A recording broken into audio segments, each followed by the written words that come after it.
Hello everyone, welcome back to Net's channel. Please give Net a like, share, comment, and subscribe if you watch the video. Don't forget to hit the bell to receive new videos as soon as possible. Okay, let's get into the video. Let's go. In a luxurious and magnificent palace, the story begins with the angry shouts of an emperor. I don't like these sentences. The people below kept kneeling and trembling. Your Majesty, please calm down. It turns out that person was the emperor of Makyuyan country, Makangam. With a cunning expression, he was wiping blood off his sword. In an arrogant tone, he said, "Today is my birthday. My beloved subjects haven't prepared any gifts for me yet." The kneeling person below panicked and spoke up, "This humble servant greets your Majesty." The emperor looked at the person before him and asked indifferently, "Who is Ongwin?" He trembled and replied, "I am the envoy of Yin Kin country. Our king has prepared a special gift for you. Please accept it. We wish your Majesty fortune as vast as the Eastern Sea and longevity like the Southern Mountains." The emperor, with an unhappy expression, stepped closer to the mirror and opened it. What appeared inside was a small sky-blue head, its mouth constantly yawning. The little girl with a dust-covered face rubbed her tiny eyes. The child mumbled, "Have we arrived?" The emperor immediately stared in astonishment at the little girl before him. The child with sparkling eyes, incredibly adorable, fit snugly in the mirror. Without a word, the little girl threw herself at him and boldly called out, "Papa, I finally met you."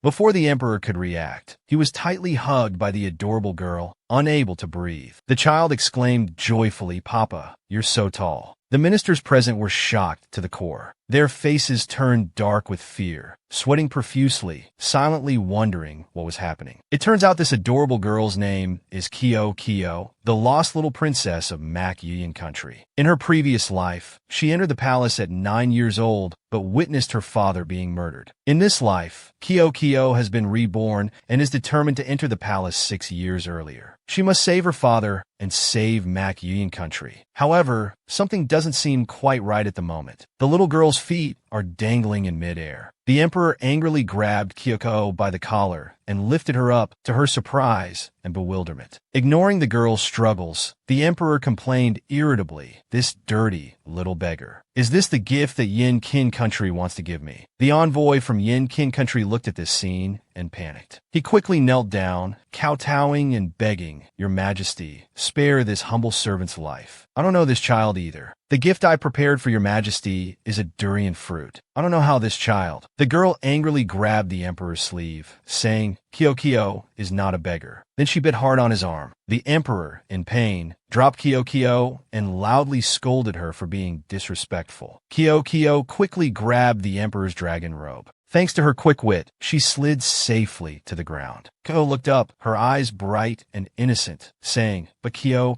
ate the durian. Papa, don't blame Uncle. Can Kyo compensate him with silver?" The emperor looked at the deep bite mark on his arm and coldly replied, "Very well. Where did this bastard child suddenly appear from, and dare to claim to be my daughter?" He roughly threw her aside and cruelly ordered, "Lam Tsong, drag this thieving beggar child outside. Give her another 20 lashes. Lam Kong Hudi den Atvis, Zomazetsti, Perli Vikunsi." What if she really is the little princess? At this moment, Kyoko also remembered she had a token of proof. She took out a jade pendant and held it up to the emperor. This is the jade pendant that Mother gave to Kyo. Mother said that Papa would surely recognize Kyo.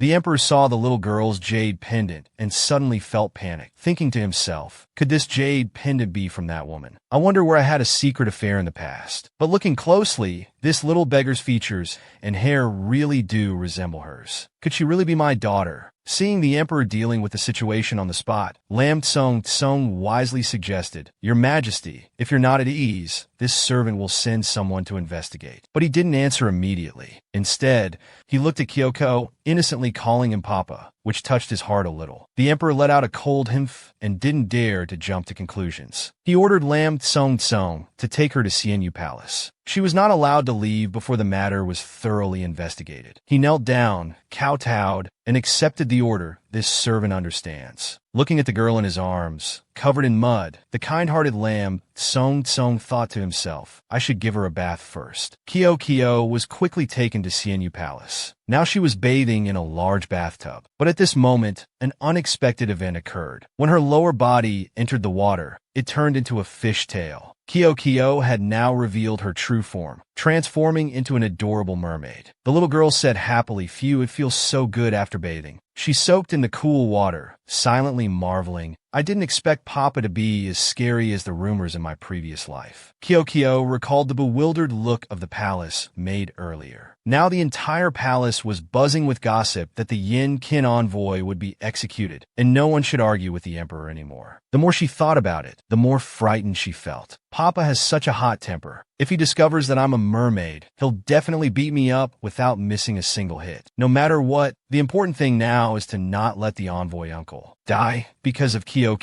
She remembered very clearly that if the envoy uncle dies, war will break out between the two countries. The story would follow the same old rut. She thought she must quickly find a solution. This matter couldn't be delayed. Lam Tsong and the palace maid had been waiting outside for a long time. After changing her clothes, Kyo quickly stepped out of the bathroom. When they saw the little girl's true appearance, both of them widened their eyes in surprise. This child's appearance really does resemble His Majesty when he was young. In the Emperor's chambers, he also sent people to investigate. The Emperor, anxious to know the results, asked, "How is the situation?" Finally, everything was clarified. The person below knelt down and reported, "Your Majesty, we have found out that 4 years ago, when Miss Shin married into the Mac family, she was already 3 months pregnant. After giving birth, she disappeared. According to the descriptions from neighboring households, the princess's appearance is not much different from that child." Hearing this, the emperor was also shocked. "I never expected that beggar child to be my daughter." He pondered suspiciously. "That woman told this little brat to come find me. What exactly is her intention?" At this moment, Lam Tsong also ran in excitedly, saying, "This servant has important news to tell you. That child looks exactly like you when you were young.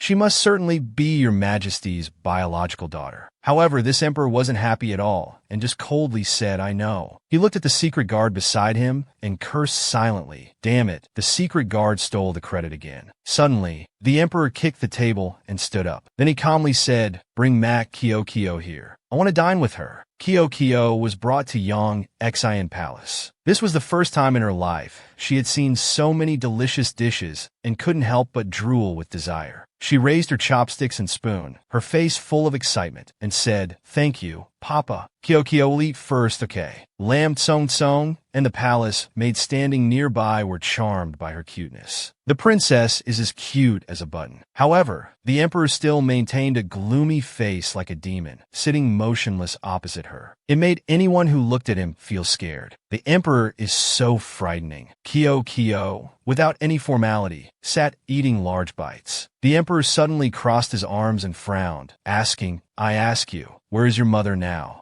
At the mention of her mother, Kyo suddenly stopped eating. With a slightly sad expression, the little girl replied, "Actually, Kyoko doesn't know where mother is." The little girl quickly perked up and stood. But mother promised Kyo that after this period of time, she will definitely come find Kyo. Wee Pinky swore. The little girl excitedly jumped down from her chair. She ran up to the emperor and said joyfully, "Then we can go out as a family." Faced with the little girl's adorableness, the emperor once again grabbed her collar and lifted her up. Then his face twisted in anger as he shouted, "You think the palace is a place you can come and go as you please? That woman told you to approach me. What exactly is her purpose?" Kyo looked at the emperor in bewilderment. Then she flashed a bright smile and announced, Kyo came back to Mac Yin country to protect father." The emperor frowned at Kyo, thinking to himself that even her smile was identical to that woman's. He sneered at her contemptuously.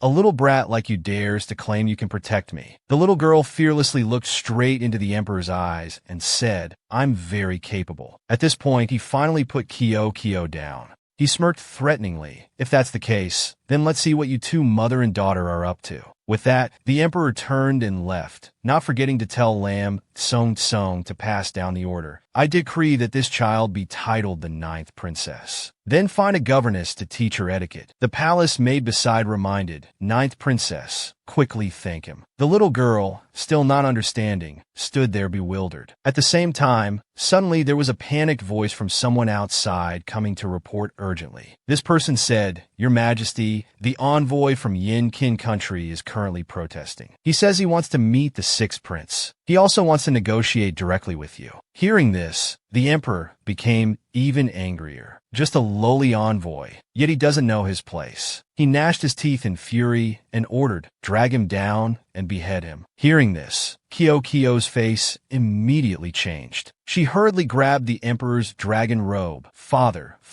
Kyo's eyes were brimming with tears as she said, "Why is Papa killing Uncle Envoy? Uncle Envoy is innocent." The emperor glared at her fiercely. "Because yesterday he ruined my gift. How dare you question my mood?" Kyo was frightened by the emperor's demeanor. He contemptuously shoved her to the ground and turned to leave. "I can't let Papa just leave like this. Mac Yin country will be destroyed because of this." Kyo's small hand clutched her clothes tightly as she thought, to protect Mac Yin country, to protect father. Kyo isn't afraid of anything. With that thought, she gathered all her courage and said loudly, "It was Kyo who ate that durian. If father wants to punish someone, he should punish Kyo. Father can't be unjust and kill someone without reason like this." Thanks to her honesty, she successfully caught the emperor's attention. But he just smirked and said, "Oh, very good," the emperor said coldly. "You want to bear the consequences of angering me alone. Well then, I shall grant your wish." He cruelly ordered, "Come here, drag her down. Give her 10 lashes for me." Kyo was shocked to hear this. This guy really wants to beat me without mercy. Lam Tsung once again tried to persuade, "Your Majesty, you can't. The princess is only 3.5 years old. 10 lashes would be too much for her to bear. Please, Your Majesty, be lenient." The emperor scoffed again. "You don't dare to hit her, do you? Then bring the ruler here. I'll do it myself." The little girl tremblingly stretched out her hands, thinking Kyo can do it. Kyo wants Papa to be happy. The emperor roughly grabbed her tiny arm. Without any mercy, he struck down. Although she had mentally prepared herself, Kyo still cried out in pain. Seeing this, the emperor didn't stop but continued to hit Kyo's hand hard. She was just a child after all, and her cries of pain grew louder. Seeing the pitiful little girl, the emperor loosened his grip. Seeing this, Lam Tsung hurriedly went to get medicine. "Princess, this servant will get medicine for you right away. Please wait a moment." Seizing the moment when the emperor's anger subsided, Kyo turned to act coy. "Papa, carry me. Papa, kiss it better." The emperor was momentarily flustered by the little girl. With a reluctant expression, he picked up Kyo, not forgetting to complain. "This child is really troublesome." At this moment, Lam Tsung also brought the medicine. Kyo pitifully looked up at the emperor and said, "Can Papa apply the medicine for Kyo?"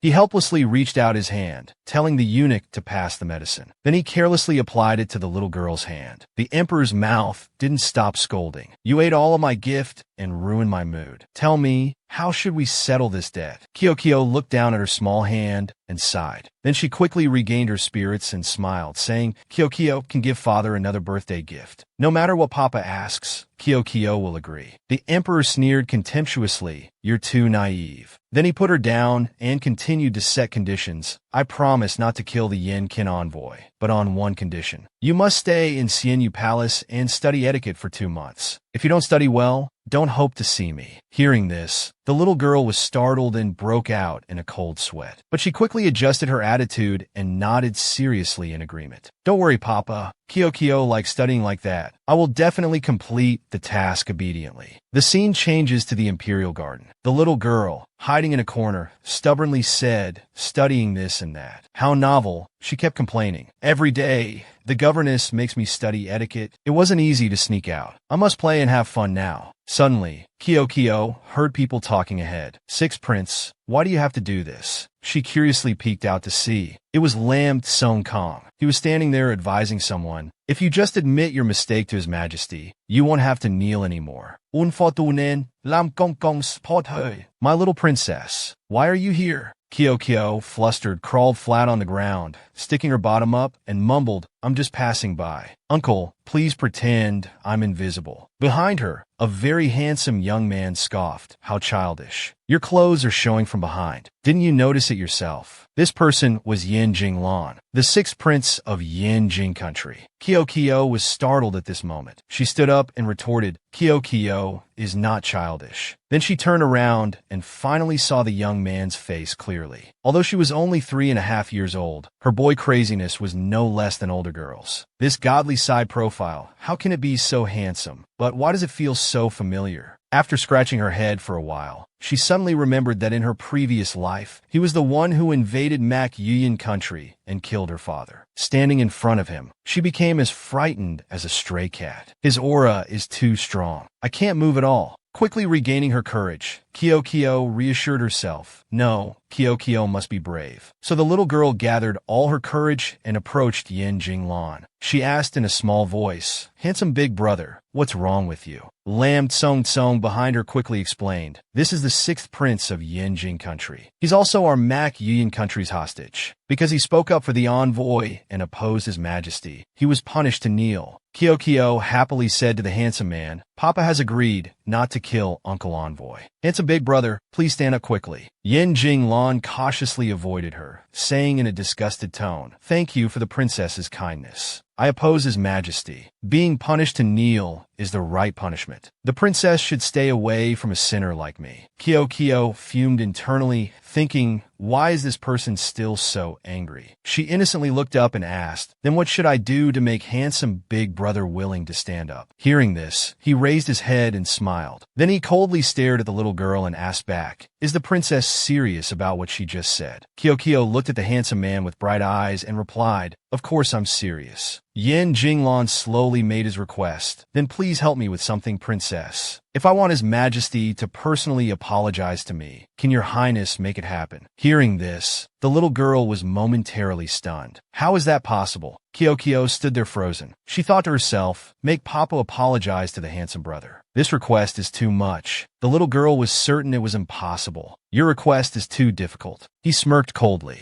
Then Yin Jinglan said disappointedly, "I was just joking. His Majesty has agreed not to kill the envoy, so I'm at ease." "Thank you, Your Highness. I'll take my leave." But when he tried to stand up to leave, he found that his legs were very painful from kneeling for too long. Kyo eagerly reached out to help him up, but Yin Jinglan coldly avoided her and left with a dissatisfied look, making the little girl blame herself. Is it because I couldn't help that he's angry? What should I do? With her mischievous nature, she quickly came up with an idea. Having a playmate will surely make him happy. Kyo will be his friend. Kyo is so smart. Thinking this, the little girl trotted behind Yin Jinglan, constantly asking, "Handsome big brother, are you going home? Where is your home? Can Kyo come with you?" Kyo innocently kept asking all sorts of questions. "Handsome big brother, don't you have a mother who makes you study all day?" Annoyed by her pestering, he turned and shouted angrily, "Princess, can you stop following me?" His attitude frightened Kyo, but she was sweating nervously, hesitating as if encountering some problem. The little girl with adorable short legs said with difficulty, "But Kyo can't step over. Help Kyo, please." Seeing this, he was at a loss for words. Seeing the pitiful little girl begging, Yin Jinglan reluctantly took her hand and stepped out of the door. He muttered to himself, "What am I doing?" Kyo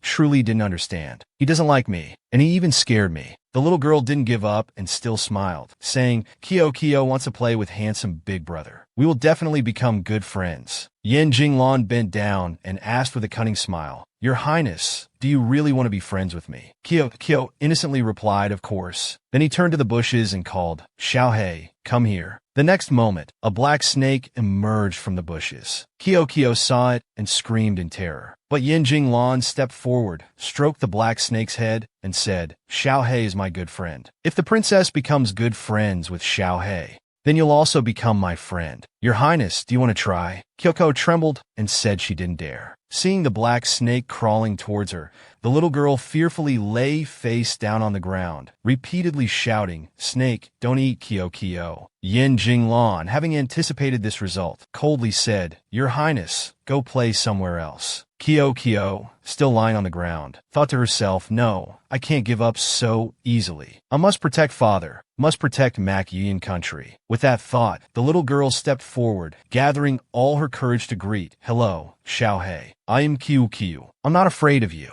Let's be friends, okay? Yin Jinglan looked at her doubtfully. This kid was so scared, yet she still won't leave. The black snake also rubbed against Kyo's hand. It even enthusiastically wriggled in front of her. Seeing this, the little girl exclaimed excitedly, "See, the snake likes Kyo. Handsome big brother, we're friends now." He angrily cursed internally. How is this possible? Kyo enthusiastically took out a candy and gave it to Yin Jinglan. Mother said friends should share. This candy is for handsome big brother. It's very tasty. Kyo can't bear to eat it. Originally, he intended to make things difficult for her, but he didn't expect she could do it. Looking at the candy on Kyo's small arm made him fall silent. Unable to hold back anymore, Yin Jinglan asked directly, "Why do you want to get close to me?" This surprised Kyo, leaving her speechless. Suddenly, he angrily shouted, "You're just like everyone else. Are you trying to make a fool of me?" Yin Jinglan went too far and knocked Kyo's candy to the ground. The little girl still stood there, looking at him with sympathetic eyes. He's so lonely, truly very lonely and pitiful. Kyo remembered very clearly that 5 years ago, Yinjing country stole a large number of weapons from Father. Father had launched an attack on Yinjing country. Yinjing was defeated, and Father brought handsome big brother back as a hostage. People of Mac Yuyan country all disliked handsome big brother, discriminating against and avoiding him. So handsome big brother didn't get close to anyone. Yin Jinglang stared blankly at the little girl in front of him. Kyo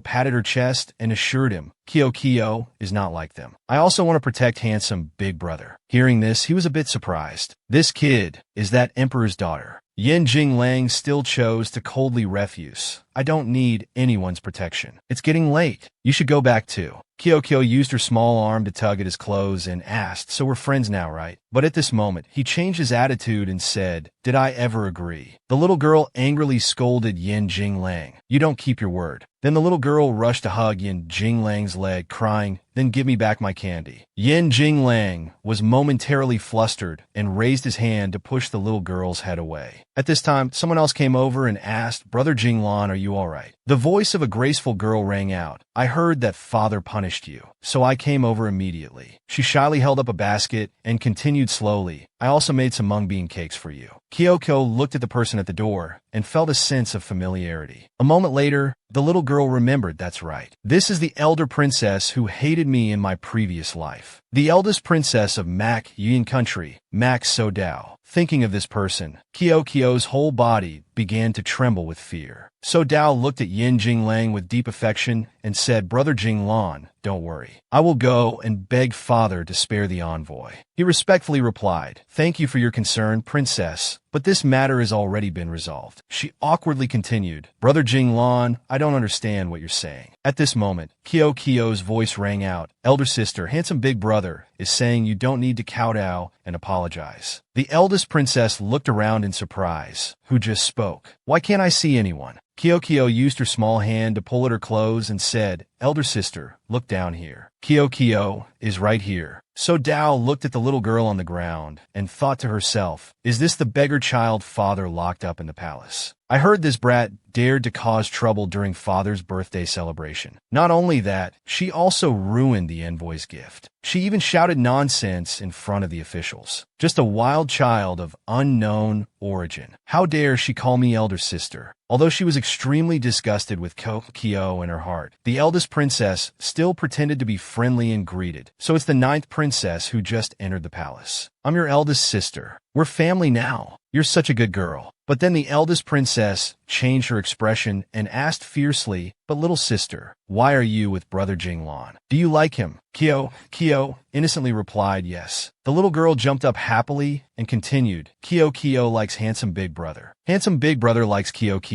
He even agreed. But at this moment, Yin Jinglang coldly left, saying, "I need to change my clothes. It's hot, you two princesses should go back early." So the two were quickly sent away. But the eldest princess still wouldn't give up and stood knocking loudly on the door of Hualin Palace. Seeing this, Kyo helplessly advised elder sister, "Handsome big brother doesn't like noise. Let's come back tomorrow." which made her scratch angrily. In response to Kyo's good intentions, the eldest princess glared at the little girl. Kyoko kindly took out a candy and offered it, saying, "Kyoko gives you this candy. I've already given some to father and handsome big brother. This last one is for you." In the eldest princess's heart, jealousy suddenly arose. Who wants to eat candy from a wild child like you? Not only did you steal my credit, now you dare to mention father in front of me. Father belongs only to me. The eldest princess's eyes became cunning as she thought of a dirty scheme. With this thought, she changed her attitude and turned to flatter, saying, "Ninth sister is so good. Your milk bottle is really nice. Can you lend it to me for a bit?" Kyoko was a bit confused as she took off her milk bottle and slowly said, "Okay, but please be gentle, elder sister. Mother bought this for me." The eldest princess happily took the milk bottle and kept saying cheerfully, "Thank you, ninth sister. Let's go back." Kyoko innocently followed along, equally excited. On the way back, Kyo kept asking, "Elder sister, which palace do you live in, so I can come play with you every day?" She ignored Kyo's question and looked at the lake ahead. Then she ruthlessly threw Kyo's milk bottle into the pond. The little girl cried out in panic, "My milk bottle." The eldest princess pretended to say, "Ninth sister, I'm sorry. I didn't mean to. You don't blame me, do you?" But by now, Kyo had already hurriedly taken off her shoes, intending to jump into the lake. "I must go down to pick it up." The eldest princess anxiously shouted to stop her. She glanced at the palace made beside her, signaling, then bravely jumped into the lake. The water only reached her waist. Kyoko sat on the shore, anxiously saying, "Elder sister, hurry up. I can swim." She had found the milk bottle, but still pretended not to come ashore, calling out, "Don't come down. I'll find the milk bottle for you." Kyo felt something was off about this elder sister. At this moment, the emperor's voice came from behind. He asked, "What's going on here?" Kyo quickly turned around and called father. Elder sister jumped into the water to pick up my milk bottle for me. Suddenly, the emperor discovered the eldest princess struggling in the water. He called for someone to save her. "Quickly, go down and save the eldest princess. If anything happens to her, your heads will." The eldest princess safely returned to shore. Kyo happily expressed her thanks. The emperor stepped forward, frowning, and asked, "So Dao, what exactly happened?" The eldest princess acted pitiful and said, "Father, it has nothing to do with ninth sister. I wanted to go down and get it myself. Your daughter was willing." Kyo was even more confused. What does elder sister mean by saying that? Her palace maid suddenly knelt down and cried out, "Your Majesty, please do justice for the eldest princess." She kept accusing. This servant clearly saw that it was the ninth princess who pushed the eldest princess, so she had to go down to pick up the milk bottle. If the milk bottle hadn't fallen into the water, the eldest princess wouldn't have had to jump in. She even frantically pointed at Kyo and said, "The guilty one is the ninth princess." Hearing their lies, Kyo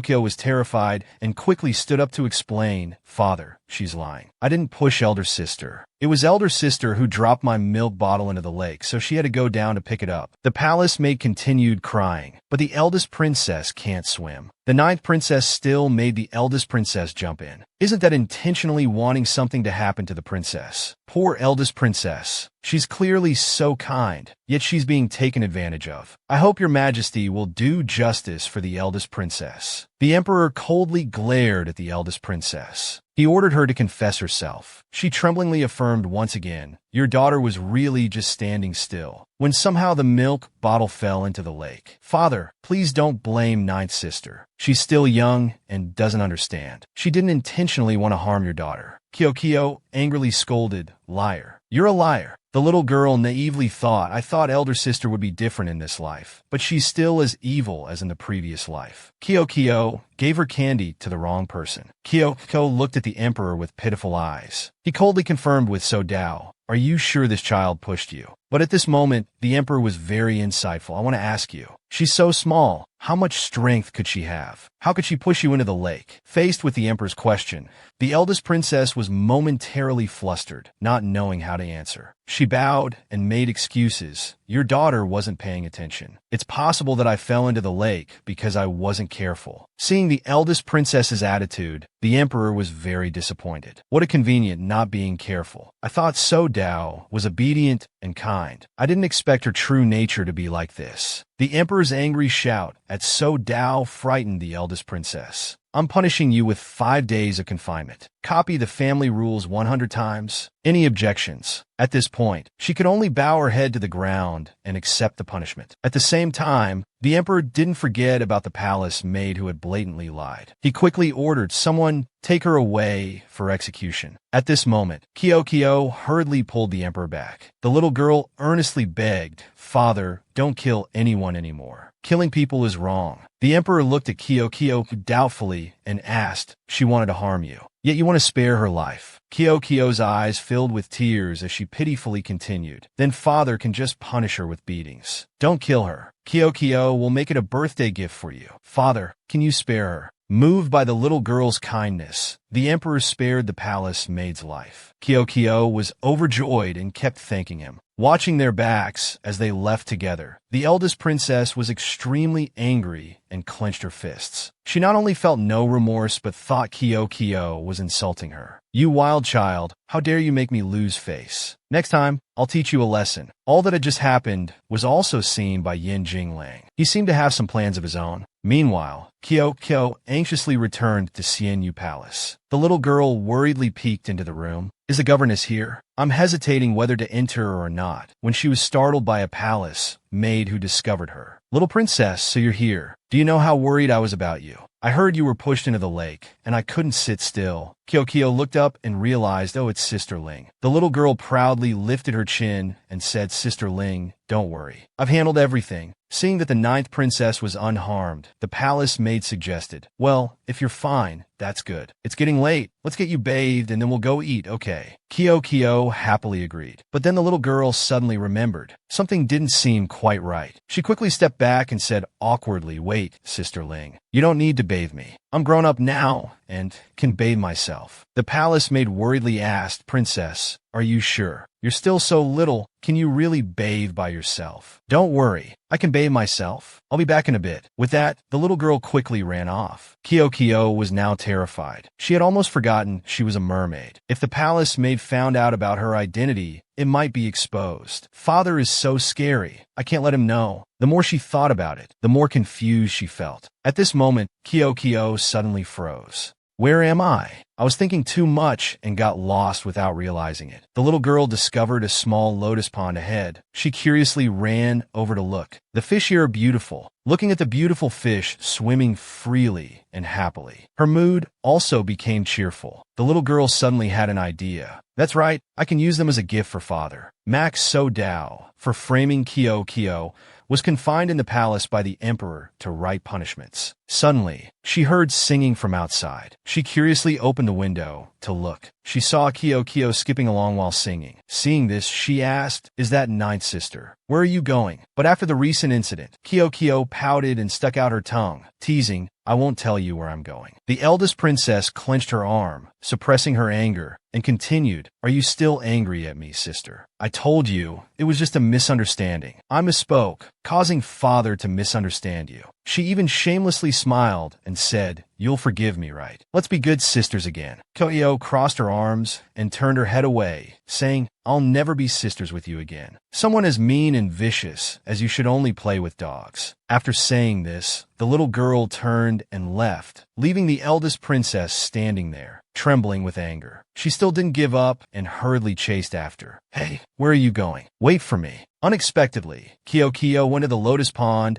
and scooped all the beautiful fish in her basket. 1 fish, 2 fish, 3 fish. The eldest princess followed her there and asked curiously, "Kyoko, what are you doing?" The little girl replied, "I'm catching fish to cook." The eldest princess was shocked and exclaimed, "Catching fish? Do you know these fish are father's?" Her words trailed off midway, but she stopped. She thought to herself, wait, if she takes the fish away and father finds out, he'll surely be very angry. She definitely doesn't know how rare and valuable these fish are. When that happens, father will tear her to pieces. Thinking this, the eldest princess quickly adjusted her approach. Then she smiled and continued, "Little sister, you're really clever. But these fish are so beautiful. How could you bear to eat them?" Kyoko didn't bother to pay attention to her and left angrily with her basket. The eldest princess watched Kyo's small figure leave, a smug smile appearing on her lips. Kyo, you said you didn't need my concern, right?" At this moment, the emperor was in his study, busy approving memorials. Suddenly, He heard a voice outside. "Oh my, little princess, where have you been? Your face is all dirty. You're covered in dust." Kyo begged Lam Tsong, "Let me in to see father." She quickly ran inside, calling out father as soon as she saw him. Contrary to her excited attitude, the emperor was very displeased and asked, "What are you doing here? Why is your face so dirty?" The little girl was also surprised, remembering her father's cleanliness habit. Afraid of being beaten, she quickly wiped her face all over. Kyo's face isn't dirty, just a little dusty. As a result, the more she wiped, the dirtier she became. "Why won't it get clean?" The emperor helplessly looked at Kyo,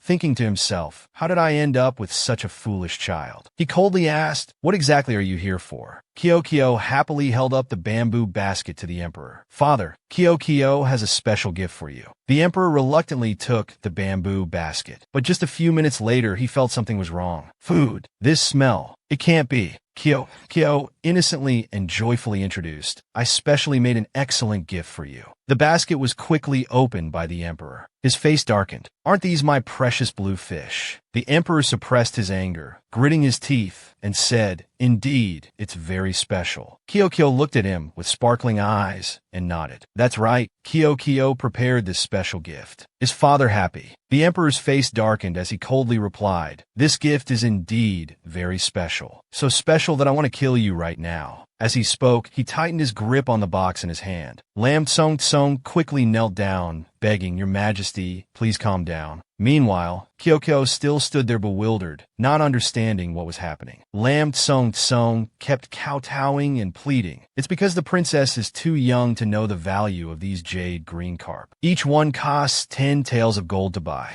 Not to mention they're difficult to care for. One careless mistake and they'll die. Their breeding rate is extremely low. One fish is extremely rare. They must be imported from the Moon Kingdom." Only then did the little girl realize in panic that she had caused a great disaster. Kyo fearfully held her head, imagining, "I don't want to be roasted like a fish by father." The emperor's displeased voice rang out, startling the little girl into panic. Next came an extremely cold statement. "This time I must punish you." The little girl trembled and said, Kyo knows she was wrong. "Please don't be angry anymore, father." Quickly regaining her spirits, she excitedly suggested, "How about father eats the jade carp first? If it's not delicious, then you can punish Kyo. Okay." The emperor's face darkened even more, and he angrily scolded, "You've already killed my fish, and now you want to set conditions with me. Or do you think I don't dare to kill you?"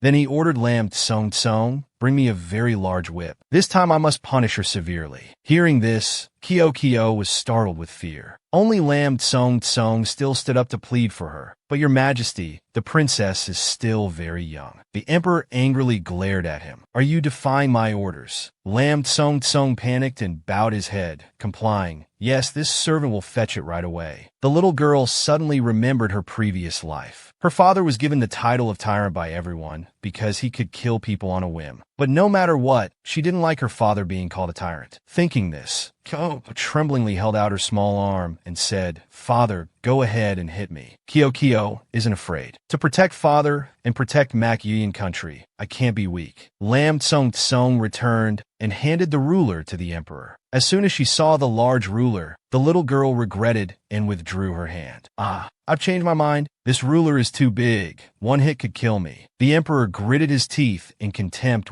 trying to escape punishment now. After saying this, he roughly grabbed the little girl's arm. The emperor then noticed her hands were too soft, as if one hit would shatter her entire arm. At this moment, she fearfully burst into tears, causing the emperor to freeze. The little girl kept lamenting, "Kyo is so pitiful. Kyo is just an orphan without parents, just an abandoned child." After saying this, she even sang the song, "Poor Little Cabbage." The emperor became even more angry seeing this. Abandoned child. Is she saying I'm not her father? Lam Tsong standing beside was enchanted by her singing. The little princess is so adorable. Looking at the emperor, his face was still as dark as thunder. After finishing her song, the little girl cried and said, "Father, hit Kyo. Anyway, Kyo is just a little cabbage." Then she secretly glanced at her father. She also helplessly sighed. Why is father still so angry? The little one continued to act pitiful, saying, "If father doesn't like Kyo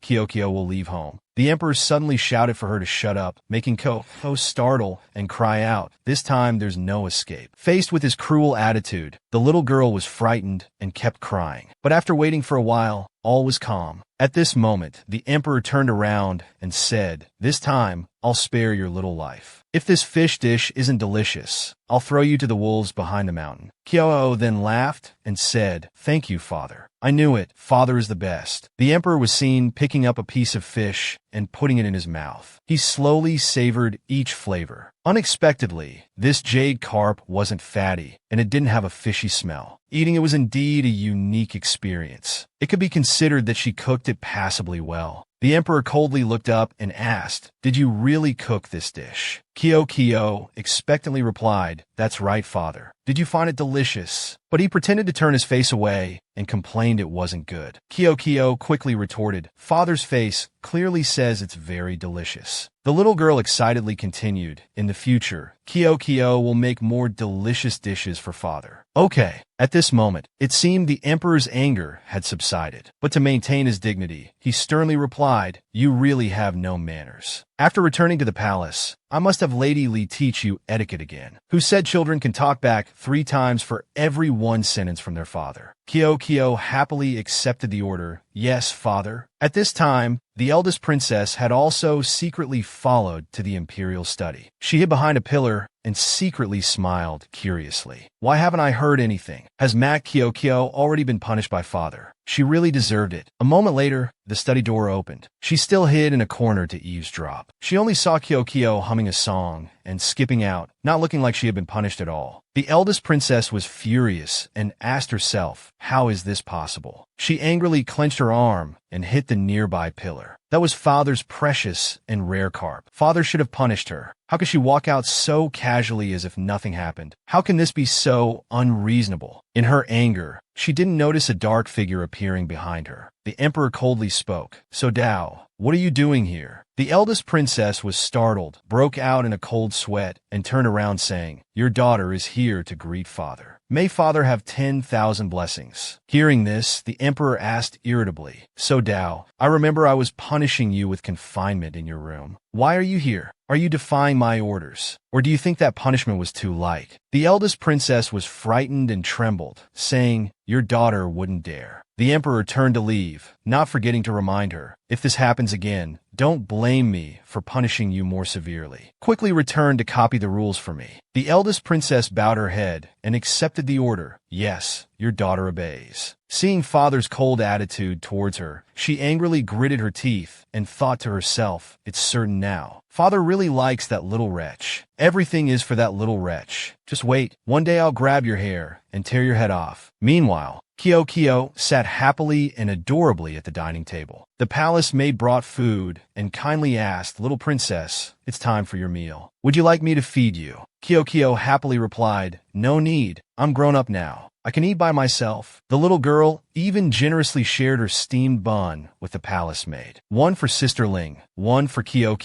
The palace maid was overjoyed and accepted. "Thank you, princess." Then the little girl hugged the steamed bun and pork knuckle, eating voraciously. This action startled the palace maid, but Kyo's next adorable gesture made Sister Ling burst into laughter. "Little princess, please continue eating. Being plump and fair makes you more adorable." At this moment, the door suddenly opened. It was Lam Tsung-kong. He cheerfully greeted, "Good morning, little princess." Kyo also politely stood up and called, "Uncle Lam." The little girl enthusiastically said to him, "Uncle Lam, come have breakfast with me." But he politely declined. "Thank you, little princess. Uncle Lam is already full." Kyo quickly noticed the person beside Lam Tsung and asked, "Who is this?" He promptly introduced, "This person. Let this old servant introduce you."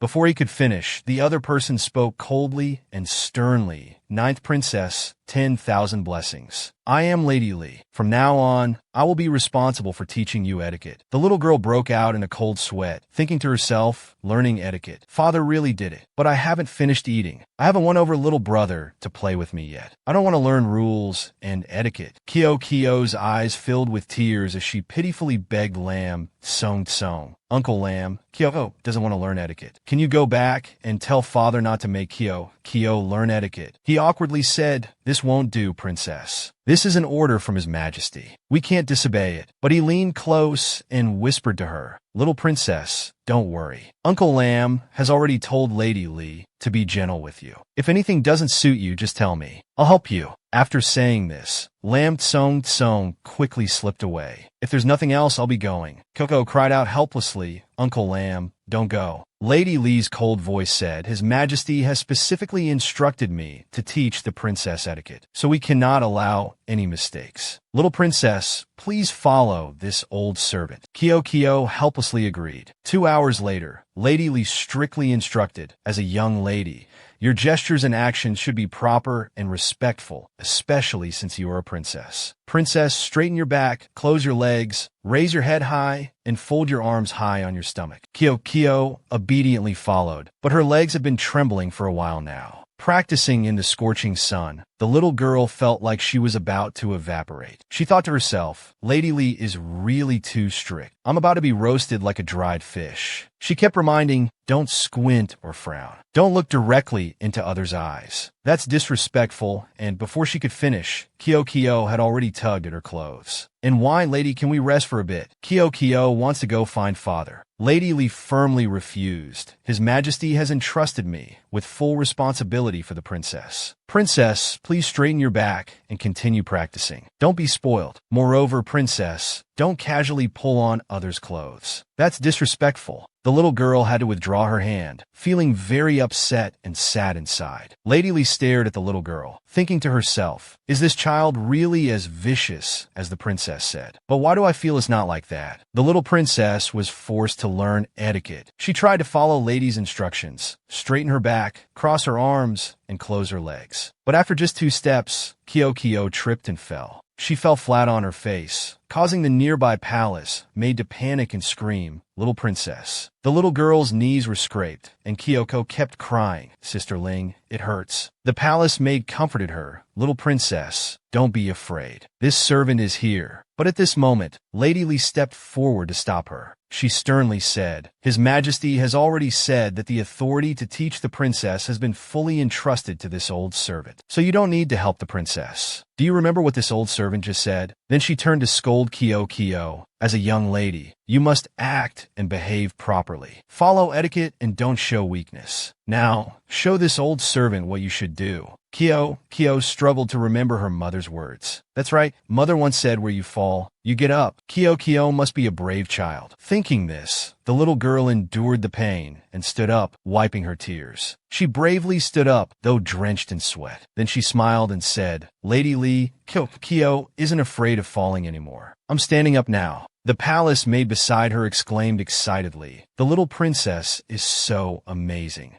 Lady Li's face remained expressionless as she said sternly, "If the princess has completed the lesson, then remember what you learned today. Remember how to conduct yourself properly." Looking at the person in front of her, Kyoko couldn't help but wonder, why doesn't Lady Li smile? As she was about to make Kyo practice again, the little girl tugged at her sleeve with her small hand. Then she happily held out a candy in front of her. Kyo wants to offer Lady a candy. But in return, can Lady smile at Kyo? In front of her was an adorable little girl, but Lady Li remained unmoved. She maintained her strict attitude and said, "You should remember the difference in status between this old servant and yourself. Don't joke around like this anymore. It's now time for lunch. Please follow this old servant." Hearing this, Kyo became happy again. Finally, it's lunchtime. "Thank you, lady." Back in her room, Kyo lay exhausted on the table, enjoying the rest. It feels so comfortable. But her joy didn't last long as Lady Li reminded her, "Princess, sit up straight. You're a young lady now. Remember to sit with your legs together, hands placed evenly, and maintain a polite demeanor." Kyo felt very upset and said to herself. Hearing this, Lady Li's expression changed as she shouted fiercely, "Princess, this servant demands you follow what I just said. If not, this servant will personally correct your sitting posture." Hearing this, Kyo reluctantly complied. Only then did she leave. "This servant will prepare the meal. Please wait a moment, princess." The little girl felt that sitting in this posture was indeed tiring. The palace maid standing nearby felt very sorry for her and squatted down, saying, "Little princess, why don't we stop learning? This servant feels so sorry for you." You just need to pretend to be sick. If you're sick, Lady won't make you study anymore, and then you can rest. But the little girl firmly refused. Kyo won't do that. Mother said not to lie. Otherwise, I'll be a bad child. Kyo doesn't want to be a bad child. Kyo wants to become a beautiful and well-behaved young lady. If Kyo doesn't study etiquette diligently, father will surely kill Lady, and Kyo doesn't want Lady to be killed. Hearing this, the palace maid was deeply moved and hugged the little girl, bursting into tears. Princess is truly such a good child. Lady Li, standing outside the door, also heard these words. She thought to herself, is the 9th princess caring about me? But how can that be? The eldest princess said the 9th princess was no good. Lady stopped thinking and entered with the meal tray. Then she bowed her head and said, 9th princess, it's time for your meal. I've specially prepared this for you. Please eat. Kyo, hearing about food, clapped her hands excitedly. But when the meal tray was set down, the little girl was shocked. Lady continued, from now on, the princess's meals can only have 1 plate of vegetables and 1 bowl of soup. Remember to follow the rules and not make any strange noises while eating. Kyo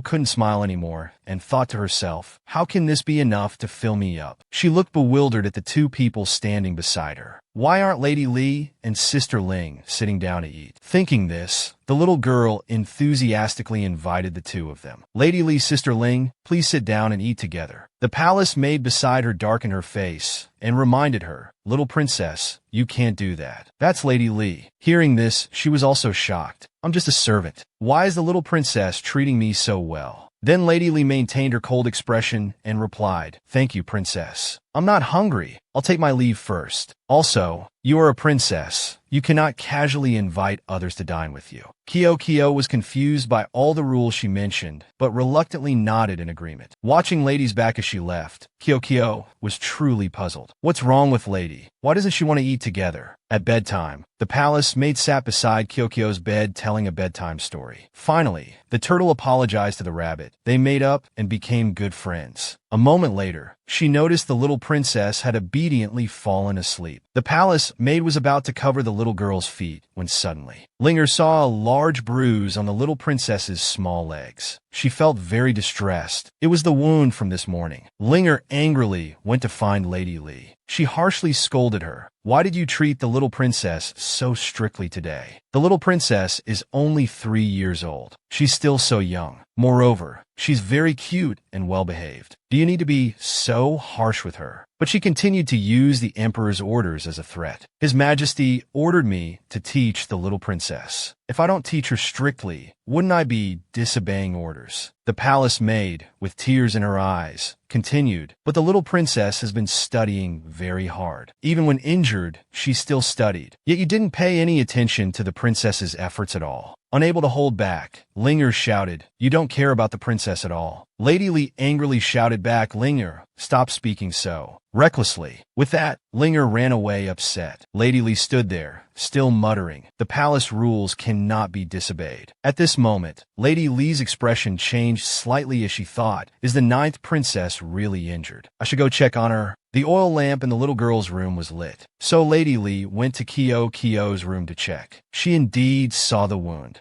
She softened and quietly took out some ointment. Then she carefully applied the medicine to the wound. Kyo woke up from the pain. Lady Li kept comforting her, saying, be good, little princess. It will hurt for a moment, but then it won't hurt anymore. She showed a kind expression, thinking to herself, this should heal the bruise by tomorrow. After finishing everything, Lady Li was about to leave when Kyo woke up and called her back. The little girl happily said, Kyo feels the pain is gone. It was Lady Li who came to apply medicine for Kyo.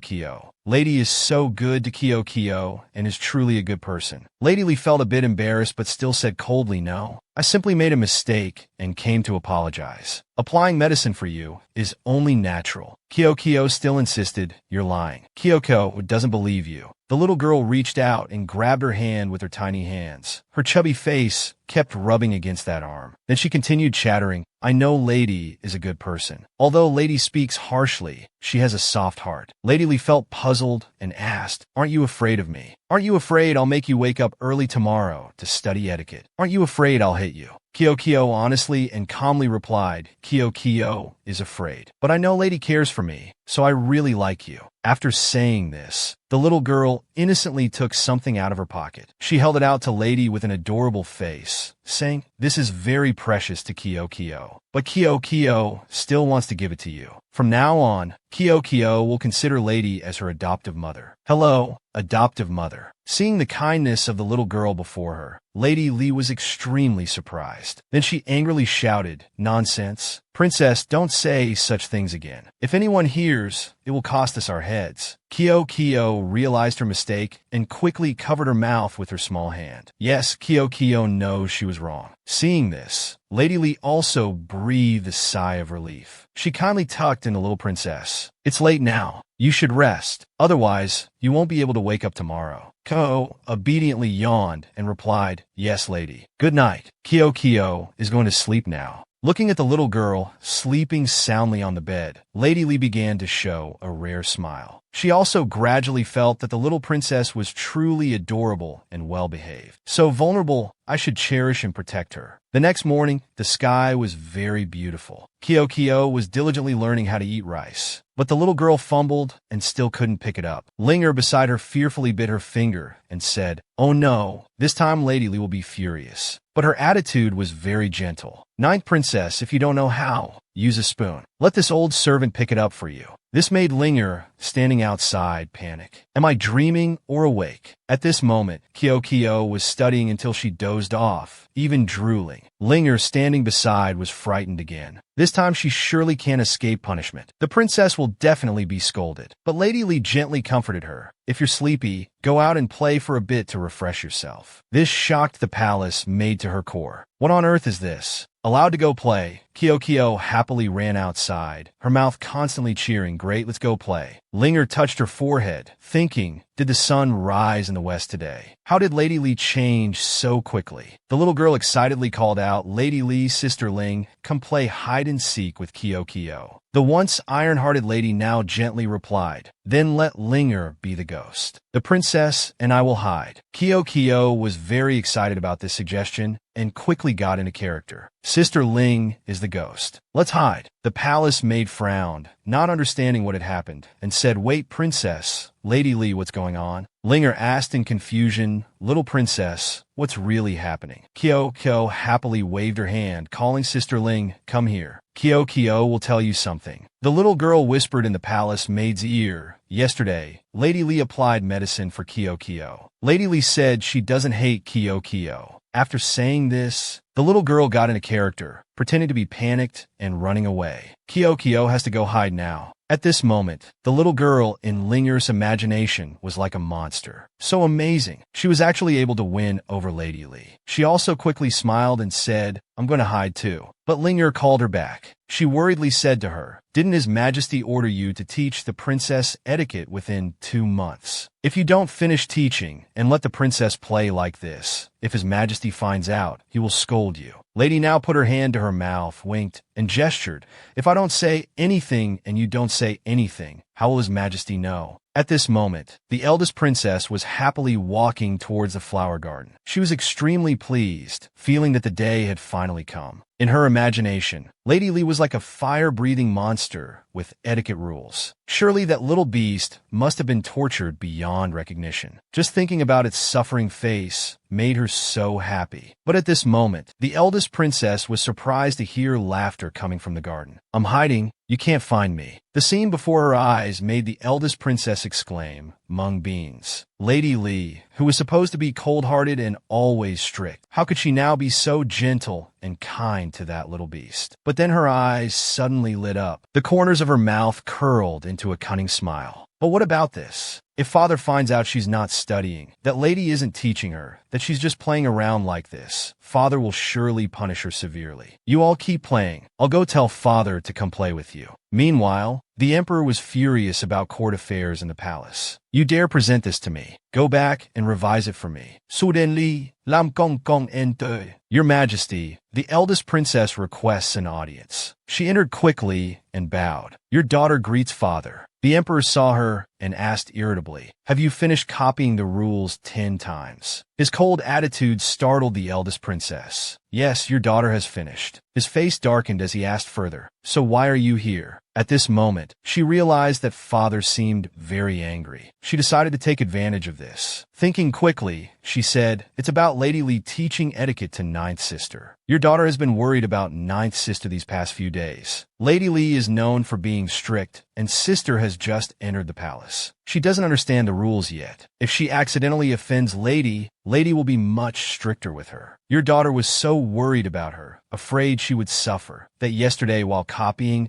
accidentally tore several pages of the book." The emperor only now remembered. He had almost forgotten about her. It must have been because he was busy with disaster relief. So the emperor quickly ordered, "Go to Xianyu Palace immediately." The eldest princess standing behind was extremely pleased. "This time you're dead for sure." Meanwhile, Kyo was still happily playing hide-and-seek in the flower garden. Linger kept calling little princess, "This servant has caught Lady Li. Now I'm coming to catch you." The little girl was very confident, thinking to herself, "I'm hiding so well here. Sister Ling definitely won't find me." But at this moment, a voice like a demon rang out, "You're having fun playing here, huh?" Kyoko looked up and discovered the person approaching was father. The other two fearfully knelt down and bowed. "This servant greets your majesty." The little girl innocently and happily called out, "Father, come play hide-and-seek with Kyo. It's so fun." But the emperor gritted his teeth in anger and scolded, "You think I like these childish games?" Kyo raised her hand with determined eyes and said, "But Kyoko likes father to play together. If father plays with Kyo, I will love father even more." The emperor's face darkened as he thought to himself, "This little brat not only disobeys the imperial will, but doesn't even know how to feel remorse. She must be asking for a beating." Thinking this, he raised his hand, intending to hit the little girl. But when he looked down and saw Kyo's chubby face, the little girl adorably repeated, "Father, can you?" His hand suddenly froze in midair. The emperor quickly regained his imposing manner and scolded loudly, "Lady Li, do you know your crime?" She quickly bowed her head and said, "Yes, this servant knows her crime." This servant was teaching etiquette to the princess but got carried away with fun and forgot her duties. This servant is willing to accept punishment. Suddenly, Kyo broke out in a cold sweat. "Oh no, I completely forgot my father is a bloodthirsty tyrant." Kyo quickly called out, "Father." The emperor glared at her without any kindness.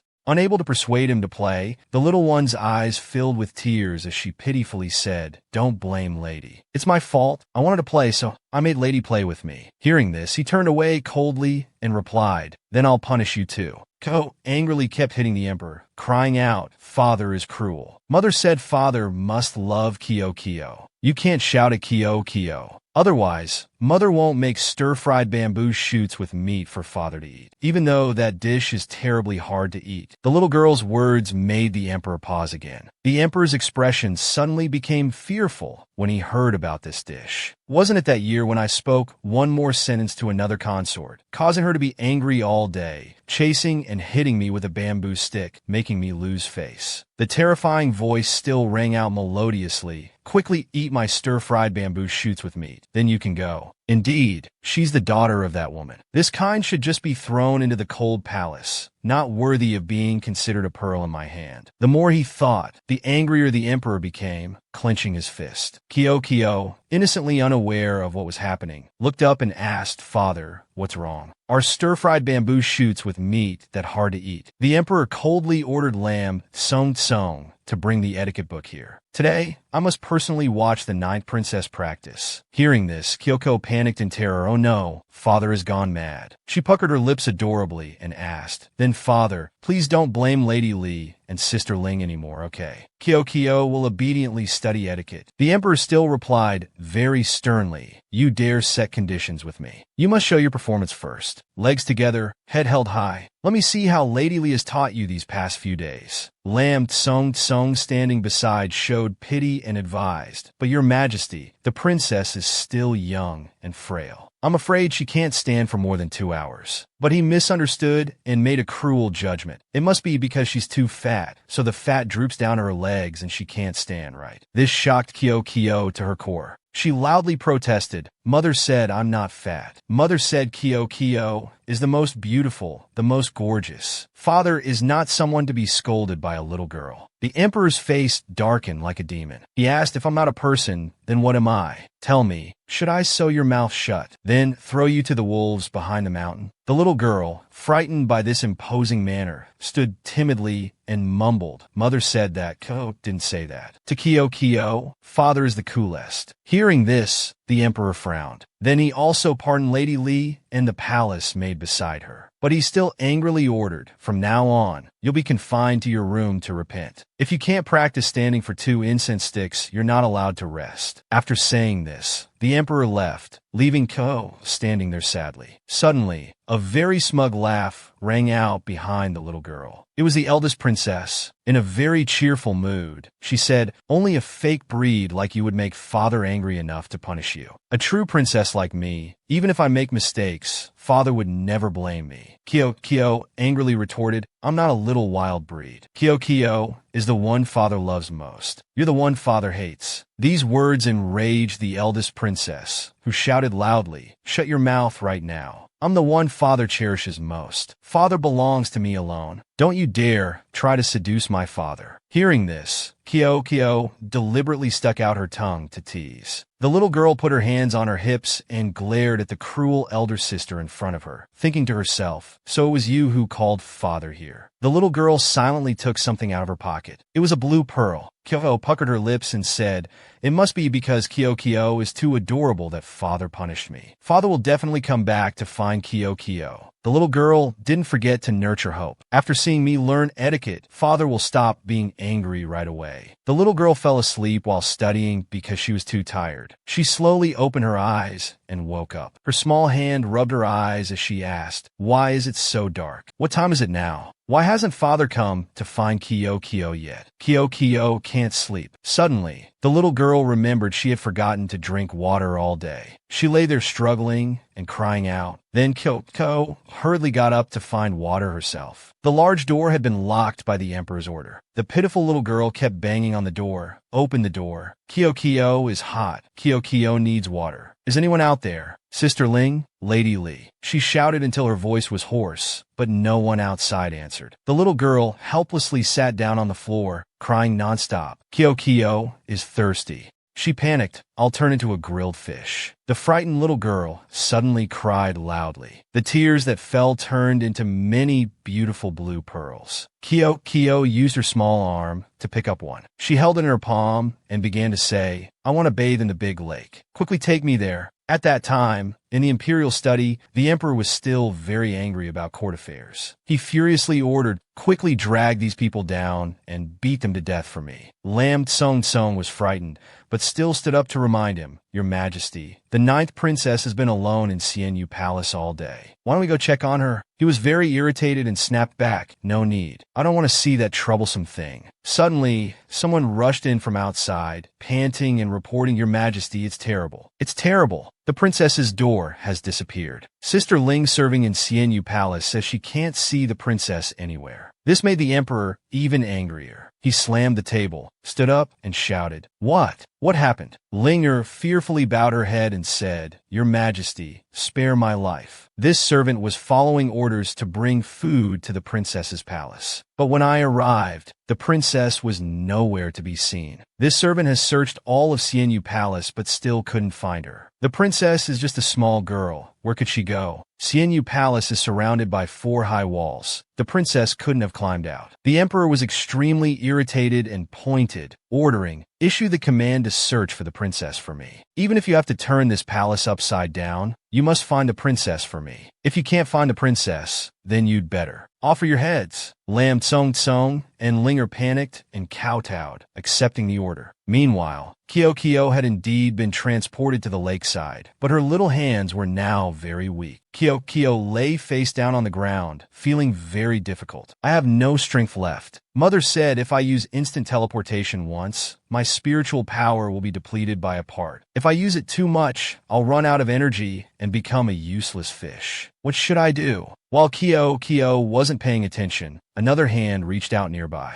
A curious little boy stepped forward, looking at Kyo lying on the ground, and innocently said, "Is this a meat bun?" The little girl's soft hand quickly grasped the other person's hand. Her voice was very weak as she begged, "I want water." At this moment, the little boy realized it wasn't a meat bun, but a person. Although the boy was small, he was very kind and enthusiastically pulled Kyo to the lake. "Water. Wait a moment, I'll get you water right away." It was truly like a fish meeting water. After getting into the water, Kyo felt like she had been given a new lease on life, swimming happily underwater. After regaining her senses, the little girl quickly opened her eyes. With an excited expression, she said, Kyo isn't thirsty anymore." At this moment, the little boy on the shore curiously asked, "Are you all right?" Kyo looked at the person in front of her and quickly remembered. This person was the crown prince of Mak Yuyan country, the eldest Prince Mak Shuri. The boy anxiously kept asking, "Is that enough water?" Kyo, with happy eyes, recalled her previous life. "I returned to the palace at 9 years old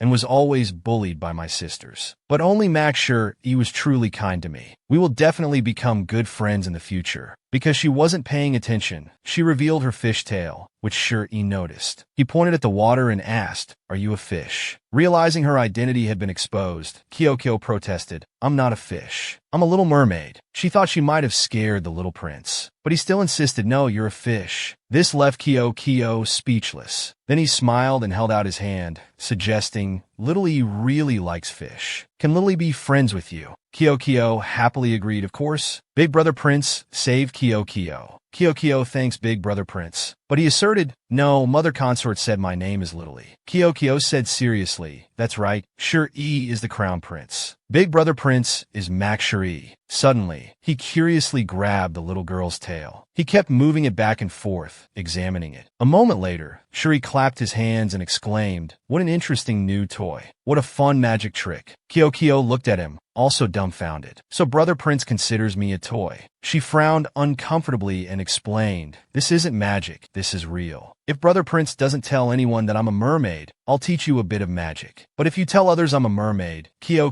won't play with you anymore, understand?" Shuri quickly agreed, "I understand." Suddenly, the little girl heard people's panicked voices. "Have you searched over there yet? Quickly go search over there. If we can't find the princess, we'll lose our heads." In this urgent situation, Kyo quickly crawled ashore. When she got to shore, her tail quickly disappeared and changed into tiny feet. This made the crown prince standing beside her ask in bewilderment, "Where did the fish tail go?" But as soon as she left the water, Kyo felt dizzy and lightheaded. Very quickly, Kyo fainted. The crown prince sitting beside her was also frightened, not knowing what to do. Fortunately, at this moment some nearby eunuchs approached, but their description was a bit exaggerated. Blue hair, big eyes, white skin, chubby. This child looks somewhat familiar. While the crown prince was still fumbling, calling fish, these people quickly stepped forward to confirm. "That's right, this is the princess from Xianyu Palace. It matches Lam Tsong's description perfectly. Quickly go report to His Majesty." At this moment, the announcement of His Majesty has arrived rang out, startling the crown prince. The little boy excitedly called out, "Father." But the emperor coldly didn't even look at him. He quickly stepped forward to pick up Kyo. The emperor's face was full of worry as he ordered, "What are you doing here?" Someone quickly summoned the imperial physician to Yang Xian Palace. After saying this, he quickly left with Kyo. The crown prince watched his father's back, feeling very sad in his heart. At Yang Xian Palace, the emperor sat beside Kyo's bed. Her small, weak hand grasped the emperor's finger. He wondered at this moment, why is her body so cold? Anxiously, he kept shouting, "This Lam Tsong, why is he so slow? He still hasn't arrived yet." Finally, he brought the imperial physician. "This subject greets your majesty." He angrily shouted, "Why are you still standing there? Quickly come here and examine the princess, hurry." The imperial physician stepped forward to quickly take her pulse. Then he spoke, "Your Majesty, the princess is fine. She merely fainted from dehydration and hunger." Just give the princess enough water and some porridge, and she will recover quickly. At this moment, Kyokyo weakly called out, "Father." Lam Tsong beside her emotionally said, "The ninth princess is awake." The little girl, with tears in her eyes, kept complaining. Kyo was bullied by bad people, locked in a dark room, and starved. Then she threw herself at the emperor's arm, constantly lamenting. Kyo was almost dying. "Father, please help Kyo defeat the bad people." The emperor angrily withdrew his hand and said, "It was I who ordered you to be confined. Just a little confinement, and you're already thirsty and fainting from hunger. Being so weak, who else can you blame?" Kyo cried out, scolding, "Makangamyin is a bad person. He's a cruel person who doesn't care about others." The emperor frowned when he heard himself being scolded. Then he used his scary face to press close to Kyo and asked, "You want to be punished, don't you?" The little girl kept crying and said, "Kyoka doesn't want the cold emperor to blame her." He coldly reproached, truly ignorant of the ways of the world. After saying this, he waved his hand to leave, but not before instructing, "Someone, bring the 2 people guarding Xianyu Palace's door here. Execute them all for me." Hearing this, Kyo broke out in a cold sweat and ran to persuade him, "Father, you can't kill people without reason. If you kill people, then people won't consider you a wise ruler." Hearing this, he smirked, "A wise ruler? I am the king of a country. Do I need to care how others see me?" Seeing her father's attitude, the little girl also became frightened and thought to herself, "Oh no, the demon father is angry. What should I do?" Suddenly, the little girl gathered all her courage and used her tiny finger to beckon him over. "Father, come here. Kyo will tell you a secret." The emperor gritted his teeth and lifted the little girl up, threatening, "No matter what you say, I will still kill those 2. Kyo quickly changed her attitude and smiled, saying, "Kyo's secret is that whether father is a wise ruler or not, Kyo still loves father very much." Then she hugged the emperor tightly, constantly flattering him. "Father is Kyo's only father. Even if the whole world turns its back on father, Kyo will still be by your side." The emperor pushed the little girl away and asked in surprise, "What did you just say?" She calmly replied, "Kyo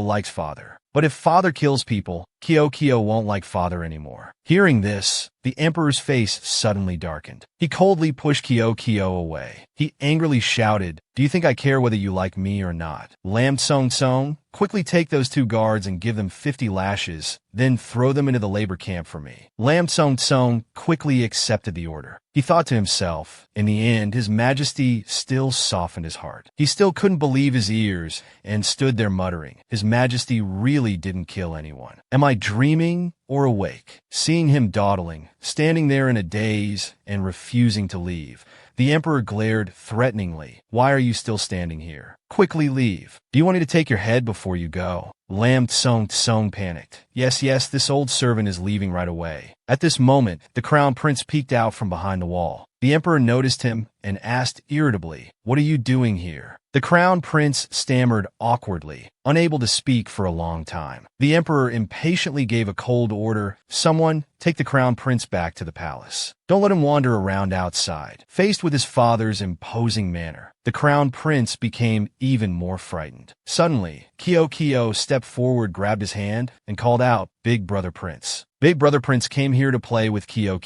Father can't send him away. The emperor frowned and gritted his teeth, questioning, "You dare to stand up for him? Let me ask you." The gate guard said, "You never left Xianyu Palace. How did you get out of Xianyu Palace?" Kyo froze, not knowing how to explain. The little girl awkwardly replied, "I climbed over the wall." She didn't forget to boast, "I'm very good at climbing trees. Does father want to see?" The emperor didn't care and grabbed Kyo by the collar. Then he coldly scolded, "You dare to climb trees. Do you want a beating?" Kyo quickly pleaded coyly, "I know I was wrong, father." The crown prince, standing aside, saw Kyo's natural interaction with father and felt very sad. At this moment, the emperor was also very concerned about the little princess. Knowing she had fainted from hunger, he had ordered the imperial kitchen to prepare a whole table of food. Seeing the food, Kyo was overjoyed, drooling, and excitedly said, "So much food. Kyo won't be hungry anymore. Father is so good to me. I love father the most." But the emperor maintained his cold attitude, warning, "Don't get any ideas. It's just because the imperial physician said you need to eat properly. That's why I'm doing this. not because of any love. Ignoring her father's denial, Kyoko sat there eating deliciously. She even asked for more, wanting to drink milk. The emperor reluctantly darkened his face and quickly signaled to Lam Tsung, "Hurry and get some milk." But after fumbling for a while, he fearfully approached and asked, "Your Majesty, I don't know how to measure this at all. I've never prepared milk for a child." The emperor angrily snatched the bottle, scolding, "You can't even do this simple task. Everything falls to me." Saying this, the emperor put 2 spoonfuls of milk powder into the bottle. Next, he poured hot water. His actions were very professional. The final step was to cap it and shake it. The result was unexpected. All the milk had clumped inside. The emperor, embarrassed, quickly made an excuse. "I didn't want to prepare it for you anyway. Just wait for the governess to come and make it." Hearing this, Lam Tsung beside him secretly smiled. "Actually, you really wanted to prepare it, but you just couldn't do it." But the little girl didn't refuse and took the bottle with her small hand. Kyoko took a sip. It was indeed terribly unpalatable. Then the little girl slid down, saying she wanted to go to sleep. She didn't forget to politely bid everyone good night. Kyoko is going to sleep. "Good night, father." But suddenly, Lam Tsung discovered something. "Wait, that direction." But by now, Kyoko had already climbed onto the dragon bed for a comfortable sleep. The emperor angrily darkened his face and stepped forward. "This child. She dares to use my dragon bed as her sleeping place." Lam Tsung behind him was frightened. Seeing that he was about to get angry, he advised, "Your Majesty, but the princess is still young." The emperor used this as an excuse and said, "Fine, for your sake, I'll allow this little thing to sleep here for one night." Hearing this, Lam Tsung was overjoyed. Seeing him still standing behind muttering, the emperor glared and asked, "Why haven't you left yet?" He quickly came to his senses and replied, "Yes, this servant is leaving right away." Seeing the little girl sleeping soundly, the emperor crept closer to her side. He looked at Kyoko for a moment, then said smugly, "After the time I've raised her, she's become quite pretty. Now that's worthy of being my child."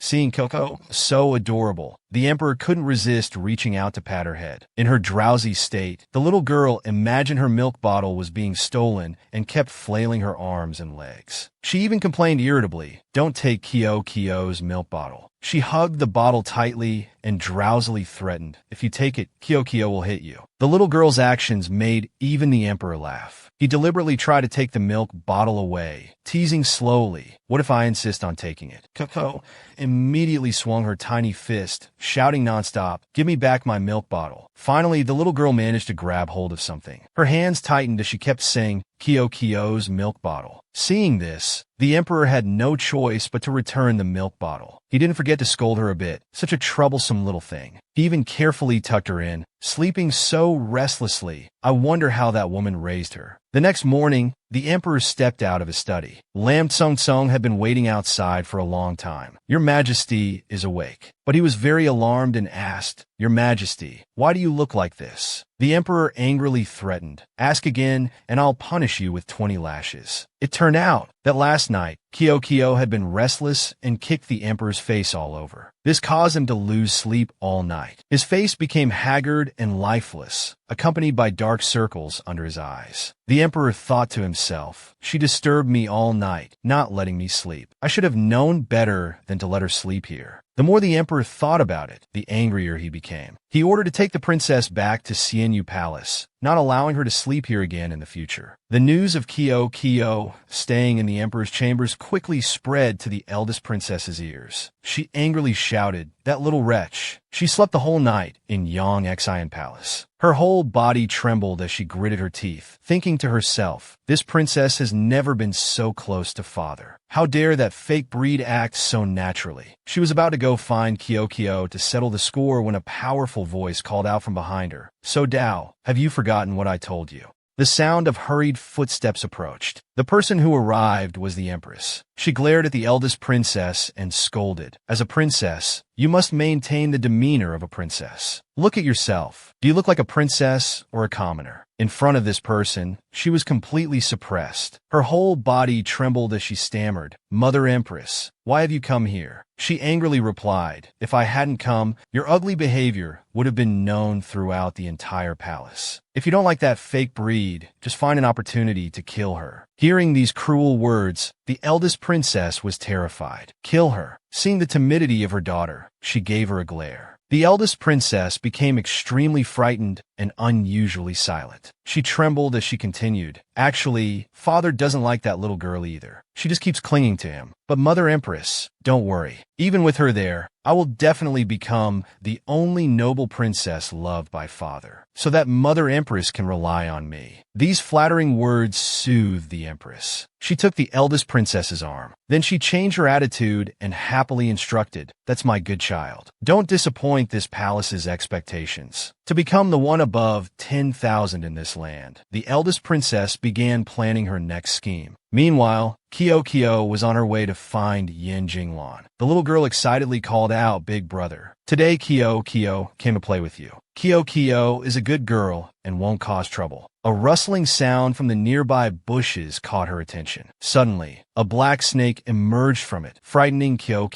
"Snake! It's a snake!" The little girl panicked and sat down on the ground, screaming nonstop. Kyo's meat is all fat, it's not tasty. Only pork belly is delicious, so don't eat Kyo. Fortunately, Yin Jinglan appeared just in time. He frowned and grabbed the small snake. How troublesome. He shook the snake in his hand and then instructed it, "Go home. Don't scare people anymore." Then Yin Jinglan put it on the ground. Kyo watched in amazement. The little girl kept praising, "Big brother, you're so amazing." Yin Jinglan coldly asked, "Princess, why did you come here?" Kyo happily opened the bamboo basket in her hand and replied, "I brought food for you to eat. All delicious things like red bean cakes, cinnamon rolls, and so on." The little girl enthusiastically held up the bamboo basket. "Which cake do you like?" But Yin Jinglan's face darkened and he didn't answer. Suddenly, he changed his expression and smirked, asking, "Do you really want to know?" Ko innocently nodded with sparkling eyes, waiting expectantly. Yin Jinglan's voice had a hint of cruelty. He stroked Kyo's chubby face and said, "I like other people's eyes the most. Princess, would you give me yours to eat?" Kyo fearfully covered her eyes quickly. "I'm a good girl. Don't eat Kyo's eyes." Yin Jinglan grabbed the little girl's soft hands. Then he coldly asked, "Then does the princess still want to be friends with me?" His frightening demeanor terrified Kyo, her eyes brimming with tears. The little girl angrily shook off Yin Jinglan's hand and quickly ran away. Kyo doesn't want to. Kyo doesn't want to be eaten. But she hadn't run more than a few steps when she fell face first. Yin Jinglan saw this and mocked the little girl. Kyo sat up, resentfully saying, "Handsome big brother is a bad person. Kyo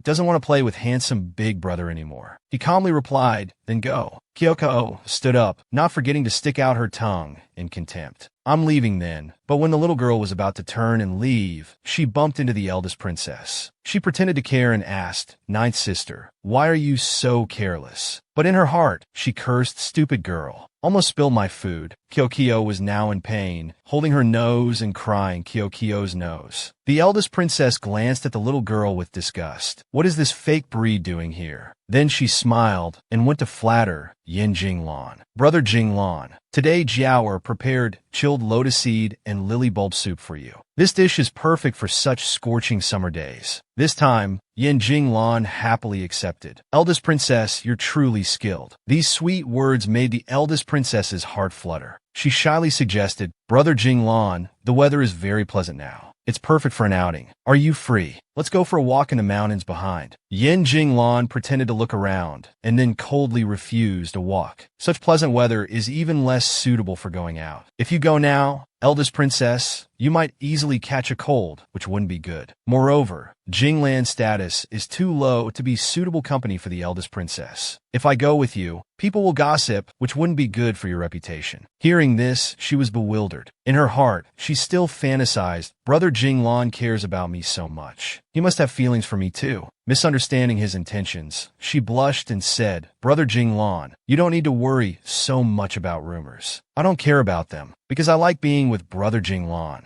As soon as these words were spoken, Yin Jinglan was stunned. She covered her face with her hands in embarrassment. "I really like you, Brother Jinglan." Then she hurriedly grabbed Kyo's arm and pulled her away. "We have something to do. We're leaving first." Kyo, unluckily caught in the crossfire and not understanding what was happening, shouted, "Why are you pulling me away?" Handsome big brother, save me. Yen Jinglan coldly snorted, how troublesome. But then his eyes suddenly lit up. Yen Jinglan discovered several beautiful pearls on the ground. These are pearls, he thought to himself. These pearls can only be created from mermaid tears. Could they be from the little princess when she fell earlier? Meanwhile, the eldest princess and Kyo were having a heated argument in the imperial garden. You little wild breed, stop clinging to brother Jinglan every day. Let me tell you, brother Jinglan only likes me, not a little wild breed like you. Kyo, not to be outdone, raised her chin and argued back, watch your language. Without knowing anything, you're already claiming brother Jinglan likes you.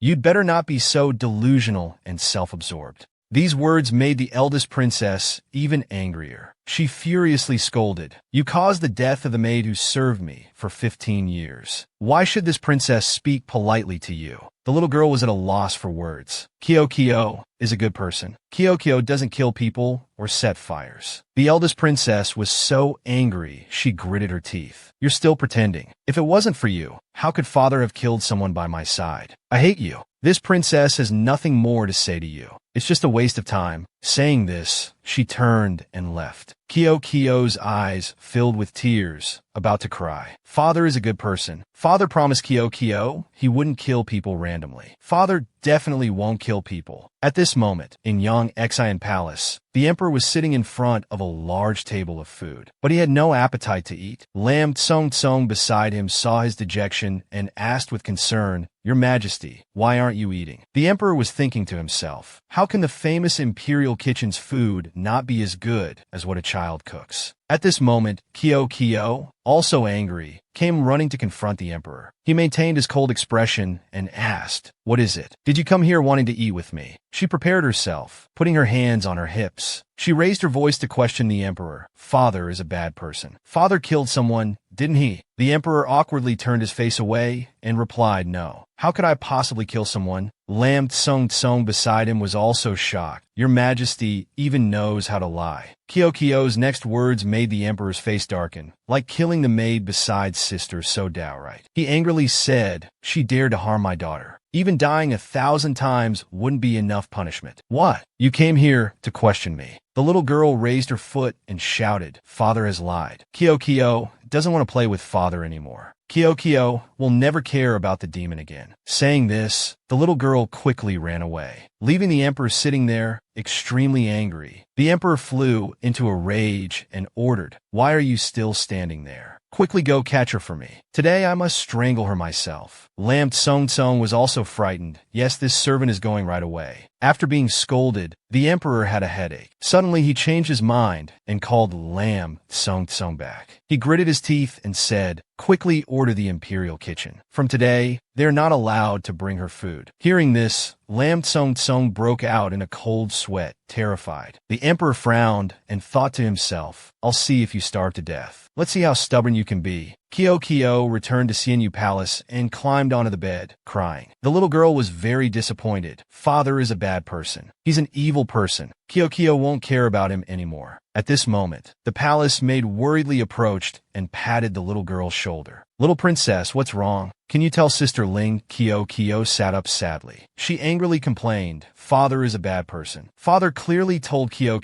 he wouldn't kill people, but father still killed someone. Kyo won't trust father anymore. After hearing this, Linger carefully took hold of her small, soft arm. The palace maid slowly explained, Little princess, do you know? This servant once overheard a conversation from the older governesses in the palace, those who took care of His Majesty when he was young. Back then, he was the least favored son of the Grand Emperor. Whenever His Majesty did something wrong, the Grand Emperor would beat him, even confine him for months. I don't have such a useless, incompetent son. You waste. You're truly disgracing the royal family. To gain the Grand Emperor's recognition, he vowed to seize the throne to prove to the Grand Emperor that he wasn't useless. Gradually, over time, his temperament became cruel and violent. But it was the princess's appearance that made the tyrannical emperor smile for the first time. This servant truly feels that His Majesty cherishes the little princess very much. Hearing this, Kyo's face fell. I didn't know father had such a painful past. Father has been so lonely all these years. And I even said harsh words to make him angry. I must go see father to explain clearly. At this moment, in Yang Xian Palace, before the prisoners, the emperor kept ordering, "Take these people away and behead them all for me." He even frantically approached to strangle one of them. The person was terrified and begged, "Your Majesty, spare my life." Suddenly, Kyo's image appeared, accompanied by threatening words ringing out, "Father, don't kill people. Killing people will send you to hell. If Father kills people, Kyo won't like Father anymore." The emperor's face darkened, his eyes wide with pain. Then he changed his mind and released the person go. "Get out of here." He became silent, gritting his teeth in anger. "Damn it, why do I keep thinking about that little brat? She's just like that woman left behind, truly not worth my care." While lost in thought, suddenly his eyes flashed with murderous intent as he sensed someone approaching.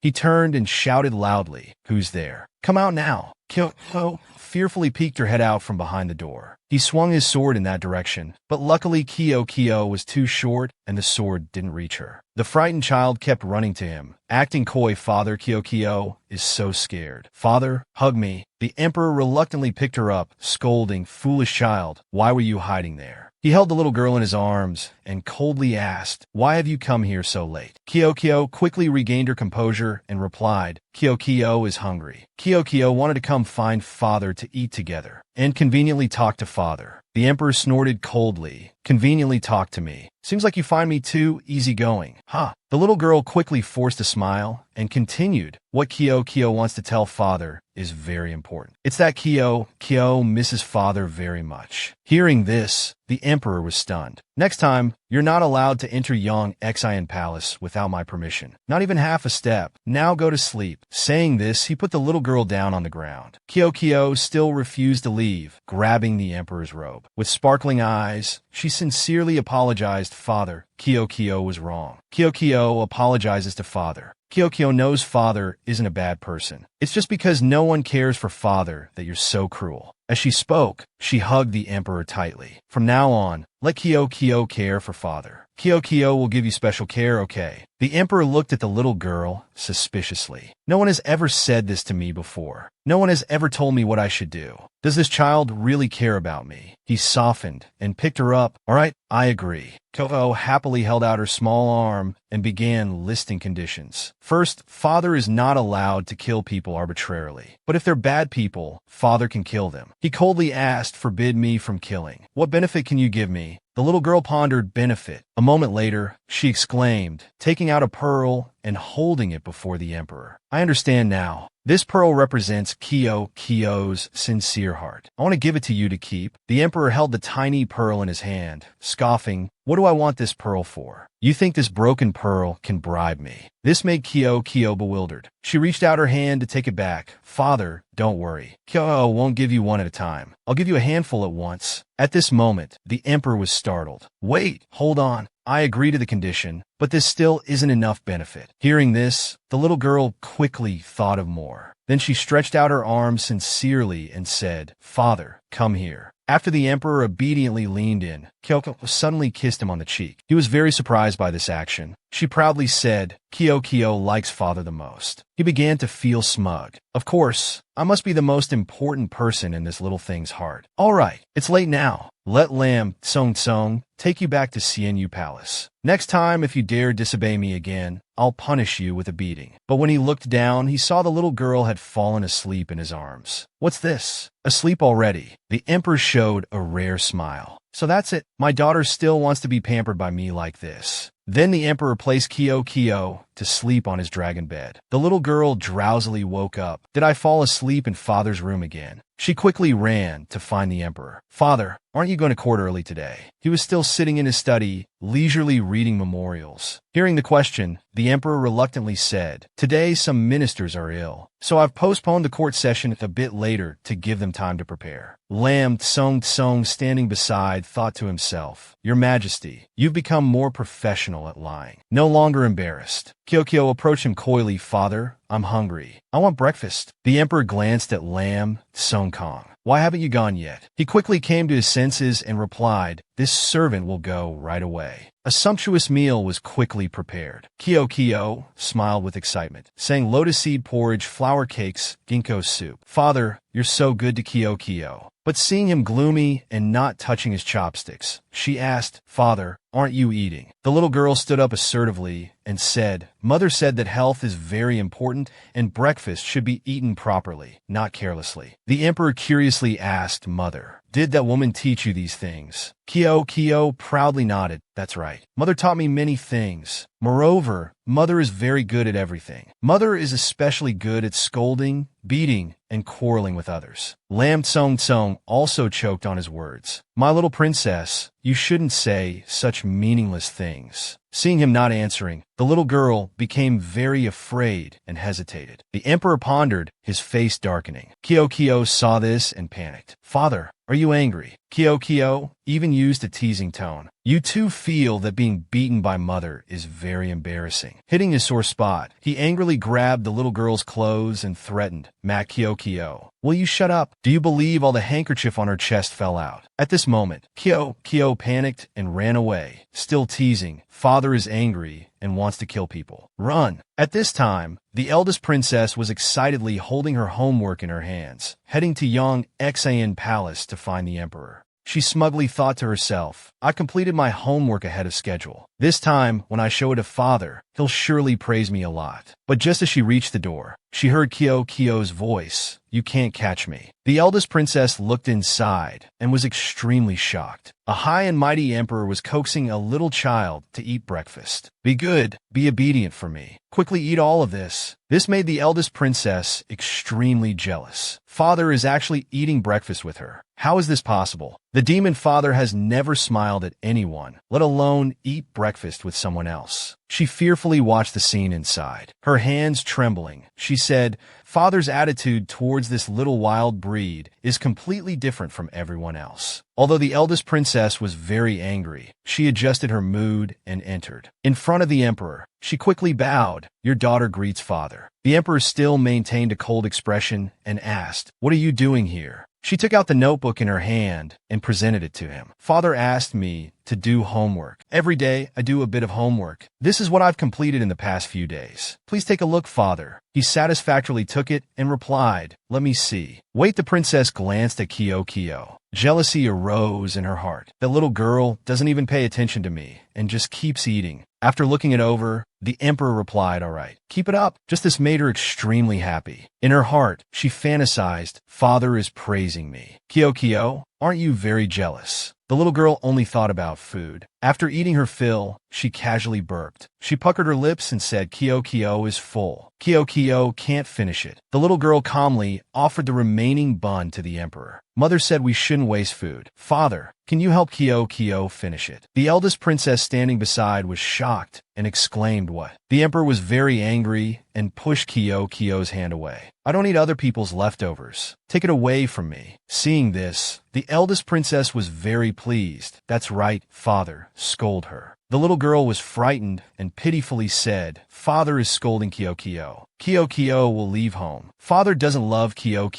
Father has other children now." These words made the emperor's heart soften, and he hesitated. Then he snatched the bun from Kyo's hand and shouted, "Shut up. Say one more word, and I'll throw you behind the mountain for wolves to eat." Now he reluctantly ate that bun. Kyo was overjoyed and hugged the emperor's arm, praising, "You're still the best father." The eldest princess's eyes widened. How can this happen? Father is clearly obsessed with cleanliness. Why is he still willing to let Kyo feed him, even eating her leftovers, and letting her dirty hands touch his clothes? Jealousy arose in the eldest princess's heart. How can this wild child have everything I want? Lam Tsong stepped in at this moment to remind. The emperor quickly stood up and instructed, "I'm going to court now. You behave and return to Xianyu Palace for me. Don't cause trouble and create more problems." He coldly looked at the eldest princess. "And you, remember to take care of the ninth princess. Understand?" Kyo happily replied, "Yes, father." The eldest princess suppressed her anger and gently accepted the order. Yes, your daughter will certainly take good care of ninth sister. After the emperor left, she changed her expression and shouted directly at Kyoko. Did you hear what father said? Behave yourself. Don't cause any more trouble. Kyoko frowned. Elder sister is too fierce. The little girl even acted cute and teased her. Are you jealous of me because father treats me well? The eldest princess angrily retorted, who would be jealous of you? Father has loved and cared for me for over 10 years now. You're just a newcomer. How could father love you? Don't be so full of yourself. The little girl quickly slid off the chair. Kyoko doesn't care. Kyoko only knows father is good to Kyoko. The eldest princess kept shouting, stop being delusional. Ignoring her, Kyoko quickly ran off to play. This made the eldest princess panic. Hey, where are you going? Father told me to watch you. You're not allowed to go out and cause trouble. Stop right there. At this moment, the crown prince was begging someone. I'm begging you. Imperial physician Lee, please help me. Little E is here kneeling and begging you, please. Please don't go. Imperial physician Lee reluctantly knelt down and replied, Crown Prince, I can't. This is the cold palace. I don't have the authority to enter this place. If His Majesty finds out, His Majesty will certainly not spare me. I beg you to understand. Suddenly, Kyoko ran over excitedly and asked, Big Brother Prince, what are you doing? The Crown Prince grabbed Kyoko's small arm. He earnestly begged for help. Imperial physician, I don't want Mother Consort to die. Mother Consort is ill. Kyoko suddenly remembered a few days ago, so that's why he came to find father, to invite the imperial physician. But father drove Big Brother Prince away, not giving him a chance to beg. At this moment, So Dao also came running. She roughly grabbed Kyoko from behind. You come back with me right now. Kyoko kept protesting, but Big Brother Prince's mother consort is ill. If she doesn't get treatment from the imperial physician, she'll die. So Dao threatened, that's none of your business. Father hates the crown prince the most. If you associate with him, it will only make father hate you and him even more. But the little girl struggled and shouted, that's impossible. Mother said, good people can't stand by and watch others die. Kyoko definitely can't be a bad person. So Dao was so angry she couldn't speak. Kyoko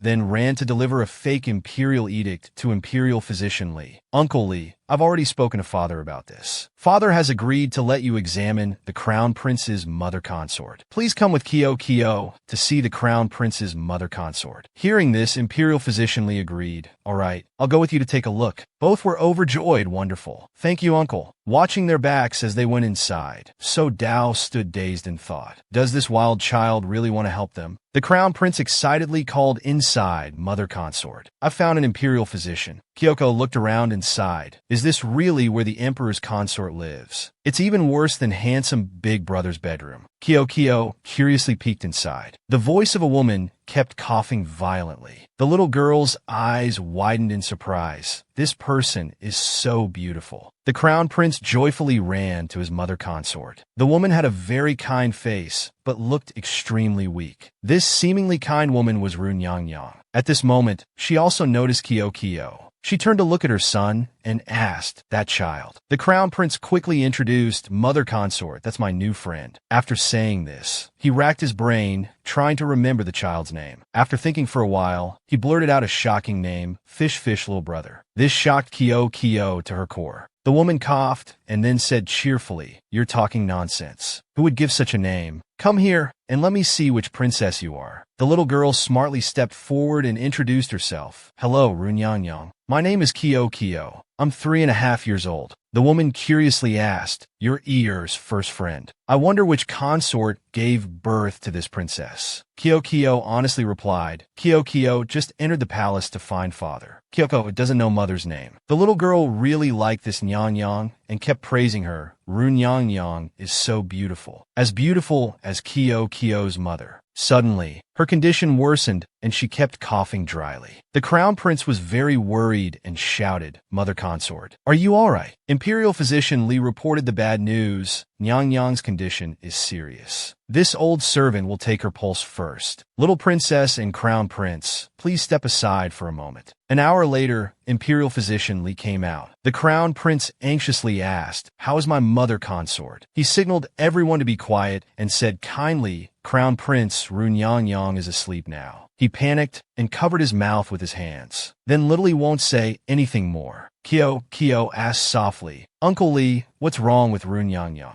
Imperial physician Li patiently replied, "Runyang has pulmonary tuberculosis. Coincidentally, the Imperial Medical Institute has a rare medicine that can cure it. However, as Ru Consort is a prisoner in the Cold Palace, she cannot use that medicine. This servant can only temporarily stabilize her condition. Beyond that, this servant cannot help further." The crown prince was shocked to hear this. So will Mother Consort die? The more he thought about it, the more scared he became and burst into tears. Mother Consort can't die. Kyo stood beside him, constantly comforting, "Big brother prince, don't cry. Runyang will get better." The little girl innocently continued, "As long as Kyo asks father, father will definitely save Runyang. Father may seem mean on the outside, but he's actually very kind-hearted." The crown prince stopped crying and asked in surprise, "You can make father save Mother Consort?" At this moment, Kyo confidently patted her chest and affirmed, "Of course." He joyfully picked up the little girl and cheered, Fish is a good friend." The crown prince excitedly took her to play. Imperial physician Li saw this and admired her. The ninth princess is so capable. She even managed to comfort the crown prince. He happily said to Kyo,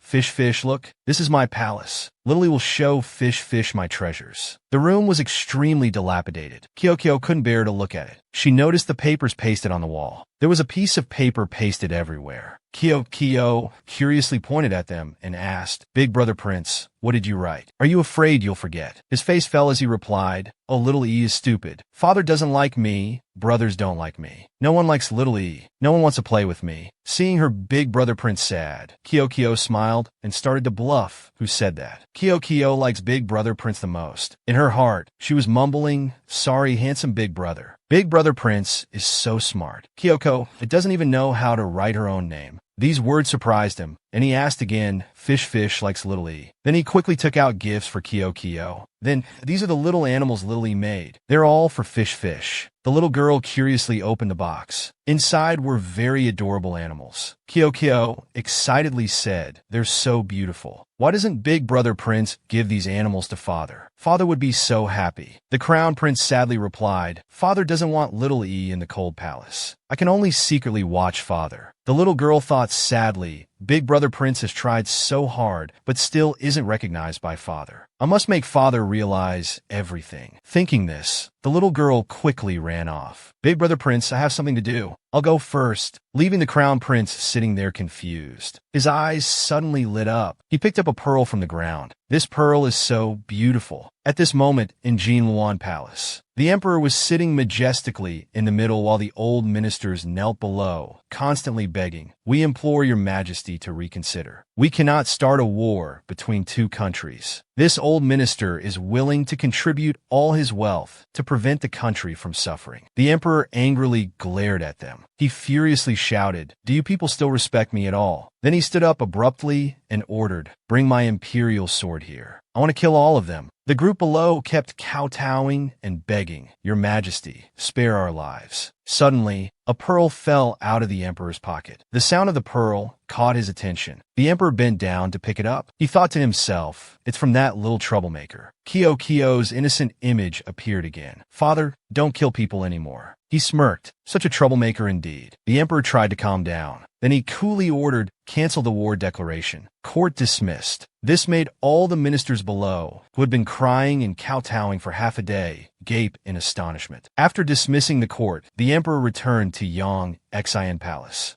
He pensively looked at the pearl in his hand. Suddenly, there was a sound of pattering footsteps approaching. This caught his attention and made him look up to see it was the little troublemaker girl the emperor had been missing. The little girl cheerfully called out, "Father." She innocently ran over and nestled into the emperor's lap, asking, "Did Father miss Kyo?" He embarrassedly turned his face away and said no. Kyokyo looked up at him sadly with tears in her eyes. Father really didn't miss Kyokyo. At this moment, he looked at her with a gentler gaze. In his heart, he thought, this child really is. The emperor softened, unable to resist her cuteness, and picked her up. He suspiciously asked, "Why do you keep running to my study? What are you up to now?" Kyokyo smartly replied, "I don't have any bad intentions." As she spoke, she took out a small gift. Kyokyo came to give father a gift. "Look, father, isn't it beautiful?" He held it in his hand, showing a pleased expression, and asked, "Did you make this for me?" In his heart, he thought, "My daughter is so capable." Kyokyo innocently replied, "Actually, this was made by Big Brother Prince." When the emperor learned the truth, his face darkened. The little girl kept chattering, "Big Brother Prince likes father a lot too. He even made many little animals by hand for your birthday gift." The emperor coldly asked, "So this is the real reason you came to find me?" The little girl's face became mysterious as she stammered, "Not exactly. Runyangyang is ill. I came to ask you to save Runyangyang." The emperor glanced at Lam Tsung standing beside and asked, "Who is Runyangyang?" He quickly replied, "Your Majesty, Runyangyang is the Ru consort in the Cold Palace, the Crown Prince's mother." Hearing this, his expression changed. "I knew it. All the sweet talk from this little troublemaker was fake. Her purpose was just for those two in the Cold Palace." The emperor angrily threw Kyokyo to the ground. Then he indifferently replied, "I don't care. Get out of my sight." Kyokyo didn't give up. She used her small arms to tightly grasp the emperor's robe. The little girl pleaded softly, "Kyokyo has only this one request. Father, can you save Runyangyang? If father agrees to save Runyangyang, Kyoko will love you even more." The emperor smirked. Then he flew into a rage, pointing at Kyokyo's face and shouting, "I don't need your love. Get out of my sight immediately." The little girl was now very frightened, her eyes brimming with tears. "Father doesn't want to see me anymore. In my previous life, it was also because father didn't listen to Kyokyo that handsome big brother invaded Machian country. The princess also rebelled for the throne. The more she thought about it, the louder she cried. Kyokyo, very sad. Seeing the little girl cry, the emperor became flustered. "Don't cry. Don't think your tears can move me." He coldly snorted and glared at her. Then he softened and picked Kyokyo up to comfort her. "All right, stop crying." He reluctantly agreed. "It's just one Ru consort, right? I'll treat her illness, that's all." Kyokyo doubtfully asked again, "Father really means it. A dragon's son keeps his word." The emperor quickly ordered, "Summon Imperial Physician Li. Take whatever medicine is needed. Treat Ru consort's illness." Only then did Kyokyo stop crying and smile, leaning into his chest. "Thank you so much, father. I know father is the best to me." The emperor was also moved by Kyokyo's kindness. He warmly hugged the little girl. "You silly little one." The next day, Kyokyo excitedly went to the Cold Palace to play with the Crown Prince again. She saw him standing and talking to a tree. "Your subject greets father." The little girl wondered, is Big Brother Prince bowing? She happily approached and clapped. Big Brother Prince is so good, bowing correctly. He also felt happy seeing Kyokyo. The Crown Prince was very self-conscious and lowered his head, saying, "But little E is stupid. Every time I see father, I can't say anything. I forget how to bow." He quickly became dejected, saying father doesn't like him. Seeing this, Kyokyo quickly came to comfort him. "Don't be sad." Mother said, "What others think is their business. We just need to do our best." But Kyokyo will tell you a secret. Next time, just imagine father as a rabbit in tiger's clothing, and you won't be scared anymore. The Crown Prince also imagined that image. He suddenly became happy. Little rabbit. Little E isn't scared. Little E likes little rabbits a lot. At this moment, a teasing voice came from the wall. "Oh, where did this fat pig come from?" It turned out to be the third prince, Mak Jingxian of Machian country. He arrogantly continued, "This prince has never seen you before. What's your name?" Seeing that the two didn't answer, Jingxian became very angry and shouted, "Are you mute? Why aren't you saying anything?" The Crown Prince was very scared when he saw him. Without a word, he grabbed Kyokyo's hand and ran away. Fish, run quickly. The unlucky little girl, not knowing what was happening, innocently asked, "Where are we going?" Jingxian nimbly jumped down to the ground. He curiously asked his attendant, "Mo Yi, who was that child?" He poked his head out from behind the wall and replied, "If this servant is not mistaken, that child is the princess who recently entered the palace." Hearing this, Jingxian showed great interest. "So this prince has another little sister now." Interesting. Meanwhile, the Crown Prince and Kyo had run who knows how far. The two stopped, panting on the ground. Kyo looked up and asked Big Brother Prince, "Who was that person? Why did we suddenly run?" He showed a scared expression and said, "That's Third Prince. He's extremely evil and even bites people. It hurts a lot." Hearing this, Kyo was also frightened because this guy was indeed very perverted. In her previous life, she had only gone to play in the Third Prince's palace for a bit, and he had threatened to dig out her heart. The Crown Prince was still worried and reminded Kyo, "All four Prince brothers are not good people. Fish, don't play with them, okay?" The little girl also firmly nodded. "Don't worry, Kyo won't play with bad people, but except for handsome Big Brother. As long as I can become friends with handsome Big Brother in this life, the four Prince brothers also won't be instigated by him to rebel and seize the throne." Kyo is so smart. At the same time, Linger came to the palace to find her. "Little princess, it's time for dinner." But there was no one inside. "Oh, where has the princess gone?" Just then, the emperor also had free time to visit the little princess. "His Majesty has arrived. This servant greets your Majesty." He glared at the palace maid and asked, "Where has that little troublemaker run off to again?" Linger trembled and replied, "This servant doesn't know where the little princess has gone. This servant will go look for her right away." He felt worried and thought to himself, nothing bad has happened, right? He ordered, "Before nightfall, you must find the ninth princess." Outside the cold palace, the sky was already getting dark. Kyo was playing happily with the Crown Prince. He stood beside her, constantly clapping and praising. Fish is so amazing." The little girl lifted her brush, tilted her head up, and said, "Isn't it beautiful? Fish, father is very handsome." It turned out she was drawing a portrait of the emperor. The Crown Prince frowned and said, "Little E wants to learn to draw too. But little E is stupid." Kyo stepped forward to comfort him. "It's okay. Kyo can teach you. Big Brother Prince will definitely learn. You might even draw better than Kyo." Hearing this, he was overjoyed. Fish is so great. At this moment, she realized it was already dark. "Oh no, it's late." She quickly said goodbye to the Crown Prince and returned to Sienu Palace. "Big Brother Prince, I'm going back. I'll come play with you again tomorrow, okay? Goodbye, Fish. See you tomorrow." Returning to Sienu Palace, the little girl peeked stealthily at the door, looking inside. Seeing no one inside, she sighed in relief. "Seems like no one's here." Kyo then dared to tiptoe in. "Phew, luckily Sister Ling didn't discover me." But suddenly, a familiar voice rang out. "You're back." The emperor crossed his arms and coldly questioned, "Where did you go today?" The little girl puckered her lips and replied, "I studied the 3-character classic and drew with Big Brother Prince." In her heart, she thought, "Father is angry." Then she tremblingly showed the painting to the emperor. "Father, I drew this." But he coldly shouted, lying, "I'm asking you for the last time, where did you go today?" The little girl felt she was in big trouble. Then she honestly answered, "I want to find Big Brother Prince," and played until I forgot my way back. Why is father so angry today? When he heard Crown Prince, he showed obvious disgust. "Why play with that fool? Making me worry about you all day." "So you sneaked into the cold palace to play." Kyo threw herself at his feet, hugging his legs and coaxing, "I'm sorry, father. Don't be angry, okay? I have a gift for you." But the emperor was still unhappy and said sternly, "Kyo, you're not only lazy in studying and fond of playing, now you've learned to lie to me. You're too much, just like your mother." But the little girl still tried to protest. Kyo's painting isn't bad. Unexpectedly, the more she spoke, the angrier he became and left. Kyo ran after him. "This is for you, father. Please take it." But the emperor flew into a rage and threw the painting to the ground. He glared threateningly, "Don't touch me." This frightened the innocent little girl. Kyo looked at the fallen painting very disappointedly. But this time the emperor was truly angry. He coldly snorted.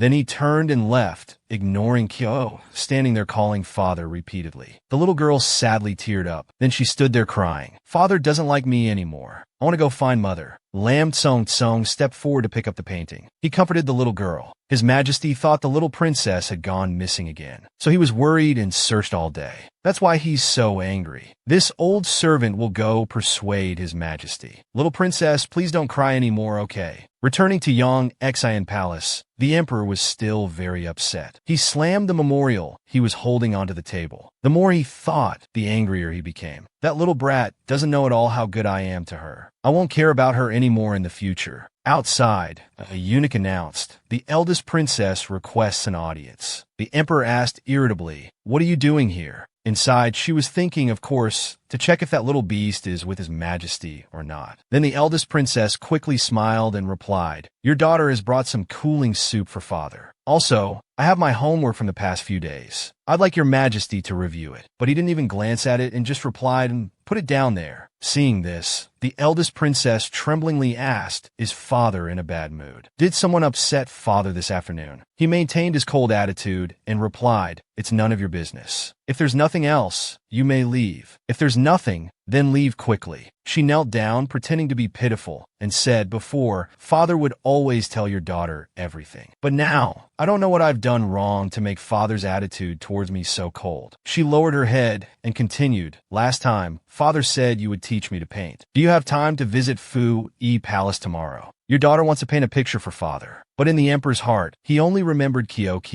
The image of the little girl appeared. "Father, Kyo is giving you this painting." The emperor softened for a moment and agreed with the eldest princess. "All right, if I'm free, I'll come." The eldest princess was overjoyed and finally withdrew. "Yes, then your daughter will take her leave. Father, please take care of your health." After she left, the emperor felt very troubled. Why did I just think of that troublesome little girl again? It's like her spirit is haunting me. Lam Tsong took the opportunity to present Kyo's painting. "Your Majesty, please look at this painting." But before he could finish, he was coldly dismissed by the emperor. Finally, the emperor softened and called back, "Wait, bring it here." He carefully opened it to look. "Is this the painting that child wanted to give me? It's so poorly drawn." On the painting were some very sentimental words written, "For father. Hope father is happy every day." This made his anger subside, and he showed a rare, gentle smile. "It seems I was a bit too harsh on her." The emperor decided to visit Kyo late at night. He found the little girl lying on the bed with a pained expression. The emperor was very anxious and ordered, "Quickly come here and see if the child has a fever." Lam Tsong carefully said, "Your Majesty, don't worry. Let this servant check." After checking, he reported, "Your Majesty, the little princess doesn't have a fever. She's probably just having a nightmare." At this moment, Kyoko fearfully talked in her sleep, Father, can you not abandon Kyo?" Kyo is so scared. Big brother Prince isn't wrong.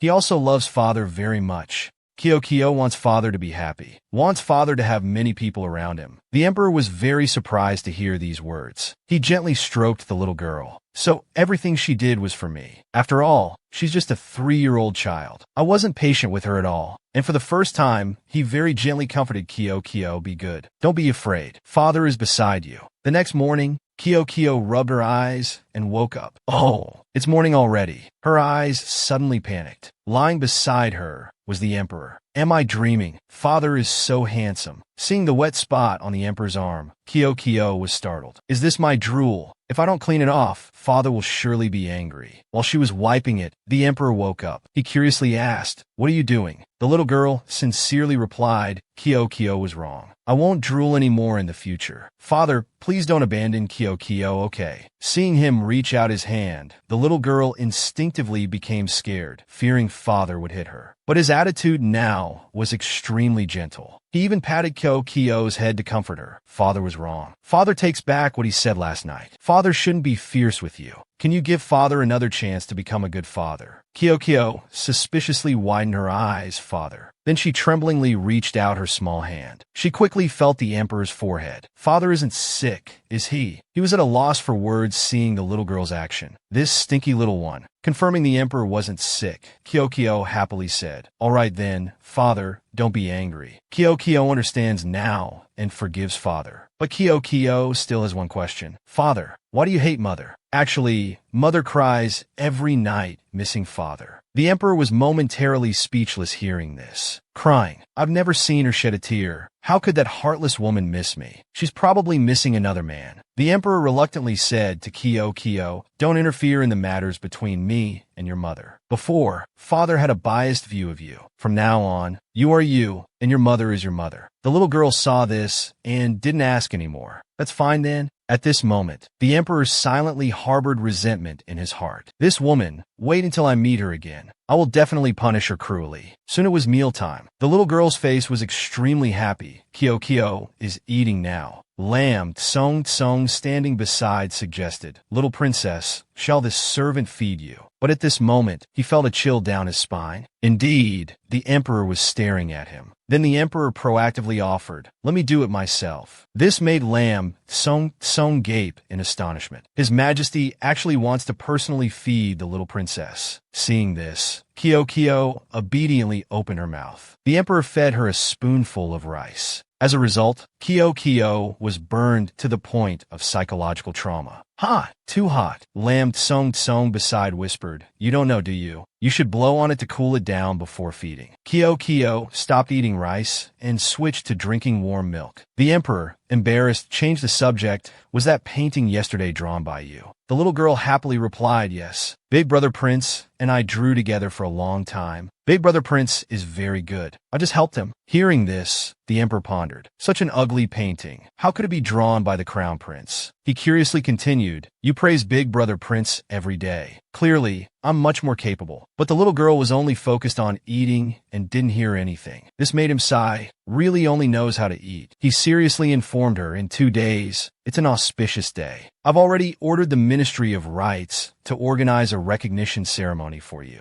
At that time, a banquet will be held with all civil and military officials at Taiji Palace." Kyo curiously asked, "Is a recognition ceremony the kind with lots and lots of delicious food?" Seeing the little girl's innocent adorableness, he reached out to pick up Kyo and place her on his lap. "I want everyone in the world to know that you are my daughter." The little girl felt excited and asked further, "Then can Kyo invite the princes to come play?" He reluctantly agreed. "I allow you to bring the other princes to the recognition ceremony. But remember, don't come to cause trouble." Kyo heard this and was extremely happy. "Thank you, father." Soon, at Manhwa Palace, Yen Jinglang quickly received secret intelligence. That dog emperor wants to hold a recognition ceremony. Wu Xinjing replied, "This servant has just heard that everyone in the palace is busy preparing for this recognition ceremony." This news is certainly not wrong. Yen Jinglang took out the pearl he had picked up before. He gritted his teeth and said, "That chubby one turns out to be the daughter of that dog emperor. What a waste that I was worried she'd be bullied before. Speak of the devil, and he shall appear." From outside came the little girl's voice, "Handsome big brother. Kyo is here to see you." Yen Jinglang coldly asked, "What are you doing here?" Kyo innocently replied, "Kyo misses handsome big brother. In 2 days, father will hold a recognition ceremony for Kyo.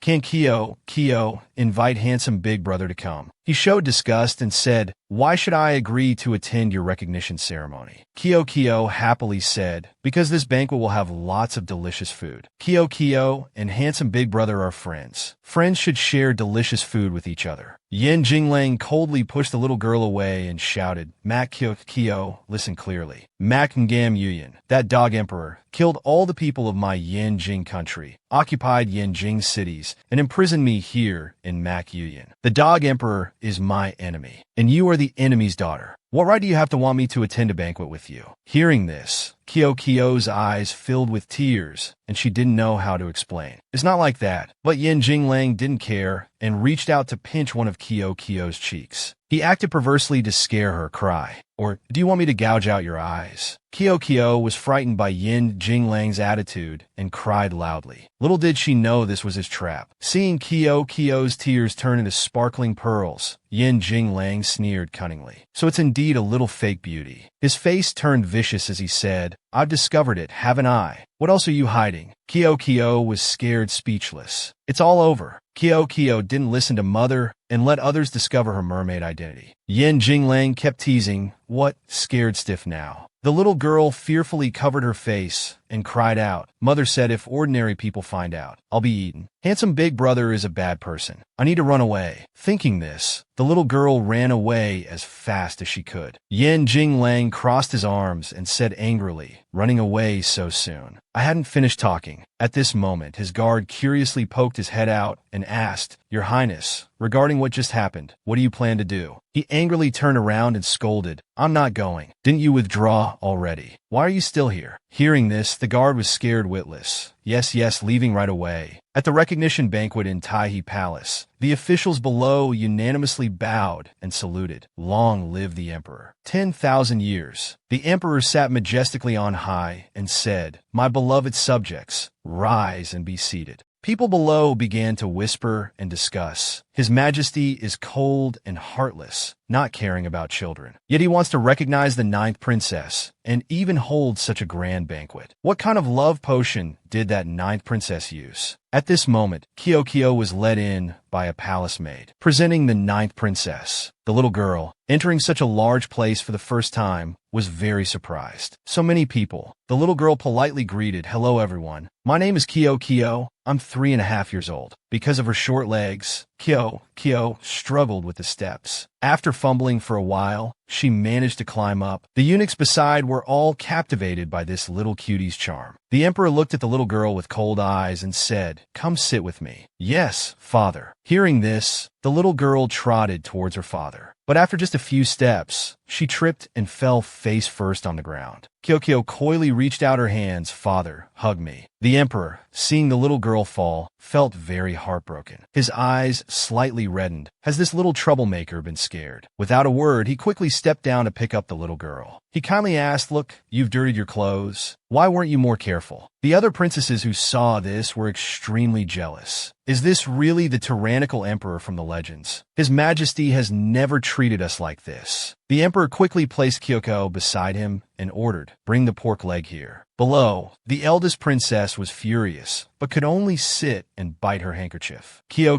looked down, searching. Where did Big Brother Prince hide? Sure, he was hiding in a corner, fearfully reciting, "Man's nature at birth is good. Their natures are similar, their habits become different." The little girl finally found him and cheered happily. "Big Brother Prince, Kyo found you." Kyo curiously asked, "Why are you hiding here? Is there something delicious?" Sure, he's still tense, replied, Fish, little E is practicing the lesson. I don't dare let father hear. Father won't be happy." But Kyo excitedly said, "Big Brother Prince has practiced for so long, you'll definitely do well. Let's recite for father." Saying this, the little girl happily took Shiyi's hand and brought him before the emperor. "Father, Big Brother Prince wants to greet you." But he showed disgust. "What? I don't want to hear him waste words." Ignoring the emperor's coldness, Shi gathered all his courage and stepped forward to bow. "Your son greets father. Wishing father always good health, blessings as vast as the eastern sea. Wishing Mac Yuyan country prosperity and wealth, flourishing for generations." He coldly grunted, but in his heart, he had a different view of the boy. His mind is like a 2 to 3-year-old child, yet he can speak such a coherent sentence. The emperor softened and asked, "Have you been studying anything lately? Recite it for me." Finally being asked, Shuri happily listed, "Father, your son has learned a lot." The 3-character classic, standards for students. The emperor also became more genial. "Go on, recite for me." He began reciting confidently, "Man's nature at birth is good. Their natures are similar, their habits become different." The people below were amazed at Shiyi's confidence. Are we hearing things? The crown prince is finally speaking. Has he been cured? But just as he was getting impressive, the crown prince suddenly forgot the text. This left Kyo speechless. "Big Brother Prince, why are you like this?" The little girl stood beside him prompting, "It's if not taught, nature deteriorates." Thanks to their teamwork, Shuri successfully completed the recitation. If not taught, nature deteriorates. In teaching, the way is valued and focusing is essential. Although he finished, Shuri still hung his head in shame. The emperor now looked at him with a satisfied expression. The crown prince has improved. Indeed, it hasn't wasted the little troublemaker's efforts. He shed his cold face and spoke, "Very good. Tomorrow I will arrange for teacher Lin to tutor you. Don't disappoint my expectations." Hearing this, the crown prince was overjoyed. "Thank you, father." Kyo ran to hug the emperor's leg and flattered. Kyo loves father the most. He quickly showed an affectionate smile. Then he picked up the little girl and examined her nose, eyes, and mouth. "So pretty, truly worthy of being my daughter." He looked down at those below and declared loudly, "Proclaim my imperial edict. Bestow the title Kyo upon the 9th princess. From today, the 9th princess Mac Kyo is my daughter. She is a princess of Mac Yuyan country." Kyo grabbed a pork leg and sneaked outside. She sighed in relief. Seems like no one noticed. Just now those consorts kept surrounding her and pinching her cheeks, making her feel very suffocated. The little girl excitedly held the pork leg and ran back with her eyes closed. On the way, she encountered Jing Xian. He looked at the little girl and asked, "Hey fatty, where are you going?" Kyo was very frightened, but still politely replied, "Ah, Third Prince Brother. I'm going back to Xianyu Palace. Why is Third Prince Brother out here? He squatted down and sniffed the pork leg. HM. Then Jing Xian reached out his hand, begging, Fatty, can I try a bite? Kyo, fond of food, firmly refused. No, this pork leg is from father for me. But he ignored the little girl and snatched the pork leg away. Jing Xian held it up high, showing a wicked face, and said, but what if I like it? The little girl helplessly stood below and burst into tears. Suddenly, a voice rang out, Third Prince. This made him pause.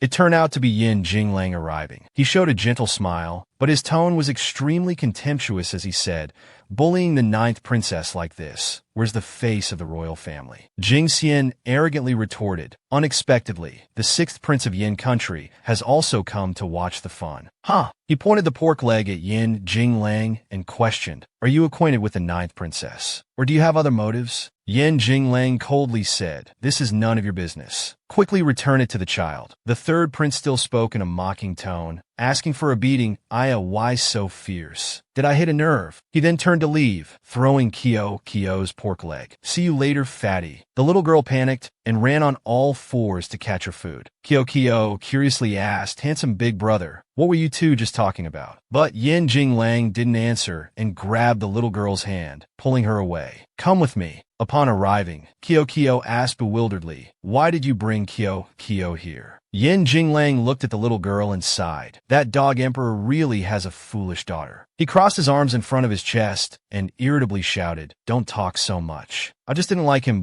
bullying the princess. Kyo didn't understand anything. She innocently said, handsome big brother is really saying one thing but meaning another. These words made him stunned. The little girl pretended to be shy and said, actually, Kyo has forgiven handsome big brother. If you don't want to come, then forget it. Yin Jinglang looked at the boy-crazy little girl, at a loss for words. The little girl excitedly offered him the pork leg, making him feel even more that this child was a big fool. But Yin Jinglang didn't take the pork leg. He coldly asked, do you have any more pearls? The little girl honestly replied, yes, lots of pearls. Pearls for handsome big brother. But unexpectedly, Yin Jinglang grabbed the little girl and lifted her up. Then he threw her straight into the small pond nearby. Kyo didn't know what was happening. His eyes became sparkling as if seeing something very beautiful. After being thrown into the water, Kyo turned into a mermaid. The little girl approached and softly begged, can you help me keep this secret? Yin Jinglang sat on the shore and suggested, that can be arranged. Do you have anything to trade with me? The little girl beckoned with her arm, calling Yin Jinglang over. Come here. Then she used the beauty strategy and kissed the handsome boy once. Yin Jinglang was also shocked to his core. The little girl innocently said, if one kiss isn't enough, how about two? Please don't tell anyone. Yin Jinglang angrily grabbed Kyo's hand. He tightly squeezed her small hand and coldly asked, besides me, does anyone else know this secret? The little girl was very frightened. Big brother is so fierce. Clearly, kissing father was very effective. The little girl lied, no, only you know. In her heart, she thought if Big Brother knew that Big Brother Prince also knows this secret, he would be fierce to him. Yin Jinglang showed a cunning smile, picking up Kyo.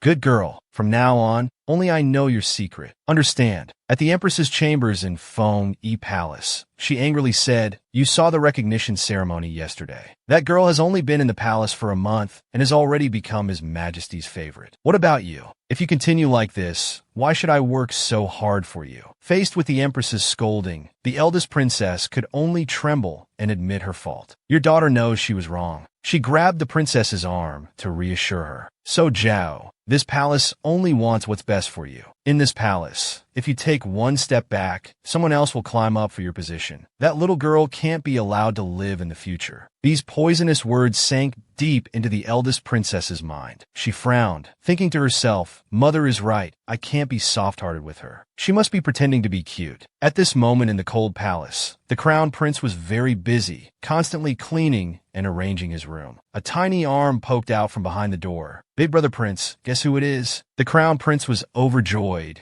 and replied, "Fish, little sister." The little girl poked her face out. "That's right." Kyo trotted in and asked, "What is Big Brother Prince doing?" He scratched his head and said he was organizing books to prepare for studying. Yang also came over and said, "From today, Lily will have to go study. It's just that this concubine is still worried that Lily going to study might not be a good thing." Contrary to her worry, the crown prince was very excited. Kyoko stood up, patting her chest and guaranteeing, Yang, don't worry. I will protect Big Brother Prince when he goes to study. I won't let anyone bully him." At this moment, he looked at the little princess with great admiration. The little girl also showed great understanding, saying, "Big Brother Prince, let's eat and then go to the library together." He was also very determined. Yang also liked the little girl, thinking she was really cute. On the way to the library, the eldest princess also came from somewhere. She was very smug, thinking to herself, "I've reviewed everything yesterday. If I get the highest score today, Father will surely praise me." While walking, she bumped into Kyo's group coming over. She said irritably, "I didn't expect to run into her here too."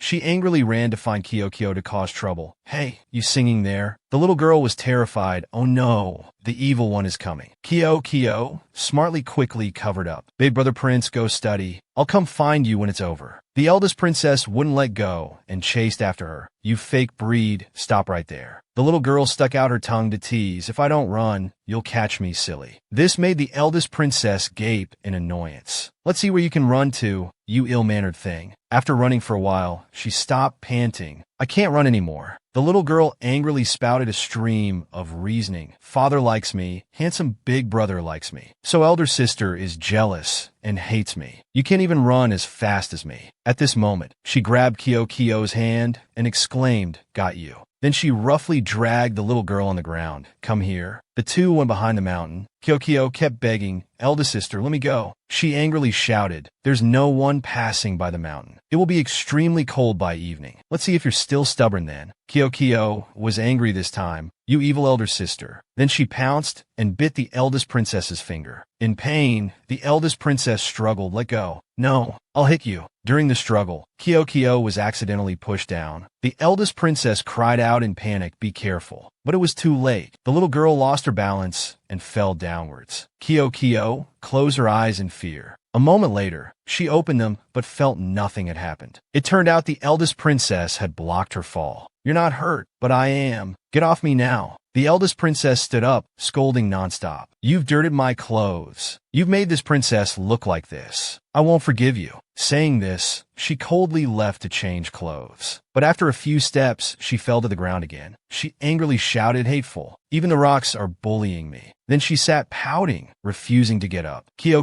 trotted over. The eldest princess glared threateningly. "What are you coming here for?" Looking so hateful and arrogant. She held out her arm and said to Kyo, "This princess became like this because of you. If you know what's good for you, help me up quickly. If anything happens to my limbs, don't blame me for telling Father." The little girl suddenly happily praised, "Eldest sister is so cute like this." The eldest princess composed herself and said firmly, "Don't think a few sweet words will make me forgive you." Ignoring her, Kyoko bent down and lifted her skirt. The eldest princess asked in confusion, "What are you doing?" Kyo quickly said, "I see you're hurt. Let me bandage it for you." The eldest princess stubbornly refused Kyo's help. She waved her hand to shoo her away. "Let go of me. This princess doesn't need your help." The little girl sighed in exasperation. But Kyo observed that the eldest princess was trembling. Elder sister seems to be in a lot of pain. The little girl held out a candy in front of the eldest princess. She innocently said, "Eldest sister, if you're afraid of pain, eat Kyo's candy." She still stubbornly denied her. Afraid of pain? Who's afraid of pain? She still didn't accept Kyo and snapped impatiently. "And who wants to eat your candy?" This princess. Before she could finish, Kyo had already taken out a white jar. Then she quickly sprinkled medicine on the wound. The eldest princess was in so much pain, she wanted to log out of earth. Kyo reassured her. "Mother said when you're injured, you have to stop the bleeding first, then bandage it." After fumbling for a while, Kyo finished bandaging the eldest princess's leg. She looked at it and thought to herself, so ugly. But even Mother Empress had never cared for her like this. What is this little wild breed up to? Kyo still patiently offered the candy, asking, "Want some candy?" The eldest princess looked at the little girl suspiciously and asked, "I bullied you like that. Why are you saving me?" The little girl recited her mother's teachings, because mother told Kyo that as a person, you must remember to repay kindness. Although eldest sister bullied me, you saved me just now. Kyo must thank elder sister. The eldest princess curiously asked further, "So where is your mother? Why did she leave you alone in the palace?" Kyo became sad and pitiful, saying, "Mother is in a place very far away. Very far." Kyo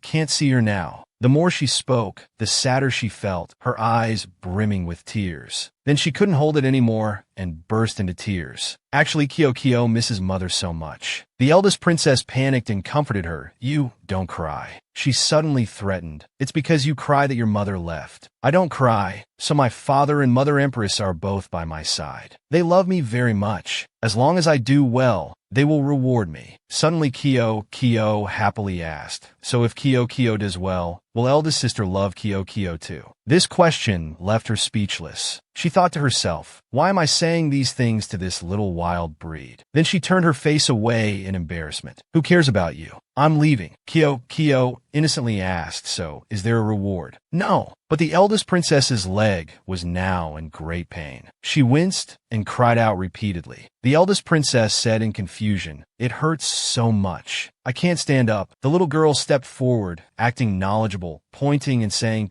"Kyo knows this, it's called a pearl." Seeing the little girl stammer for a long time and speak nonsense, the eldest princess corrected her. "What pearl? This is a sprained ankle." At this moment, the eldest princess was very worried. What should we do now? It's time for class. Kyo happily stepped forward to comfort her. "Eldest sister doesn't need to worry. If father discovers we're not there, he'll surely come looking for us." Hearing these words, she was very surprised. It should have been her comforting the little girl, yet now the little girl was comforting her instead. The eldest princess returned to her fierce demeanor and delusionally said, "If father doesn't see this princess, he'll surely be worried. This princess wants to rest. If there's nothing else, don't bother me." Very soon, night fell and the mountain became very desolate. Kyoko sat in a daze, drawing scribbles on the ground. Then she innocently turned and asked the eldest princess, "When will father come to rescue us?" Kyo is so hungry. She irritably replied, "How would I know if you ask me?" At this moment, a howl rang out. Kyo fearfully hugged the eldest princess. "There are wolves." She glared and pushed Kyo away. "You coward. It's just wolves. They can't eat you. These are the wolves father raises behind the mountain. They'll go to the battlefield in the future. Without father's orders, they won't dare attack others." But Kyo was still trembling in fear. At this moment, another growl rang out. This time, the eldest princess hugged Kyo. "Ah, there's a tiger." The little girl patted the eldest princess with her small hand. "Elder sister, it's nothing now." The little girl optimistically said, "Listen, they're just playing with each other." She quickly composed herself, turning her face away in embarrassment. "To think I was scared in front of this little wild breed. Don't tell anyone about what happened today, understand?" Kyo was bewildered, not understanding. "If you don't want me to tell, I won't." But Kyo has one question. "Eldest sister, why are you so different in front of father compared to how you are now?" She angrily pointed at Kyo's face. "What do you understand? Father likes famous and talented young ladies, so I must be a qualified princess. This princess isn't scheming like you. You use some small tricks to steal father's love." Kyo, with sparkling eyes, sincerely said, "But I feel that others would like elder sister more like this. Mother said, as long as you treat others sincerely, they will treat you sincerely in return. So Kyo feels eldest sister should just be herself." These words made the eldest princess lower her head in thought. Could it be that she had misjudged this little wild breed? No, how could she be swayed by her? At this moment, someone called out, "Little princess, eldest princess, where are you?" Kyo was overjoyed to hear someone. Kyo excitedly called out, "Uncle Lamb, father, Kiki is here." The eldest princess was surprised by the emperor's presence. "Father is here too." At this moment, a troop of soldiers approached with torches in hand. "Found them. They're here." The little girl fearfully spread her arms and ran towards father, leaving the eldest princess behind, trembling because of the bad things she had just done to the little girl.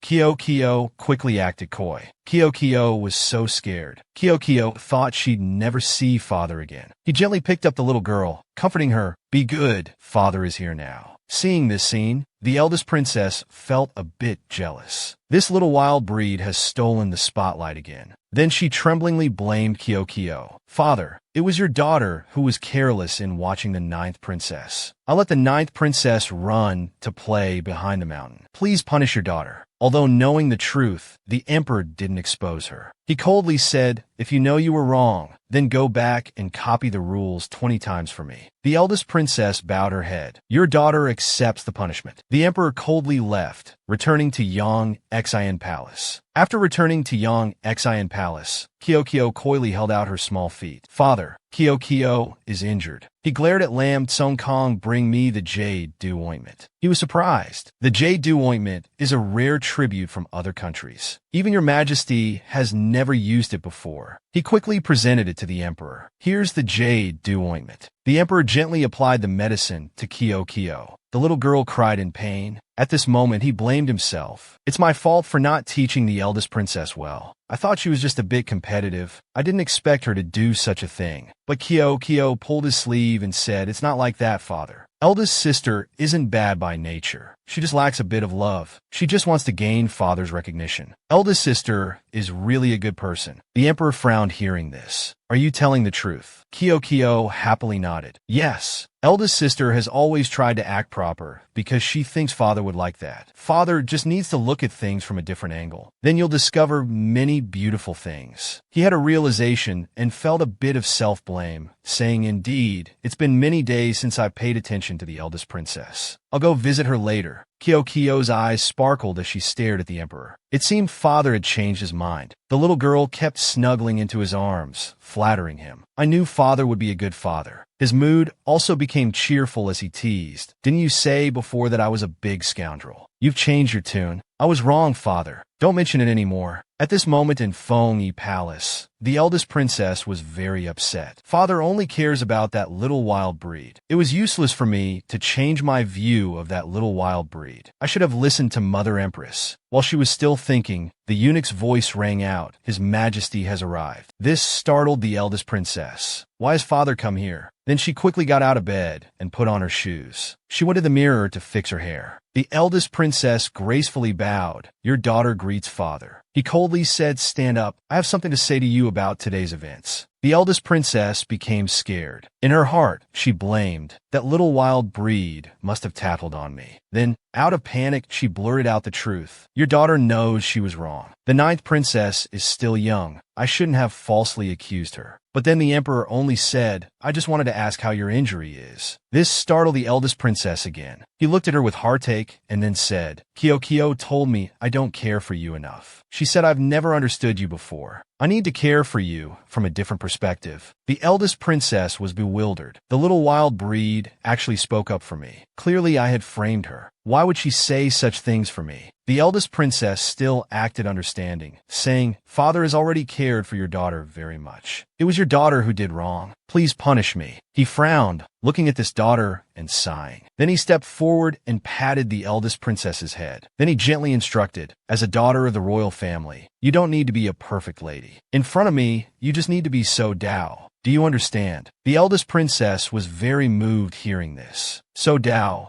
deeply touched, hugged the emperor tightly and cried. He also softly said, it's not early anymore. Go rest soon. He placed his hand on her shoulder to comfort her. I've already invited the imperial physician. If the wound still hurts, tell imperial physician Li. Hearing this, the eldest princess was overjoyed. Thank you, father. Your daughter understands. After the emperor left, she fell into deep thought. I've misunderstood the little wild breed for so long, and I've done such excessive things to her. Next time I see her, I must speak clearly with her. Early the next morning, the sun had just begun to rise. Ko gazed adoringly at the emperor sleeping beside her. She used her soft hand to poke his cheek. Father. But no matter what she did, he wouldn't wake up. Kyo smirked mischievously. Father's not awake yet. I'll take this chance to find Big Brother Prince. A naughty idea flashed through the little girl's mind. Kyo used her short legs to tiptoe off the bed. In her heart, she was as happy as can be. Today, Big Brother Prince also has to go study. I'll be a good Kyo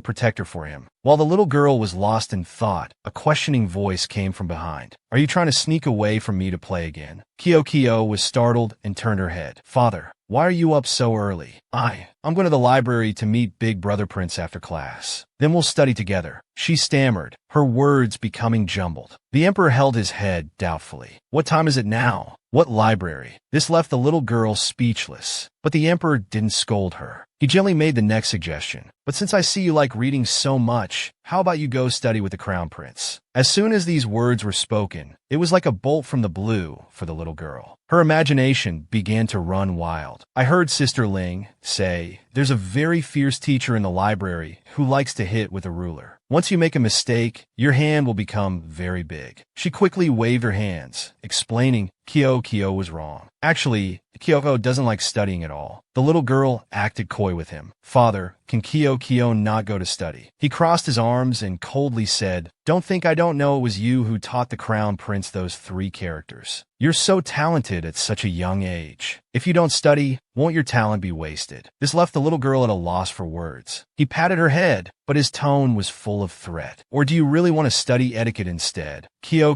didn't answer. She quickly lay face down on the ground. The Emperor's face darkened as he thought to himself, pretending to sleep on me. This child is really getting more stubborn. He decisively said, these days I've arranged for a tutor to come teach you. Go study diligently and don't cause any more trouble. At this moment, Kyo was already at the library. The little girl dejectedly complained to herself, I'm only 3 years old. Why do I have to study? Father is really mean? Suddenly, a hand appeared from behind, covering her eyes. Guess who I am? Kyo smartly replied, it's Big Brother Prince. The two were very happy to see each other. Fish is so smart. When praised, the little girl was very smug. She kept chattering, of course Kyo is amazing. Kyo also wants to escort Big Brother Prince home. Then we can study painting together. He curiously asked, you want to teach little E how to paint? Yes. The little girl curiously asked further, that's right. What does Big Brother Prince study in the library? He quickly held up his fingers to list, eating, playing, reading books, drinking water, and so on. He smiled brightly and excitedly said, and also missing fish. Hearing this, Kyo felt somewhat relieved. It seemed studying wasn't so scary after all. The little girl asked worriedly, so does Big Brother Prince get bullied? If someone bullies you, Kyo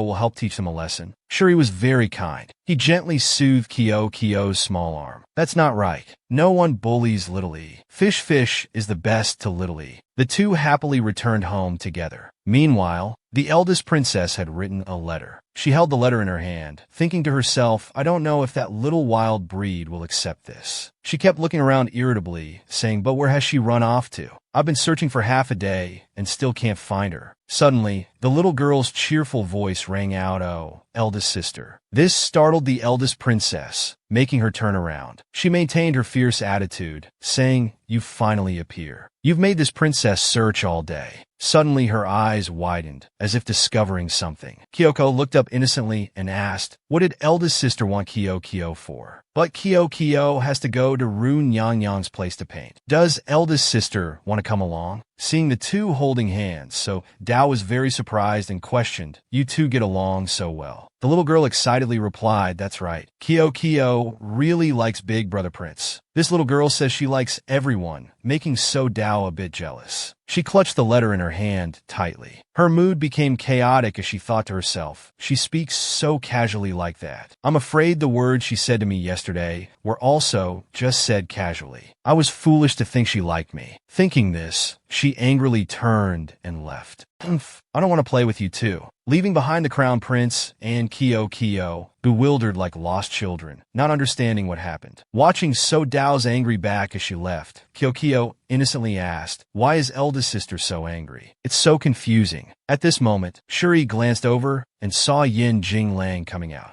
He was also looking over here with a very displeased expression. Their eyes suddenly met, frightening Shuri. It's the 6th Prince of Yin Country who just scolded me for being stupid. He broke out in a cold sweat, grabbed the little girl's hand and urged, Fish, let's go home quickly. Otherwise, Mother Consort will be very worried. Kyo also agreed right away, yes, Big Brother Prince. Yin Jinglang stood to the side, smirking contemptuously. By now it was dark outside. Kyo was on her way back to Xianyu Palace. The little girl was very happy, skipping and cheering. Today I painted father with Big Brother Prince again. Father will surely be happy when he sees it. A cold voice rang out, making the little girl freeze. You still know how to come back. Yen Jinglang suddenly appeared right in front of her. She also asked bewilderedly, handsome Big Brother, why are you here? Or did Kyo take the wrong path? Yen Jinglang's feet stepped heavily forward. I'm asking you. He placed his hand on Kyo's head. Then he glared and questioned, why did the Crown Prince call you fish this morning? The little girl's eyes widened in panic as she thought to herself, oh no, he heard. She broke out in a cold sweat and awkwardly replied this. Actually, in her heart, Kyo was thinking quickly, hurry up. Smart Kyo will definitely think of a reason. Yen Jinglang's expression changed. Could it be that he knows you're a little mermaid? Kyo smiled and waved her hands, explaining, actually, it's because Big Brother Prince likes fish, so he calls me fish. Big Brother Prince doesn't know I'm a little mermaid. Absolutely doesn't know. He looked at the little girl suspiciously. With that bullet-like gaze, Kyo felt like her heart was about to drop out. Yen Jinglang reluctantly stood up, his mouth contemptuous. Such a child. He instructed the little girl, be careful to hide your tail well. Don't let others see it. If someone else discovers it, I can't guarantee you won't be taken advantage of by bad people. Kyo naively thought to herself, handsome Big Brother wants to protect me. The little girl suddenly became happy again. Kyo will definitely obediently listen to handsome Big Brother. Don't worry. Yen Jinglang once again smirked. Oh, hearing her obedience, he excitedly suggested, if that's the case, from tomorrow you'll come to the library to study with Big Brother, okay? Hearing the word study, Kyo's head ached. Studying again. The little girl panicked. Why is handsome Big Brother so similar to father? Then she shook her head vigorously, refusing. Little sister doesn't want to study. If I study, I won't be able to play with father anymore. Ignoring the little girl's refusal, Yen Jinglang picked her up with one hand. He coldly asked Kyo, don't want to go with Big Brother. Don't think I don't know you've been deliberately avoiding Manhwa Palace these past few days. You're avoiding me. Kyo, hit right in the heart, stammered.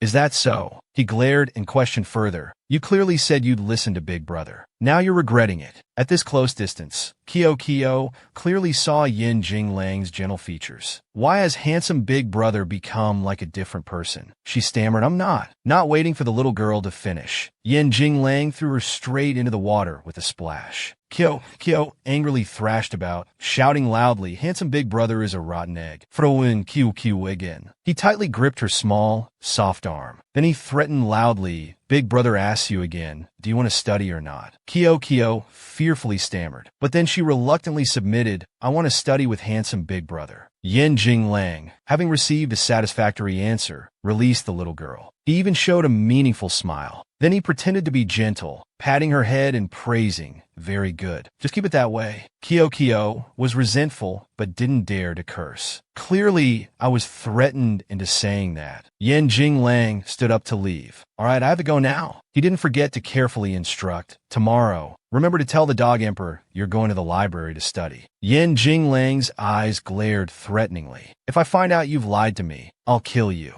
Kyo lied without blinking, waving her hand and asserting, don't worry, Kyo will definitely obediently listen. In front of Manhwa Palace's gate, as Yen Jinglang was about to enter, someone stopped him. Wu Xian suddenly appeared. Please stop, Your Highness. Wu Xian has always had a question. She's the Dog Emperor's daughter. Why does Your Highness want to approach her so many times? He curiously asked, could it be Your Highness likes her? Yen Jinglang's arm suddenly froze at the door. He turned back with a cunning expression and said, like the Dog Emperor's daughter, I must be crazy. Even if all the women in the world disappeared, I still wouldn't like that little brat. He glared with deep meaning. I have my own plans. Moreover, I must make that Dog Emperor pay. At this moment in Yang Xian Palace, the Emperor was dealing with state affairs. Suddenly, he heard the sound of pattering feet approaching, which caught his attention. Kyo, soaking wet, ran in. Seeing this, the Emperor was very worried and asked, why are your clothes so wet? The Emperor frowned anxiously and called, Lam Tsong, quickly get a towel. His face darkened as he interrogated, tell me who bullied you.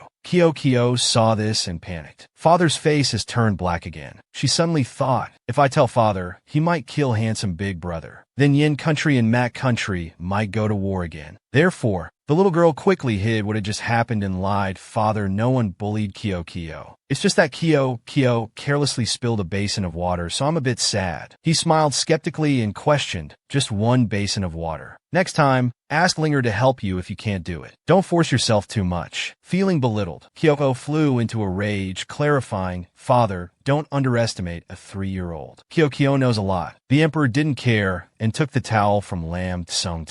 Suddenly, the little girl became sad again. But today Kyo learned the saying in books, "There are golden houses." Reading books is really wonderful. Kyo only likes to play and doesn't have ambition. Doesn't like studying. So Kyo takes back what she said to father the other night. Now Kyo likes to study. The little girl's change surprised him. The emperor's face was full of doubt as he asked again, "Are you serious?" The little girl appeared very determined. "Yes, Kyo has decided to study." But in her heart, she was screaming, "I'm being forced, father. Don't believe me." As soon as she finished speaking, he lifted the little girl up, his face full of joy. "Good. Worthy of being my daughter, eager to learn just like me." The emperor immediately ordered, "Quickly prepare things for the princess. Tomorrow, take the princess to the library." Hearing this, Kyo's head ached. "Tomorrow." The little girl cunningly pointed at the wound on her leg and made an excuse, saying, "Father, my wound hasn't healed yet. Can we postpone it for a few days?" He seemed displeased and lightly scolded, "So troublesome. If it still hurts tomorrow, then we'll postpone." The little girl heard this and became happy again. The next day, Kyo woke up very angry. "Why is it like this?" She checked her legs, perfect without a trace. How did the wound heal so quickly? At this moment, there was a voice urging from outside the door, "Little princess, quickly get up. It's time to go to the library to study." Kyo broke out in a cold sweat. "Sister Ling has come to call me." She quickly curled up and hid under the blanket, chanting, "Can't hear, can't hear." Kyo doesn't want to study. At this moment,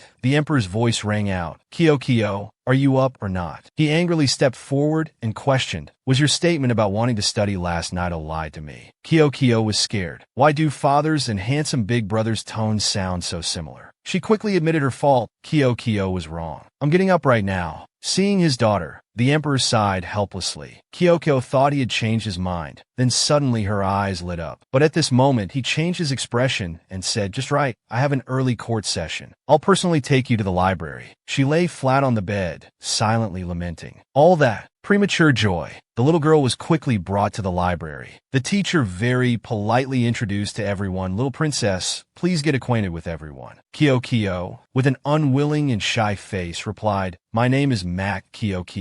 I'm 3 years old." It seemed only the eldest princess didn't like her. The other boys kept shouting, "So cute, such round cheeks. Can we pinch them?" The teacher quickly settled the class. All right, everyone be quiet." Seeing her constantly glancing around, he asked, "Little princess, who are you looking for?" She looked up and asked, "Isn't handsome big brother, the 6th prince of Yin country, coming to study today?" The teacher replied, "The 6th prince of Yin country has taken leave for a few days and won't be coming to study." Then he pointed to a direction and instructed, "Little princess, please sit in the position next to him. Those 2 seats are still empty." The little girl happily agreed, "Okay." In her heart, she was overjoyed. Lucky! Handsome big brother isn't here. I can do whatever I want. Time passed quickly. The teacher slowly said, "That's all for today's lesson. Students, you may leave now. Goodbye. See you tomorrow." Shuri approached the little girl, fish, little sister. "Big brother Prince, from now on we're classmates and can go to school together." The little girl jumped with joy seeing him.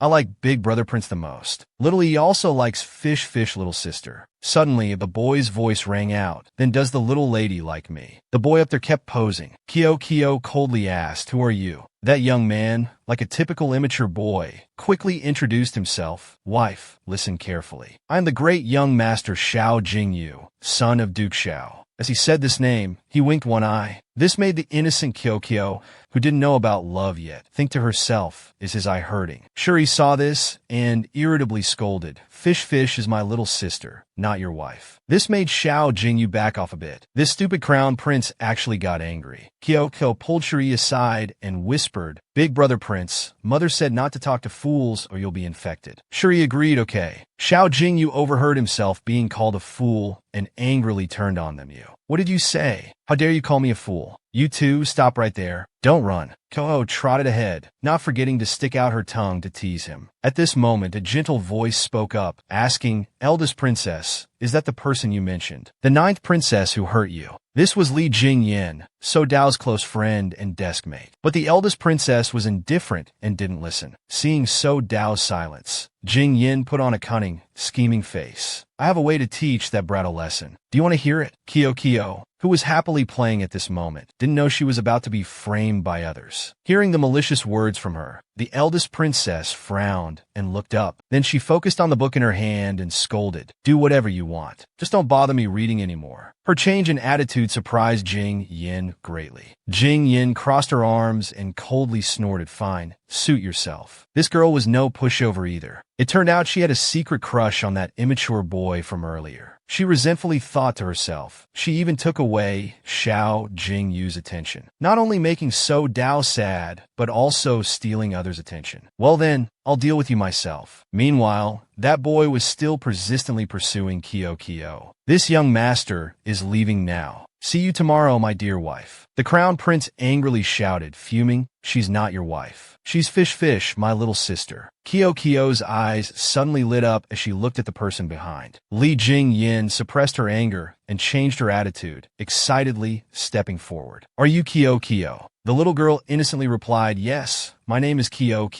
What's your name, big sister?" She slyly changed the subject, pointing ahead and saying, "I think I just saw someone standing by the door looking for you. You should go check quickly." Kyo was startled and guessed, could it be handsome big brother? The little girl anxiously asked, "Does that person have a ponytail and is very handsome?" Not knowing what the little girl was asking about, she still pretended to understand and replied, "I think so." Hearing this, Kyo looked very panicked. Didn't handsome big brother take leave for a few days? Why would he suddenly appear here? Kyo has already been obediently going to school. Li Jingyin, standing behind, was dumbfounded. What is she doing? The little girl absent-mindedly ran to the door. "Well, let Kyo go over there and check." Li Jingyin smiled smugly on the side. "Hurry over there and look, there's something interesting." Although So Dao said she didn't care, she saw Jingyan's cunning and couldn't bear to abandon that little fool. The little girl lazily poked her head out and called, "Handsome big brother, Kyo is here." But after standing there all day, she didn't see a soul. Strange, why isn't anyone here? The eldest princess appeared at this moment, glaring and grabbing Kyo's hand to pull her in. The little girl cried out in fear, "Elder sister, what are you going to do to Kyo?" So Dao angrily scolded, "You stupid girl. Look for yourself what's on the ground." Only then did the little girl dazedly look down. The eldest princess happily explained, "It's a banana peel, you blind thing. If this princess hadn't seen you, you would have fallen long ago." She acted like a big sister and reprimanded, "This time, this princess is warning you. But next time you won't be so lucky. Remember to open your eyes when walking." Kyo sadly replied, "Yes, I understand." After saying this, So Dao quickly turned to leave. "All right, I'm going back to do my homework." But suddenly, from somewhere, a pile of powder fell on her, covering the eldest princess entirely in white like a snowman. So Dao angrily shouted, "Who dares to frame me? Come out here to this princess." Li Jingyin, pale-faced, ran over. "So Dao, I didn't expect you to open the door first. I didn't mean to target you.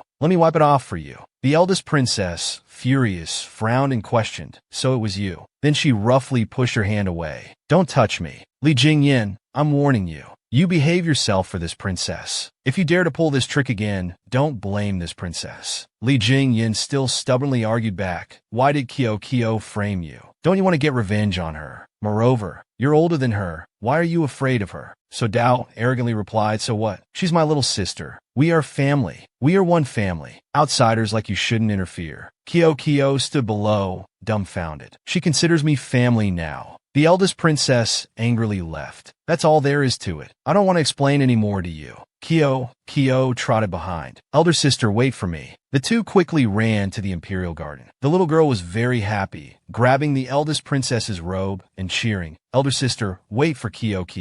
The little one's mood was very joyful now. She said, "Eldest sister just saved Kyo." Kyo hasn't thanked elder sister yet. The eldest princess, her face dirty, glared angrily. She turned her face away and said, "Don't pretend. This princess just feared you'd be bullied and then go tattle to father that I wasn't taking care of you. That's why I saved you, nothing good about it." Kyo was amused by her action. Eldest sister really has a complicated heart. So cute. The little girl slyly took out a pearl and said, "This is Kyo's rare pearl." Kyo is giving it to eldest sister. "Thank you, elder sister, for caring about Kyo. When Kyo grows up, I will definitely protect eldest sister." So Dao suddenly blushed and stammered. "Then I also have something I want to give you." She was very embarrassed as she handed over the letter she had written. She didn't forget to instruct, "If you don't like it, then forget it. Do whatever you want with it. This princess will accept your pearl, okay?" She looked at the pearl in her hand with great surprise. "What kind of bead is this?" The more she looked, the more the princess liked it. "It's so beautiful." The eldest princess reminded her once again, "Remember to look at it when you get back. Okay." At this moment, far away, there was a figure standing behind, staring at them. It turned out to be the emperor. He was feeling deceived, and his face darkened. "Didn't that little brat say there was only one pearl? Only I had one. I shouldn't have believed her." He quickly changed his attitude and ordered, "Send her away. Don't allow her to come to Yangxian Palace anymore. Also, don't let her get near me." Lam Tsong was shocked hearing this. "Didn't your majesty say you wanted to go to the academy to pick up the little princess? Why have you changed your mind?" At this time,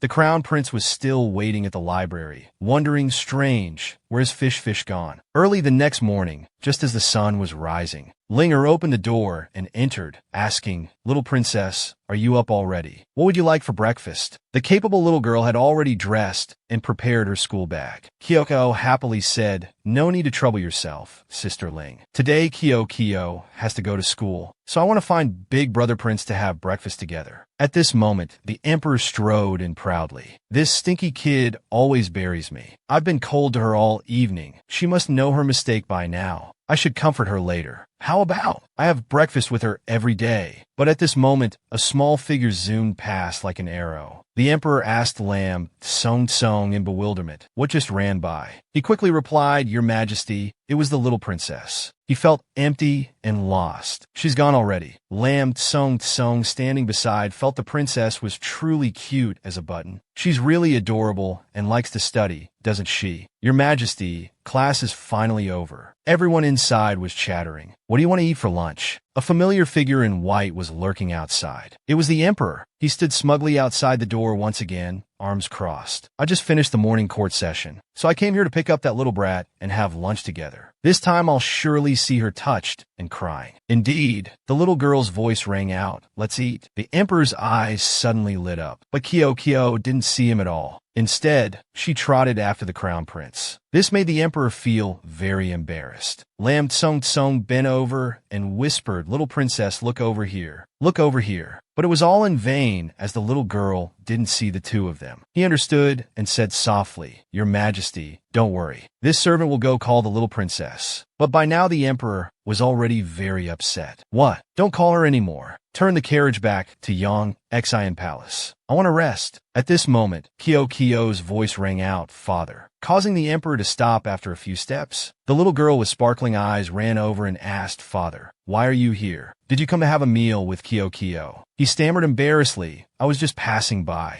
I don't want to eat with you." But the clever little girl noticed something in Lam Tsong's hand and asked, "Uncle Lam, what are you holding?" He helplessly ruffled his hair and said, "This little brat is really asking for a beating. Go away, go away. Since you started school, you've forgotten all about me. You don't even greet me when we meet." Hearing this, Kyo thought dumbly, "Did I run into father?" Then the little girl slyly took out a candy and comforted him. "Then Kyo will give this to father and apologize, okay? Father, eat this candy." He looked at the candy and became even more furious. He asked jealously, "How many people have you given this candy to?" Kyo innocently replied, "Many people." The little girl began listing. "There's Sister Ling, Uncle Lam, Lady Li, handsome big brother." The emperor was at a loss for words and sighed. This child truly has the same virtues as her birth mother. Both equally enthusiastic, The emperor heard this, and his head ached. He told the little girl to stop. He acted paternalistic and instructed, from now on, you can only give candy to me alone, understand? Kyo frowned as father stopped being angry. The emperor was no longer angry and gently picked up Kyo, saying, come have lunch with me. Yin Jinglang's sharp eyes full of hatred were staring at the two of them from behind. Very soon, lunchtime was over. The eldest princess was standing outside sighing. Kyo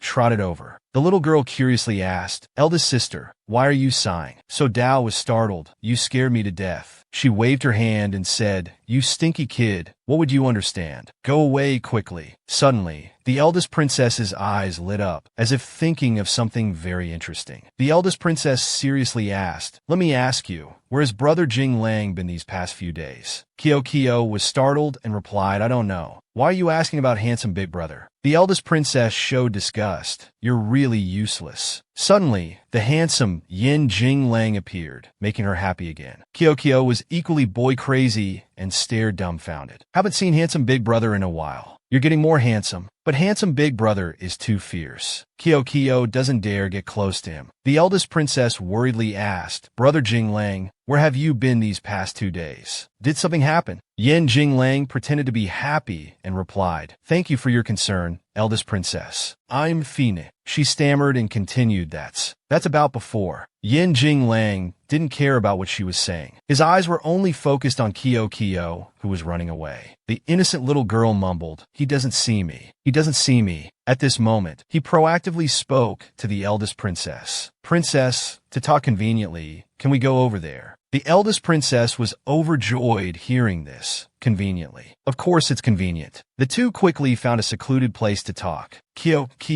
curiously peeked and kept thinking, will handsome big brother and eldest sister be like mother and father in the future? The little girl recalled yesterday's letter and became very excited. In the letter, it turns out eldest sister specially mentioned handsome big brother belongs to her. But suddenly the eldest princess ran away crying, which startled Kyo. Eldest sister, what's wrong? The little girl stepped forward to ask sister. But the eldest princess just coldly snorted, wiped her tears and left, ignoring Kyo, standing there very bewildered. She glanced back at Yin Jinglang and thought, what did handsome big brother say to eldest sister? Kyo angrily looked at Yin Jinglang and questioned, handsome big brother, why did you make eldest sister cry? Bullying others is wrong. He blankly looked at the little girl gesticulating over there. Yin Jinglang irritably said, what are you doing so far away? I can't hear what you're saying at all. Kyo over here couldn't hear anything either. He angrily stepped closer to where she was standing. Then he smoothly caressed her chubby face and paternalistically said, you can only be mine.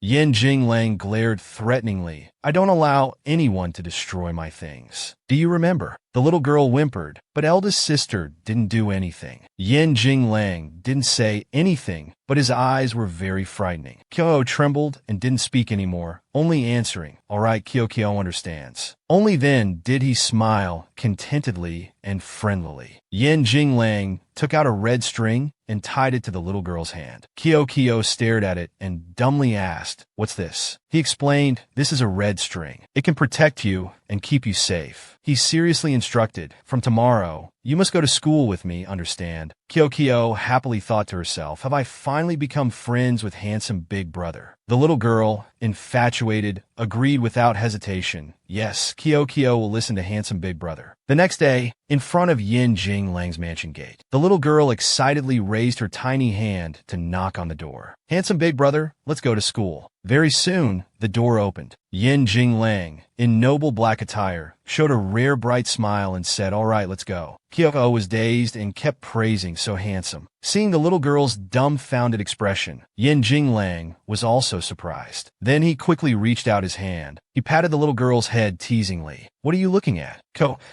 angrily struggled and shouted, don't pull Kyo's hair. If you keep pulling, it won't be pretty anymore. Yin Jinglang stopped teasing and just threw back a reproachful comment, such a troublemaker. Then he happily took Kyo's hand and started walking. Let's go to school. The little girl still dazedly looked up at him. She had a strange feeling. Why do I feel like handsome big brother has been smiling more and more lately? The two quickly arrived in front of the library. She then heard the crown prince calling her. Mac. Kyo stood in front of the crown prince. She was very scared. Oh no, I've been so busy paying attention to handsome big brother these past 2 days. I forgot my promise with big brother prince and forgot to call him to go to school together. The crown prince was angry and wouldn't look at the little girl. Kyo quickly tried to comfort him. Big brother prince, do you want some candy? Despite the little girl's coaxing, the crown prince remained indifferent. Kyo pulled his sleeve and sincerely said, I'm sorry, big brother prince. Kyo won't go with other friends anymore. I'll go with big brother prince. Please don't be angry anymore, okay? The little girl kept coaxing, asking, is that okay? Big brother prince is the best. He softened and turned to look. The crown prince quickly changed his expression and firmly said, 1 green candy isn't enough to persuade little E. Kyo innocently took out 2 more candies and held them in front of him. Here's more for big brother prince. Finally, he relented. His mouth watering, he said, all right, little E will forgive fish. Just as their relationship had been mended, suddenly an arm reached out and grabbed the little girl from behind. Yen Jinglang roughly dragged Kyo on the ground. He irritably said, go back to your seat right now. The teacher is about to come in. The little girl struggled and replied, handsome big brother, slow down. Kyo can't breathe. Seeing this, the crown prince became very agitated. He stepped forward and grabbed Yen Jinglang's arm. He angrily shouted loudly, you can't treat fish like that. Faced with this action, even Yen Jinglang was surprised. He thought to himself, he dares to grab my hands so tightly. Is this crown prince really as stupid as the rumors say? The crown prince maintained a determined gaze, staring at Yen Jinglang. Jinglang used his hand to take back Kyo. Then he coldly said, I like it this way. Do you have any opinion about my belongings? The crown prince tried hard to protect fish. He irritably said, fish is not an object. He shouted threateningly, you let go of fish right now. Yen Jinglang smirked cunningly. If I don't let go, what will you do to me? 2 murderous gazes stared at each other, neither willing to back down. Caught between the handsome boy and her big brother prince arguing, Kyo stood in the middle feeling very awkward.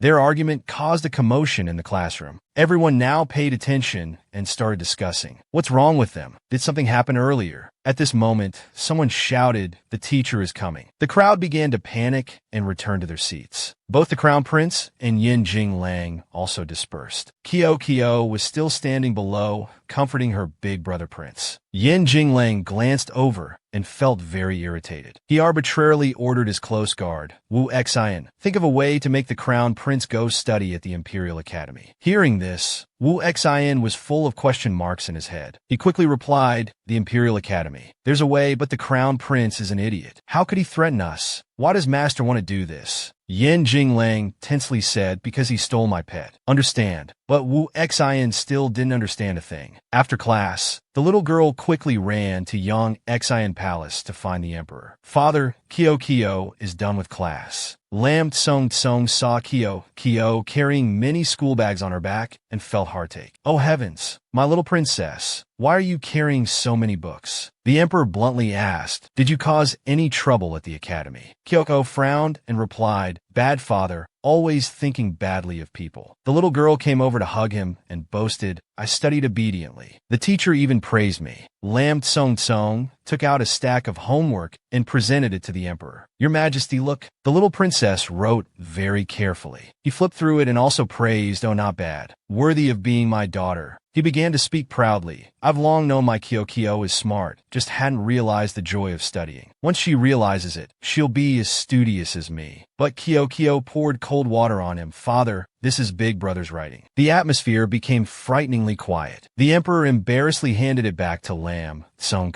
In his heart, he shamefully questioned why Lam Tsung had made him rejoice prematurely. Suddenly Kyo grabbed his arm again. Father, big brother prince is really amazing. Not only does he write beautifully, he's also very good at studying. The teacher hadn't even taught yet, but he had already finished learning. The emperor's eyes softened as he thought, is this little one trying to bring me closer to the crown prince? I should still tell her this. Thinking this, he spoke up. I've long heard that the crown prince's academic performance is excellent. Today the teacher told me. He wants to send the crown prince to study at the Imperial Academy. Since you've also said so, I'll issue the order. Kyo was still young and didn't understand, so she happily asked, what's the Imperial Academy? Can Kyo go too? The emperor patiently explained, the Imperial Academy is the highest learning institution of the royal family. Only those with high aptitude can enter. You don't meet the requirements yet. In the emperor's heart, a thought suddenly arose. This little one likes the crown prince so much, she surely won't sit still. Maybe she'll even have the will to study harder. But Kyo obediently replied, Big brother is really amazing. This made him very disappointed. Indeed, he shouldn't have hoped too much from her. The emperor happily patted Kyo's head and said, "You're not causing trouble for me, and obediently going to school is already good enough." The next day, after the crown prince heard the shocking news, he panicked and shouted, "What did you say?" Kyo happily relayed, "Father said he wants to send you to study at the Imperial Academy. Isn't Big Brother Prince happy?" The crown prince cried, "Little E doesn't want to go. Little E wants to stay with little sister." Hearing this, the little girl was speechless. Big Brother was even more childish than her, still needing to be coaxed to go to school. Seeing this, Kyo used persuasive words to advise Big Brother Prince. The Imperial Academy is a very impressive place. You'll learn more things there and make more friends. But the crown prince firmly refused. Little E doesn't need that. Hearing this, the little girl threatened, "If you don't go, father won't like you. Kyo won't like you either, you know." Yen Jinglang stood to the side and chuckled. He turned and provoked. The dignified crown prince of Mac Yin country is afraid of going to the Imperial Academy. After being provoked by these words, the crown prince agreed, "Fine, I'll go. I'm not afraid at all." The next morning, as usual, Kyo still had to go to school. The little girl yawned as she walked up to Yin Jinglang. "Handsome big brother, good morning." Xiao Jingyu on the side kept posing, "Look at me, look at me." But Kyo only focused on the handsome big brother beside her, who didn't look very happy. After admiring the boy for a while, the little girl came up with a good idea. She took out a candy and held it in front of Yin Jinglang. The little girl happily offered, "Handsome big brother, have some candy." Yin Jinglang said with a bit of jealousy, "You treat me like Mac Cherie." The little girl slyly said, "That's not true." Although Kyo really likes Big Brother Prince, Kyo likes handsome Big Brother the most. These sweet words made him blush shyly. Yin Jinglang regained his composure and said, "Fine, I suppose I can accept this candy." Then he put on a paternalistic face and instructed, "But from now on, don't casually give candy to others. Do you understand?" But when he looked down, Kyo had already fallen asleep. Yin Jinglang's eyes suddenly filled with affection as he looked at the little girl and gently patted her head, thinking, the dog emperor's daughter is so stupid it's endearing. While the little girl was still sound asleep, a voice called out, "Wife, wife, wake up quickly." Kyo struggled to slowly open her eyes and saw a somewhat familiar outfit. She thought it was Big Brother Prince. Xiao Jingyu pointed at his face and said, "It's me. It's me, not that idiot." Hearing this, Kyo turned away and ignored him. "I don't care about you. You're not my friend. You even insulted Big Brother Prince." Xiao Jingyu quickly tried to coax her, "Wife, I was wrong. Just now my head got caught in the door. He's not an idiot, okay?" The little girl angrily retorted, "Then Kyo doesn't want to play with you either. Kyo isn't any wife at all." As soon as she said this, the little girl was stunned for a moment. Then she asked herself, "What is a wife?" Seeing this, Xiao Jingyu was overjoyed. This little one didn't even know. He took this opportunity to move closer and explain, a wife is when two people have a special, good relationship. They play together, share joys and sorrows. After saying this, Xiao Jingyu gallantly took out a bag of candy and held it in front of the little girl. "Here, I personally bought this candy from the biggest bakery in the capital. It's very delicious. If you become my wife, I'll bring you some to eat every day." Seeing the candy, Kyo's eyes lit up, forgetting everything else. "It looks very tasty." Suddenly the little girl became happy and exclaimed, "Then I want the little whale to be my wife. We'll eat candy together in the future." Xiao Jingyu was at a loss for words. "That's not how you use the term wife." He quickly regained his composure and handsome demeanor, saying, Never mind.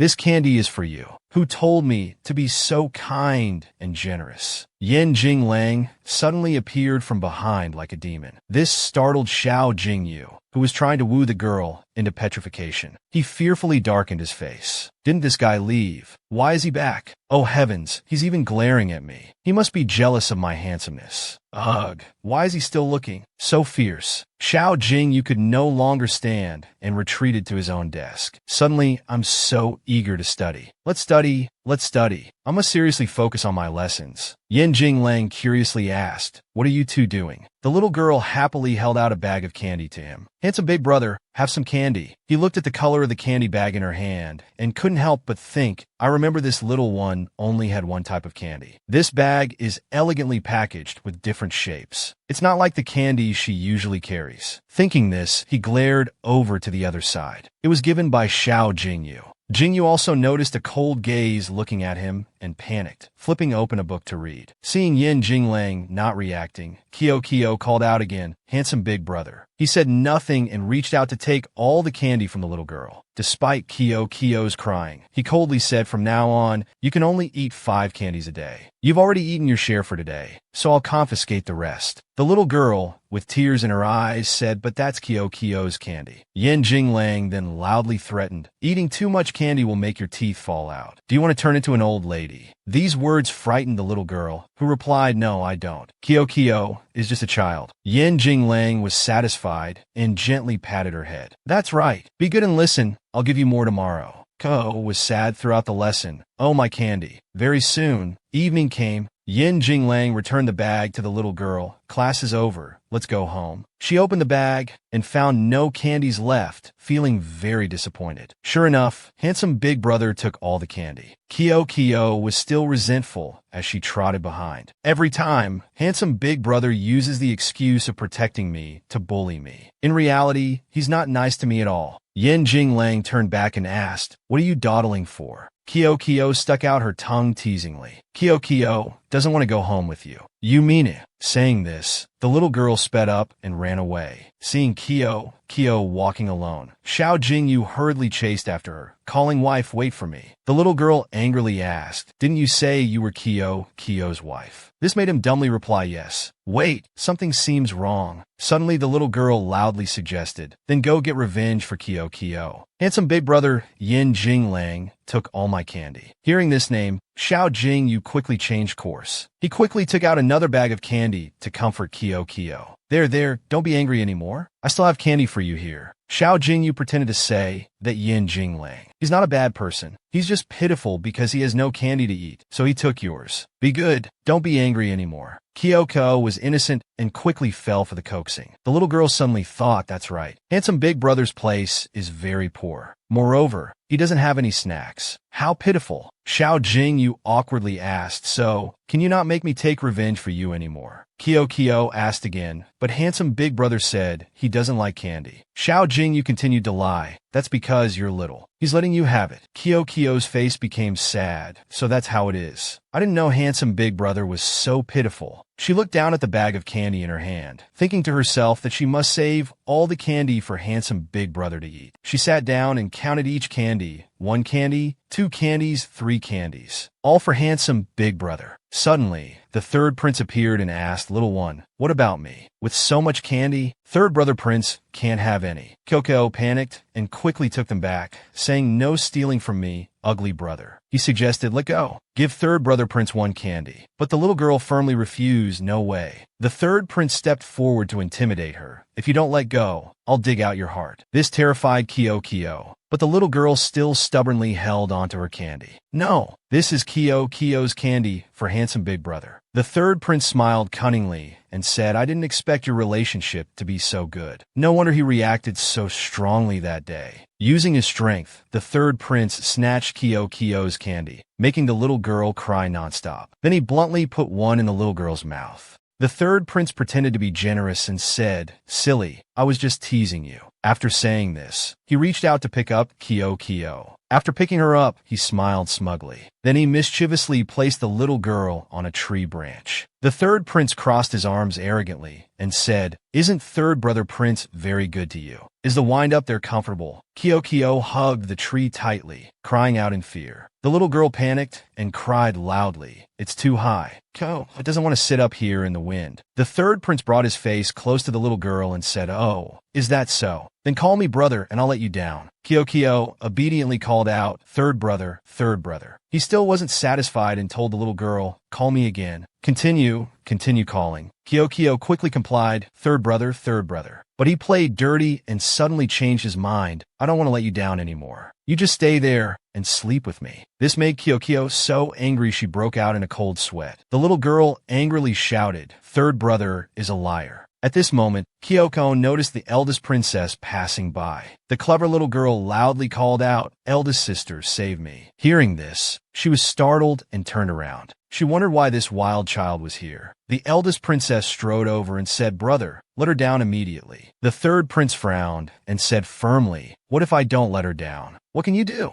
The eldest princess cleverly used the emperor to intimidate him. Have you forgotten the recognition ceremony? Father likes the ninth princess the most. If anything happens to her, father won't forgive you. Kyo, sitting on the tree, also stuck out her tongue and chimed in, Naya won't forgive you. The third prince heard this and broke out in a cold sweat. The eldest princess continued, moreover, if you don't let her down, I'll go tell father. You never go to study and spend all day sleeping in trees. He was so scared his heart nearly jumped out of his chest, and he quickly agreed. All right, I get it. I'll let her down. The third prince ruffled his hair in frustration. How vicious, threatening me like that. After being let down, Kyo ran to hug the eldest princess, bursting into tears. The eldest princess quickly pulled Kyo away to another place. The two returned to Xianyu Palace. The eldest princess angrily instructed, listen carefully. From now on, stop provoking third prince brother. He's not a good person. Next time he bullies you, report it to father immediately. He fears father the most. Why are you still standing there? Quickly return to your Xianyu Palace. At this moment, the little girl used her arms to cling to the eldest princess's clothes. Eldest sister. Kyo hugged her tightly and praised, eldest sister is so cool. Kyo likes you so much. So Dao showed disgust and pushed the little girl away. Hey, let go of me quickly. She composed herself and said, you go back now. Tomorrow I'm leaving the palace on business. Don't follow me anymore. Kyo pondered about leaving the palace. The little girl recalled what her mother had once told her. The capital has many beautiful and fun things, and so on and so forth. Out of curiosity, the little girl suggested to the eldest princess, can you take Kyo with you? The little girl kept pleading, eldest sister, can you take Kyo with you? The eldest princess angrily refused, no way. If you get lost, I can't bear that responsibility. Kyo said pitifully, I'll definitely be good and obedient. I won't run around. The eldest princess pouted, only a ghost would believe you. Kyo wheedled again, please, so Dao sister. Hearing this, she was very surprised. She quickly asked, what did you just call me? Kyo happily called out again, so Dao sister. The little girl's tone was very pitiful, making the eldest princess soften. Although she appeared tough on the outside, she said, it's up to you. If you want to go, then go. Just don't cause any trouble for me. Kyo happily said, eldest sister is the best. The two sat down and whispered. So Dao instructed, tomorrow morning I'll come to Xianyu Palace to pick you up. Remember, don't let anyone know. Understand. The next day, the two were sitting in a horse-drawn carriage leaving the palace. Outside was very noisy and lively, with vendors calling out, steam buns here, Tongholu here. This was the little girl's first time outside, so she was very excited. She pointed at everything she saw and asked the eldest sister, look at that beautiful bird. And over there, what are those round red things? The eldest princess said smugly, you country bumpkin. She quickly explained to Kyo, those are Tongholu. Don't tell me you've never eaten them. Kyo looked dumbly and said, Tongholu. Then the little girl sadly said, Kyo has never seen them before. The eldest princess showed sympathy. Could it be that Kyo's mother is from the countryside? How could you have never seen them? Poor little wild child. The little girl suddenly pulled on the eldest princess's arm. Eldest sister, what does Tongholu taste like? Can Kyo try a little? Seeing the little girl look so pitiful made the eldest princess's heart soften. Then she happily agreed, I'll take you down, okay? Kyo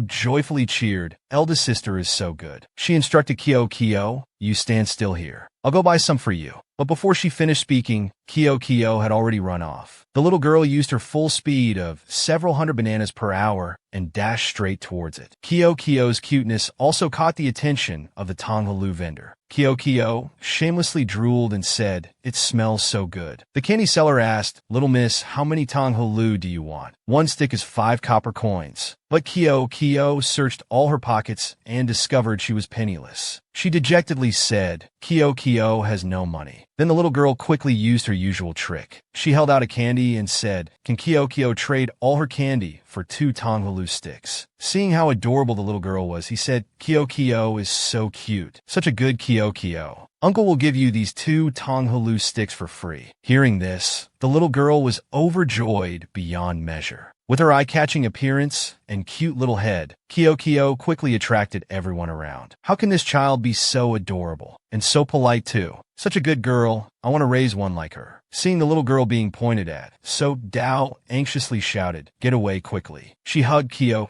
tightly and yelled, "This is my little sister. No one is allowed to touch her." So Dao flew into a rage. "Didn't I tell you not to run around? If you don't listen, I won't take you out again next time." Kyo smiled awkwardly, "Sorry, eldest sister." Then the little girl held out a Tonghalu stick. "This is the Tonghalu I bought for sister here." This quickly moved So Dao. "The little wild child bought Tonghalu for me." But in the bustling capital, her previous action was heavily criticized. Shouting so loudly is not like a proper young lady at all. Big sister is really impolite. So Dao hurriedly grabbed Kyo's arm and pulled her away. "Come with me quickly." The two went into a small, quieter alley. So Dao ate the Tonghalu while asking, "Mac Kyo, where did you live before? I've never heard you mention it." The little girl, with her mouth full, said, "Kyo lived with mother in a very far place. It was very remote. Kyo never got to go out and play." The little girl lowered her head dejectedly and continued, "This is the first time Kyo has gone out to play. Kyo doesn't understand anything. Also didn't know Tonghalu could be so delicious." So Dao felt this child was really pitiful. No wonder the little wild child didn't understand etiquette. So she had lived in the countryside since she was little. Thinking this, she gently patted Kyo's head. "From now on, if you want to leave the palace, tell me. I can reluctantly take you along, understand?" Kyo excitedly said, "Really? It's a promise." At this moment, a sound suddenly came from behind. So Dao looked back vigilantly. She only saw a person in black clothes lurking, hurriedly hiding in a corner of the wall. Kyo innocently asked, not knowing anything, "Eldest sister, what's wrong?" So Dao panicked and quickly pushed Kyo to run. "It seems someone is following us. Let's go quickly." The two quickly ran away. "Hurry up," Kyo fearfully called, "Eldest sister." So Dao stood in front, instructing the little girl to hide in the alley. "Quickly, I'll cover for you." Seeing the little girl not reacting, she angrily shouted, "What are you standing there for? Run quickly." Kyo's little finger trembled as she pointed ahead. "He's there."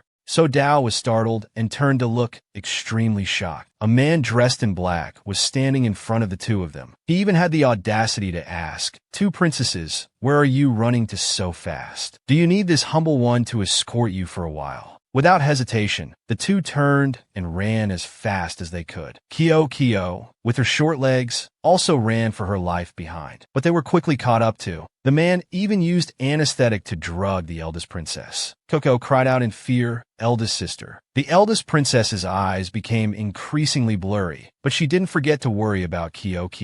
"Don't turn back. Run quickly." The little girl seemed not to listen to her. In her last images, she saw Kyo running towards her. After an unknown amount of time, the eldest princess hazily woke up. She tried to observe her surroundings and found herself in a carriage. There was no sound. Had the person who brought her here already left? At this moment, she was very angry. She immediately thought of Mac Kyo. If anything happened to her, father would be very worried. But when she turned her head, she saw Kyo lying face down beside her. She was sleeping soundly, drooling and mumbling, "Can't eat anymore." The eldest princess angrily shouted loudly, still lying there sleeping, "Wake up now." The pitiful little girl was startled awake. Ouch, my pork leg. Fortunately, the eldest princess hadn't kicked her before she woke up. Kyo, still drowsy, innocently asked eldest sister, "Why are you like this?" Hearing this, she was at a loss for words. "It's so obvious, you tell me." Kyoko only now panicked. "Could it be we've been kidnapped?" The eldest princess said irritably, "Isn't this as clear as day? But can you stop crawling around?" Kyo, still clueless, urged eldest sister, "Let's quickly untie ourselves and run away." The eldest princess was shocked and asked, "Are you stupid? Though there's no one around, we're all tied up. How can we untie ourselves?" As soon as she finished speaking, the little girl raised her hands and sang, "Oh, the little girl isn't tied up." This amazed the eldest princess. So Dao gaped and asked, "How did you do that?" The little girl smiled awkwardly and replied, "I just casually untied it, that's all." But in her heart, she hid a big secret. She wouldn't tell her sister that she used her mermaid powers. Kyo sadly asked, "Eldest sister, do you know who kidnapped us?" The eldest princess rubbed her wrists and shook her head. "How would I know?" The two poked their heads out to look around. "Normally we're in the palace. We can't have enemies. People at the library wouldn't dare touch us either." The eldest princess then suspected, could it be Mother Empress who kidnapped us? Suddenly Kyo felt this place looked familiar and said, eldest sister,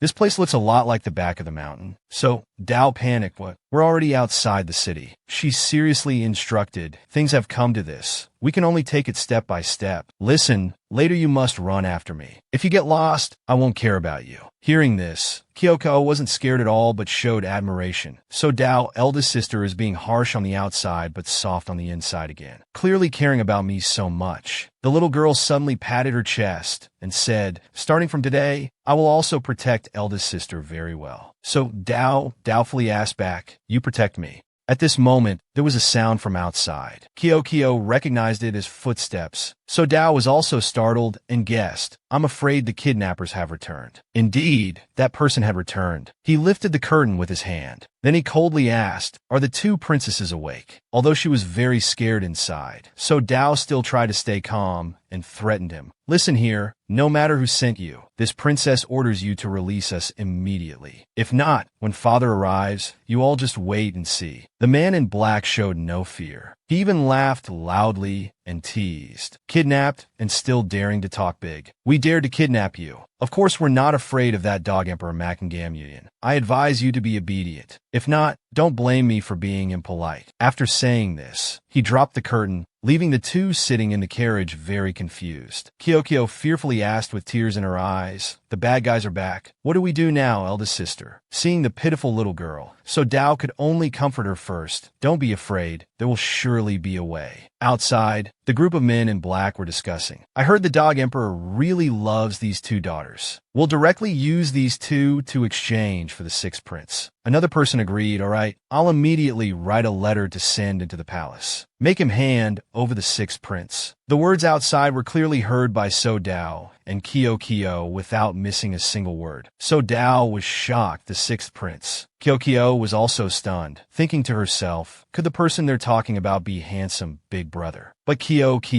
infatuated with boys, denied this speculation. No, it's not right. Handsome big brother isn't that kind of person. But So Dao was very angry and scolded. Indeed, Yin Jinglang is a white-eyed wolf. Wait till this princess returns. I'll settle scores with you first. The little girl, trusting the handsome boy completely, asked, "Didn't eldest sister like handsome big brother? Why did you suddenly change?" So Dao turned her face away and denied. That was because this princess was childish and didn't understand things. This princess doesn't like him anymore. Kyo raised her chin and said infatuatedly, "But Kyo still likes handsome big brother." Hearing this, So Dao immediately flew into a rage and forbade it. "No. From today on, you're not allowed to like him either." Outside, the men in black heard the two sisters arguing, seemingly over an ice cream, and fiercely threatened, "What's all this noise? Make any more noise, and I'll sew your mouth shut." The two fell silent in fear. So Dao whispered, "What do we do now?" "They're guarding outside. We can't get out. Suddenly, Kyo's eyes lit up as if she had an idea. The little girl held up her 10 fingers happily and said, "Eldest sister, pretend to be tied up again. I'll rescue you out." So Dao looked at Kyo doubtfully. How could a little kid like you have anyway? But the little girl appeared confident. She didn't forget to wink and affirm, "This little one has a way too." Kyo called out loudly, "Big brother." The two men in black standing outside heard and paid attention to the little girl. One of them lifted the curtain and asked irritably, "What? You want me to sew your mouth shut?" Kyo pitifully replied, "Big brother, I want water." But the man lazily said, "There isn't any." The little girl's face fell as she continued, "But without water, Kyo will die of thirst. If Kyo dies, you won't be able to threaten my father anymore." This performance by Kyo impressed So Dao sitting beside her. She really looked like she was dying of thirst. She quickly played along. "Did you hear? Give her water. She's father's most beloved daughter. If anything happens to her, don't expect to live in peace." The man in black criticized, truly a princess's temper. He reluctantly went to get a water bag for Kyo. The little girl drank it all in one go. After drinking her fill, the little girl didn't forget to thank him. The man in black was shocked to see not a drop left. After everything was done, he quickly left. "Sit still there for me." At this moment, the two began to whisper and discuss. Kyo seriously instructed, "Eldest sister, you must obediently close your eyes." So Dao agreed to do as told. "I remember." So Dao closed her eyes tightly. In her mind, she thought, "What trick is this little wild child up to now?" Kyo took this opportunity to deploy her mermaid magic, only to see a ball of water condensing in the palm of her little hand. Then she controlled this to the side of the two men in black. They saw it but didn't know what it was. Before these men could react, the water ball had already attacked them. So Dao heard the commotion outside. She curiously opened one eye. What's that sound outside? What is she doing? But what she saw was Kyo lying there parched. The little girl was mumbling, "Water, water. Kyo wants water." So Dao looked around worriedly. But those two were still outside. After thinking for a while, she decided to take a risk and carry Kyo to find water. "Never mind, I have to save her first." So Dao comforted, "You need water. Hold on a bit, I'll find water for you right away." She didn't think any more and lifted the curtain, calling for help. "Hey, quickly bring water. She's not well." At this moment, So Dao was shocked to discover, why is no one here? Never mind, take this chance to run. So Dao's footsteps were very hurried. In this wild forest, she didn't know where to find water. "Water, water, where is it?" Seeing Kyo not responding, she worriedly called, "Hey fool, wake up quickly. You're not allowed to die, understand?" After running for who knows how long, So Dao finally heard the trickling sound of water. At last, she found a large pond. She joyfully exclaimed, "Found it." So Dao gently placed Kyo on the ground. She kept calling for the little girl to wake up. "Hey, wake up quickly. We've found water." But Kyo didn't respond. So she fumbled, thinking about finding something to hold water. Suddenly, there was a splash sound from behind. When she turned to look, Kyo was nowhere to be seen. This scared So Dao so much she broke out in a cold sweat. She looked into the water and cried out desperately, "Ma Kyo, Ma Kyo, where are you?" Just as she thought all was lost, suddenly a fishtail appeared, swaying on the water's surface in front of So Dao. The next scene made her freeze. Kyo was happily swimming in the water below. "I'm alive!" The atmosphere suddenly became awkward. At this moment, Kyo noticed So Dao's changed expression. "Oh no, eldest sister has discovered my identity." Kyo hurriedly apologized. "Eldest sister, I'm sorry. Please don't hate Kyo. Okay. Kyo didn't mean to hide it from you." So Dao was momentarily stunned, standing there for a long while. She curiously pointed and said, "Come here, let me touch it." Kyo reluctantly asked, "Eldest sister, aren't you afraid of Kyo?" So Dao crossed her arms proudly and replied, "Why should this princess be afraid? It's just an extra tail, isn't it?" At this moment, the sound of rustling footsteps came from behind them. It seemed someone was approaching. So Dao worriedly pulled Kyo to the shore. "Quick, come up here. We're supposed to be escaping. Quickly change your tail back to legs. Don't let others see." The little girl reluctantly said, "Kyo is trying, but you have to give me some time." The voices were getting closer. There was a sound over there that startled So Dao. Not good. She still bravely stood in front to protect Kyo, but when So Dao looked closely, she was immediately stunned. She trembled and exclaimed, "Father." It turned out the emperor had personally led people to search. He angrily gritted his teeth and asked, "Where is Ma Kyo?" Kyoko weakly poked out her green head and said, "Father." So Dao was also surprised. "You've changed back already." The emperor glared at the little girl furiously. Then he anxiously ordered, "Quickly summon the imperial physician. Return to the palace." The atmosphere was very quiet. Everyone had boarded the carriage to return to the palace. The emperor worriedly questioned the two princesses. "Why did you two appear outside the palace? Tell me the truth quickly." The two princesses immediately broke out in a cold sweat. So Dao forced a smile and explained, "Father, your daughter and ninth sister were originally still in the palace. We don't know why, but we lost consciousness. When we woke up, we found our hands tied, and we were sitting in a horse carriage." Kyokyo also played along. "It was really strange." The emperor continued to question, "Then how did you untie yourselves?" So Dao was momentarily at a loss for how to answer. "Your daughter also doesn't know." Kyo saw this and used her trick of throwing a tantrum. The little girl ran to hug the emperor's leg and burst into tears. "Father, carry Kyo.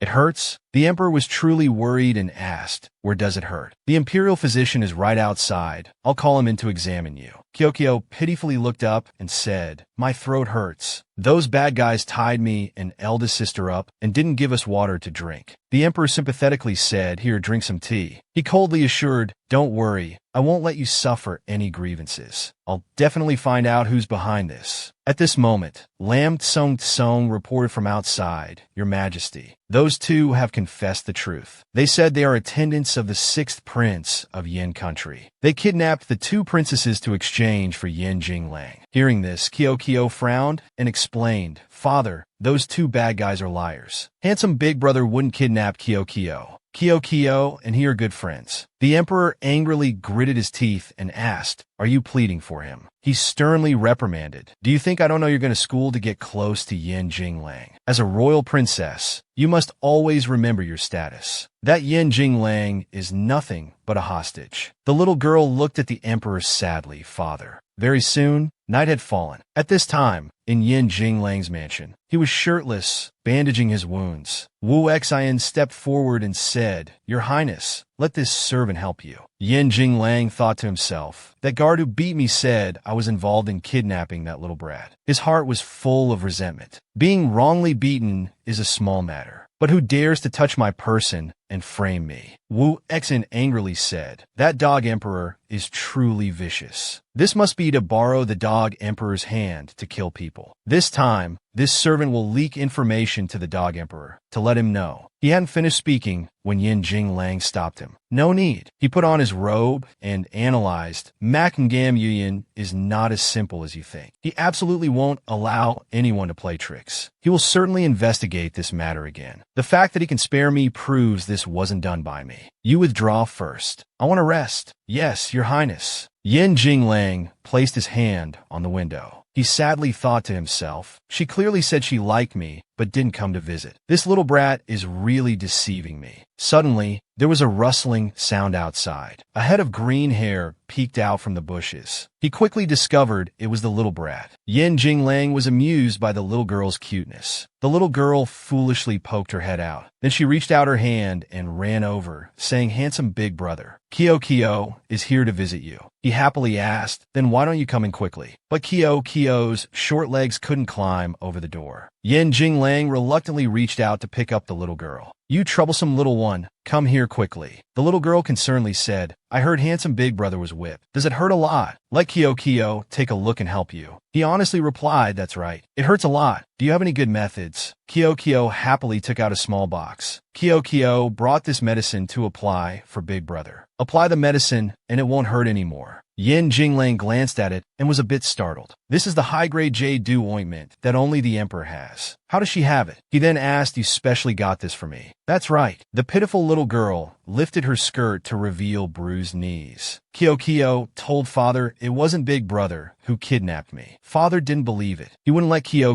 come find you. Kyo begged father for a long time. Only then did father agree to give the medicine. Yin Jinglang's heart ached as he bent down. "Is this from kneeling? Let me take a look." Kyoko remained optimistic, twirling around and saying, "That's right. But it doesn't hurt anymore now. Big brother doesn't need to worry. Look, Kyo can dance around." He knew she was lying, so he grabbed her hand. Yin Jinglang's face darkened as he asked, "Does it hurt?" Kyo had to pout and reply, "All right, it hurts a little bit." He took the jade dew ointment from the little girl's hand. Then he carefully applied the medicine for Kyo. He didn't forget to instruct, "Don't do such foolish things again in the future. I don't need you to care for me." He took this opportunity to ask her, "Do you remember what the kidnappers looked like?" Kyo thought hard and recalled, they were two big brothers with masks on. They didn't look like people from Yin country. Yin Jinglang also felt suspicious. He thought to himself, if it wasn't people from Yin country, then who dared to touch this little brat? It seems I must have Wu Xin investigate thoroughly. Suddenly the little girl stared at him, handsome big brother. Kyo has helped big brother treat his wounds. Can big brother agree with Kyo not to hate father? Father just loves Kyo.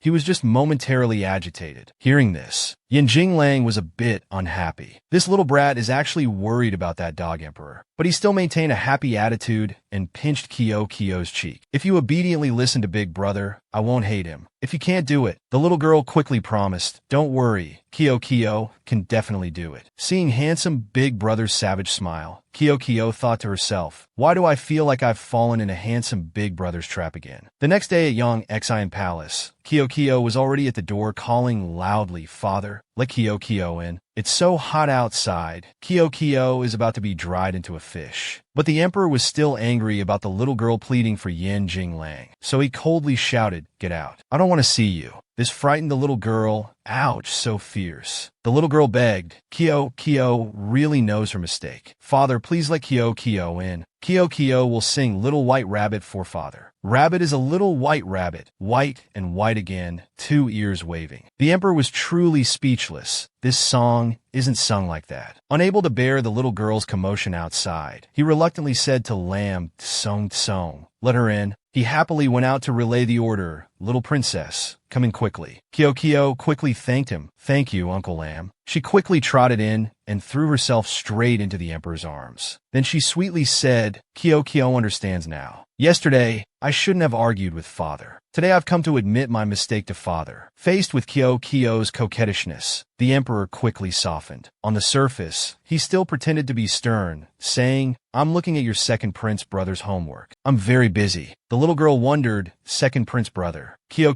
curiously looked back and said, "I just noticed. I kept feeling like someone was staring at me earlier." The second prince of Mak Yuyan country, Mak Zisu, was coldly glaring at the little girl. Kyo recalled that in her previous life, she didn't have much contact with the second prince. She only knew that in the end, he instigated the other princes to kill father. The little girl suddenly became scared and shrank into the emperor's arms. At this moment, the second prince also said, "Your son has matters to attend to and will take his leave first." The little girl always felt that second prince brother's gaze towards her wasn't very friendly. But clearly, she hadn't said anything to him. The emperor noticed her slightly panicked attitude and comforted her. "He's always been like that. You don't need to mind him." Back to the main topic, how do you plan to make amends? The little girl innocently replied, Kyo wants to cook for father. Last time Kyo made fish, it was so delicious father ate it all up. The emperor showed disdain and said, "What would a little kid like you know how to make?" That time must have been the imperial kitchen's help, right? Kyo angrily explained, "Who said that?" Father doesn't believe Kyo. Mother taught Kyo many dishes. He fell silent for a moment. Again, it's mother. How exactly did that woman teach you? Then he softened and agreed. "Let me see what tricks this little one has up her sleeve. I'll give you one chance. If it's not delicious, I won't forgive you anymore." The little girl confidently replied, "Don't worry, father." Outside Young Xian Palace, the second prince was leaving in his wheelchair. The third prince had been waiting for him for a long time. "Second brother, have you seen that little brat? Doesn't she look very adorable and know how to please people?" The palace maids and nannies really like the ninth princess. Even so, Dao plays with her, not to mention father. The second prince turned his head irritably and asked, "What exactly do you want to say?" The third prince smiled cunningly and said nothing. "Second brother, don't misunderstand. I just wanted to talk to you, so you wouldn't hate the ninth princess so much." But the second prince coldly replied, "An outsider like her has nothing to do with me." After saying this, he glared and said, "Let go." The third prince didn't argue.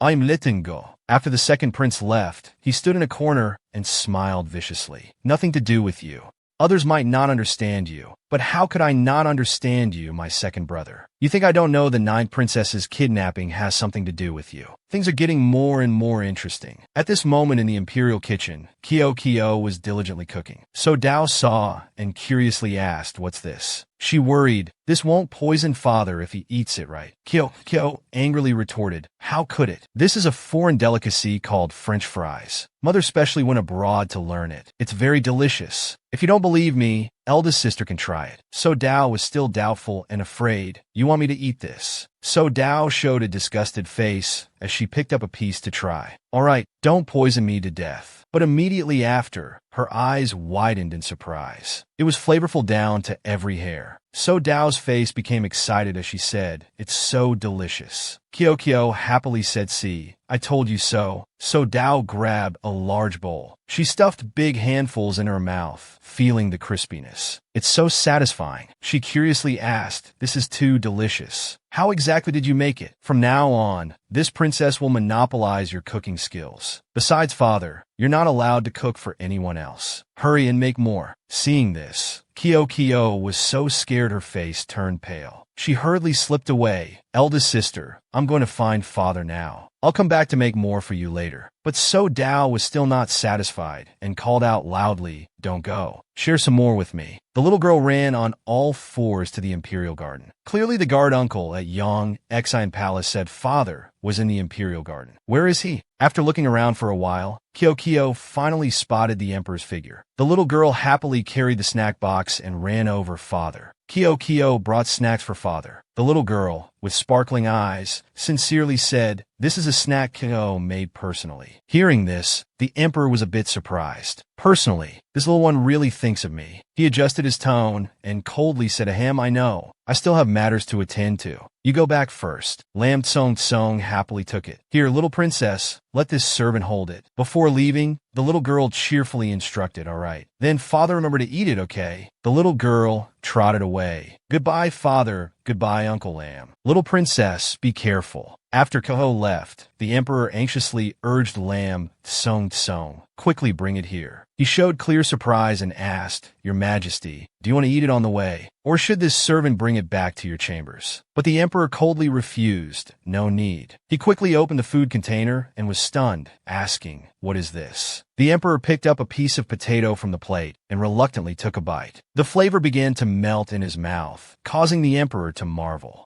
How can there be such a delicious dish? Finally, the emperor was conquered by the taste. He thought to himself, "This child's skills are so good. Were they all taught by that woman?" The corners of his mouth curled into a smile. "Kyo really cares more and more about me." Tang Li, Kyo's mother, who was swimming in the open sea, suddenly sneezed. At this moment in the library, Kyoko lazily had to drag herself to study. The little girl lay sprawled on the desk, sighing, played for many days. "Now I have to do homework for many days combined." Wrong. Why do students have to do homework anyway? The little girl glanced at the seat next to her. I don't even know if handsome big brother's wounds have healed yet. While the little girl was still lazily writhing on the desk, the beautiful older sisters noisily surrounded Kyo.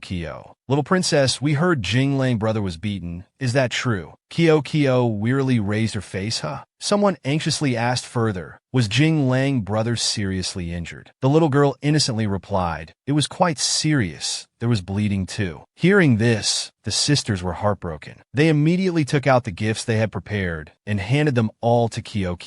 "Then can you help us pass these to Jing Lang brother?" "Mine too." The little girl happily accepted. Kyo will deliver them personally to Jing Lang brother. Today she discovered, I didn't expect handsome big brother to be so popular. Suddenly, there was a sound of chasing from behind. Xiao Jingyu, stop right there. Only to see Xiao Jingyu frantically running into the library. His mouth coldly said, "Li Jingyin, a ripe melon isn't sweet. This young master doesn't like you." However, Li Jingyin didn't listen and shamelessly chased after him. "If you're so capable, then don't run." He wasn't stupid enough to stop. "If you're so capable, then don't chase me." Xiao Jingyu saw Kyo sitting in front. He increased his speed to several hundred bananas per hour and flew towards the little girl. He happily pointed at Kyo's face and said, "Li Jingyin, let this young master tell you. The one I like is Mac Kyo. Don't cling to me anymore in the future. The innocent little girl hadn't even reacted when Xiao Jingyu dragged her away. Wife, let's go home quickly. The two held hands as Kyo asked in confusion, Little whale, why don't you like Sister Jingyan? He angrily complained, you don't know. She's a brainless person. She runs around telling everyone I like her. She even came to my house. I will never like a woman like this. Kyo smiled and said, that's because Little Whale is handsome. That's why Sister Jingyan likes you. He looked doubtful and asked back, are you telling the truth? Xiao Jingyu happily squatted down and said excitedly, come on, praise me more. The little girl mischievously stuck out her tongue and teased, no way, Kyoko won't praise you anymore. Seeing the little girl and Xiao Jingyu being intimate with each other, Li Jingyin stood to the side, jealous and frustrated, stomping her feet and saying, damn it, it's Mac Kyo again. Xiao Jingyu, you can only be Li Jingyan's man. By now, it was late afternoon. Kyo walked out of the classroom lifeless. So tired, finally class is over. Suddenly, she was blocked by Li Jingyin. Stop right there. The little girl tiredly said, please let Kyo pass. Kyo wants to go home. But Li Jingyin still maintained a fierce attitude and said, I won't let you do whatever you want. She even insulted Kyo,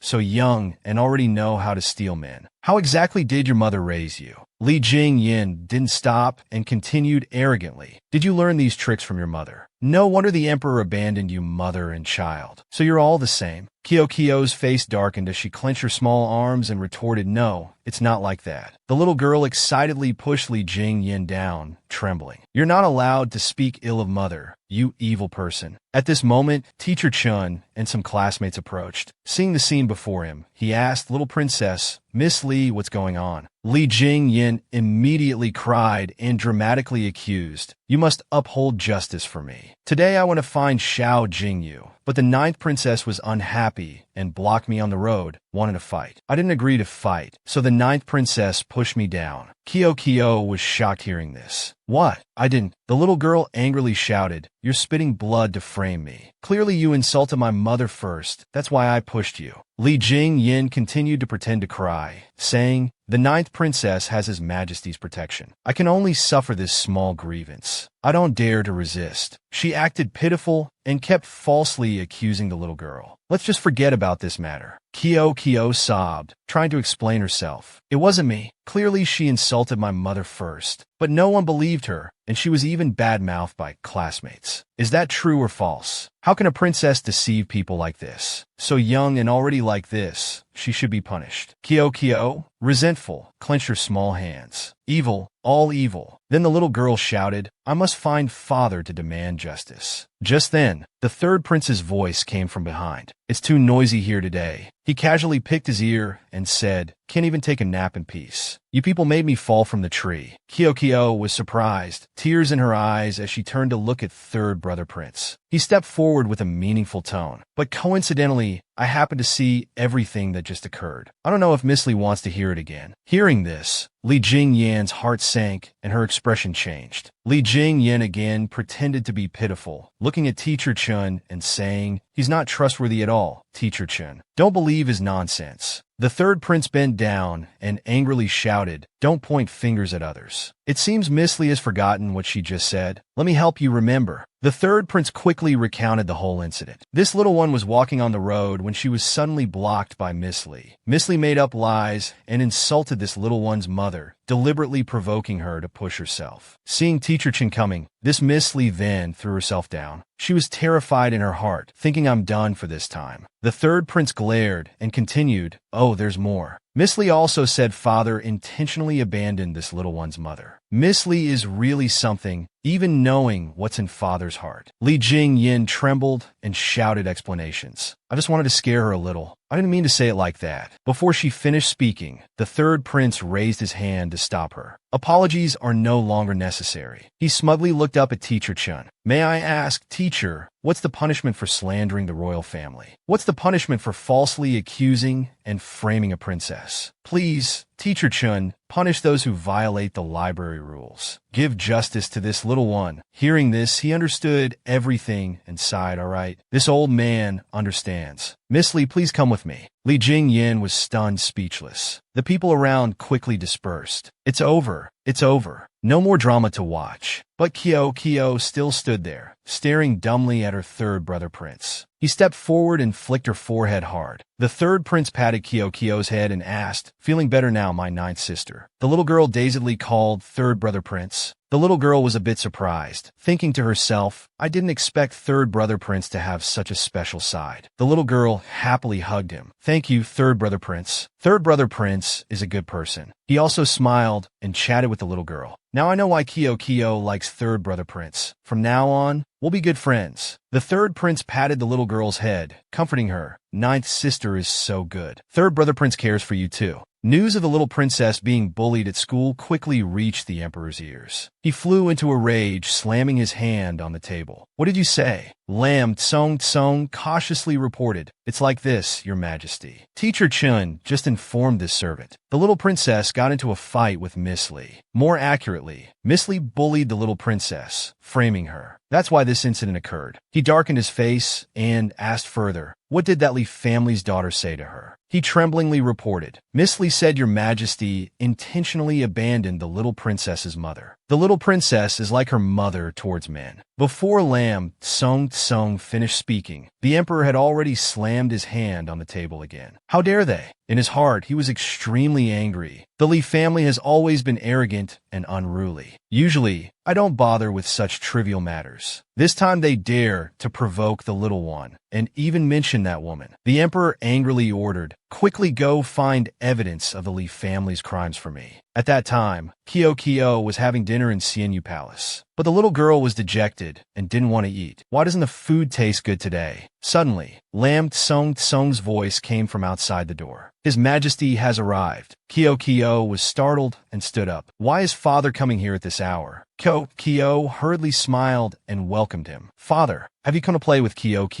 Today, Kyo studied very diligently. The food was just served. Kyo isn't being lazy about eating. The emperor didn't care and asked directly about the main issue. "I heard you were bullied by others. Is this true?" Kyo fearfully explained. Sister Jing Yin was just a bit fierce in asking. "Father, it's really not a big deal." In her heart, the little girl panicked, thinking, "Oh no, father won't eliminate Sister Jing Yin, will he?" The emperor looked at his foolish daughter and sighed. Then he gently picked up the little girl. He looked at the little girl with sympathetic eyes. "You are my treasure. How could I let you suffer grievances? If something like this happens again in the future, you must report to me immediately, understand?" Ko lowered her head sadly and said, "Sister Jing Yin was completely wrong. Mother isn't that kind of person. She's very good to me and also misses father very much." The little girl excitedly hugged the emperor and burst into tears. "Mother is the best person in the world." He patted the little girl's head and asked doubtfully, "You always say your mother is very far away. How do you communicate with each other?" Kyo looked at the shell on the table and said, "Through that seashell." The emperor was surprised. "A seashell?" The little girl happily explained, "This is a seashell mother personally gave me. Just by speaking into this shell, we can communicate." The emperor picked up the shell and examined it closely. Meanwhile, Kyo beside him broke out in a cold sweat, because the little girl felt suddenly that something was wrong. The little girl smiled and explained, "This is something mother bought from abroad." Sometimes Kyo can't contact mother. He believed her and didn't ask anything more. "Oh, is that so?" Ki said in relief. She almost revealed that she was a mermaid. The emperor also thought to himself, that woman was always mysterious. Having these strange things is nothing unusual, but he couldn't hide his curiosity and said, "Try speaking into the shell." "Tangli, are you there?" In just a moment, a sleepy woman's voice came from the shell. "Who's disturbing this old woman's sleep?" The emperor was immediately shocked. It was clearly Tang Li.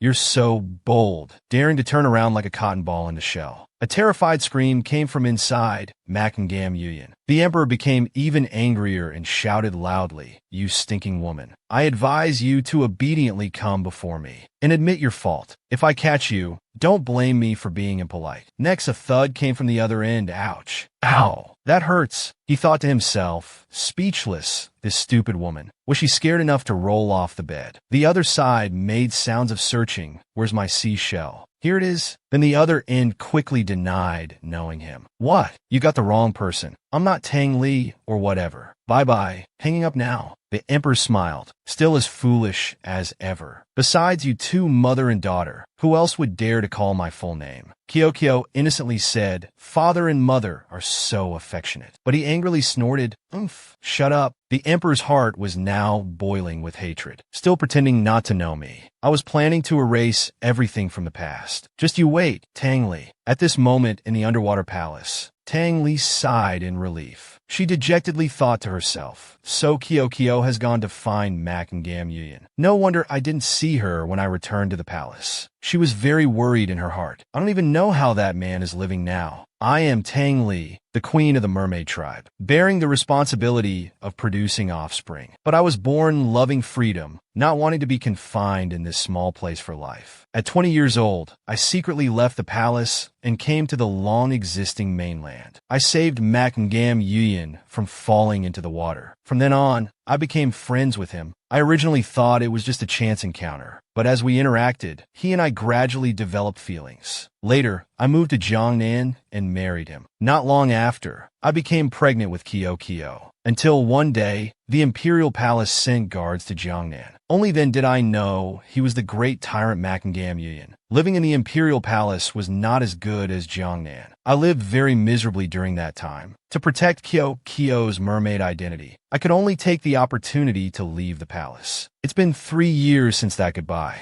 Suddenly, there was a knock on the door outside. This person spoke up, Your Highness, I heard some noise. It turned out to be Li Yi, Tang Li's childhood friend. He caringly asked, Your Highness, what's wrong? Tang Li sadly called Li Yi, I'm very worried. Manhwa Yuyan hates me. Will it affect Kyokyo? Hearing her mention Manhwa Yuyan, Li felt a bit hurt, but he tried to grab Tang Li's arm to comfort her. Tang Li, don't worry. The little princess is not an ordinary person. She can protect herself. Moreover, no matter what, the little princess is his daughter. Surely, he won't go so far as to harm his own child. Tang Li finally felt reassured and became happy again. Thank you, Li. He also doted on her wholeheartedly. I will dedicate all my efforts for you, my queen. Back in the luxurious imperial palace, Li Jingyin was being punished in the bathroom. She angrily gritted her teeth. Damn Kyokyo, making this princess clean the toilet for 2 days. I must tell father and have him vent his anger for me. Thinking this, she immediately returned home to complain. Seeing his daughter disheveled, Li Shen asked, Oh, my daughter, what's wrong? Li Jingyin quickly acted pitiful and said, Father, I'm so tired. He worriedly questioned, Who? Who dares to bully my Li Shen's daughter? She angrily cried out, It's Kyokyo. That day I just teased her a little bit. Teacher Chen punished me to clean the toilet. Kyokyo is just an unfavored princess. Father, you must help me. Unexpectedly, after hearing this, Li Shen slapped her face with a thunderous blow. Li Jingyin was shocked and asked, Father, what are you doing? He lectured her, You fool. You dare to touch His Majesty's sore spot. Currently, the little princess is His Majesty's treasure. Touching her is the same as angering His Majesty. Hearing this, Li Jingyan's whole body trembled. What? I thought, she asked in confusion. Then what should we do now? Li Shen urged, Quickly go clean up. Wait until tonight. I'll take you out of the palace.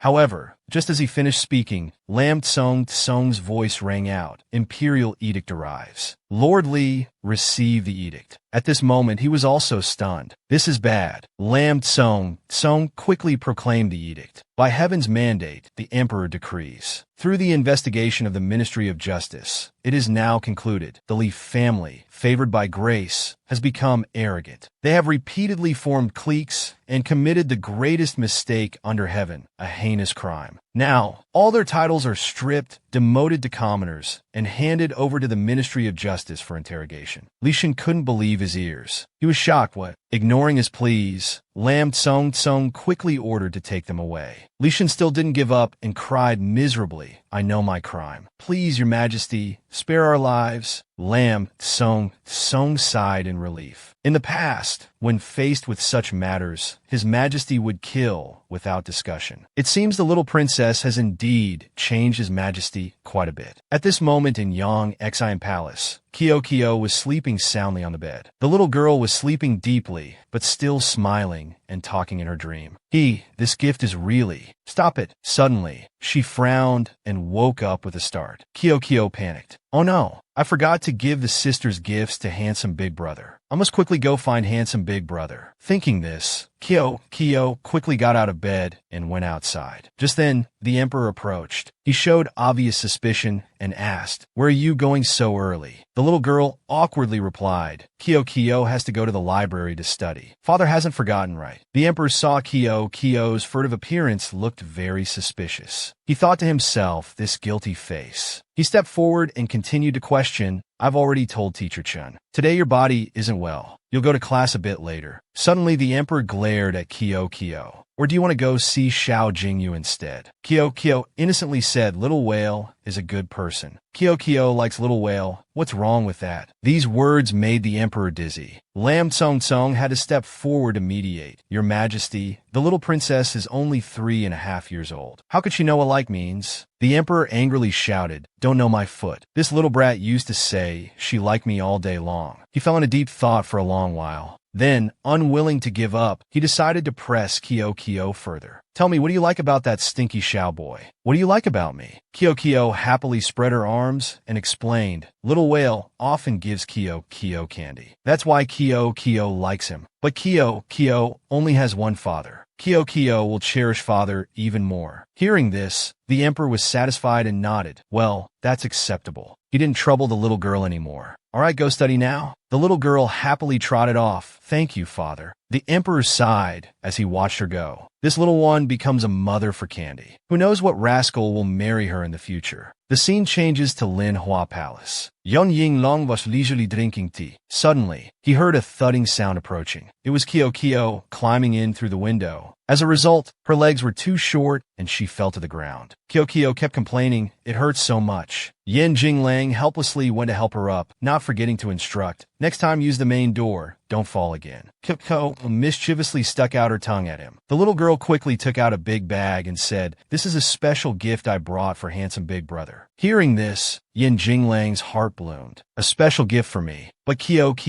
poured cold water on him. The little girl excitedly continued, "Big brother, these are gifts from the sisters for you. You must accept them." Hearing this, he was startled. From the other sisters. Yen Jinglang's expression suddenly changed as he turned away and refused. "I don't need things from others. Take them away." Kyo disappointedly hugged the bag and prepared to leave. "All right then, Kyo will go, and I specially brought them here." But Yen Jinglang pulled her back with one hand. "Wait." His eyes showed a hint of jealousy as he asked, "I heard you like Xiao Jingyu. Is that true?" Kyo's face darkened. Why ask this question again? Kyo quickly explained, No. Kyo doesn't like Little Whale. "Big brother, listen to my explanation." At this moment, Yen Jinglang held out his hand in front of the little girl. He awkwardly said, "Last time was because I was agitated. I shouldn't have been fierce with you. Here's some candy I bought for you." Hearing this, Kyo was a bit suspicious. Has handsome big brother changed? Surely it's not sour candy, right? The candy that makes you lose all your teeth. The more she thought, the more scared she became and firmly refused. No need. Kyo will get cavities from eating candy. Kyo doesn't want to become like this. Yen Jinglang patted her head again. Then he showed a rare smile and said, "Want me to feed you?" Kyo awkwardly refused. Kyo can eat by herself. The little girl reluctantly put the candy in her mouth. Her eyes widened in surprise. Watching Kyo innocently finish the candy, Yen Jinglang gently asked, "How is it?" "Tasty." The little girl nodded vigorously, "Very tasty. Beyond expectations." Hearing this, he showed a satisfied smile. Yen Jinglang even said sentimentally to her, "Whatever Xiao Jingyu can do for you, I can do too. In the future, if you want to eat anything, just tell me, understand?" In the second prince's chambers, someone dressed in black reported, "Your Highness, the Li family has left the palace. It said they were exiled for corruption. I'm afraid this was also done for her." He coldly said, "I know. You may leave." The person quickly left. "Yes." The third prince's voice echoed, "Second brother, This time, father vented his anger for ninth sister again. Father really dotes on our ninth sister, always making exceptions for her. Second brother, are you jealous of her? The second prince's heart was full of anger as he slammed his hand on the wheelchair beside him. I originally thought that last action could make father punish her. At the same time, eliminate the threat of Yin Jinglang. I didn't expect, I still underestimated her importance to father. Father, what do I have to do to make you satisfied? Suddenly, someone approached and asked, second brother, you called me here. What's the matter? He ordered with tears in his eyes, bring Mak Kyokyo here. I want to see her personally. At this moment, the little princess was happily leaving Xianyu Palace. It seemed she was going to find the emperor. Today I made another delicious dish. Father will surely be very happy. Suddenly, there was a rustling sound from behind. Kyokyo fearfully stood still, trembling. The little girl looked around and softly asked, is anyone there? But after waiting for a long time, no one responded. Maybe there's no one after all. Never mind, I should hurry along. Suddenly, a dark figure appeared behind the little girl. Before Kyokyo could react, she was covered with a sack and carried away. The little girl fearfully struggled. Who is it? Help! After an unknown amount of time, someone removed the sack. By now, Kyokyo was so frightened she was crying. The little girl awkwardly opened her eyes slowly. A young man, a few years older than Kyokyo, was staring at her with a greedy look. It smells very fragrant, seems very tasty. Then he asked a chilling question. May I ask, can I eat you?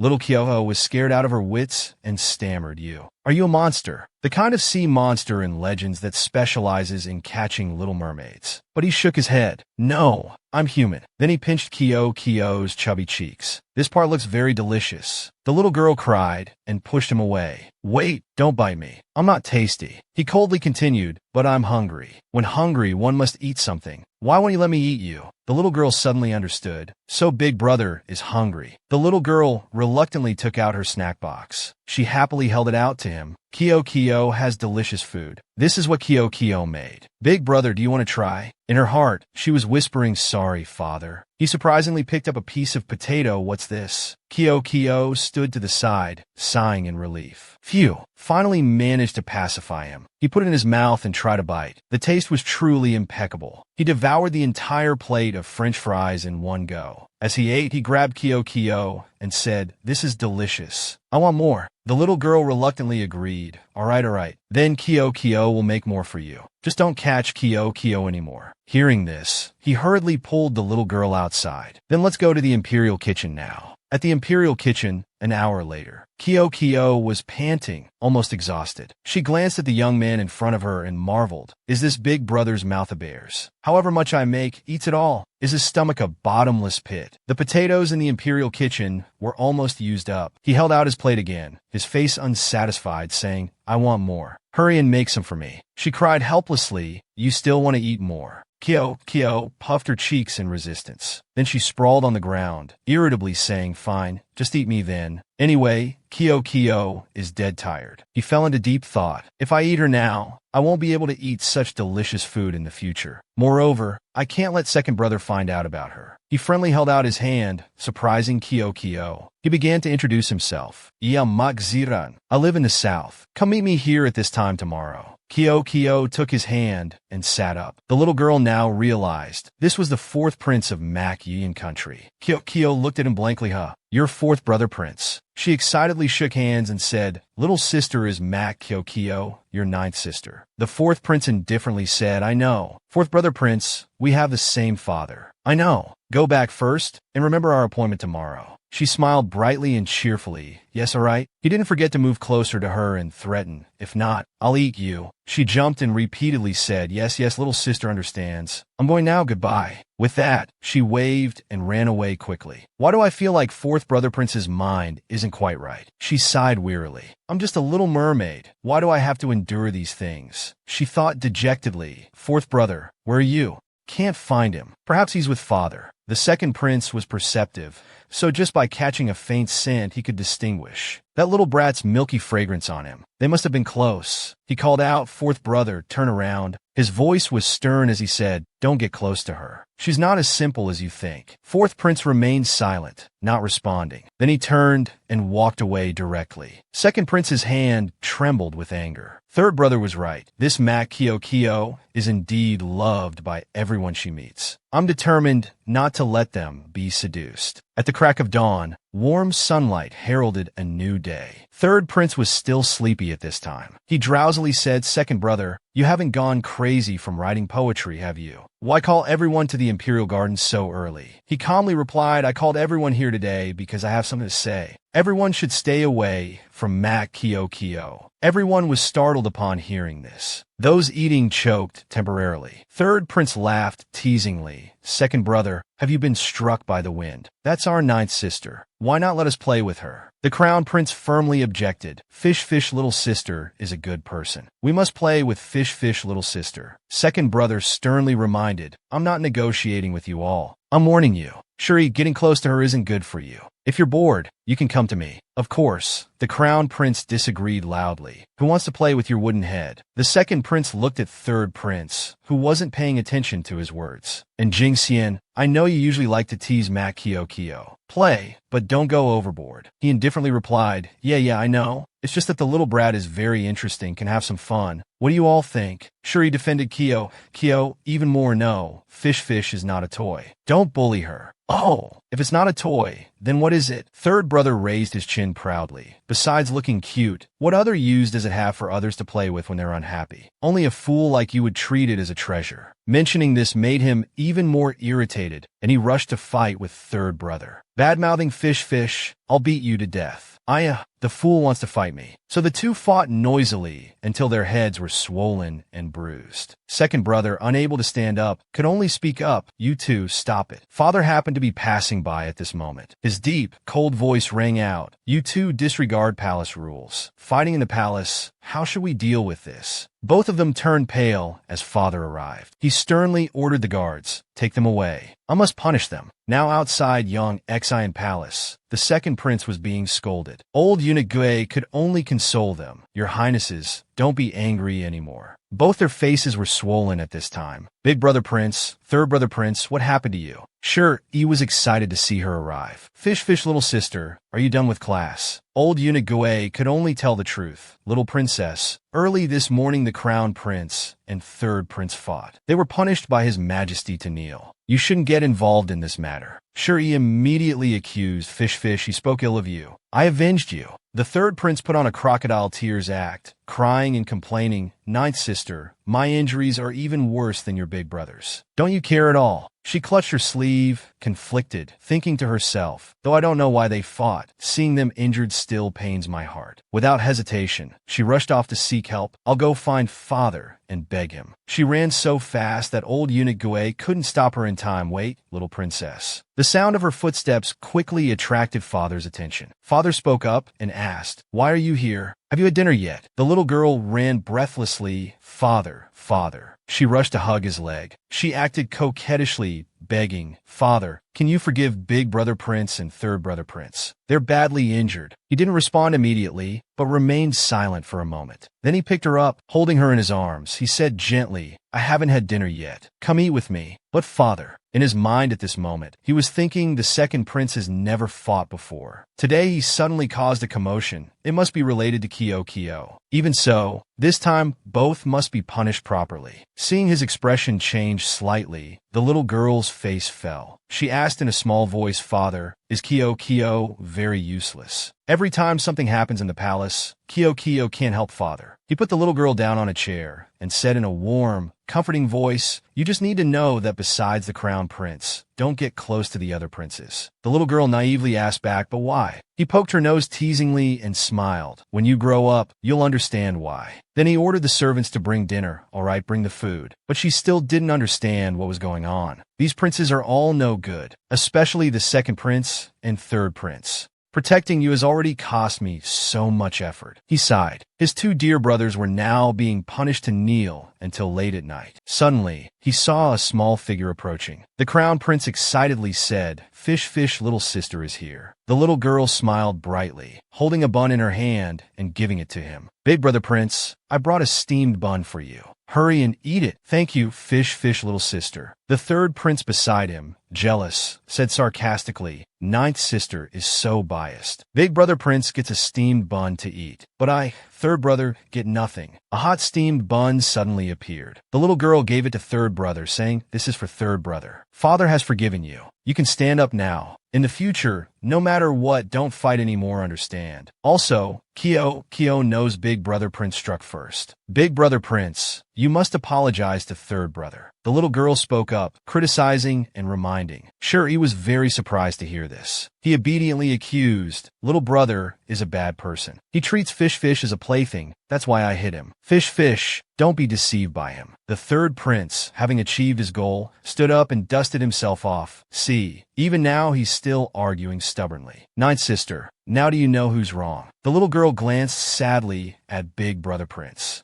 Big Brother Prince stubbornly refused to admit fault, clenching his fists in anger. "You all." So he ran away. "I won't care about you anymore." Seeing this, she panicked and called out, "Big Brother Prince, where are you going?" "Wait for Kyo."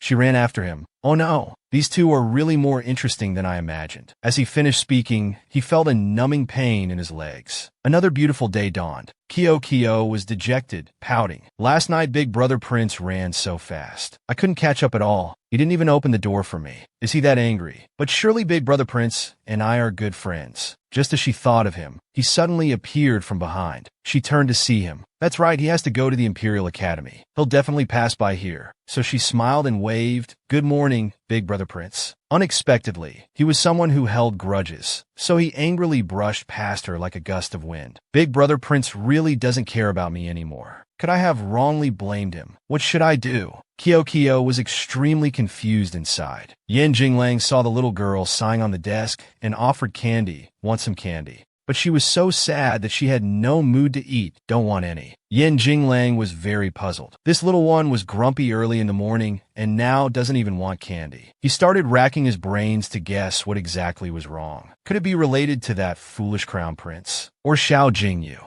The old teacher on the podium spoke up. "Quiet, quiet. This old man has something to announce. This afternoon's classes are all canceled. His Majesty has specially allowed you all to have outdoor activities." Kyo stood up abruptly and asked eagerly, "Field trip. Are the people from the Imperial Academy going to?" The old man nodded, of course. His Majesty specifically emphasized taking everyone out for a change of scenery. Without waiting another second, she stood on the desk, laughing joyfully. "Great. I can see Big Brother Prince." Yen Jinglang guessed immediately. "I'll have to watch this little one carefully. Things don't seem simple." The clear sky and cool breeze were perfect for a field trip. The old man announced, "Everyone form groups of 3 to 6. We'll depart immediately." Kyo smiled happily and hugged eldest sister's leg. Kyo wants to be in the same group as eldest sister. She sighed and smiled kindly. "Little sister, you're so clingy. What can I do with you?" "Big Brother Prince, do you want to join our group?" He was still angry about last night, so he refused to open his mouth. He silently got on the horse carriage without a word. His face was sullen and displeased. Eldest sister smiled gently. "Never mind him. I'll carry you." "Yes." Xiao Jingyu saw this opportunity and came over to take advantage. "Wife, wait for me." She quickly picked up Kyo and looked at him in annoyance. Kyo smiled brightly and teased eldest sister, "Let little whale join our group." Although she was very annoyed because of Kyo's words, she had to agree. As soon as they got on the carriage, Xiao Jingyu proudly opened his bundle and showed off. "Wife, look, I brought lots of delicious food for you."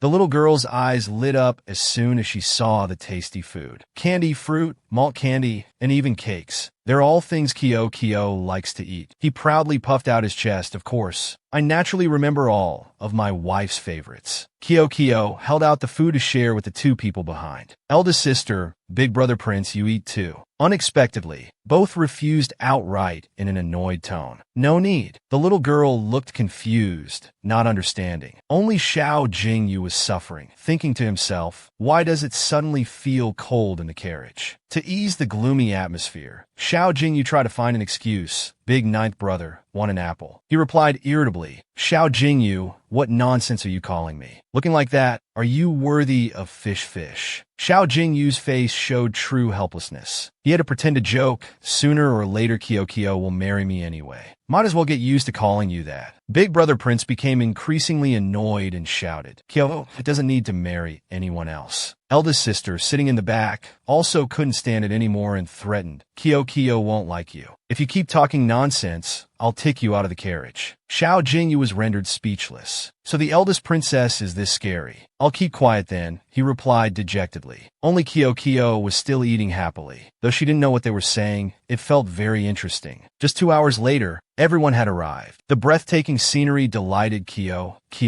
immensely. This place is so beautiful. Quick, come look. There are such beautiful lotus flowers here. The other students also clamored to get close to the flowers. Fearing the flowers would be damaged, the little girl spoke up to stop them. You can't do that. Mother said taking without asking is stealing. These all belong to someone else's garden. Your behavior is wrong. The little girl immediately launched into a long lecture. The little girl trotted over to ask the old man, Teacher Chun, can we pick lotus flowers? He smiled kindly and praised, Little princess is so good. This old man has already asked the people here. Each person can pick one flower. The others were delighted to hear this. Great! I saw this flower first. You can't fight me for it. Only Kyo was still thinking about Teacher Chin's instructions. Only one flower. Which one should I pick? Suddenly, an idea flashed in her mind. She ran to the crown prince's side and called out, Big Brother Prince, this flower is for you. Don't be angry with Kyo anymore. The little girl whispered coaxingly, Look, Little Whale doesn't have a flower. Kyo's flower is only for you.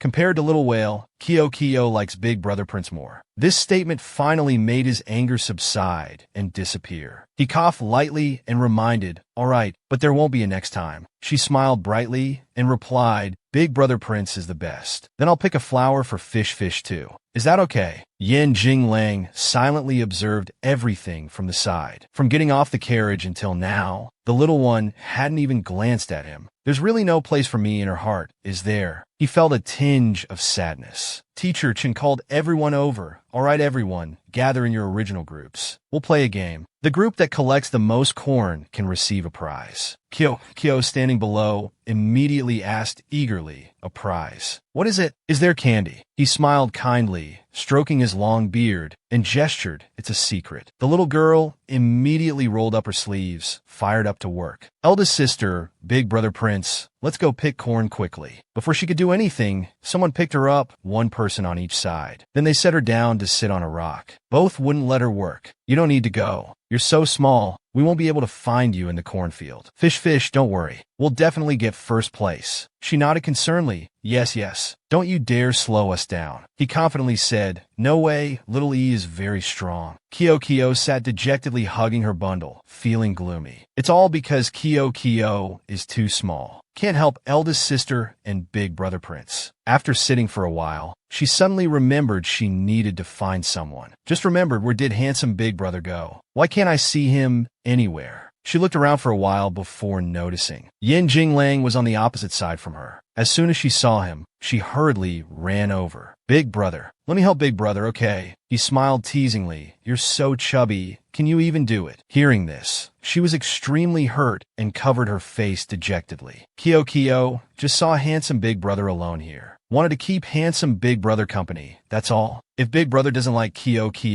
then Kyo will just go. Realizing he was a bit harsh, he embarrassedly called out, Wait, you stay and count the corn for me. She smiled brightly, her fake crying plan successful. Okay. She counted each ear of corn one by one. Yen Jinglang thought to himself, What a fool. He asked aloud, Matt Kyo, is this your first time in the countryside? She nodded. Yes, that's right. This is the first time I've seen such a beautiful scene. When I go back, I'll definitely tell Mother about it. Hearing this, he suddenly felt a bit moved. He suddenly picked her up. She was confused, not understanding. Yen Jinglang whispered in her ear, Look ahead. Ahead. Before them was a magnificent natural scene of corn sprouting and growing. It made her exclaim, It's so beautiful. Back in Yin country, my mother often took me to the countryside to relax. Unfortunately, After the war broke out, I never returned to my mother's side. Hearing these heartfelt words, the little girl was smart enough to understand that handsome big brother seemed to be missing his mother very much. In this romantic moment, a piercing shout rang out. "What are you doing?" Eldest sister quickly pulled her back, saying, "Didn't Teacher Chen say not to run around? Why didn't you stay put and came here to find Yin Jinglang? I just wanted to play with Jinglang big brother." She immediately turned to glare at him. Eldest sister hurriedly pulled her hand. "Let's go. You counting corn for him is not as good as counting for me." Yin Jinglang understood clearly that she didn't like him at all. When it got dark, everyone started lighting fires. The little girl naively asked eldest sister, "Why were you so fierce to handsome big brother during the day?" Sister was speechless, not knowing how to explain. "Ever since I dreamed of Yin Jinglang destroying Mak Yuyan, I've been uneasy. Should I tell this little girl?" But looking at it, her relationship with Yin Jinglang seems good too. She hesitantly asked Kyo, "Do you think dreams can come true?" The little girl smiled brightly and answered quickly, "Dreams? Of course I believe. Last night I dreamed of a big chicken leg. At lunch today, I really ate a big chicken leg. Tonight Kyo wants to dream of a big chicken wing." Hearing this, she gave up on telling. Indeed, one shouldn't have expectations for a glutton. At this moment, Teacher Chen announced the results of today's competition. "All right, now I'll announce the prize for today's match. The losing team is responsible for roasting corn for the winning team. The prize is free eating for the losing team." Everyone whispered, "Is that all?" Teacher Chen is really stingy. Eldest sister held out a fragrant roasted corn and said, "I've finished roasting the corn. Hurry and eat." The little girl quickly accepted. "It smells so good." "Thank you, eldest sister." Big brother Prince also competed. "I've finished roasting too." "Take this one, it's more fragrant." "Thank you, big brother Prince." The result was not unexpected, as both argued with each other. Eldest sister started first. "You brat." "Who are you calling a brat?" "I'm talking about you, you naive devil. My roasted corn is definitely more fragrant." "No way, mine is more fragrant. I roast better. If you're so good, let's have a contest." "Fine, let's do it." Only Kyo was eating happily, ignoring everything else. The corn is so delicious. At this moment, she noticed beside her, Yin Jinglang was quietly sitting alone roasting corn. Seeing him looking a bit gloomy, she thought handsome big brother picked corn alone and is roasting corn alone. Handsome big brother looks so lonely. Suddenly, a brilliant idea popped into her head. "Got it." A moment later, she called out to him, "Handsome big brother, little sister wants to eat handsome big brother's roasted corn." Yin Jinglang was a bit surprised. He coughed lightly in embarrassment and turned his head. Then he handed her the corn. "Eat." She took the corn and chewed with her mouth as sweet as candy, praising it's so delicious. Eldest sister beside her was boiling with anger. It's that damn Yin Jinglang again. Even now he wants to seduce Kyo. What exactly does he want? I can't let Yin Jinglang harm Kyo. I must find a way to teach this Yin Jinglang a lesson. So that night, eldest sister decided to make a big plan. She called Xiao Jingyu at midnight when he was still half asleep. He said groggily, "What is it? Why are you calling me out here in the middle of the night?" "Xiao Jingyu, I ask you, do you want to teach Yin Jinglang a lesson?" As soon as she finished speaking, he wanted to escape reality and turn back. Nighttime is really suitable for sleeping and dreaming. Unexpectedly, she shouted from behind, "Hey, I'm being serious. Don't tease me, eldest princess. Everyone in the academy knows you like Yin Jinglang." She replied angrily, "That was when I was young and impulsive. Why talk so much nonsense? Just tell me, do you want to teach him a lesson or not?" He grinned and rubbed his hands, replying, "But I don't want to get into trouble." She glared threateningly. "What? I didn't hear you clearly." Seeing that look, he knew he had no escape. "All right, I agree. That little brat Yin Jinglang doesn't know his place. I've long disliked him." "That's right." She smiled viciously and patted his shoulder, saying, "If you find him so annoying, I have an excellent plan." He swallowed nervously and asked cautiously, "What plan?" "First, I'll write a letter to lure him up the mountain. When he arrives, I'll talk to him to distract his attention. You'll take advantage of the opportunity from behind. Use a sack to catch him and beat him up badly. What do you think?" Xiao Jingyu hesitated and asked, "That doesn't seem very good. What if Teacher Chen finds out?" She angrily snapped, "Xiao Jingyu, is your courage so small? Are you even a man? All right, I'll do it. Your Highness, you've worked hard today. You should rest early. On his side, he was preparing to return and rest. Suddenly, from behind, someone with a stick rushed forward. Yin Jinglang's guard immediately detected it and warned, Your Highness, be careful. Unexpectedly, before he could strike, he fell flat on his face. Sure, he stood up with difficulty. Yin Jinglang, I'm here for revenge. Did you bully Fish today? Yin Jinglang looked at him puzzled. He had truly never seen such a stupid sneak attacker. Wu Xian, you go back first. But Your Highness, don't worry. He can't do anything to me. Wu Xian could only obey and leave. Meanwhile,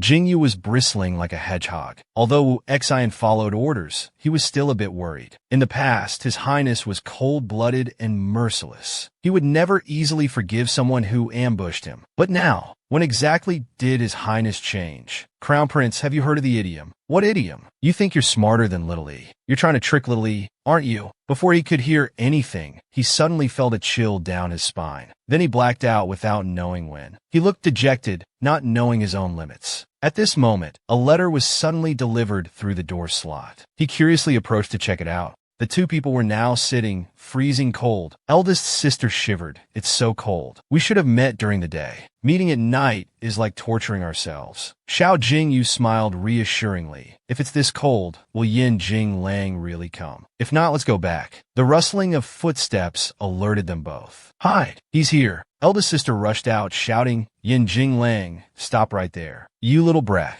I've long disliked you. Yin Jinglang replied coldly. So it's you, eldest princess. She jumped, denying frantically nonsense. The beautiful and graceful eldest princess who understands people's hearts. How could it be her? He approached her without hesitation. Then he grabbed the cloth covering her eyes and said, If that's the case, do you dare remove your mask for me to see? How dare you? Being spoken to like this made her even angrier. So she immediately pointed behind him and shouted loudly, What are you stunned for? Do something. Xiao Jingyu, who was already holding the sack, rushed out. Yin Jinglang looked. Unexpectedly, they were too inexperienced for him. His reflexes were quick enough to grab one of Jingyu's hands. And unsurprisingly, he calmly took his hand and flipped him forward. As a result, he was thrown down painfully. His back was done for. Eldest sister worriedly ran over to ask, Hey, are you all right? Yin Jinglang said wearily, I don't have time to play games with you. It's getting dark. Eldest princess, young Master Xiao, please return. The two still desperately tried to save face, not admitting, I am not the eldest princess. The eldest princess is beautiful. I am not the handsome young Master Xiao either. He was at his wits' end, you two, one by one. You really don't ease people's worries. Suddenly, he sensed something dangerous. The rustling of the forest was very strange. The two sitting behind were also frightened out of their wits. Something bright flashed from the bushes. An arrow immediately aimed straight at eldest sister. Luckily, Xiao Jingyu was still alert enough to quickly pull her aside to dodge the arrow. Jingyu was startled and asked worriedly, Are you all right? Are you hurt? I'm fine. She was shocked when she saw the opponent. This is bad.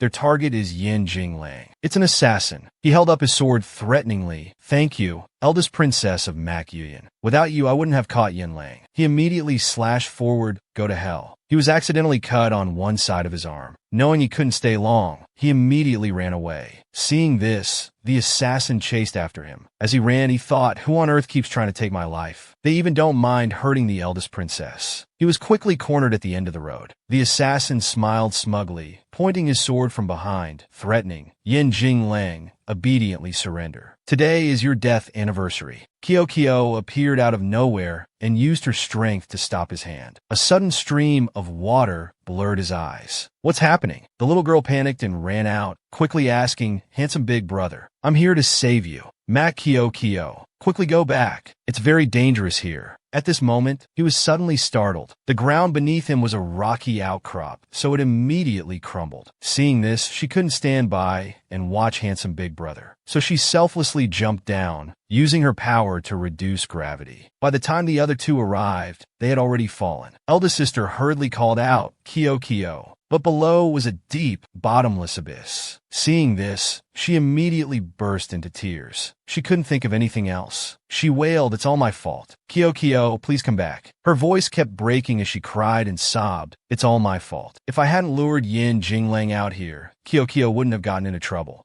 Jingyu spoke up to comfort her. Don't cry anymore. Let's quickly report to Teacher Chun. Maybe we can still save them. At this time, His Majesty's room was still lit. As soon as the two encountered trouble, His Majesty's sixth sense was activated. I don't know why, but today I feel uneasy. I can't calm down. Sure enough, the old man hurriedly ran in to report, Your Majesty, it's not good. The ninth princess is nowhere to be found. What? He stood up in shock. The old eunuch, trembling all over, knelt down and reported, This servant just heard from Teacher Chun. The ninth princess was attacked in the forest. Her whereabouts are still unknown. This servant has already sent people to search. He gritted his teeth, filled with anger. He immediately ordered continue searching. If you don't find the ninth princess tonight, I'll have your heads removed from your necks. On Kio's side, she had regained consciousness. She was lying on top of Yin Jinglang. It's a big brother. Are you all right? He replied with a grimace. I'm fine. Just my back hurts a little. Where did we fall? Seems like a ledge on the cliff face. Yin Jinglang's shoulder was injured, so the wound stung. Ouch! Kio panicked. Handsome big brother. I'll find medicine for you.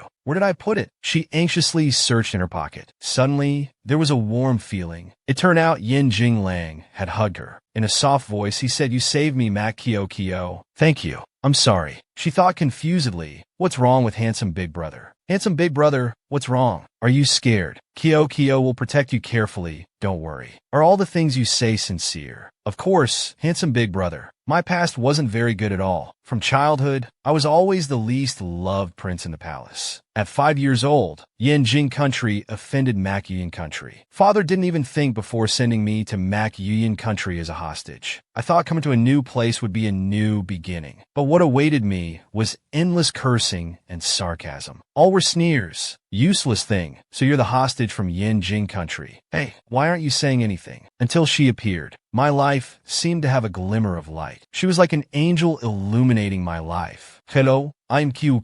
Let's be friends from now on. That action warmed his heart. From the moment he saw her, he knew his heart was no longer alone. Seeing him so pensive, Kio became more worried. Handsome big brother, what's wrong? Are you scared? Kio will protect you carefully. Don't worry. Hearing this, he felt hopeful and immediately grabbed her hand, asking firmly, Are all the things you say sincere? Of course, handsome big brother. Mother said good friends should help each other, so Kio will stay by handsome big brother's side. This simple sentence was enough to warm a person's heart. He pulled her close to hug tightly. Come closer. Hug me tighter. She didn't fully understand everything. She just knew to open her arms wide to hug him tighter. An hour later, someone finally found them. Your Highness, are you here? Kio shouted joyfully. Handsome big brother, someone's come to rescue us. A rope was lowered down, but Kio asked curiously, Only one rope. How do we climb up? Maybe handsome big brother should go up first. Father will come rescue me later. He would never leave her stranded here. So he gently hugged her. Hold tight to me. Wu Xian was surprised to see both of them. He hurriedly pulled Yin Jinglang up. Your Highness, are you all right? You're not hurt, are you? I'm fine. Wu Xian whispered. The emperor has set out and is on his way here. The two on the cliff face have been investigated clearly. It was sent by the second prince. The emperor has given me a big gift indeed. He smirked. Hearing His Majesty, Kio innocently asked, Why suddenly mention father? Handsome big brother, what are you two talking about? What's wrong with father? He smiled teasingly. You care about him a lot. She was confused but still expressed her feelings. Of course, he's my father. Handsome big brother, I saved you. Can you stop hating father? He just looks a bit mean, but he's actually a good person, harsh on the outside but soft on the inside. He looked at her for a few seconds, then nodded in agreement with that condition. You saved me. I agree with you. I won't kill him. Hearing this, Kio smiled brightly really. That's great. I knew handsome big brother would listen to Kio. Let's go quickly. Father will be worried waiting. He smirked inwardly. Of course I won't kill him, because I'll make him wish he were dead. Mac,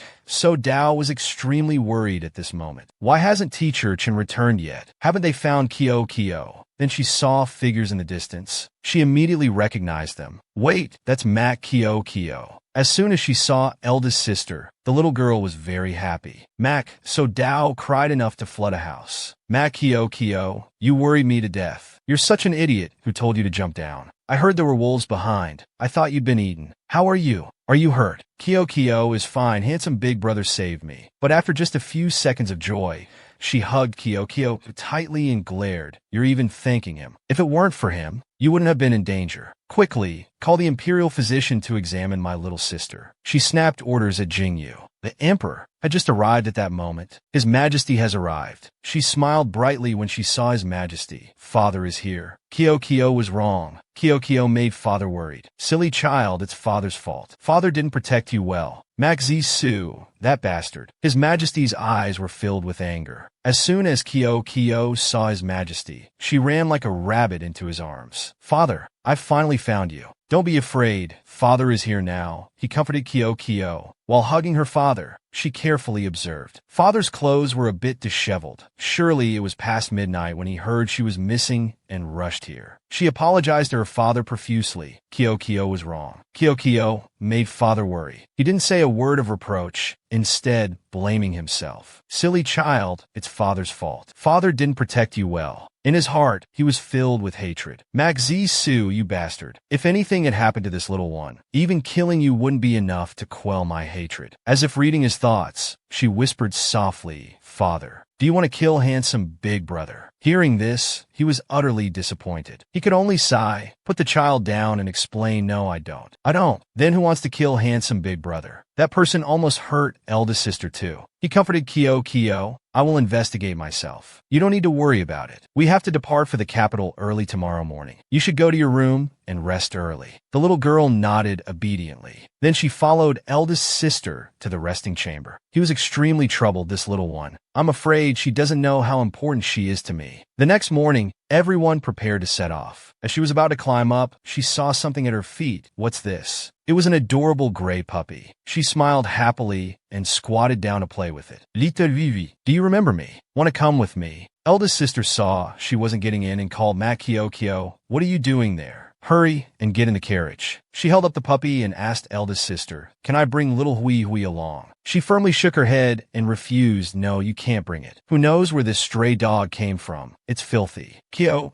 used her ultimate move, sparkling eyes begging for pity. Really? Not allowed. Eldest sister was at her wit's end with this child. She had to agree, fine, get in. Eldest sister is the best. Everyone quickly returned to the capital and resumed normal life. She was now playing with little Hui. Little Hui, where are you? Come out. She grumbled to herself. Ever since bringing it to the palace, it's been running around all day. Who knows where it's gone now? It really doesn't ease my worries at all. While she was annoyed, a voice rang out. Are you looking for this? Fourth Prince Brother had caught little Hui for her. She smiled brightly and was about to go get it. Fourth Prince Brother, thank you. Unexpectedly, he wouldn't let her take it so easily. He smiled and stated his condition. I just remembered. That day you broke your promise and didn't bring me food. She felt guilty for not thinking such a small matter would still be remembered by him. She smiled apologetically. You're right. I'm sorry, Fourth Prince Brother. I forgot. Today I'll cook something really delicious for you, okay? I can make fish, big chicken legs, and big chicken wings for you to eat. I'll bring it to your chambers later when it's done. Fourth brother thought for a moment and replied, Chambers, you don't need to come. Second brother is being disciplined. What do you mean disciplined? You don't know. Father found out that the one who tried to harm Yin Jinglang that night was second brother. But why would Prince Brother want to harm handsome big brother? There's no grudge between them. She was confused. He only answered briefly. He has his own troubles. He just never shows it in front of others. You're just a child. How could you understand his pain? She thought for a moment, trying to recall if she had missed anything in her memories. In my past life, second prince was provoked and turned against the other princes to kill father. No matter what, in this life, I must find second prince brother and ask him clearly. Without saying more, she immediately ran off, surprising fourth prince brother. Where are you going?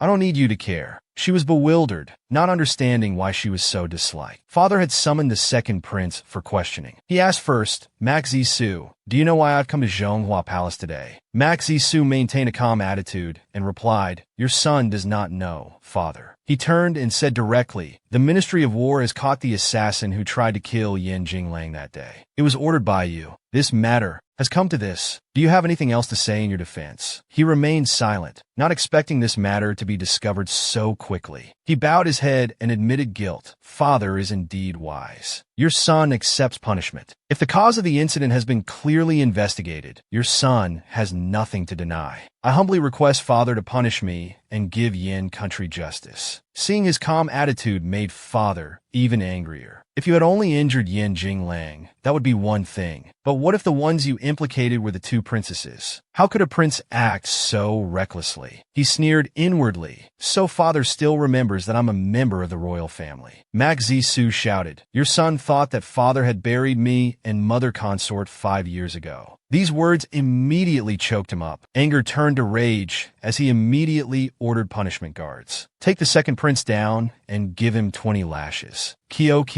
rushed him like a savior at this moment. She panicked and wanted to intervene. Father, why have you come here? She hugged father's leg, begging, Father, please don't beat second prince brother. Second prince brother isn't a bad person. He looked sternly at the second prince. I've already given him a chance. It's he who didn't cherish it, leading to today's situation. This time he was determined not to forgive again. Take him away. I don't want to see him ever again. Kyo worriedly turned to Mak Zisu. Little sister will go beg father. Second prince brother, I'll come rescue you later. Unexpectedly, her kindness was not only unappreciated but rejected. He glared and chased her away. I don't need your concern. She didn't understand what she had done wrong. Second prince brother, why? Time quickly passed to nightfall. Second prince brother was now having medicine applied. Fourth prince brother spoke up. Second brother, if this wound of yours gets more serious, it could lead to infection. Let's go beg father for some jade dew ointment. That way your body will heal better. He shook his head and replied, no need. Fourth brother expressed sympathy for him. I really don't understand your stubborn personality. If you can't gain the emperor's favor, so be it. Why must you oppose him? He remained silent, saying nothing. The late night finally arrived. He lay quietly on the bed. Nightmares tormented him, making him toss and turn, unable to sleep. His mouth constantly mumbled, Mother, mother. He recalled the words his mother said on her deathbed. Zisu, has the emperor come? He held her hand timidly and said, Mother, no. Lam Tsong said father, went to Jiangnan for inspection. He may not return for a few days. Tears rolled down her cheeks. Tell me, I'm still waiting for a man who can't turn back. Isn't it laughable? He clearly brought me into the palace, but cruelly left me alone. He hugged his mother's hand. His voice choked with emotion. Mother, no matter what, Zisu must live well. Mother, your son has asked the Imperial Kitchen to make some snacks for you. Please try some. He excitedly brought the food to his mother. Unfortunately, there was no response. He had an ominous feeling in his heart. Before him was a horrifying scene. His mother had hanged herself. Mother, don't abandon your son. He cried out miserably, begging. He fearfully rushed over. He grabbed his mother's hand with a small glimmer of hope. In reality, his hand grasped nothing. Mother, I miss you so much. His mouth continuously mumbled unconscious words. Kyo had appeared beside him at some point. Seeing him tossing and turning like this, her heart was uneasy. She had heard from the palace ladies that the second prince had no mother since childhood and suffered from a leg ailment. Therefore, father had always been cold to him, not allowing him to enter Hua Palace. Perhaps this was the reason why the second prince didn't trust anyone. She held his hand tightly, wishing him well. Sleep well, second prince brother. Another beautiful day began. Second prince brother's eyes hazily opened. How long have I been asleep? While still drowsy, he noticed a small bottle beside him. It was jade dew ointment. He recognized it immediately. He thought it was from fourth prince and smiled inwardly. Didn't expect Ran to look foolish, but have such a delicate heart. As a result of not sleeping well, she dozed off in class. Eldest sister saw this and quickly shook her awake. Mak Kyo. Why are you so sleepy today? Are you feeling unwell somewhere? She smiled and shook her head. No. I just slept late last night. She couldn't tell the truth. If it was discovered that she went to second prince brother's Zhonghua Palace last night, she'd be in trouble. What is eldest sister doing? I'm writing a diary. Teacher Chun said we need to submit an essay related to folk songs tomorrow. Let me see. On top was a passage with emotional lines. Eldest sister writes so well. Kyo doesn't know how to write. She praised admiringly. How can you not even know this? I really don't know how to teach you. She replied proudly. After an hour of tiring teaching, the emperor suddenly arrived. She ran over cheerfully to show off her achievement. Father, look, Kyo has written an essay. He was proud of his daughter's excellence. Truly worthy of being my daughter. The flow of ideas is extremely similar to mine when I was young. Unexpectedly, when he read it carefully, he discovered she was reporting on things he had said. She, on the contrary, thought she was being praised and smiled happily. Father, Kyo wrote a lot. Will I be rewarded? Can Kyo eat more candy today? As a result, he was so angry he was fuming. Mak Kyo. He bent down, pointing at her little head, reminding her, in the future, the things I've told you, You must not tell others, understand? He sighed in relief. Luckily, I didn't tell her about state secrets. If those got out, it would be disastrous. The old eunuch outside reported, Your Majesty, the Yin country envoy requests to see you. Stay here, I'll go out for a bit. The envoy bowed and presented gifts. This envoy greets the Emperor of Makyuyan. Our king has learned of the sixth prince accidentally injuring the little princess and has specially sent me to bring gifts and apologize. Why hasn't the sixth prince come himself to apologize and make amends to my princess? The man continued, This is not to avoid ruining your majesty's mood. Our king has already sent people to punish the sixth prince. He can't get out of bed now. Kyoko stood to the side, eavesdropping. She was extremely worried about handsome Big Brother's safety. She pouted and said, but it wasn't handsome Big Brother's fault. Father misunderstood, and now even the Yin King doesn't believe handsome Big Brother. Not all parents love their children. If there's blame, it's only that Yin Jinglang chose the wrong place. Eldest sister explained. She also reminded, so in the future, stay away from Yin Jinglang a bit. Who knows what else he might do when provoked? Understand. She nodded obediently. Kyo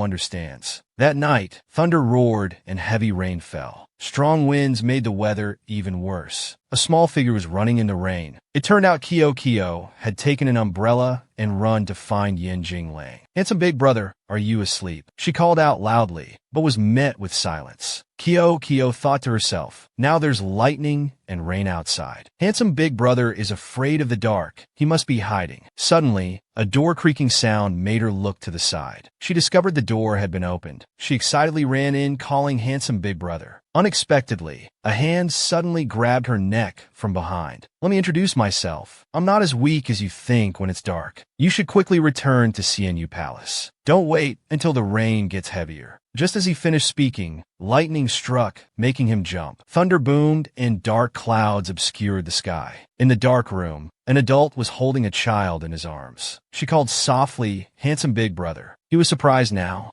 Kyo, why is it you? I heard Uncle Envoy say handsome Big Brother was punished, so I wanted to come see how you were. Also, I know handsome Big Brother is afraid of the dark. Kyo wants to stay with you. He stood up, pretending to be strong and chasing her away. Afraid of the dark. I'm not as weak as you think. You should return to CNU Palace. Don't wait until the rain gets heavier. Just as he finished, a loud thunderclap boomed. Look! Indeed, Big Brother was scared, and she was perceptive enough to notice his fear. He still insisted on chasing her away. Go quickly. I don't want to go anywhere. I want to tell handsome Big Brother a story. Go lie down, go lie down. She hurriedly pushed Yin Jinglang to bed. She carefully tucked him in and began telling a late-night story. Long ago, there was a mountain. On the mountain was a monk. The old monk told a story to a little monk. Her gentle voice seemed to soothe his heart. Somehow, hearing her voice, I feel so at ease. He was entranced by her voice and gradually drifted off to sleep. Then the little monk said, she was telling the story when she suddenly noticed. She saw he had fallen asleep at some point. Handsome Big Brother is asleep. She smiled, satisfied. Then she also fell asleep in a small corner of Yin Jinglang's bed. Early the next morning had arrived. She was sneezing with a runny nose. She sniffled, thinking to herself, last night I didn't close the window. I carelessly caught a cold. I'll have to explain to father later. If not, let me help you ask Teacher Chun for a day off. How can you study like this? No. I still have homework to turn in, she said irritably. Since when did you like studying so much? Yin Jinglang asked suspiciously. Little Hui wagged its tail excitedly to greet her. She smiled happily and hugged it. Why did you come here? Did you miss me? What a good dog. On the contrary, Yin Jinglang noticed something strange. Silver fur and pointed ears. This isn't a dog, is it? He spoke up to ask Kyo, why did you bring a wolf into the palace? Wolf. Little Hui is a wolf. Her response was enough to understand she didn't recognize what kind of animal it was. He explained, look at its fur color and ears. These aren't dog characteristics at all. I advise you to take it out of the palace. If your father sees it, he'll scold you. The wolf, being held, became irritated. It angrily pounced on him. Why is it attacking again? She thought helplessly. Suddenly, a voice called her from behind. She turned to see eldest sister. Eldest sister, good morning. Why so early today? She said timidly. Her mind was extremely confused. Oh no, these past 2 days I've only been playing with and taking care of handsome Big Brother. I forgot about eldest sister. Eldest sister took her hand. Then she approached Yin Jinglang and spoke. About the folk song collection last time, I apologize to you. It was you who taught Kyo.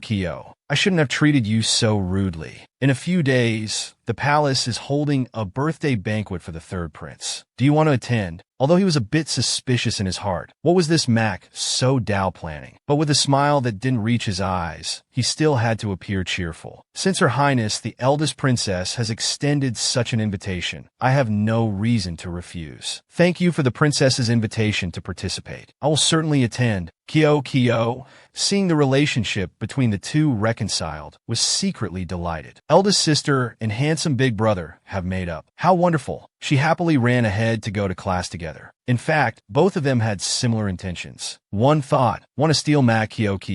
You'll have to go through me first. He sneered inwardly. This is getting more and more interesting. Time quickly shifted to dusk. Kyo was busy thinking at this moment. What should I give Prince Brother? A big chicken leg or my pearl? She sighed heavily in her heart. Just thinking about it is making my brain explode. Suddenly, Big Brother Prince's voice rang out from behind. Fish, little sister. Big Brother Prince, I'm done with class. He smiled happily in greeting. The flowers around were blooming beautifully. The little girl cheerfully probed, third Prince Brother's birthday is coming up. Big Brother Prince, have you thought of what gift to give third Prince Brother? That's right, it's almost Jing Xian's birthday. He himself didn't know what that weirdo liked, so he made a suggestion. How about we go draw a picture for him? Last time you drew one for father, didn't he like it a lot? She felt it was quite reasonable. That's right, let's draw a picture. Third Prince Brother was lazily lying down and sneered, draw. Draw what? What were you just whispering about? Can you tell me? Big Brother Prince trembled all over. Every time I see third brother, he's always in an idle state, stirring up trouble with nothing to do, she thought wearily. Big Brother Prince was so scared he quickly pulled her away. It's nothing. We're leaving first. Third Prince Brother smiled, running away from me again. Let's see what you're up to this time. At this moment in Zhaohua Palace, Kyo was smiling happily, her eyes crinkled. The beautiful natural scenery in the magnificent palace was breathtaking. Big Brother Prince, so you've moved to Zhaohua Palace. Little E studied hard, so father moved little E into this palace to study better.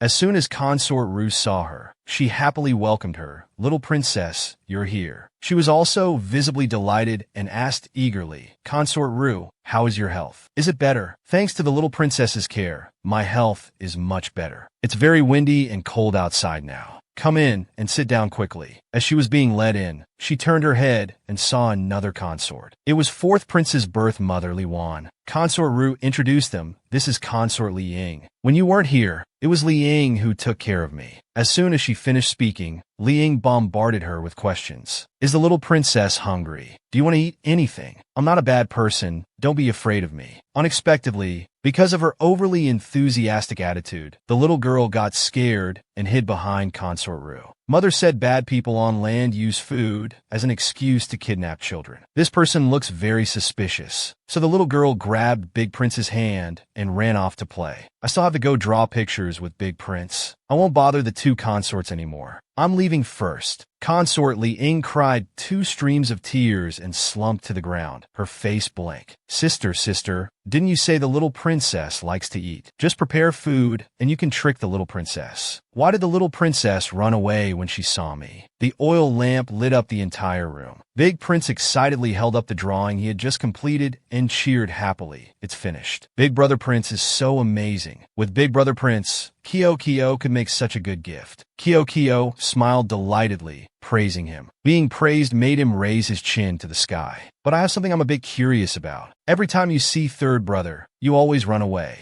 Why? Being asked such a pointed question made him jump. To maintain his dignity as an older brother, he thought of an excuse. Because Jing Xian is a bad person. When I was little, Jing Xian often teased me. Every time father found out, he would act like nothing happened. Because I'm the eldest brother, I can only give in to Jing Xian. If I don't give him a gift, he'll definitely get angry. In short, Fish must not get close to Jing Xian. Little E will protect Fish. I'll listen to everything Big Brother Prince says. She nodded repeatedly. She felt sympathy for him in her heart. But on the contrary, it should be I protect Big Brother Prince that's correct. After all this commotion, it turns out it was to badmouth that little guy with me. They didn't know third Prince Brother had been standing there for a while, without anyone noticing. It seems tomorrow's birthday banquet will be interesting. He sneered. On a beautiful morning in Jingxian Palace, Kyoko was skipping and playing happily, singing the flowers looked so beautiful. The maid behind her was extremely worried. "Little princess, please run slowly." Unsurprisingly, a second later, Kyoko immediately fell flat on her face. But unlike other children, she didn't cry, but just laughed. The maid hurriedly picked her up and reminded, "Little princess, are you all right? I'm Fine.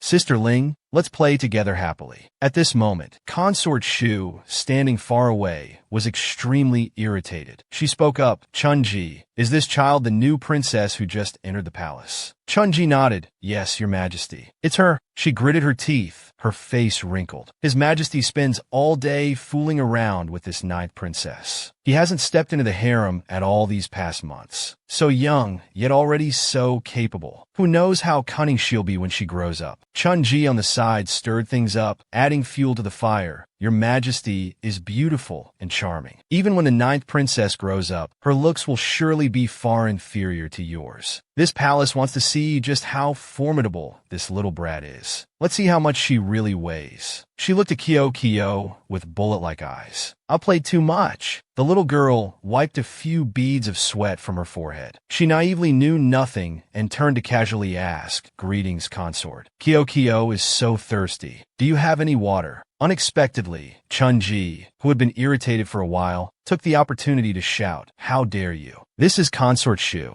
You wild child from who knows where, don't you know to bow when you see a consort?" Being yelled at by Chunji, the little girl was extremely scared. She hurriedly hugged the maid. "I'm not a wild child. I'm father's ninth princess." The empress put on a hypocritical act and started lecturing. "So you're the ninth princess. Ninth princess, you look about 4 years old. How come you still don't understand etiquette?" Chunji on the side added, "At first I thought you were going to pay respects, saying wishing consort 10,000 blessings and golden peace." So the empress started to play tricks on the little girl. "Come here, let me teach you some rules." As Chunji was about to raise her hand to hit Kyoko, the little girl cleverly shouted, "Help! Help! Bad people want to hit Kyoko." "Shut up, you little wretch." Liwan appeared suddenly like a hero. She grabbed the woman's hand tightly and said loudly, "Consort Shu, you're so old yet still bullying a little child. Aren't you afraid of being laughed at?" Her face immediately changed color. Liwan, of course, was no pushover and used her status to pressure her. "Liwan, don't interfere in other people's business. This has nothing to do with you." Liwan stubbornly refused to back down. "But this palace wants to interfere. What can you do about it?" She was extremely angry, her face turning purple. But she could only swallow her anger and leave without doing anything. Kyoko now extremely admired Liwan. She smiled happily and praised profusely. "Thank you, Consort Liying. Consort Liying is a good person." Seeing the child finally open up to her, she was overjoyed. She hurriedly hugged Kyoko. "The little princess is so adorable. I finally get to hug you. You don't know how long I've wanted to adopt you." Kyoko naively didn't understand. Adopt Kyoko. Liying smilate, huh?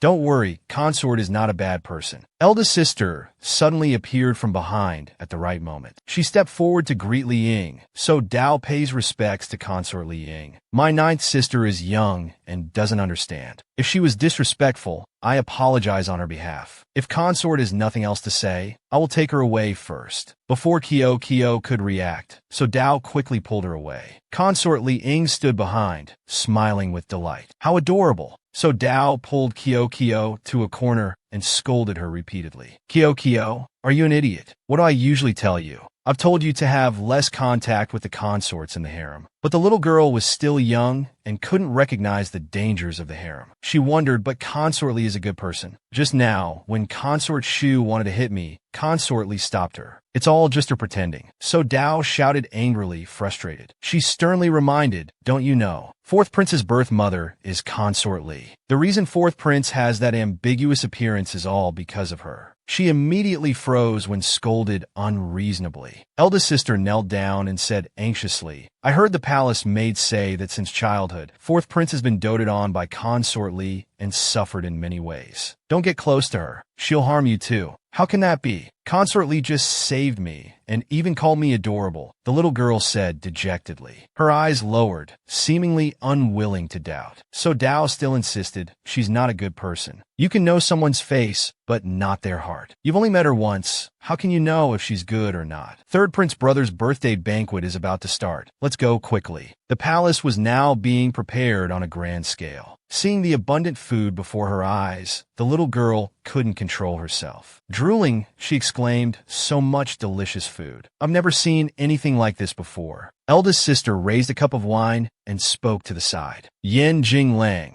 this princess toasts you as an apology. I've had someone prepare chili water for him. When Yen Jinglang swallows it, he'll surely make an ugly face and Kyo will hate him." That was the plan she had devised. "Yan Yinglang Izobot. Thank you, your highness. Then I won't be polite." So he drank it without hesitation. Unexpectedly, he choked and coughed. Seeing handsome big brother coughing, the little girl quickly crawled over and asked, "Handsome big brother, what's wrong?" "Kyo has candy. Eat this." He carefully wiped his mouth from the spilled water. "It's nothing, I just choked." Kyo, ask Sister Ling to bring some water for me later." Eldest sister's plan not only failed but also backfired miserably. Damn it, outsmarted by Yin Jinglang again. The emperor spoke up, asking the court officials, "Today is third prince's birthday. Do you have any gifts?" Kyo quickly ran over to show off. "Yes. Big brother prince and I have prepared a gift for third brother. Wishing third brother prince to eat well and grow quickly." Third prince reached out to accept the gift. "Thank you, ninth sister. This handwriting isn't that brat's. Trying to tease me with this." He immediately recognized whose handwriting it was on the paper. He bowed his head and reported to the emperor, "Father, on such an important day, your son has also prepared a special performance." "Well, bring it up quickly." He clapped his hands and ordered someone to present the gift. Something was covered in a bright red cloth. Everyone was curious to see what rare artifact was inside. He didn't hesitate to pull it off for everyone to see. They were shocked to find a white tiger with golden and black fur inside. It roared fiercely. Fourth prince brother proudly showed off, "This is the tiger your son chose from the menagerie. It has a rebellious temperament and is difficult to train." "Great white tiger, ninth sister, don't be afraid. I've caged it so it can't hurt you." He laughed inwardly, certain the little girl would be very scared. "Matt Kyo will surely cry out in fear, just watch." Unexpectedly, her reaction was completely opposite. Her eyes lit up like car headlights. "So cute." She excitedly pulled his hand and asked, "Third brother, can you let me see it?" He asked in surprise, "Aren't you afraid?" Kyo calmly replied, "Not afraid. The great white tiger is so adorable. Why should I be scared?" He asked in surprise, "Aren't you afraid?" Kyo calmly replied, "Not afraid. The great white tiger is so adorable. Why should I be scared?" She kindly approached the tiger and asked gently, "Great white tiger, where is your home? Do you miss your mother?" The tiger then roared a few times. Then it covered its face and cried like a child. "You'll be able to go home later. Don't be afraid." Fourth prince brother was extremely surprised to see her calm attitude. This Matt Kyo is actually talking to the tiger. She's not afraid of such a big tiger. Is there anything in this world that can scare her? Third prince brother approached to observe his extremely displeased expression. "Third brother prince, that's not good." He slightly curled his lips in a smile as a bad idea came to mind. He took out a bag of catnip from his pocket. "Little white, look at this." The tiger reflexively wanted to pounce on it. Accidentally, the cage door burst open. Fourth prince brother saw the danger and rushed over. "Ninth sister, be careful." He didn't hesitate to use his body as a shield. The wound from the tiger's claws on his arm started to bleed. Kyo worriedly asked, "Fourth brother prince, are you all right?" Then he immediately fainted. Third prince brother knew he had gone too far and wanted to explain to the emperor, but he just glared at him once. Then he ignored him and walked past.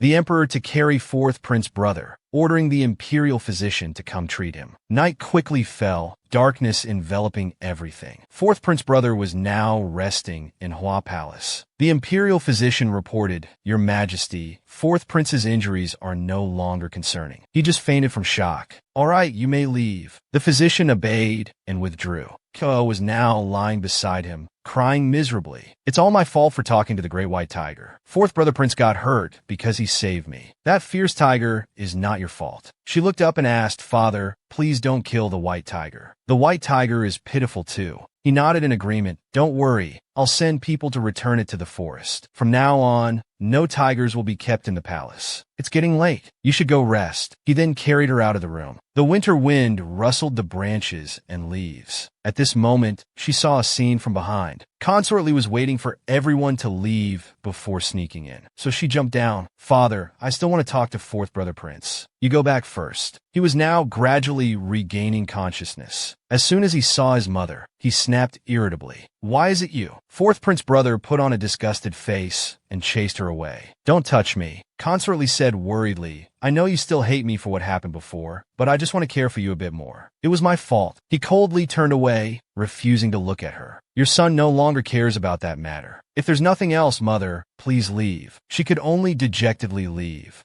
Kyo outside had overheard everything. What happened between them? Consort Lee could only hold back her tears. Kyo felt sorry for her and ran out calling Consort. Little princess, it's late. Why are you still here? I heard you two talking outside, so I came to see. Why is Consort crying? This question touched Consort Lee's heart deeply. The evening was clear and breezy, but people's hearts were heavy. Consort Lee confided, Ran and I haven't spoken to each other for a long time. Back then, I was young and only wanted a daughter. After Ran was born, I decided to raise him as a girl. Every day I dressed him in skirts and tied up his hair for a long time. When Ran reached school age, people in the library bullied him, calling him a freak, neither male nor female. Only then did Ran realize my true intentions. From then on, he distanced himself from me. Until now, I've only cared about my own feelings. I overlooked Ran's emotions and didn't care about him. If there's a chance, could the little princess help persuade Ran? As long as I can talk to him, I would be very satisfied. Ko confidently patted her chest and replied, Don't worry, leave everything to Kyo.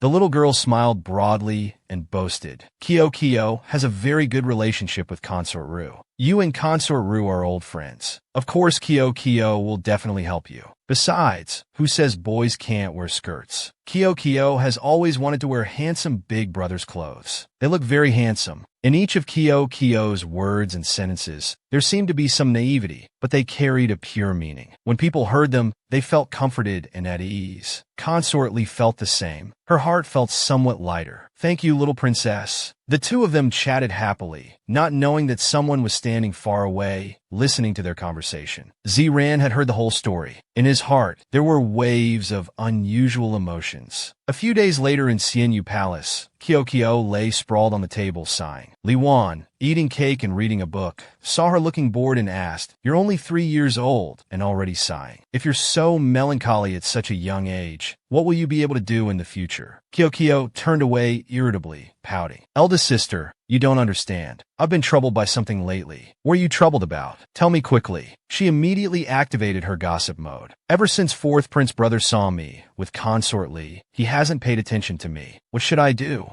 Instead of words of comfort, Li Wan jumped up and shouted angrily, Mac Kyo, you think about other men every day. Do you ever think about a sister like me? From now on, I won't care about you anymore. She hurriedly put her hands on the table to explain. But fourth prince brother isn't another man. Li Wan stubbornly maintained her sulky attitude, turning her face away without even looking at her once. I don't care. I'm jealous. Kyo could only use her coquettish charm to plead. Come on, adorable sister. Sister, help Kyo this time, please. Li Wan reluctantly suggested the simplest way. What is Mac Ran like? Just use that to lure him. Isn't that very simple? The little girl immediately remembered something upon hearing this. Fourth brother likes to eat most. Without thinking for a minute, the little girl had already run off. Thank you, eldest sister. I'll come play with you again tonight. She helplessly sighed. What an ungrateful little thing. The little girl quickly grabbed a bag of food and went to Zhonghua Palace, then knocked on fourth prince brother's door. Are you there? I've come to bring you food. But there was no answer from inside the room. The little girl continued calling loudly. All right, if you're not here, Kyo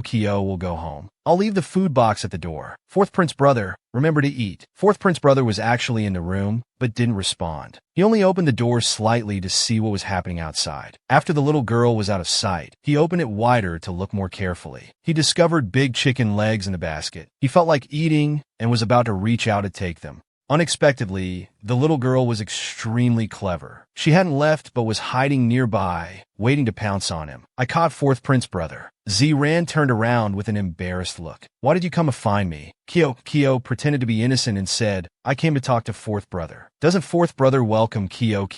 He still stubbornly refused to look directly into Kyo's eyes. His voice maintained a cold attitude. If you've come because of mother, then don't waste your energy. I don't want to hear anything. I'm not feeling well, so you should leave quickly. Kyo puffed out her cheeks, put her hands on her hips, and retorted irritably, Who said I came for your mother? I have something I want to talk to fourth brother about. If this plan doesn't work, I'll try another. So the little girl started acting coquettishly to coax him. Can you go somewhere with Kyo? Just for a little while is fine. If fourth prince brother is still angry after we return, Kyo will never come find you again. At this moment, he noticed there was already a carriage outside. There's a carriage parked outside. You want to leave the palace? I want to see what other tricks she can pull. So out of curiosity, he agreed to go along. All right, it's settled then. The county was extremely lively at this time. Everyone was busy with their own work. Some were selling cakes, others tong hulu. Kyo walked along happily. She opened the carriage curtain wide to look at the streets. Fourth prince brother, we've arrived in the capital. Prince brother was now gripping his hand tightly, his whole body trembling. Kyo was perceptive enough to notice Rant's unusual behavior. She turned back to observe his expression. Fourth prince brother, what's wrong? Only now did she realize how deep Rant's psychological trauma was. He felt uncomfortable having to go into crowded places. Going out like this will be easily recognized. We should stay in the carriage. Wait until there are fewer people before going out. A hat with a veil was suddenly placed on his head. The little girl smiled brightly and said, Wear this, brother. As long as you wear this hat, no one will recognize us. Although he said that, fourth prince brother still had many worries in his heart that couldn't be explained in words. Second brother was right. She seems to have some kind of magic about her that makes people unable to resist getting close. Could she really not be as simple as I imagined? Kyo was now struggling to get down. Fourth brother, I can't get down. Give me a hand. This action completely erased all the doubts he had just thought of. I must have been overthinking things. What are they doing? She saw a commotion up ahead. Without thinking, she quickly pulled his hand forward. Fourth brother, let's go take a look. A bright fire was blazing up. It was an artist performing fire dancing. People surrounded him, praising endlessly. Amazing. Kyo also noticed Rant's extremely delighted expression. Fourth prince brother looks very happy too. So the little girl continued to think of other activities. Fourth prince brother, look at him performing these things for a living. As for whether he likes doing this or not, we don't know. Appearances can't determine if a person is good or bad. Just like father looks fierce, but is actually kind-hearted. Fourth prince brother should also learn to love himself. The little girl was only 3 years old, but could understand such a simple truth. It made his heart ache. He unconsciously asked, is that woman the same? If appearances don't matter, then why did she deliberately dress me up as a girl? She made me the laughingstock of the entire palace. Made me unable to face father. You don't need to speak for her anymore. This has nothing to do with you. Let's go. After saying this, he turned to leave. As she was running after him, a stranger called out, Can you two stay? I've opened a ready-made clothing store. Are you interested in taking a look? Ran originally intended to refuse, we won't. But unexpectedly, before he could turn away, a small hand grabbed his veil. He turned back and Kyo pleaded, but Kyo wants to see pretty clothes. The little girl said in an adorable voice, Kyo worked so hard to leave the palace. I want to play a bit more. Can fourth brother play with Kyo? With Rant's personality, how could he refuse? That's right, she's just a 3-year-old child. I don't need to be angry because of her. Oh, that's beautiful. The little girl tried on a blue outfit that matched well with her hair and eye color. Miss, although you're a girl, wearing boys' clothes makes you look so handsome and dignified. Being praised like this made Kyo smile from ear to ear. The little girl excitedly ran out to show Prince Brother. Fourth brother, am I pretty? He just quietly turned his head and answered simply, if you like it, then buy it. It's getting late. As soon as he opened the door, a strong gust of wind blew straight at him. The hat he was wearing flew off his head, startling him. The hat slowly fell to the ground. Unconsciously, Kyo looked straight into his eyes and sincerely complimented, Fourth brother looks so handsome. She unhesitatingly grabbed his hand tightly. Her little mouth kept talking nonstop. Look, fourth brother's nose is a nose. Mouth is a mouth. Just as adorable as Kyo. At this moment, he became aware and looked straight ahead. It had been a long time since he looked in a mirror. Suddenly, conflicting thoughts arose in his heart. Since I was young and mocked, I haven't looked in a mirror again. Can I really accept myself once more, as she says? When the two of them returned, night had already fallen. Kyo looked up and asked, "Fourth Prince Brother, are you feeling better now?" His bland answer made her even more confused. "Fourth Prince Brother, what does this mean? Is he happy or not happy? Kyo won't mess things up, will she?" Ziran then coldly turned his back and walked towards his room. "Why are you still standing here? Aren't you going back to Xianyu Palace?" Seeing him go a different way, she spoke up to ask, "Where does Fourth Prince Brother want to go?" "I remember this isn't the way to Zhonghua Palace." So he coldly replied, "I want to see Third Prince Brother." He was punished by father, kneeling all day in Jingxian Palace. Hearing this, she anxiously rushed forward. "Then I must go see Prince Brother too. Let me go with you. It's not good if Third Prince Brother is hurt." He smiled gently. The knot in his heart seemed to have gradually untangled. What a troublesome girl. At this moment in Jingxian Palace, Third Prince Brother was lying lazily. Kyo's voice made him quickly sit up. "Third Brother, we've come to visit you." Mac Kyo has come. Being cared for, he took advantage and started complaining. "You still know to come care about me. Father punished me to kneel all day because of the birthday banquet incident." Kyo then asked, "But that wasn't really Third Prince Brother's fault, was it? It was clearly the Great White Tiger's mischief." He pouted sulkily. "Who knows, Father's temper is just like that." "Ouch, my waist hurts so much." He pretended to have back pain. This trick might fool Kyo, but how could it deceive Fourth Prince Brother? Third Prince Brother looked at him with an embarrassed smile. To change the subject, he decided to ask, "What do you have in your hand? Is it tasty?" Kyo honestly showed it off. "Yes. There's fried yogurt and wafers." "Third Prince Brother, eat quickly." Third Prince Brother smiled brightly and immediately stuffed the food in his mouth. "Ninth sister is still the best to me. Then I won't be polite." As he ate, he felt something was strange. He spoke up to ask, "This snack tastes very different. I'm afraid it's not made by the Imperial Kitchen." Kyo smiled brightly and replied, "Third Prince Brother is very smart. This is what I bought today when I went out of the palace with Fourth Prince Brother. Isn't it delicious?" Hearing this, he froze on the spot. His mouth gaped, eyes widened as he stood up abruptly and shouted, "You two went out of the palace together." "That's right. Kyo was with Fourth Prince Brother all day." Kyo moved closer and whispered, "Let me tell Brother a secret." Fourth Prince Brother ate 2 big bowls, scaring the shop owner. Third Prince Brother couldn't smile. Since when did this little one get so close to Fourth Brother? Isn't Fourth Brother always afraid of people? "No, I can't let them get close." Thinking and acting,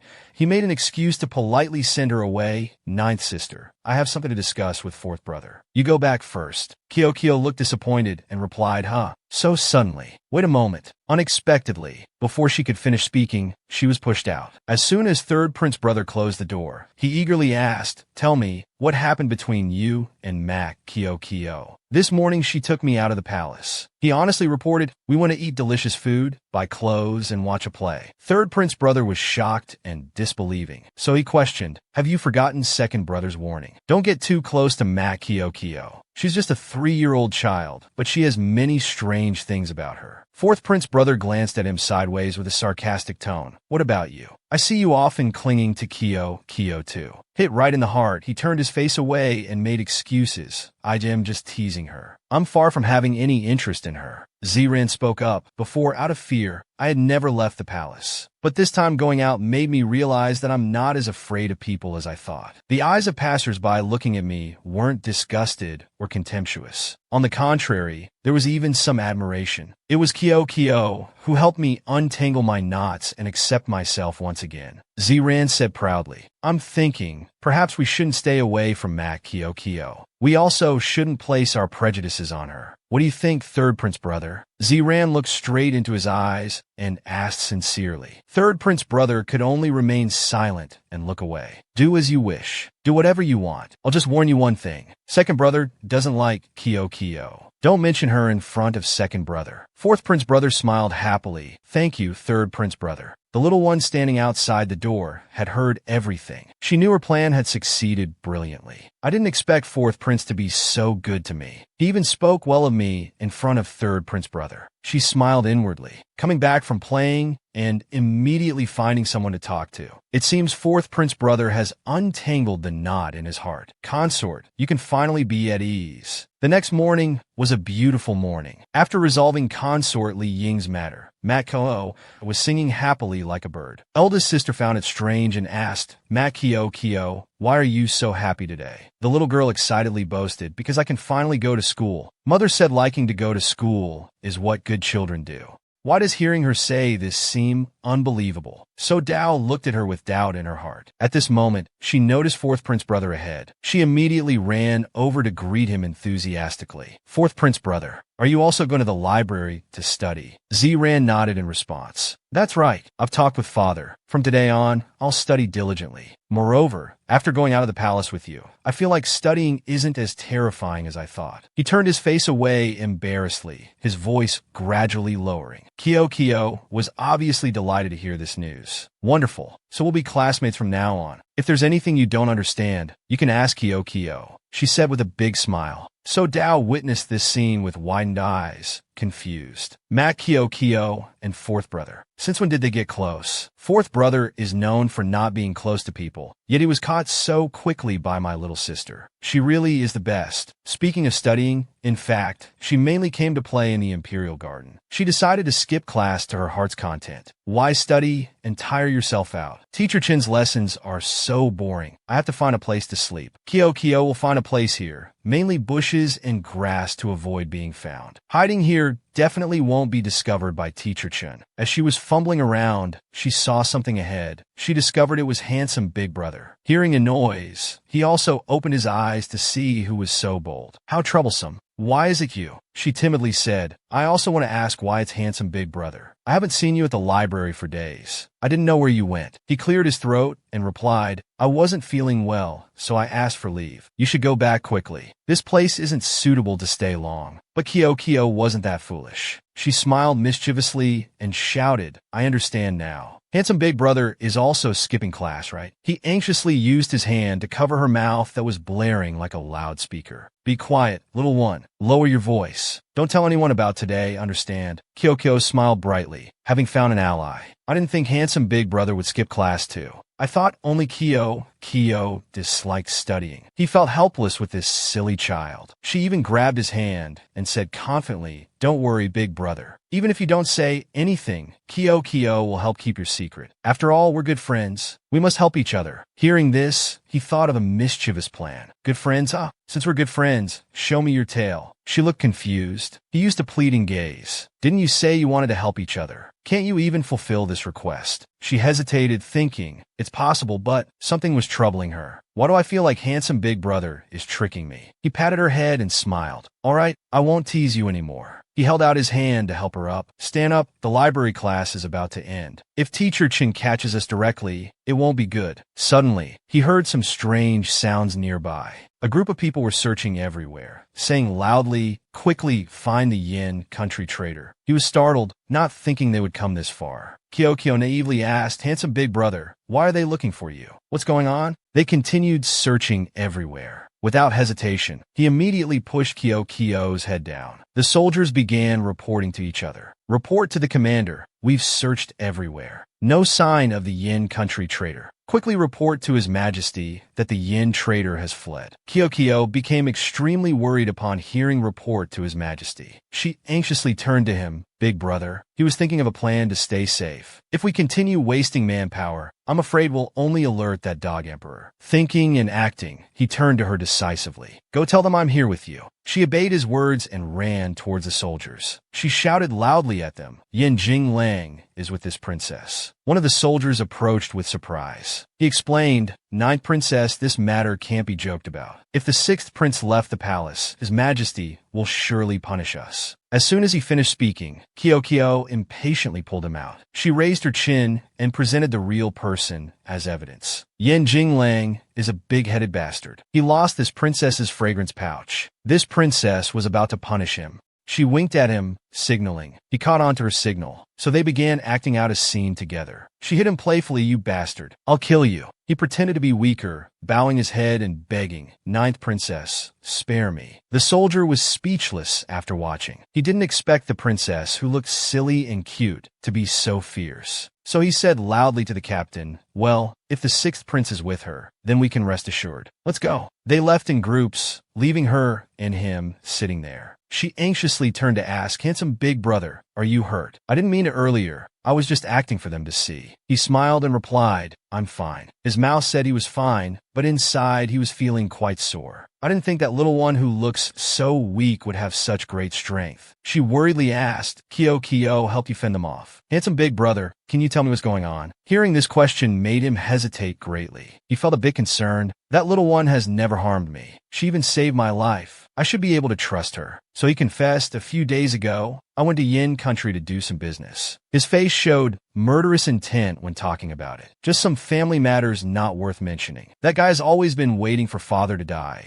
so he can benefit from it." She still didn't understand anything after hearing this. He sighed and replied, "Forget it. You won't understand if I tell you. Let's not talk about this anymore." He turned to question her. "On the contrary, I heard you've been spending time with fourth prince lately." She nodded sheepishly, yes. To please him, she decided to raise her head and say boldly, "But it's completely different with handsome big brother. Kyo only likes handsome big brother." He stroked her chubby cheek and instructed, "You should remember what you just said. In the future, if you like someone else, I won't forgive you, understand?" Kyo nodded repeatedly in agreement. "I understand. Handsome big brother can rest assured." Meanwhile, in Yongxian Palace, rumors had reached the emperor's ears. Yusei Kyo has been with Jing Xian and Zi Ran these past few days. Is that true? Yes. This servant also heard that the little princess persuaded fourth prince to study. The little princess is truly understanding. The old eunuch praised. He angrily slammed his hand on the table. "Didn't I already say not to get close to those princes? This little girl really doesn't let me feel at ease. Speak of the devil, and he shall appear." Kyo's clear voice rang out, "Father, I've come to have dinner with you." She ran in excitedly with high spirits. "Kyo has missed you so much these past days. I wonder if father missed Kyo." Her joy didn't last more than a few seconds before she felt a chill down her spine, because her father was looking at her with murderous eyes. She broke out in a cold sweat, thinking to herself, "Father looks very angry." So the father and daughter maintained their expressions while staring at each other. Looking at Kyo's innocent face, the emperor could only sigh and withdraw his previous gaze. He awkwardly asked, "What do you want to eat for dinner?" "I'll have the imperial kitchen prepare it." Kyo happily thought, "Father isn't angry anymore. Was that just an illusion earlier?" Kyo said joyfully, "Kyo wants to eat big crabs and big chicken legs. Big chicken feet too. Whatever delicious things are in the imperial kitchen, I want to eat them all." The emperor looked at the eunuch beside him. "Why aren't you preparing it yet?" This startled the eunuch. "Yes, this servant will prepare it right away." A moment later, Kyo was fed a piece of meat by the emperor. Kyo sat happily in the emperor's lap, chewing the meat. The emperor didn't feel uncomfortable, but rather at ease. Kyo turned and stopped his chopsticks. "Father, you don't need to just feed Kyo. Father must eat too." Kyo immediately took the chopsticks from his hand. She struggled to pick up food but found it difficult. Finally, Kyo managed to pick something up and held it up to feed the emperor. He was surprised. Then the emperor bent down to eat the piece of meat that Kyo had picked up for him. Kyo smiled happily. "This is Kyo's favorite dish. Does father find it delicious?" The emperor smiled gently at her. It's good." The emperor picked up another piece of meat with his chopsticks and put it in his mouth. Kyo felt something strange as she looked at him. She always felt that father's demeanor seemed preoccupied. Kyo wanted to say, "Father, what's wrong today? Can you tell Kyo? If father is unhappy, Kyo will be very sad too." The emperor frowned slightly. "I heard that you've been very close with fourth prince and third prince lately. Is this true?" Kyo was startled and frightened. "Father already knows." Kyo wanted to explain, "Father, I want to take care of third brother." Before she could finish, the emperor patted her head. The emperor didn't seem angry. On the contrary, he was gentle. He slowly said, "I don't mean to blame you." Kyo felt a bit sad. Third brother was punished by father, so Kyo went to visit him. He's been sick in bed for many days. It's pitiful. The emperor looked at Kyo with some concern. What about fourth prince? Why did you want him to study? Kyo explained. Kyo doesn't know either. Kyo just felt that fourth brother was a bit pitiful, so I wanted to make him more like normal people. Seeming afraid the emperor would be angry, Kyo panicked. Father, are you blaming Kyo for interfering in others' affairs? If father doesn't like it, Kyo won't go find them anymore in the future. Contrary to what Kyo thought, the emperor just patted her head. How could I? I want to thank you for managing them. But the emperor frowned slightly. However, in the future, you should play with them less. If you're bored, come to Yang Xian Palace to find me. Kyo didn't understand. Huh, why? The emperor explained, they're much older than you. They've always been used to being alone. I'm afraid they're not used to having a little sister. It's easy to have conflicts with you. Kyo exclaimed excitedly. So that's why. Father cares about me so much. Kyo happily hugged the emperor. All right, Kyo will listen to father. Kyo then left the emperor's lap. Kyo has to go now. Later, I still have to do homework with eldest sister. But the emperor wanted to keep her longer. Wait. The emperor handed her a small bird-shaped pendant. Take this with you. Kyo looked at the pendant in her hand, confused. Oh, what's this? The emperor replied, this is something a minister gave me yesterday. If you like it, take it. When you come to Yang Xian Palace next time, I'll give you a new one. The eunuch beside him felt helpless about his emperor. Clearly, your majesty snatched it from the minister. Where did it come from that a minister gave it to you? Kyo smiled, squinting her eyes. Thank you, father. Kyo really likes the gift father gave. Kyo waved goodbye. Kyo has to go now. Goodbye, father. The emperor also raised his hand to wave goodbye.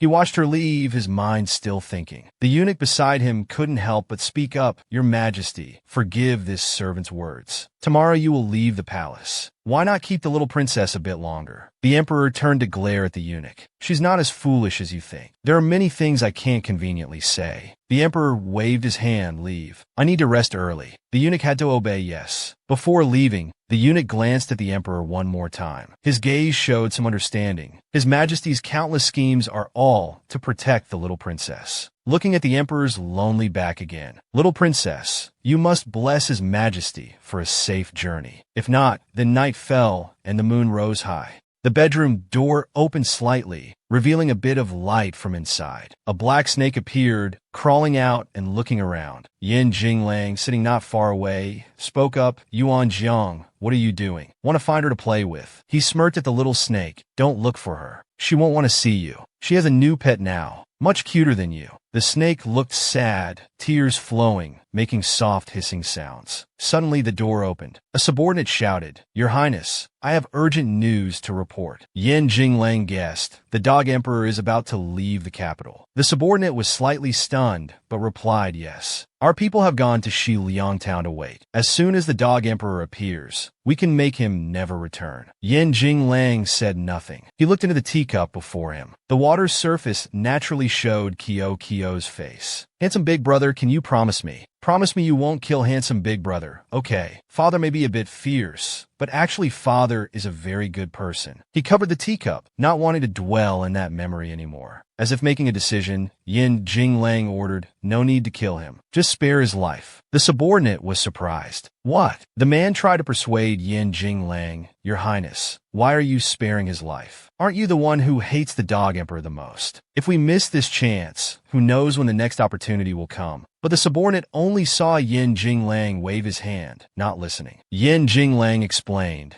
Yinjing country is currently in internal turmoil. If we kill the dog emperor now, it will only make the situation in our home country worse. Moreover, second brother has surely prepared well. Our actions would only cause more trouble. He continued, however, you should protect the dog emperor. The subordinate couldn't object further and could only obey yes. The next morning in the imperial study, Kyo excitedly went in. Father, I've come again. She looked at the paper in her hand, overjoyed. Father will surely be happy to see I got a good score on the test. Kyo entered the room, but looked around and saw no one. Huh, why is no one here? Suddenly, eldest sister appeared with a book in hand. Kyo, why are you here? Kyo asked, eldest sister, where did father go? Eldest sister replied, I just asked Commander Lee. He said father left the palace early this morning. Kyo felt a bit sad. Left the palace? Why so suddenly? She thought, we just talked last night. Eldest sister looked at the paper in Kyo's hand. Is this your test? Kyo happily held it up. Yes, Kyo got a high score this time. Kyoko leaned close to eldest sister and whispered mysteriously, let me tell you a secret. Little Whale couldn't answer a single question today. He was even kept back by Teacher Chun for a lecture. Eldest sister was angry inside. This little Jingyu has poor grades, yet boasts like that. If he dares to corrupt Kyo, I definitely won't let him off. Eldest sister angrily called out loudly, where is he? This princess must give you all some remedial lessons. Kyo was startled by her fierce demeanor. Does Kyo have to study too? A moment later, eldest sister was lecturing nonstop with a book in hand. Guan cry the ospreys on the islet in the river. The modest, retiring, virtuous young lady. Suddenly, she noticed with sharp eyes. Eldest sister slammed the table and shouted at Xiao Jingyu, startling him awake. Eldest sister lectured him. Your grades are poor, yet you don't listen seriously. Do you still want to study? You're like this and still want to pursue Kyo. Be careful or I'll.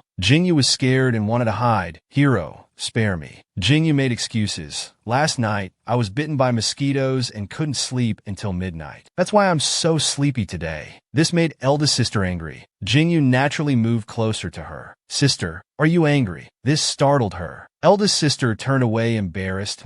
I'll let you off this time. Don't let it happen again. Eldest sister then noticed that before her eyes, Kyo was clinging to the windowsill. Eldest sister approached and asked, Mac Kyo, what's wrong? Why are you standing here? Kyo looked a bit sad. I don't know why. I always have an uneasy feeling. Eldest sister, do you think father will be all right? This startled her. Eldest sister quickly explained, wanting to cheer Kyo up. What nonsense are you saying? Father is so capable. He'll definitely be fine. Besides, he's just left the palace. Suddenly, a sound came. What's happening out there? Panicked voices were heard. It's bad. His Majesty is injured. This startled both sisters with worry. What? A moment later, both of them ran to Yongxian Palace. Kyoko was endlessly worried. Her eyes were already brimming with tears. I just heard Commander Lee shout, so anxiously. Father isn't seriously injured, is he? Father, please don't let anything happen. Both sisters arrived at the palace door and saw a maid passing by with a basin in her hands. The basin contained blood mixed with water. Kyo became even more worried. Father. The eunuch there spoke up, reminding them, 2 princesses, please stop. The imperial physician is inside treating his majesty. You can't enter yet. Kyo said, but father must be in so much pain. Kyo wants to comfort father. But eldest sister stopped her. Don't go in. She explained, now is not the time to play around. If we interrupt father's treatment, I'm afraid it will only make things worse. Kyo had to accept, all right. 2 hours later, 2 other princes entered, calling loudly, father. The crown prince stepped forward and asked, how is father's condition? The eldest princess replied, the imperial physician is still treating him inside. The situation doesn't look good. Meanwhile, Jingyu was panting on the side. A small hand grabbed the crown prince's sleeve. The crown prince turned to see Kyo. She asked, big brother prince, father is bleeding a lot. With so much blood loss, could father die? The crown prince sighed, looking at Kyo.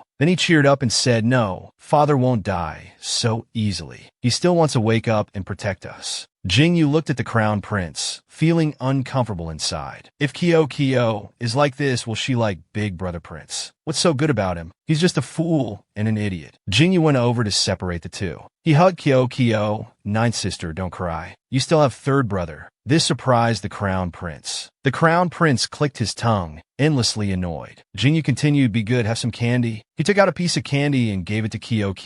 She replied, oh, thank you, third brother. But the crown prince didn't accept it and snatched the candy from Jingyu's hand. He shouted, pointing at Jingyu's face, third brother, ninth sister is teething right now. She can't eat too much sugar or she'll get cavities. Jingyu looked displeased, but I'm only giving her 1 piece. Big brother, you're being too stingy. The 2 princes glared at each other intensely. Jingyu spoke first. Or is it that you're jealous I can comfort Kyo with candy? The crown prince wanted to retort you. Suddenly both of them separated to avoid a blow. Enough. The eldest princess spoke up. 2 prince brothers, Kyo isn't feeling well. Let me take her. At that moment, someone slowly walked out. Kyo noticia imperial isisianli. Kyoko jumped down and went to the physician, asking nonstop how his father's condition. Is he badly injured? Is he still in pain now? The physician replied, little princess, don't worry. His Majesty's life is not in danger. He's just slightly injured. But Kyo was still worried and ran quickly, wanting to see the emperor father. Before her eyes was the emperor lying on the bed, with a eunuch beside him. Kyo's eyes welled up with tears, looking endlessly worried. The emperor was still unconscious on the bed, his brows slightly furrowed in pain. Finally, Kyo cried, "Woo, imperial physician, Li lied to me. He said father was fine, but father is clearly injured." The eunuch called out to explain. Imperial physician Li was afraid of scaring the little princess, so he didn't tell the truth. Little princess, don't cry. Kyo had to rub her eyes and wipe away her tears. Kyo went to the edge of the bed and said sadly, "Father, don't be afraid. Kyo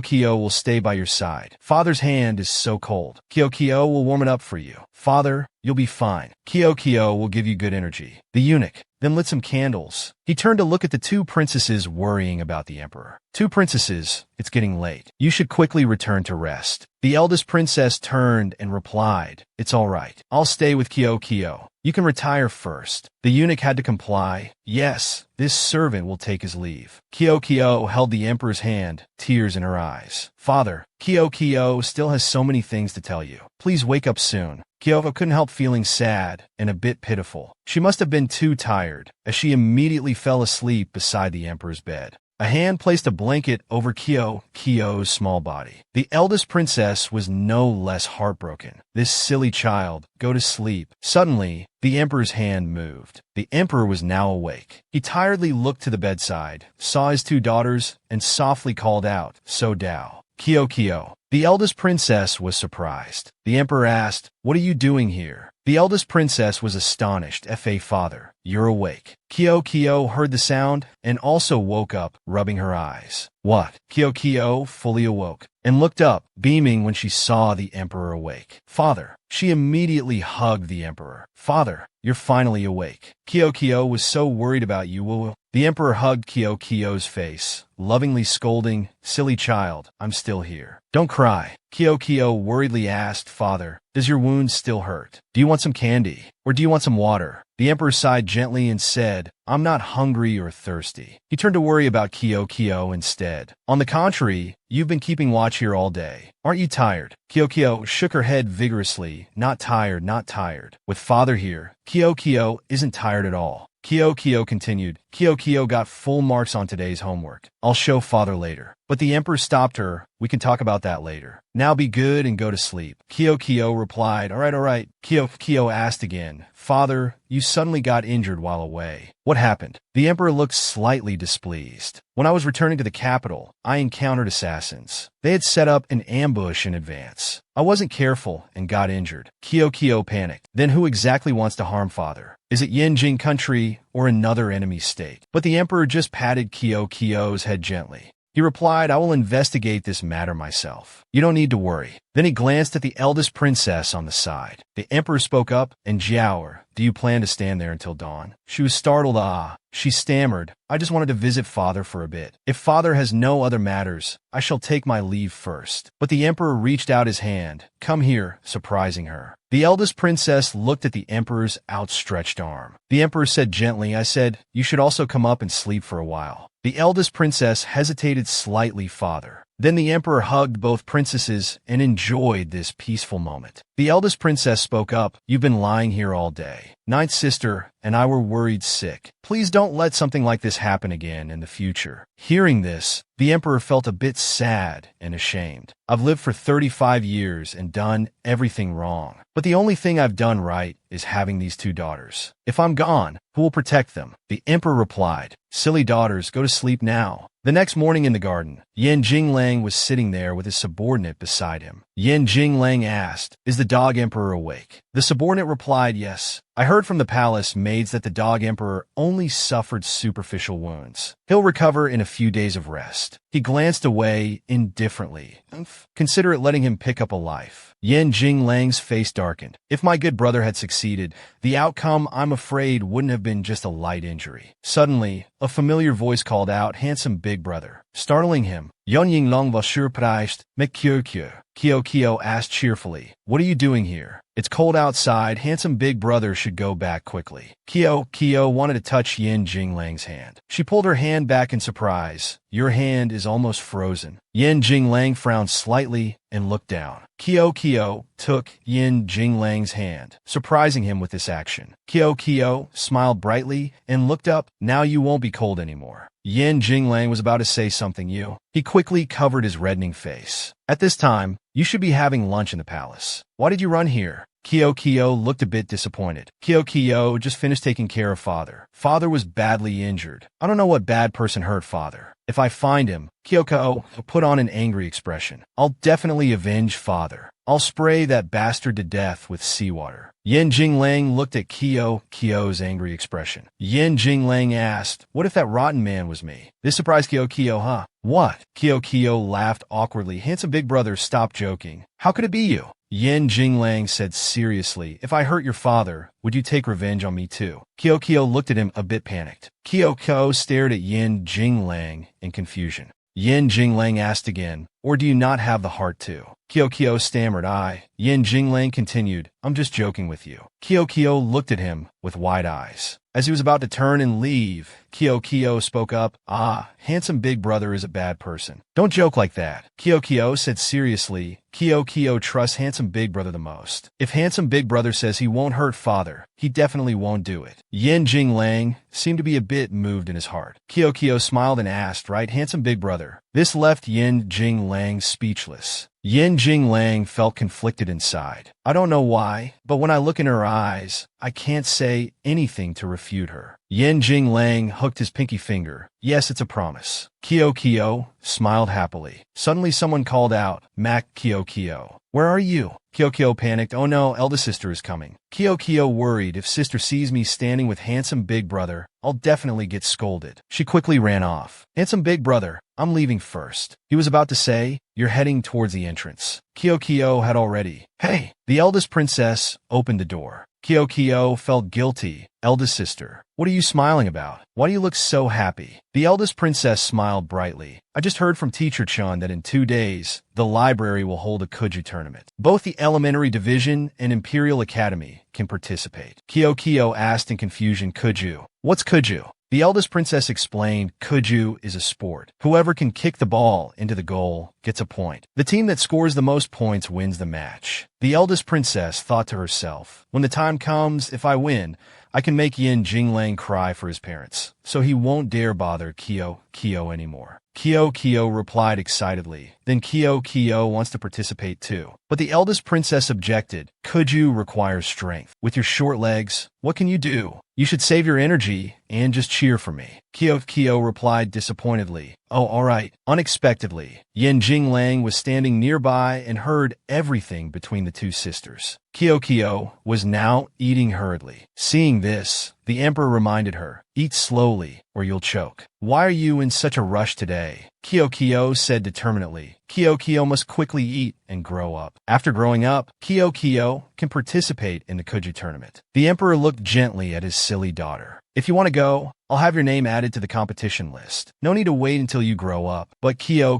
shook her head and refused. No. Kyo said sadly. Kyo won't play. If I play badly, I'll hind her eldest sister. Eldest sister won't be happy. The emperor said nothing as he looked at Kyo. This child seems to really care about Kuju. Should I teach her a bit? But Kyo suddenly asked, that's right, father. Have you ever played Kuju? The emperor avoided her gaze. How could I? I've never. But the eunuch beside him quickly said, little princess, there's something you don't know. His Majesty was once the top expert in the palace. This startled that certain emperor, his face darkening. Kyo excitedly asked, really? The eunuch continued, yes, to please Consort Shun. His Majesty practiced Kuju day and night. In the end, he even won first place in the tournament. The emperor fell silent in embarrassment. Kyo smiled at the emperor. So father and mother had such a sweet past. The emperor was still a bit embarrassed. That's all in the past. She's long stopped caring. Don't mention her name again in the future, understand? The eunuch smiled, yes, yes. The emperor thought of her again. Shen Zhengli, you don't even contact me, ignoring me. I'll definitely get revenge on you at the Kuja field. The ministers at all levels knelt down to respectfully greet. Long live the emperor. Long live. The emperor replied, rise. Suddenly, he noticed his little daughter clinging to his robe.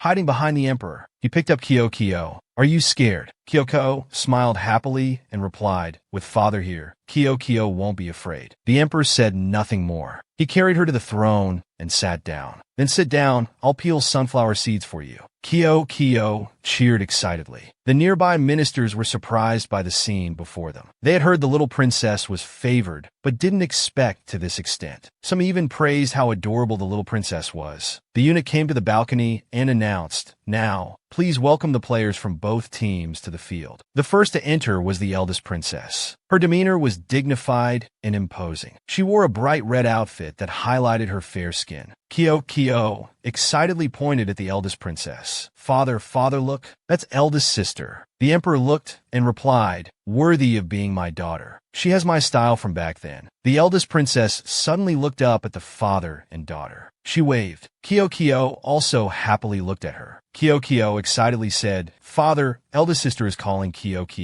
Kyo wants to go find eldest sister now. A moment later, Kyoko ran down to the eldest princess's side, calling eldest sister. Kyo sweetly praised eldest sister, you look so impressive today. The eldest princess felt confident from the flattery. She turned and asked, today you can only cheer for me, understand? Kyo replied hesitantly, I know. Then the eldest princess reached behind her head for something. She brought it to Kyo's hair. Here, wear this. Kyo asked curiously, The eldest princess explained, this red ribbon represents that you're on my side. She added, once you put it on, don't take it off. If I find out. Before she could finish, a voice spoke up, what will happen if sister finds out it's been removed? Jingyu approached, holding a blue ribbon in his hand. Ninth sister, I also want to participate in the competition. Won't you cheer for me? He put on a pitiful look. Or is it that you only like eldest princess and don't like third brother? Kyo was flustered.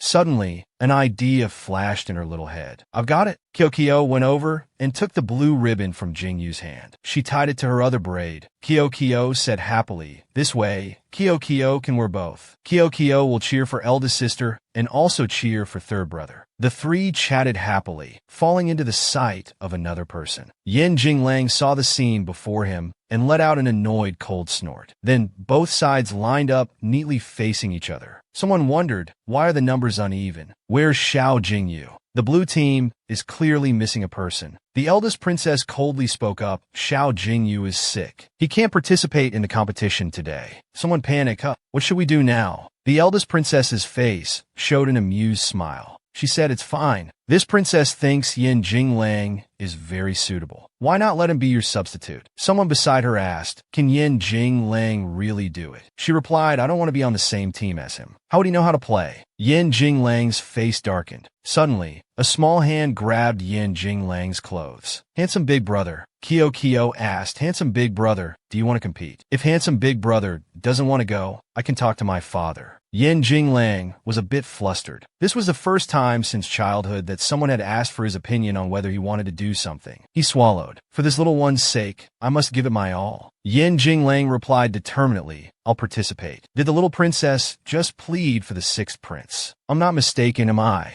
His Majesty will surely be angry. People whispered among themselves. This Mac, Kyo, is deliberately trying to anger me, isn't she? The eldest sister fumed. This princess deliberately didn't let Xiao Jingyu come to compete. It was because I wanted Yin Jinglang to appear. People gave him clothes to put on. The eldest sister angrily pointed straight at him. Hey you, the princess wants the first ball. Then let's see how much skill Her Highness the princess has. Yan Yinglang smirked. The match quickly began. The eldest sister attacked first. Eldest sister is so cool. Eldest sister is the best. She smiled smugly to herself. So Dao quickly glided through the crowd like the wind. Yin Jinglang is indeed no match for her. Wait till he's beaten to a pulp. She laughed inwardly. Unexpectedly, Yin Jinglang suddenly appeared and stole the ball. He sped straight towards the goal. He kicked the ball hard straight ahead. The ball spectacularly flew through the goal. The ball quickly rolled to a stop on the ground. Everyone stood stunned. What just happened? How did handsome big brother score? Handsome big brother seems a bit stronger. Kyo scratched her head in confusion. Damn it. How could he kick it in? Next time I won't let you kick it in. She gritted her teeth. The next time, she scored. The time after that, he scored again. She panted from exhaustion. This match is too hard to play. If I'd known earlier, I should have let Xiao Jing you come. The eldest sister panted. Hey, So Dao. Someone called her from behind. Do you want to deal with Yin Jinglang? Let's work together. Third prince brother suggested, but the eldest sister turned suspiciously. I don't trust you. Just restrain him and don't let him touch the ball. Then you can score. How about that? Do you agree? He smiled and proposed. All right, but why do you want to help me? No reason. Just feels interesting. Third prince brother glanced behind him to observe. It's not bad to have a chance to see Mac Kyo's suffering expression. The second half began. Kyo called from afar, handsome big brother, do your best. She suddenly seemed to remember something. She shouted loudly, that's right. An eldest sister, third brother, everyone must do their best too. This little brat is cheering for 3 or 4 people. The emperor looked visibly displeased. The old eunuch smiled. Your Majesty, calm down, calm down. Third prince brother and eldest sister nodded slightly at each other. The next match quickly began. Third prince brother received the ball first. Then he unhesitatingly kicked it straight at his stomach. The game paused for a moment. Sorry, it's your fault for not dodging. This prince didn't really want to hit you. Third prince brother said, it's all right, let's start over. Just as he turned his back, third prince brother was about to play a trick. Kyo, standing far away, had witnessed everything. Oh no, third brother is targeting handsome big brother. The ball suddenly flew quickly towards him, just as he lost his guard. The ball hit Yin Jinglang in the face. He cried out, ah! The ball rolled away as Yin Jinglang fell to the ground. Third prince stood watching him sit on the ground. Third prince, with a smug expression, taunted, oh my, this prince's hand slipped. Yin Jinglang, you surely won't mind, right? Yin Jinglang reached out to wipe the blood from the corner of his mouth. His face darkened. Yin Jinglang stood there without responding to third prince's words, his expression gloomy. The 2 bearded men accompanying him, seeing Yin Jinglang not responding, started to mock him. Who would have thought that this 6th prince of Yin country doesn't even dare to fart? Looking at his expression, he must be angry, haha. Little Mac Kyo stood in front of them, her face worried as she called out, handsome big brother. Mac Kyo put her hand on her chin, frowning worriedly as she thought about Yin Jinglang. Why isn't handsome big brother fighting back? Is it because he doesn't want to stand out? Everyone is watching third brother's jokes on handsome big brother. What can I do to help him? Suddenly Mac Kyo's eyes lit up. I got it. Her small hand gently dropped a beautiful blue jade onto the ground. The jade slowly rolled away. Mac Kyo pretended to panic, shouting my jade, as she ran after the rolling jade. The 2 servants following behind called out in panic, Princess. Your Highness, be careful. Yin Jinglang turned to look at Mac Kyo running after the jade towards him. Mac Kyo ran in front of Yin Jinglang just as the ball was flying towards him at a frightening speed. Yin Jinglang looked at Mac Kyo in front of him with both surprise and panic. Mac So Dao looked anxiously towards Kyo, worrying to herself, oh no, it won't hit Kyo, will it? Mac So Dao quickly ran over. She stood in front of Kyo and kicked the ball away. Mac So Dao turned to look at Kyo standing behind her with anger and worry. She looked at Kyo, her face clearly showing anger as she shouted, Mac Kyo, is there something wrong with your head? Why did you suddenly rush out just now? Kyoko looked a bit scared and held her head. Kyo fidgeted with her hands, feeling guilty and apologetic. She stammered in response to eldest sister, I just didn't want to see others bullying handsome big brother. Mac So Dao exclaimed helplessly. You! Mac In Yuan, standing from above, shouted loudly, enough. Stop making noise. Everyone fell silent and looked up at him. His face gloomy, he repeated once more, enough. Stop making noise. Then Mac In Yuan turned and left. Kyoko stood below, watching her father's retreating back. Her face worried as she thought, it's over. I seem to have angered father. The matter passed like this. Night fell, and the lanterns in Xianyu Palace were lit. Ling was about to go out carrying a tray of dishes when Kyo tugged at her skirt, holding her back. With a pitiful expression, she pleaded, Sister Ling, can Kyo go outside? Just for a little bit, please. Ling's face showed clear difficulty and helplessness as she refused. Little princess, It's not that this servant won't let you go out, but His Majesty has ordered you to stay in Sienu Palace. If this servant disobeys His Majesty's orders, His Majesty will surely kill this servant." Kyo-Kyo's face was sad and helpless. Confused, she held onto Ling's skirt, thinking, since the Kuju incident, Father won't let me go out. Even during the day, I have to stay in the room. Why is Father so angry? And what about handsome big brother's injury? She covered her face and complained miserably, I'm only 3 years old. Why do I have to endure so much? At the same time, in the imperial study, the emperor picked up a cup of medicine. The eunuch standing beside him worriedly advised, "Your Majesty, the imperial physician said this medicine can reduce heat, but you still shouldn't drink too much." The emperor looked at the medicine cup, his expression seeming a bit unfocused. He darkly put down the medicine cup on the table and dismissed the eunuch. "You may leave." The eunuch didn't say more, just replied yes and left. A moment later, So Dao was before the emperor. She obediently and formally bowed, then asked, "Father, why did you summon me here?" Mak In-yuan looked tiredly at So Dao. He quickly asked his eldest daughter, "I ask you, how is your relationship with Yin Jinglang now?" So Dao looked at her father in shock and surprise. She quickly replied, her brows furrowing slightly in displeasure, "Your daughter no longer likes Yin Jinglang. Yin Jinglang is nothing but a piece of meat not worth your daughter's affection." Mak In-yuan's face was cold. "You're not wrong. But your little sister is still infatuated. She's obsessed with him regardless. When you have time, advise her on my behalf. Have her interact less with Yin Jinglang." Mak So Dao asked her father in surprise, "Father, didn't you always disregard Yin Jinglang? Why are you warning about him like this?" She thought to herself, could the dream really be coming true? The emperor's face remained cold and focused. He stood up and replied to So Dao, "I suspect that a few days ago, the injury incident was related to Yin Jinglang." So Dao exclaimed in surprise, "What?" So Dao anxiously replied to her father, "But Yin Jinglang is just a prince taken hostage. How could he do such a thing? Father, do you have evidence?" Mak In-yuan just coldly looked down from above, replying to So Dao,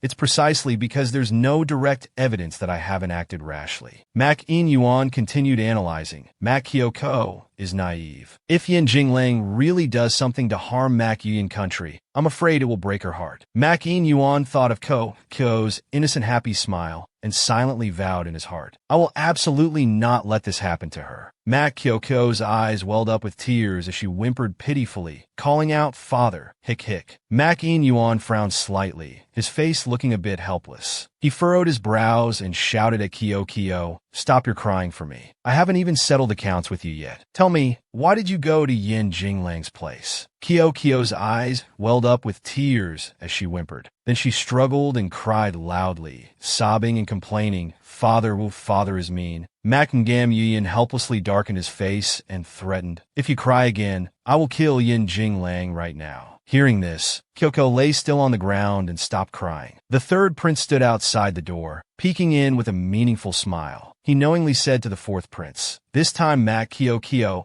can be considered to have angered father." The fourth prince was about to go inside. The third prince smilingly stopped him and asked, "Hey, fourth brother, where are you going?" Without letting fourth brother explain, the third prince continued, "Father is angry right now. If you go in now, you'll only cause trouble." The fourth prince frowned slightly and replied, "Mak Kyo didn't commit any big mistake. She just want to check on Yin Jinglang." The fourth prince continued with a determined look, "She is our little sister. We should protect her." Fourth brother looked sharply at his third brother. "But third brother, you brought me to Hua Palace to watch the show early. Did you anticipate this?" The third prince laughed awkwardly and stammered, "What are you saying? I didn't anticipate anything." Just as the two were talking, their father frowned, seeming helpless as he shouted at Kyo, "All right, stop crying." Yin Jinglang frowned helplessly and sat down to comfort his beloved daughter. "I won't execute Yin Jinglang. Now get up for me." Ko grabbed the hand supporting her, asking doubtfully, "Really? Really? Father, don't lie to me." Mak Yuyan avoided his daughter's eyes and replied, "I am the Son of Heaven. The Son of Heaven does not lie." Hearing this, Kyo happily hugged her father, flattering him. Kyo likes father the most. Father is the best person in the world. He blushed slightly and lovingly scolded, "Sweet talker." The emperor hugged his daughter and carefully instructed, "These days, you stay well by my side. Don't go anywhere, understand?" Kyokyo obediently replied, I understand." Behind the emperor's back, Kyokyo peeked out and looked towards Yin Jinglang. She had a sad expression, silently apologizing to handsome big brother in her heart. The third prince stood there, surprised and wondering to himself, "Is that all? Is it over?" He secretly marveled that Kyokyo knew how to win people's hearts. The third prince's figure lingered at the door of Yin Jinglang's room. Yin Jinglang stood inside the room looking out, his expression unreadable. In Yang Xian Palace, the emperor and Kyokyo slept together. Kyokyo hugged her father, sleeping soundly. The emperor smiled gently, stroking Kyokyo's hair. Just then a eunuch approached, asking in surprise, "Your Majesty, you?" But before the eunuch could finish, he was stopped by the emperor's gesture of putting a hand to his lips. "Shoo!" He signaled the eunuch to be quiet. The emperor put on his robe and went out with the eunuch. The eunuch reported with a worried expression, "Your Majesty, the empress was accidentally injured. She wants you to go to Changchun Palace for a moment." The emperor frowned in displeasure, replying, "I'm not a doctor. Going there won't help anything." "I'm not going," the eunuch anxiously advised. "Your Majesty, you haven't entered the harem for nearly a year. The ministers of the court all miss you. The harem has always been closely related to the court. Your Majesty, please reconsider." The emperor just frowned in annoyance and replied, all troublesome things." He put on his robe, and as he walked out he ordered, "Prepare the carriage to Changchun Palace." The eunuch thanked him. Complaining, "Baba, in hungry." But when she fully woke up and sat up, she discovered her father was nowhere to be seen. "Baba, Bobby, where are you?" Sister Ling brought a basin of water to Kyokyo, smiling. "Little princess, you're awake." Kyokyo looked up at her sister Ling, asking, "Sister Ling, do you know where my father went?" Sister Ling seemed a bit hesitant, but quickly replied, "His Majesty just went to the Empress's chambers." "Does the little princess have something to say? Let this servant relay the message for you." The little princess exclaimed in shock and worry, "The Empress and father." Kyokyo fearfully worried to herself, No. If father is together with someone else, what will mother do?" Kyo panicked and jumped out of bed, running off. Ling worriedly called after her, "Little princess, where are you going?" Kyokyo pushed open the door with a determined face. "Father, I'm coming to save you." But what met her eyes was the scene of her father embracing the Empress, looking very intimate. Kyokyo looked at the scene before her in shock, thinking what? The Emperor and Empress looked surprised at Kyokyo standing in the doorway. Yin Yuan was startled and quickly pushed the Empress away, looking towards Kyokyo and saying loudly, "Kyokyo, why are you here?" Kyokyo's face was confused and disbelieving as she pointed at her father and the Empress. "Father, Empress, you." Kyokyo said mischievously, "Are you trying to give Kyokyo a little brother or sister?" The Emperor blushed. What? The Empress shyly hid to the side, stifling a laugh. Yin Yuan seemed a bit flustered as he explained, "Of course not. You come out with me now. I'll deal with you later." Kyokyo looked up at her father worriedly. Then the little girl bit her lip, her eyes welling up with tears. Kyokyo cried loudly, sobbing and complaining, "Whoa, father lied." The little princess cried as she spoke. "Mother said men and women being intimate means they want to do bad things. That's how Kyokyo was born. Kyokyo doesn't want brothers or sisters." Whoa. The Emperor's face froze as he thought, "This little one is only 3 years old. How does she understand so much?" The Emperor thought of Kyokyo's mother, wondering to himself, it couldn't be that woman teaching her this, could it? Yin Yuan's face reddened slightly as he covered his face helplessly, thinking to himself, disgusting. The Emperor, embarrassed to anger, ordered someone to take Kyokyo away. "Pull her out of here." The eunuch awkwardly stammered yes. Kyokyo lay on the ground, looking surprised. The Empress stood beside them, unsure of what to do. The little eunuch gently picked up the little princess. "Let's go, little princess." He was about to carry her away. Kyokyo struggled uncomfortably, breaking free from the little eunuch and shouting loudly, "I don't want to." Yin Yuan darkened his face, looking coldly at Kyokyo and asking, "Kyokyo, what are you doing?" The eunuch and Empress looked a bit worried, but Kyokyo didn't care. She lay on the ground stubbornly and replied, "Sleeping here," then closed her eyes. Kyokyo closed her eyes and continued, "Kyokyo is tired and must sleep with father." The little girl thought of the scene of the Emperor and Empress together with a child, while she and her mother hugged each other crying, worrying her mother would fall out of favor. The emperor hugged her helplessly, saying, "You really are." At that moment, the empress gently came to Mak In Yuan's side, saying softly, "Please forgive the little princess, your majesty. Don't be angry with the ninth princess. Although she doesn't understand things compared to Jiao Nu at her age, it's mainly because no one has taught her." The empress glanced at Kyo still on the ground, her eyes full of malice as she suggested, "Why not let this consort teach her manners?" Kyo looked shocked and worried towards her father. The empress looked at the emperor's darkened face and smiled, thinking to herself, his majesty hates people without manners the most. Just hearing these words, he will surely agree to my request. But the empress miscalculated. In Yuan turned away in disgust and replied, "You're not her birth mother. What right do you have to teach her manners?" After speaking, the emperor bent down to hug Kyo, glancing at the empress warningly. "Next time, if you use such a boring excuse to trick me into coming to Changchun Palace, don't blame me for being harsh." Kyo looked at In Yuan with tearful eyes, confused, calling father. The empress frowned, looking at the emperor fearfully and anxiously. In Yuan picked up Kyo, saying let's go, and left without looking back. Kyo, carried by her father, smiled happily. She playfully stuck out her tongue at the empress. The empress frowned in annoyance as her plan failed. Damn it, to be foiled by that little brat. In Yuan carried his youngest daughter back to her quarters. Little Kyo excitedly said, "To Xianyu Palace." Kyo happily called out, "Father, I want to jump down." But as soon as she finished speaking, Mak In Yuan grabbed her like a sack of vegetables from the market. Kyo worriedly glanced at her father, pretending to be clueless.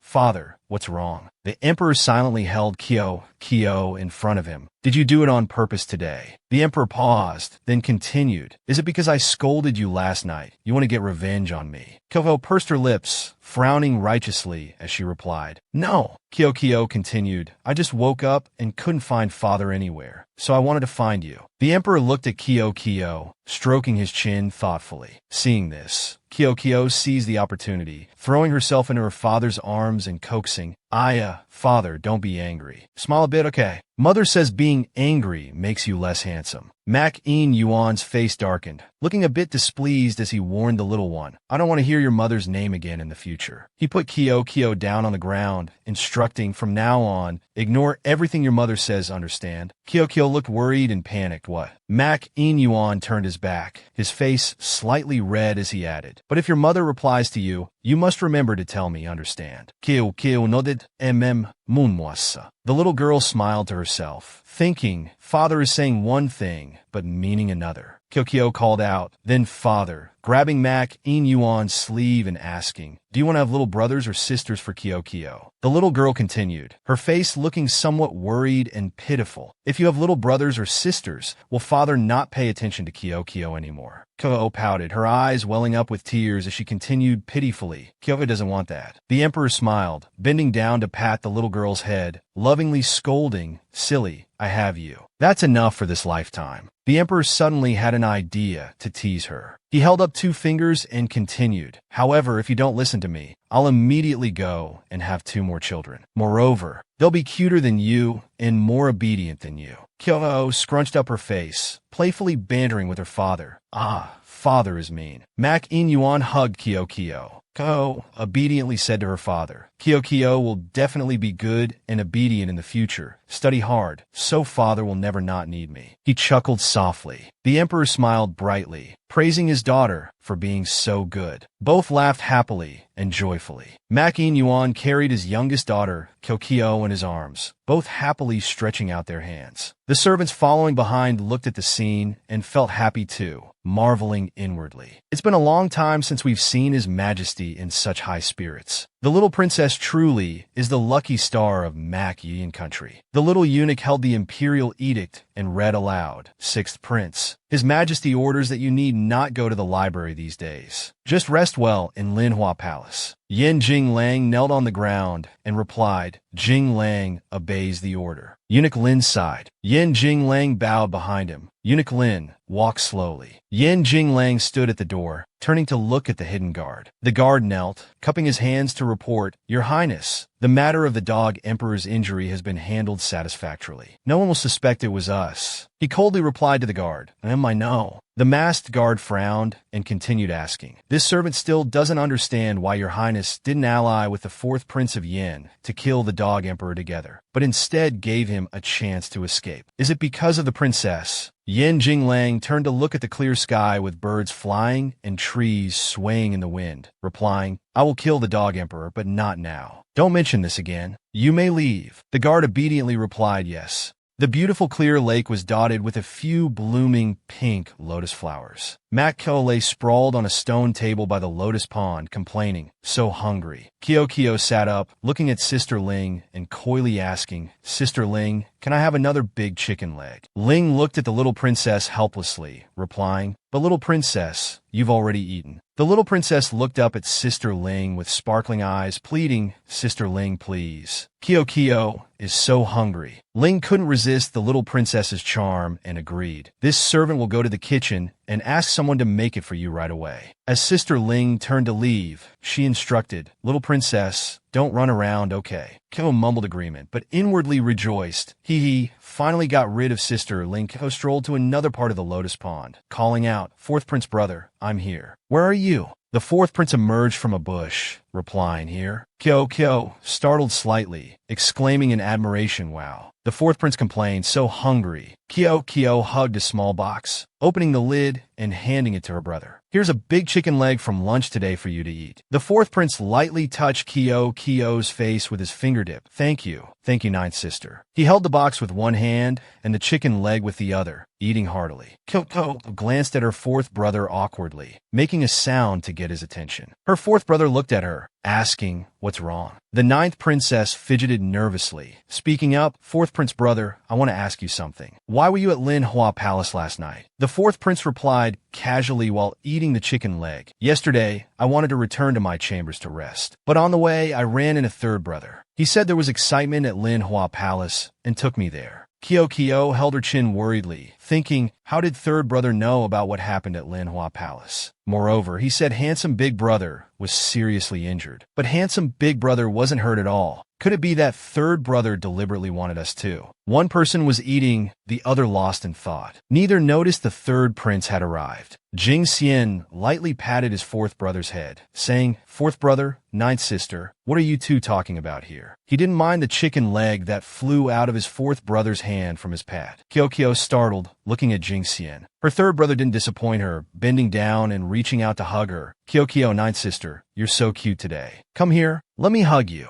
Kyo scrunched her face, pushing Jing Xian away and shouting, Don't want to. She questioned the third prince seriously. Third prince brother, I want to ask you something. Why did you lie to me that handsome big brother was seriously injured and bring father there? Jing Xian smiled slyly. Ninth sister, are you falsely accusing me? Yesterday, after you went to Manhwa Palace, I wasn't paying attention and called fourth brother to go visit you together. He smirked and continued, We just happened to meet father on the way. Kyo scratched her head, confused and bewildered, asking, Is that so? She thought to herself, could I have really wrongly blamed third brother? Just then, Kyo accidentally saw Sister Ling's shadow looking for her by the bridge across the lotus pond. Oh no, she thought. Little Kyo turned around, waving her hand and quickly saying goodbye. Third brother, fourth brother, I have to go now. Bye-bye. After little Kyo left, the fourth prince's face darkened as he grabbed his third brother's shoulder. Third brother, you did this on purpose, didn't you? The third prince glanced at his brother beside him with an innocent expression. Before he could say anything, the fourth prince continued. First you let ninth sister go to Manhwa Palace. Then you called father to see and conveniently dragged me along to join in. The fourth prince released Jing Xian and said loudly, You hate ninth sister so much, to the point of letting her fall into danger one after another. The third prince slightly curled his lip in a smile. He shrugged, his face calm. Fourth brother, your words are too much. We are brothers after all. You don't stand on my side to speak, but instead speak for her." The fourth prince frowned,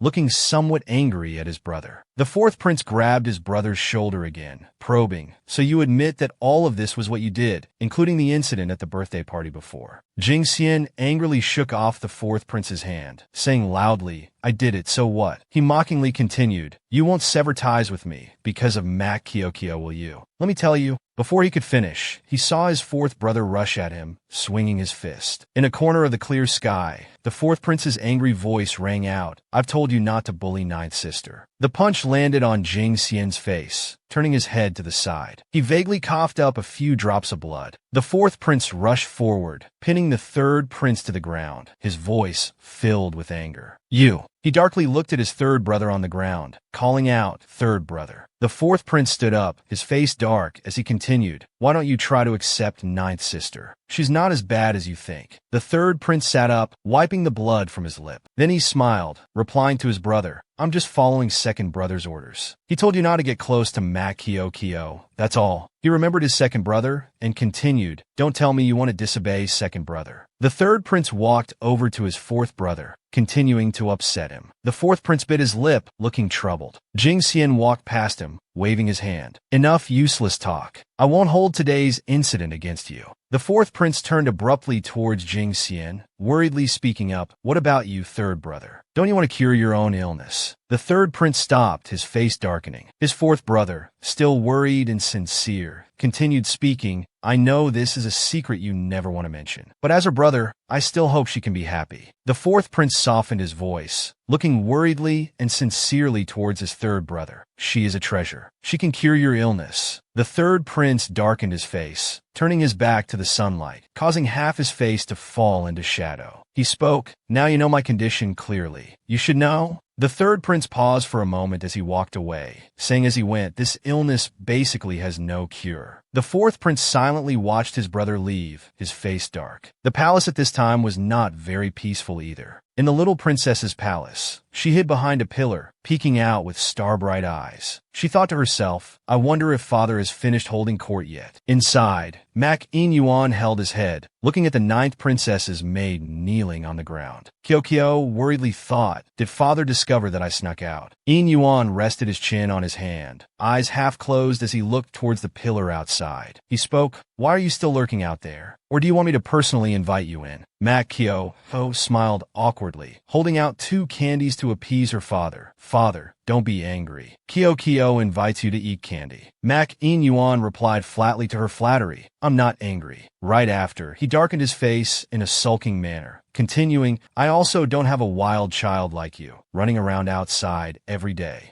Ko awkwardly accused, "Father, you're lying." The ninth princess continued, "Father said he's not angry, but father's face is as black as coal. Father is clearly very angry." Sister Ling, kneeling to one side, secretly laughed, thinking, "The little princess dares to speak the truth." Kyoko stepped forward to kiss the emperor's cheek. Mak In-yuan's face reddened slightly as he looked at his little daughter in his arms. The ninth princess obediently tried to win her father's favor, giving father 2 kisses. Is father not angry anymore? The emperor's face reddened as he lovingly scolded her. "Behave yourself a bit for me." Kyokyo sat in her father's lap, looking up at him with round eyes. The little princess covered her eyes, pretending to be obedient, remorseful, and a bit afraid of punishment. Kyokyo will be good without needing to be punished. The emperor looked at the little one covering her eyes in his lap, his face awkward and pitying as he thought, "This child still remembers that incident from before." The emperor glanced at Ling behind him, ordering her to prepare the meal. "Go prepare lunch. I'll have lunch with the little princess." The maid replied, "Yes, yes." Lunch was quickly prepared, looking very sumptuous. Kyoho sat in her father's lap, imitating him by picking up food with chopsticks, saying as she picked, "Father, eat this dish. This dish is very delicious." Kyokyo listed several dishes: big chicken feet, big chicken wings. She held a drumstick, bringing it close to her father's mouth. Mak In-yuan looked at his daughter, sitting in his lap, asking her, "Why are you so attentive today? Tell me, what do you want to ask me for?" Kyokyo stiffened, seeming a bit guilty. She scratched her head and expressed her wish, "Father, can Kyo go to school tomorrow? Kyo is so bored in Xianyu Palace." The emperor, as if reading her mind, unsurprisingly refused no. "Don't think I don't know you want to go find the sixth prince." Kyo felt guilty, thinking as expected of father. The little princess, as if not believing it was impossible, still tried to coax and persuade the emperor to let her go to school. "But if I don't go to school," Kyo's heart feels empty. "Only studying can make Kyo happy." The emperor looked at his little child, doubtfully asking, "Since when have you been so diligent?" Kyo grabbed her father's clothes, looking pitiful. Her sparkling eyes seemed to speak, sweetly pleading. Kyo really wants to go to school. Kyo promises to study obediently and absolutely won't cause trouble. "Okay." The emperor, both angry and helpless, lovingly scolded her. "Shut up and eat your meal." Then he stuffed food into his daughter's mouth. Kyo puffed out her cheeks, tugging at her father's sleeve. Her other hand pointed at her mouth meaninglessly, probing her father's intention. Father, does that mean you agree?" The emperor looked at his beloved daughter with puffed cheeks, asking her back, "What do you think?" Kyo understood, her eyes lighting up. The little one hugged her father tightly, cheering happily. "Wow, father is so wonderful." Mak In-yuan's face reddened in embarrassment and joy. He looked at his daughter with a smile. Indeed, flattery works. Kyo, happy to be allowed to go to school again, agreed with her father without argument. If father says it's flattery, then it's flattery. At this moment, the eunuch outside turned to announce, "The empress has arrived." The empress entered with a smug look, as if certain of something. "This consort pays respects to your majesty." "Long live your majesty." The emperor replied, coldly, "Rise." Kyo looked up and saw So Dao. She thought to herself, eldest sister. But So Dao looked fearful and helpless, with a hint of reluctance. On her cheek was a clear mark from being hit. Kyo looked at So Dao, silently worrying for her. "Eldest sister, what happened?" Looking at the wound on her face, the little one's heart ached. The empress smiled happily, saying to the emperor, "Doer has finished her homework and wants to bring it for your majesty to check." This consort couldn't stop her. She insisted on coming here. Dao stood beside the empress, the red mark from being hit still visible on her cheek. She glanced fearfully at the empress. The empress frowned slightly, leaning close to whisper in her ear, "Come on, Jiaoer, quickly bring your homework to show father." So Dao took the homework book and brought it to Mak In-yuan, requesting, "Please, father, check it." Only now did the emperor clearly see the wound on So Dao's face. He asked worriedly, "What happened to your face?" So Dao, looking fearful and as if hiding something, replied, "Your daughter was careless and fell. It's nothing serious." The empress, with a kind expression, supported Dao and said,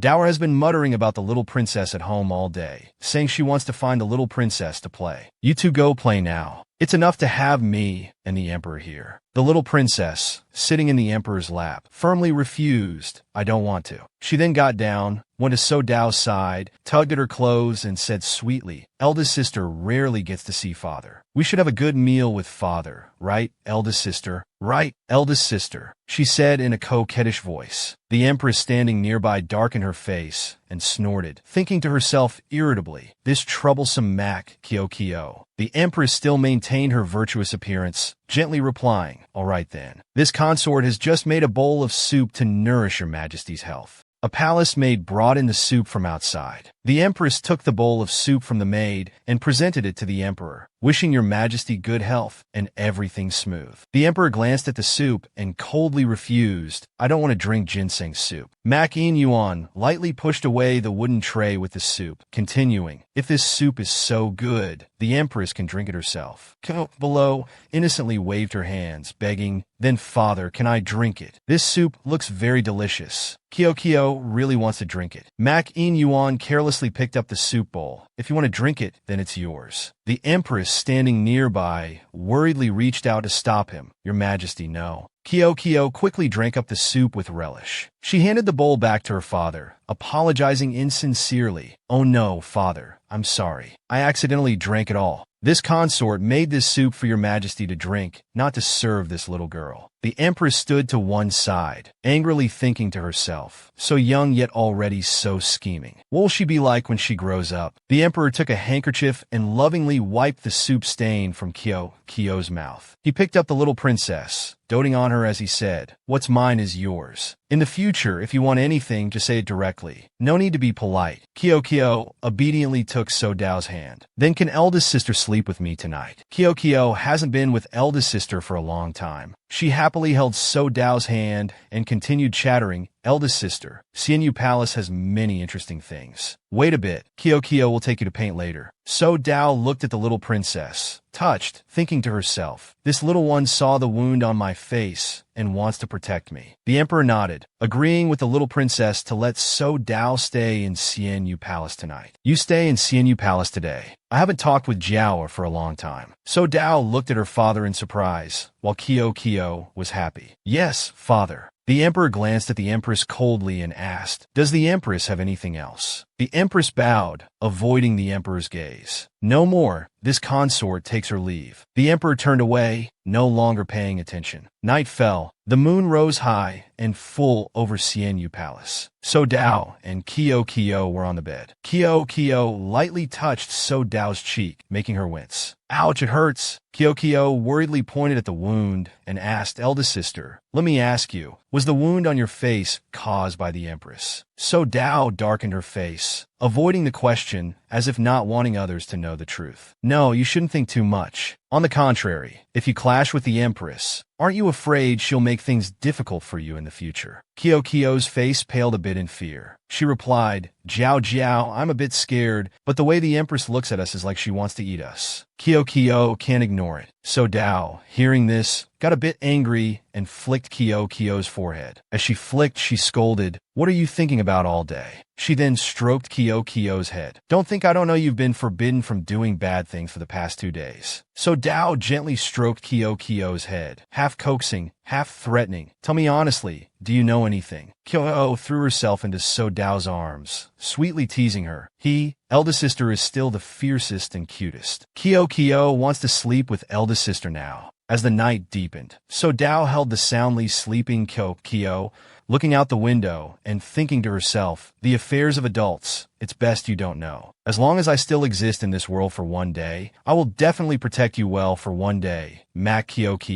The little one had slept soundly beside the person she loved. In the Imperial Palace classroom, Mac Kyo happily sang out, "Tra-la-la, handsome big brother, I'm back at school." The little princess looked around in surprise, wondering, where is everyone? The third prince, sitting on a chair with a look of enjoying others' suffering, explained to Mac Kyo, "No need to look for your handsome big brother. He's been confined by father." Kyo looked sad. The third prince offered a candy, placing it in Kyo's hand to comfort her. "Look what third brother brought for you." The candy was delicious, but the little princess wasn't in the mood to care. She thought to herself, "I wonder how handsome big brother is now. Is father making things difficult for him? But handsome big brother is amazing. He'll never have any problems." While lost in thought, both Kyo and the third prince were startled by So Dao's voice full of killing intent. "Mac Kyo, why are you with him?" So Dao picked up the 9th princess. The third prince said somewhat teasingly, "Your Highness the eldest princess, aren't you being a bit domineering? The 9th sister doesn't belong to you alone." So Dao angrily pointed at the third prince and replied, "Even if she's not mine alone, it's not your turn to interfere." Jing Xian smiled mockingly and suggested, "Then let's let the 9th sister decide. Do you like the eldest princess more, or do you like me more?" Kyo made a small sound, wondering why she always encountered such situations. Finally, Kyo,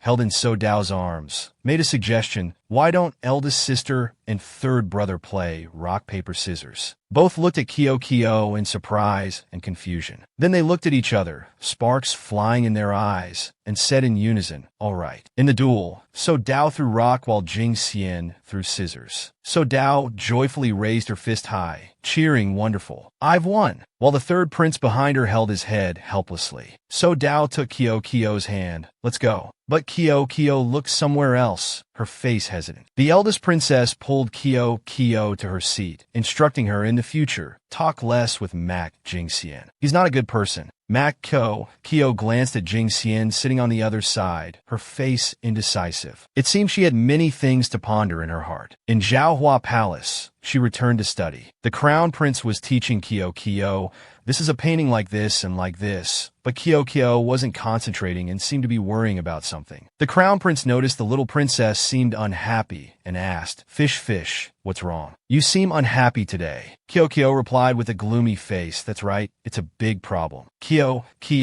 shared her troubles with her brother. It's just that I've discovered recently everyone seems to be targeting third brother. What's wrong with third brother? Why doesn't anyone like him? The crown prince's face darkened seriously as he asked Kyo, Fish, let me ask you. He paused, put his hands on Kyo's shoulders and continued, if someone lies to you, would you be angry? Kyo replied, obviously, angry. Mother said deceiving others is wrong and will turn you into a bad person. Hearing her answer, the crown prince took Kyo's hand and pulled her along. Kyo asked in confusion, Big brother, what are you doing? The crown prince led Kyo to a hidden spot, concealing her behind a screen and instructing, stay behind this screen and wait for me. Don't make any sound. I'll call you out later. The third prince sat down, resting his chin on his hand, his face calm. It's been a long time, eldest brother. Has the sun risen from the west today? You actually took the initiative to invite me to Zhaohua Palace. The eldest brother put on a stern face, trying to appear authoritative and dangerous, shouting you. Stop talking nonsense. The crown prince clenched his fist, stood up and questioned, let me ask you one thing. Was the incident at the birthday banquet last time you're doing? Jing Xian looked at his eldest brother indifferently, seeming not to take his words to heart. He stood up, looking towards his eldest brother,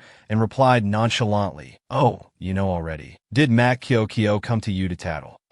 Your relationship is quite good, eldest brother. The eldest brother said sternly, it has nothing to do with her. She doesn't know anything. Standing behind the screen, Kyo could hear the conversation clearly. Jing Xian smirked and continued, out of consideration for you being my brother, I'll tell you. The incident at the birthday banquet last time was indeed my doing. The eldest brother angrily shouted you. Kyo behind the screen had tears in her eyes. Jing Xian continued, his face malicious. I had long ago ordered someone to drug the great white tiger. As soon as the catnip was brought out, it would recklessly pounce towards me. This way, it would injure Mac Kyo, and I wouldn't have to bear any responsibility. The eldest brother, looking angry, grabbed Jing Xian's sleeve and shouted loudly enough. He gripped Jing Xian's hand tightly, explaining, third brother, you were bad before, but not like this. Jing Xian glanced at his eldest brother. The eldest brother frowned and asked him, why did you do it? Jing Xian didn't answer. The two stood silently for a moment. Just then Mac Kyo stepped out. Eldest brother, third brother, I heard everything. Kyo ran over with tears in her eyes, hugging the eldest brother's clothes to stop them. Don't fight, you two. Father will be very sad. Seeing his little sister cry, the eldest brother felt heartbroken and quickly bent down to comfort her. Fish, don't cry. Brother won't fight. Meanwhile, Jing Xian looked at Mac Kyo in surprise, wondering to himself why she was here. The third prince squatted down, his face troubled as he tried to comfort Mac Kyo, ninth sister. What I just said was all a joke. Come here, let brother hug you. But this time, the little princess looked unhappy and hugged the eldest brother, not going over. Jing Xian reached out to touch her, but the little princess swatted his hand away, shouting, don't touch me. Mac Kyo asked the third prince in disbelief, was what you just said all true? The little princess fidgeted with her hands, full of disappointment as she questioned her third brother. Why did you lie to me? Jing Xian looked at her a bit shocked, but it was only for a moment. He smiled, no longer bothering to hide. Yes, so what if I did it? What about it? The little princess's eyes welled up with tears, sad and disappointed. Third brother, do you dislike me that much? Kyo likes you so much. Yekyu. The eldest brother, seeing the situation wasn't good, worriedly tried to change the subject. Fish, are you hungry? He took his little sister's hand and said, I'll take you to eat. The eldest brother held his little sister's hand and said casually, the small kitchen made some new pastries. I'm sure you like them. He turned his head to look at Jing Xian, standing with his back turned for a moment. Behind, where no one could see, the third prince also had tears in his eyes as he looked at her, wanting to cry. Why am I crying too? Aren't I supposed to be emotionless? How can this be? In the imperial garden, the crown prince led the little princess by the hand. She softly asked, eldest brother, where are you taking me? The eldest brother held Kyo's small hand. Kyo worriedly comforted her eldest brother. Kyo isn't crying anymore. It's okay. The crown prince gently pinched his sister's cheek, saying seriously, I told you early on, don't get close to third brother. He's a bad, emotionless person. Very bad. Kyo frowned slightly, wondering, but why did he do that? Eldest brother just said he has no emotions. What does that mean? This time, the eldest brother seemed to stammer. He stuttered and couldn't even look Kyo in the eye. The sky was clear, tree branches swaying in the wind. In that small corner under the sky, the crown prince's voice slowly rang out. He was born unable to feel emotions. In my memory, father once carried the third prince everywhere to find someone to treat that emotionless condition when he was young. Father took him all over the capital to find doctors, but no one could treat third brother's illness then. In my memory, third brother was always called a monster bringing disaster. They all said third brother was a monster who would bring calamity to Machian country. His memories surfaced. Father finally turned his back on third brother and left. Gradually, father gave up on third brother, leaving him to fend for himself in the palace. The crown prince looked up at the sky, continuing, that's why third brother grew up with such a vicious personality now. Kyo raised her hand to cover her mouth, surprised at third brother's past. She thought of her mother, wondering if her mother could cure third brother's illness or not, her face full of worry. Just then, So Dao happened to pass by. Seeing Kyo, she approached and asked him, Kyo, why are you here? The eldest brother accompanying her replied, I just brought fish out to play. The crown prince's face didn't look very happy. He inquired, Xiao Jingyu, what are you doing here? He scratched his head awkwardly, avoiding the question a bit as he answered, Ahaha, just came to find her for some extra studying. So Dao and Kyo stood in one place helplessly. So Dao muttered, these two. So Dao glanced at her sister, who looked unhappy, her eyes slightly red. She thought, Kyo, have you been crying? So Dao pushed Kyo forward, saying authoritatively, no more studying today. I'll take you all out to cheer up. But the two behind flatly refused, saying in unison no. In the end, they all still went to sit by the lake. It was a rare, peaceful scene. So Dao stood as the model, while the rest were focused on painting her. Above was the beautiful clear sky. Below was the green grass. By the clear lake, the scenery was beautiful and the mood pleasant. So Dao stood by the tree, complaining impatiently, are you done painting yet? This princess's face is about to freeze from smiling. Kyo crept closer, happily replying to So Dao, it's done, eldest sister. Look. So Dao reached out her hand, saying, let me see. So Dao held the painting her ninth sister had drawn. It was so ugly that she had to exclaim, what is this? But Kyo, still oblivious, smiled happily and replied, eldest sister, isn't it very beautiful? So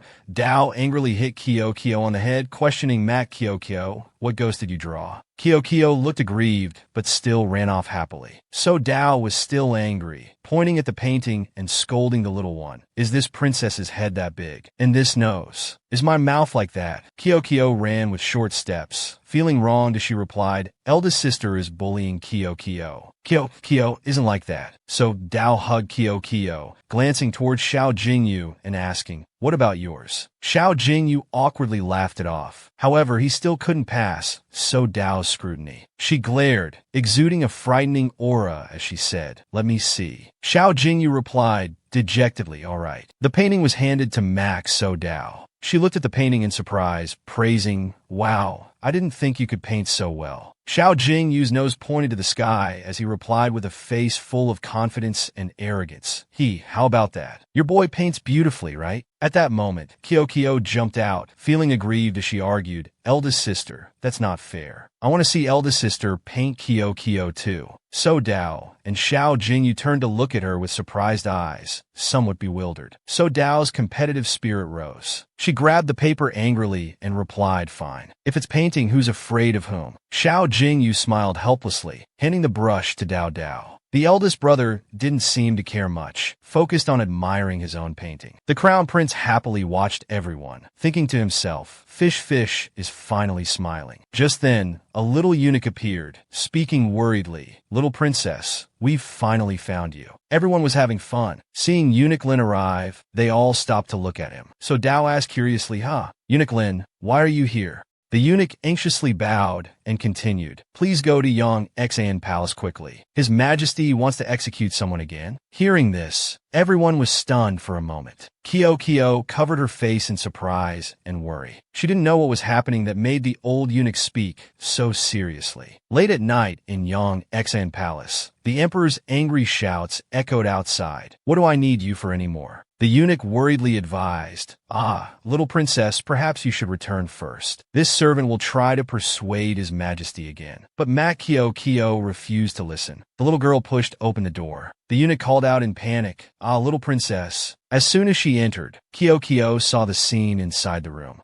Yuan sat on the chair with a dark face, resting his chin as he looked at the trembling minister kneeling before him. The minister was terrified. Shaking like a leaf, he begged, "Please spare me, Your Majesty. Don't be angry. This subject has been wrongly accused. Please investigate clearly, Your Majesty." Seeing Kyo enter, the emperor looked surprised and asked, "Why are you here?" Kyo knew how to slide over and hug Yuan coquettishly. "Kyo, miss father, so I came. Doesn't father welcome me?" The emperor picked Kyo up, glaring at the minister kneeling on the ground. He ordered, "Continue speaking." The minister replied yes and continued, "This subject had a secret book recording this disaster relief effort. But this morning, this subject discovered that secret book had disappeared." The minister knelt on the ground, looking pitiful as he said, "Someone must have stolen it to frame this subject. Please investigate thoroughly, Your Majesty." The emperor's face darkened as he shouted loudly. Kyo looked worried and serious, seeing her father about to lose his temper. Kyo said seriously, "Father, eat candy." Then she reached out and put candy in Yuan's mouth. Yuan made an sound and started eating the candy. After eating the candy, the emperor felt better. He softened his voice. "Alright, I'll give you a chance to redeem yourself. Bring the culprit's head here. If not, I'll take your head." The minister trembled and bowed, replying, "This subject obeys the order." The minister let out a sigh of relief, inwardly marveling. The little princess actually calmed the emperor with just one piece of candy. She truly is the lucky star of Machian country. After the minister left, Kyo began to wonder, "Father, what did you just say about disaster relief? What does that mean?" Yuan seriously explained to his daughter, "There's been a drought this year. The people in the affected areas are suffering. Not to mention these old fools are pushing responsibility onto each other. It's truly backward." Kyo's face looked determined. She jumped down and spoke up, although Kyo doesn't understand political affairs. Kyo hugged Yuan's leg and continued, "Kyo knows the country must put the people first. Only a monarch who understands the people's hearts can be respected by all under heaven." The emperor looked a bit surprised. He looked at his daughter hugging his leg and exclaimed, "You." But before he could say anything, the eunuch outside announced, "The Deputy Minister of Rights has arrived to seek an audience." The minister entered, knelt down, and greeted the emperor. "Deputy Minister of Rights Li Shaokong greets Your Majesty." Yuan stood up, "Rise. What's the matter?" Seeing the Deputy Minister of Rights, Kyo marveled inwardly, "Wow, he's so handsome." Li Shaokong took out a red cloth from his person. Inside was wrapped a small needle. He looked at the needle in the cloth, then spoke, "Your subject investigated the route where Your Majesty was attacked and found this." Yuan frowned and asked, "Whose is it?" Li Shaokong knelt down and admitted fault. "Your subject is at fault. We haven't yet investigated the origin of this silver needle. Judging by the pattern, I'm afraid it wasn't made by Machian country craftsmen." Kyo stood by her father, eyes wide with surprise, looking innocent. The emperor raised his hand and ordered, "Go down. Report back when the investigation is complete." Li Shaokong cupped his hands, replied yes, and withdrew. He had left, but Kyo was still peeking out, her eyes sparkling brightly. Her cheeks were slightly flushed. The emperor noticed this and paid some attention. Yuan seemed somewhat jealous. He angrily scolded, "He's already gone. What are you staring at, child?" Kyo felt a bit guilty, startled, and nestled close to Yuan. She spoke up a bit unhappily, "Father is fierce. Kyo just likes looking at handsome big brothers." The emperor father picked her up. Then he blushed slightly and advised, "These men are not suitable for you. When you grow up, I will find someone appropriate for you." Kyo smiled innocently and replied, "Then I'll leave it to father. Then I'll leave it to father." The emperor smiled at Kyo, patted her head and asked, "By the way, it's your birthday in a few days. What do you want me to give you?" Kyo closed her eyes, shook her head, and replied to her father, Kyoko doesn't want any gifts. Having father, eldest sister, eldest brother, and everyone together is good enough. Kyoko tugged lightly at the emperor's clothes, looked up and added. But Kyoko smiled like a clever cat, clasped her hands and pinched her ear innocently, then said, Kyoko wants to read books together with eldest sister and the others, can we? The emperor darkened his face and refused no. Impossible. He stood up and continued, you're just a little child. Go into the ministry. They'll only laugh at you. I won't allow it. Kyoko immediately got angry. She angrily argued back, but Kyoko is no longer a little child. I can take care of myself. Kyoko looked determinedly at her father, as if this time the emperor seemed firm. He turned his back, resolutely refusing. If you can pass the exam for the Imperial Academy, I will allow you to study there. From now until then, don't mention this to me again. Kyoko pouted, thinking to herself, father is underestimating others. I must make father see me differently. Thinking this, the stubborn little girl ran out of the room, saying as she ran, if it's an exam, then bring it on. Who's afraid? The eunuch and the emperor looked after her with surprised and worried expressions. Kyoko tied a red scarf on her head, silently determined in her heart. Starting from today, I must study hard every day. Kyoko sat at the desk, wearing a red headband, and began studying with a determined look. A small butterfly flew near Kyoko's little hair bun. She had fallen asleep as soon as she wrote a few characters. While sleeping, she sleep-talked. These questions are very difficult. Kyoko must learn, must study. The eldest brother pushed open the door and entered, happily inviting Kyoko to play. Fish, I'll come and play with you. Kyoko seemed to be awakened by her eldest brother's call. Kyoko continued to be determined to study diligently. The eldest brother beside her looked around in surprise, wondering to himself, am I dreaming? Fish is studying. The eldest brother worriedly felt Kyoko's forehead and asked, strange, Fish, are you sick?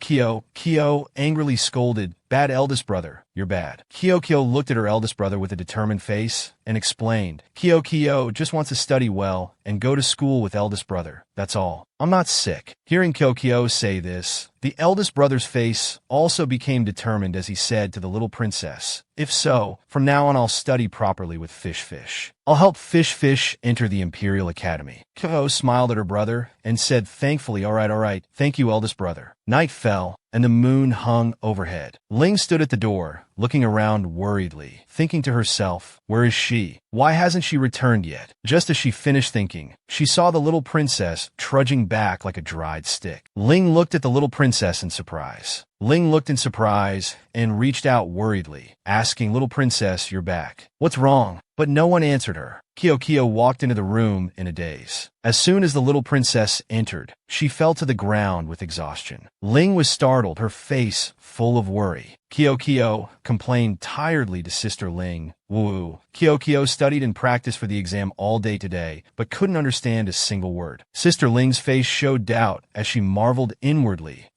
Studying. Kyoko rolled around on the carpeted floor. Ling advised, little princess, go to sleep quickly. This servant will change your clothes for you. But Kyoko sat up, frowning as she refused. Ling, don't change my clothes. Kyoko hasn't reviewed today's lessons yet. Kyoko can't sleep. Ling looked at her little princess in surprise, wondering to herself, since when did the little princess like studying so much? It was late at night, but the lantern in the 9th princess's palace was still lit. Ling was standing guard outside the door when she was surprised to see the emperor arrive. She hurriedly wanted to greet him and report, Your Majesty. But before she could finish, the emperor gestured for her to be quiet. The emperor asked calmly about the little princess. Has the little princess gone to sleep? Ling worriedly replied, pointing into the little princess's room. Not yet, Your Majesty. The little princess is shouting about wanting to study. She won't let this servant help her sleep. The emperor went to the door and looked in, surprised to see his daughter studying. He thought to himself, she's really studying seriously. The emperor stood outside looking in. Inside, Kyoko was still diligently reading a book. He thought to himself, this child has been enthusiastically studying all day like this. Through the image of his daughter, the emperor saw the image of Kyoko's mother practicing writing. The emperor thought, she's exactly like her mother. The emperor inadvertently remembered Kyoko's mother. When she finished writing, she happily held up the paper and said, "It's done." Kyo's mother excitedly brought the paper to Mak In-yuan, her eyes bright as she asked, "Mak In-yuan, come quickly and see if my writing is beautiful." The emperor closed one eye and opened the other, glancing at it before teasing her. "Ordinary. Not as beautiful as my writing." She frowned slightly, looking a bit sad at the writing in her hand. The emperor glanced at her. In gently pinched her cheek, wondering, "Why are you so obsessed with studying? You already have the right to manage the harem." Kyo's mother frowned slightly, looking pitiful yet strong as she replied, "Because I don't want to be looked down upon by others." She smiled brightly, gently stroking In-yuan's face as she continued, "I want to catch up to you. That way, I'll be the first empress in the world more capable than the emperor." Mak In-yuan stared at Zhengli, the woman he loved. He couldn't help but think Zhengli that day. Mak In-yuan stood outside the room holding a bright, sparkling blue jade, thinking, "Why did you have to leave me in the end?" Mak In-yuan held the jade and left, not forgetting to instruct the eunuch, "Tell Teacher Chen of the library to reduce the difficulty of tomorrow's exam." The eunuch seemed surprised and asked, "But wouldn't that be unfair to others?" The emperor darkened his face, turned to look at Ling and the eunuch, and said quietly, "Do as I say." The eunuch, a bit scared, bowed his head and replied yes. At the examination site, in the exam room, candidates sat at desks spaced far apart. Kyo sat in the front row. Kyo stretched out her small hand and put her pen on the desk. She took her exam paper to Teacher Chen, who was supervising the exam, and handed it in. "Teacher Chen, I've finished writing." The teacher stroked his white beard and replied, "All right, let this teacher take a look." After looking it over, the teacher smiled and held up the paper with 100 points, congratulating her. "Congratulations, little princess. You got everything correct in this exam." The little princess's eyes widened in surprise, disbelieving as she asked back, "Really?" The little princess held the 100-point exam paper, smiling happily as she said, "Wonderful. I want to go tell father that Kyo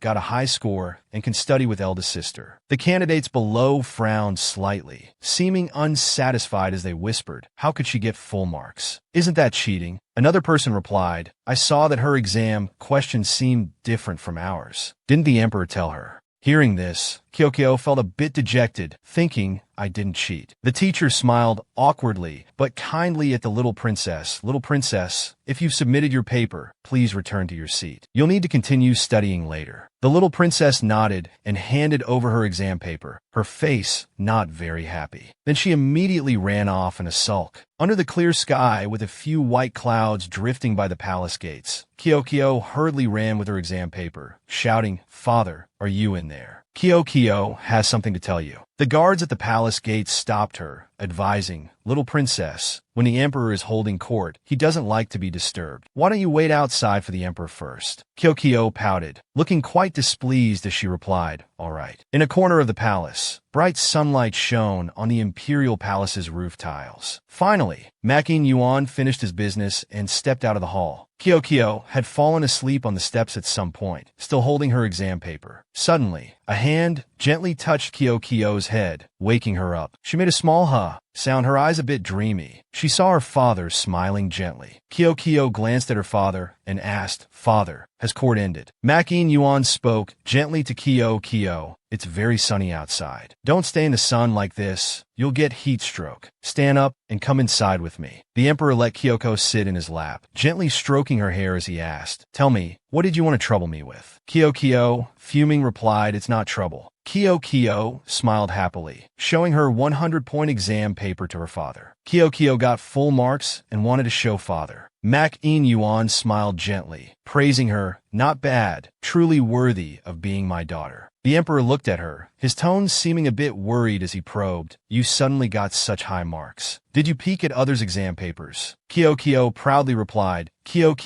is a good child. I wouldn't do such a hateful thing." Kyo looked pitiful, her eyes sparkling as she asked her father, "But everyone said my test was different from theirs. Is it because I did very well and they're jealous?" Kyo looked at Mak In-yuan with innocent puppy eyes brimming with tears. asking, "Father, is this true, or did you tell Teacher Chin to do something?" Mak In-yuan was struck by her cuteness, his face turning slightly red. He turned his face away, using his hand to cover it as he fake coughed twice to hide the suspicious redness on his face, replying, "You don't need to pay attention to outside rumors. You're my daughter, naturally gifted and intelligent. An exam is nothing." Mak Kyo-kyo's eyes brightened happily as she snuggled into In-yuan's lap, asking softly, "Then can I go study with eldest sister?" In-yuan looked at the little dumpling in his lap, coquettishly asking him, surprised and dazed. His face quickly reddened again with a few more suspicious streaks. He used his hand to cover his face, coughing to hide his red face as he agreed with the princess. "Of course you can, cough cough." The little princess, naive and unaware, saw her father coughing and worriedly asked, "What's wrong with father? Did father catch a cold?" Mak In-yuan covered his mouth, coughing and looking a bit tired as he replied, "Near the end of the year, there are truly many state affairs." The emperor looked at his little daughter, his face obviously calm, as he continued, "When Kyo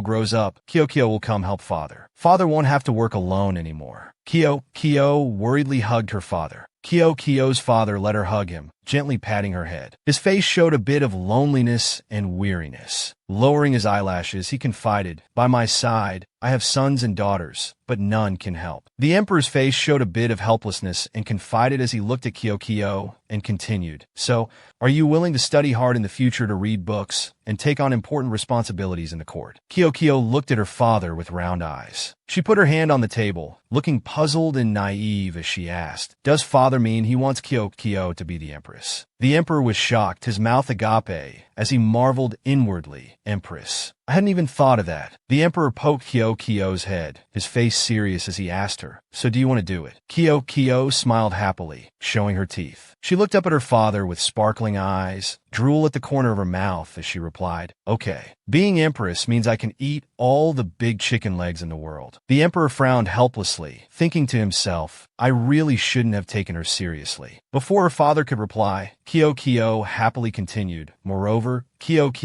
can have many husbands. Kyo likes the prettiest little big brother best." The emperor's face turned black as the bottom of a pot, his eyebrows furrowed tightly, signaling an impending storm of anger. Sure enough, he grabbed Kyo's collar and lifted her up, angrily asking, "Who taught you these things? Is it that unfaithful woman, your mother?" Kyo still opened her eyes wide, innocently and naively replying, "That's right. Mother has many handsome little big brothers around her, especially Lee." But before the little one could finish her sentence, the emperor's face darkened. He helplessly interrupted to scold her, "Stop listening to her nonsense. You're still young. You can't find a husband yet." Kyo tugged at her father's hand, blinking her cat-like eyes as she replied, "Then never mind. Kyo only needs 2. The rest I'll give to mother." As soon as the words were out, Mak In-yuan's strong, masculine hands landed on her cheeks, pinching them firmly. He grabbed her chubby cheeks, angrily warning, "Take back those thoughts. Your mother can only have me as her husband." Then Mak In-yuan, looking helpless and with a headache, put his hand to his forehead, gently set his child down on the ground, and shooed her away. "Go. I don't want to hear any more." Kyo let out a soft ah. Just then, the eunuch's voice reached their ears. "Manhwa Library's teacher, you seeks an audience." Teacher Yu entered carrying a stack of books. On the dragon couch, Mak In-yuan sat upright holding Kyo.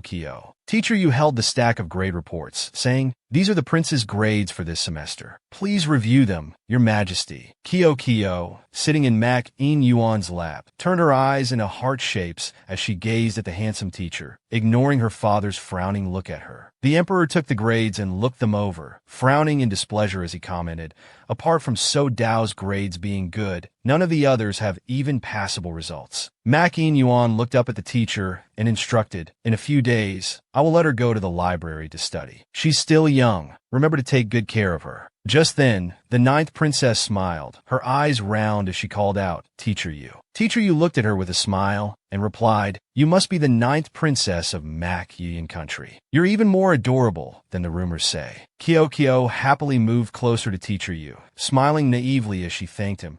"Thank you, Teacher Yu." Teacher Yu smiled gently in response. But Teacher Yu looked at Kyo and continued, "The princess's courage is much greater than this subject imagined." Kyo immediately looked up at the teacher in confusion, probing, What do you mean? Teacher Yu smiled coldly as he explained, being an ordinary mermaid, yet spreading rumors in the palace like this. Aren't you afraid of being discovered by His Majesty? Kyo looked at Teacher Yu in confusion and panic. Kyo panicked and worried inwardly. How does he know I'm a mermaid? Kyo thought about the people who knew she was a mermaid, silently counting in her heart. Clearly in the palace, only handsome big brother, eldest sister, and eldest brother should know. Teacher Yu smiled gently, bowing as he excused himself. This subject has other matters to attend to. I take my leave. Kyo looked at Teacher Yu in confusion and fear, thinking to herself, could he be the bad person mother mentioned? Kyo stood dazed, looking worriedly as Teacher Yu slowly left. Just then, the emperor noticed her standing still, staring intently at the teacher's back, his face looking displeased. The emperor asked helplessly, what's wrong? Why do you look so uncomfortable? Kyo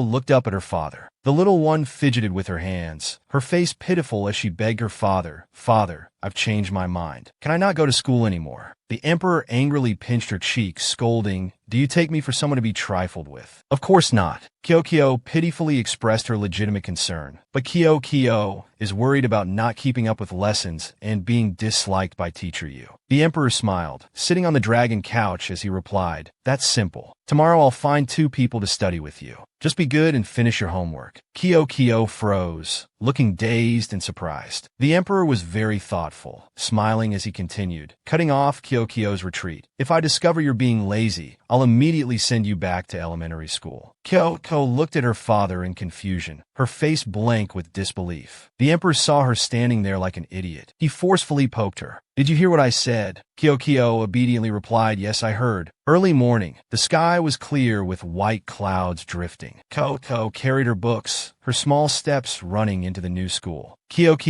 curiously looked around. Suddenly, So Dao's angry voice rang out behind Kyo. Kyo, what are you doing here? Kyo, startled, panicked. The little one turned around, frightened, and sulked at Jiao. Eldest sister, why did you suddenly appear and scare me to death? Jiao replied frankly to her sister. Clearly you were sneaking around the door. Dao grabbed Kyo's hand and pulled her. Come with me. The classroom door opened. Dao and Kyo entered together. Her eldest sister happily said, I've specially saved a seat for you. But Kyo looked worried. She pulled her sister's hand, saying wait. Kyo struggled, puffing her cheeks angrily as she said, wait, eldest sister, listen to me for a bit. I don't want to sit in the front row. Dao's face looked helpless as she poked Kyo's forehead, replying, little princess, where do you want to sit then? Don't tell me you want to sit in the back row. Kyo gripped her school bag strapped tightly, her face worried as she replied, yes.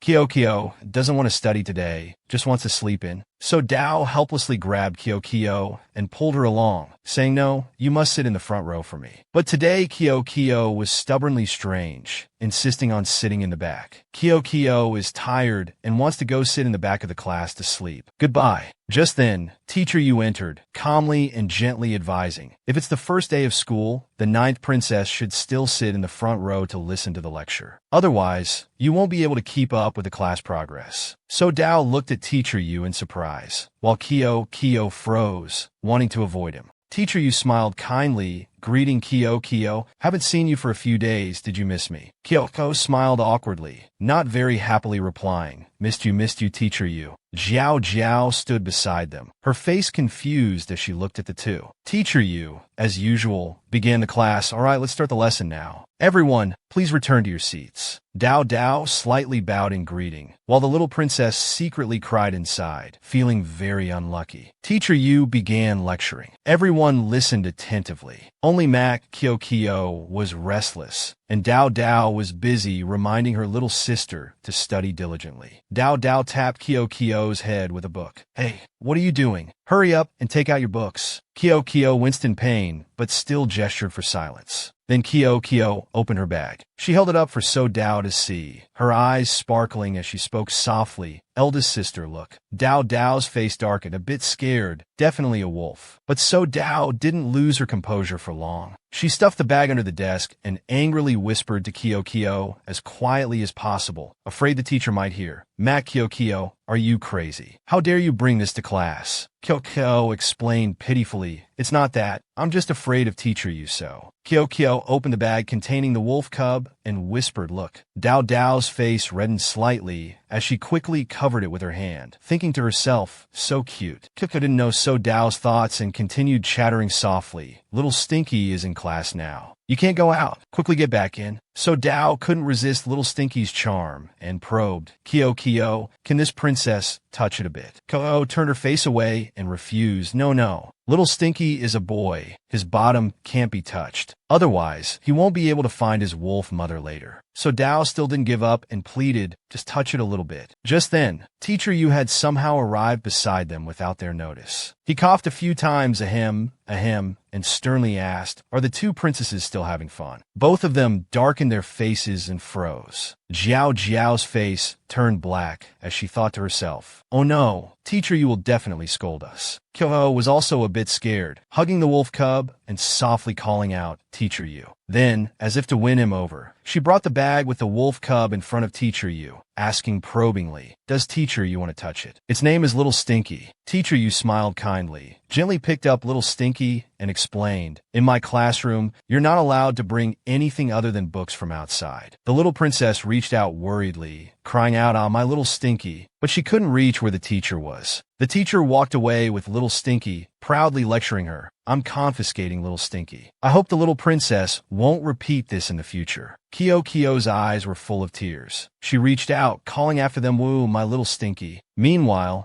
Jiao patted her little sister's head to comfort her. At the school, sunlight shone on the jet-black roof, highlighting the distinctive red pillars. The little princess ran after the teacher, saying as she ran, wait a moment, Teacher Yu. Can you give Little Stinky back to me? Little Stinky is still too young. I need to feed him. The teacher, holding Little Stinky, walked ahead and glanced at her. The teacher turned his head and coldly asked, does the 9th princess like this wolf? Kyo answered almost without hesitation, very much like, if I don't see Little Stinky, I'll be very sad. Then father will surely ask about it. Then he'll definitely punish Teacher Yu. Just mentioning father, Teacher Yu will absolutely be scared. The little princess grabbed the teacher's clothes, thinking this to herself. But the teacher seemed not afraid at all. He hugged the wolf cub, turned around, and replied indifferently, then let his majesty punish me. The 9th princess made a sound, her eyes full of tears. The teacher coldly inquired, any more questions, little princess? Kyo looked confused, scared, and helpless as she looked at the teacher and replied no. No more. Then the teacher turned and left, leaving Kyo standing at the school gate, wondering what kind of deity this Teacher Yu was, with her eyes brimming with tears. The 3rd prince brother was strolling in the palace at this time, looking bored. Suddenly, he noticed a gray animal lying on the grass. He immediately recognized it.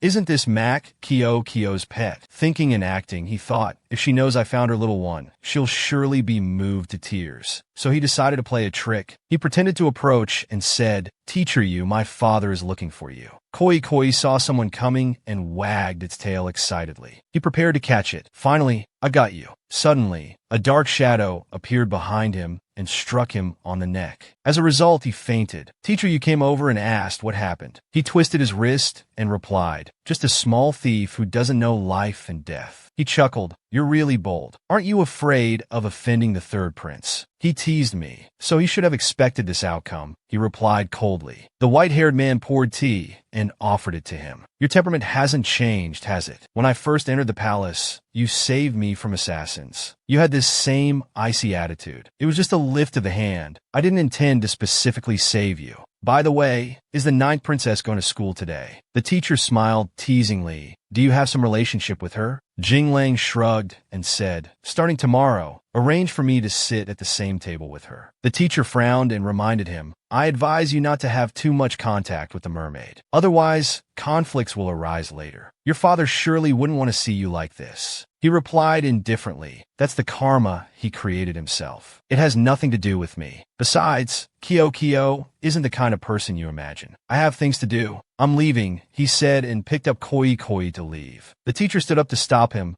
Hey, Yin Jinglang, leave that wolf here. Otherwise, how can I compete with the little princess? He bluntly replied without respecting anyone. Figure it out yourself. Teacher Yu thought painfully to himself. Originally, I just wanted to give the ninth princess a warning. I didn't really intend to confiscate the wolf. Why did I tease him earlier? At this moment, a maid ran in to report, His Majesty summons you to Yang Xin Palace. Hearing this, he felt his life was bleak. Look, trouble has come knocking. Kyo was now sitting anxiously at the dining table. She kept fidgeting, standing up, and sitting down restlessly. Why hasn't Teacher Yu arrived yet? The emperor beside her said, Eat first. Otherwise, don't hope to bring the wolf back. She hurriedly nodded and agreed. Just as she finished speaking, someone announced, Teacher Yu seeks an audience. Too excited, she jumped off her chair and ran out. You're here, Teacher Yu. Are you well? Have you eaten? Her real purpose was still to find Koi.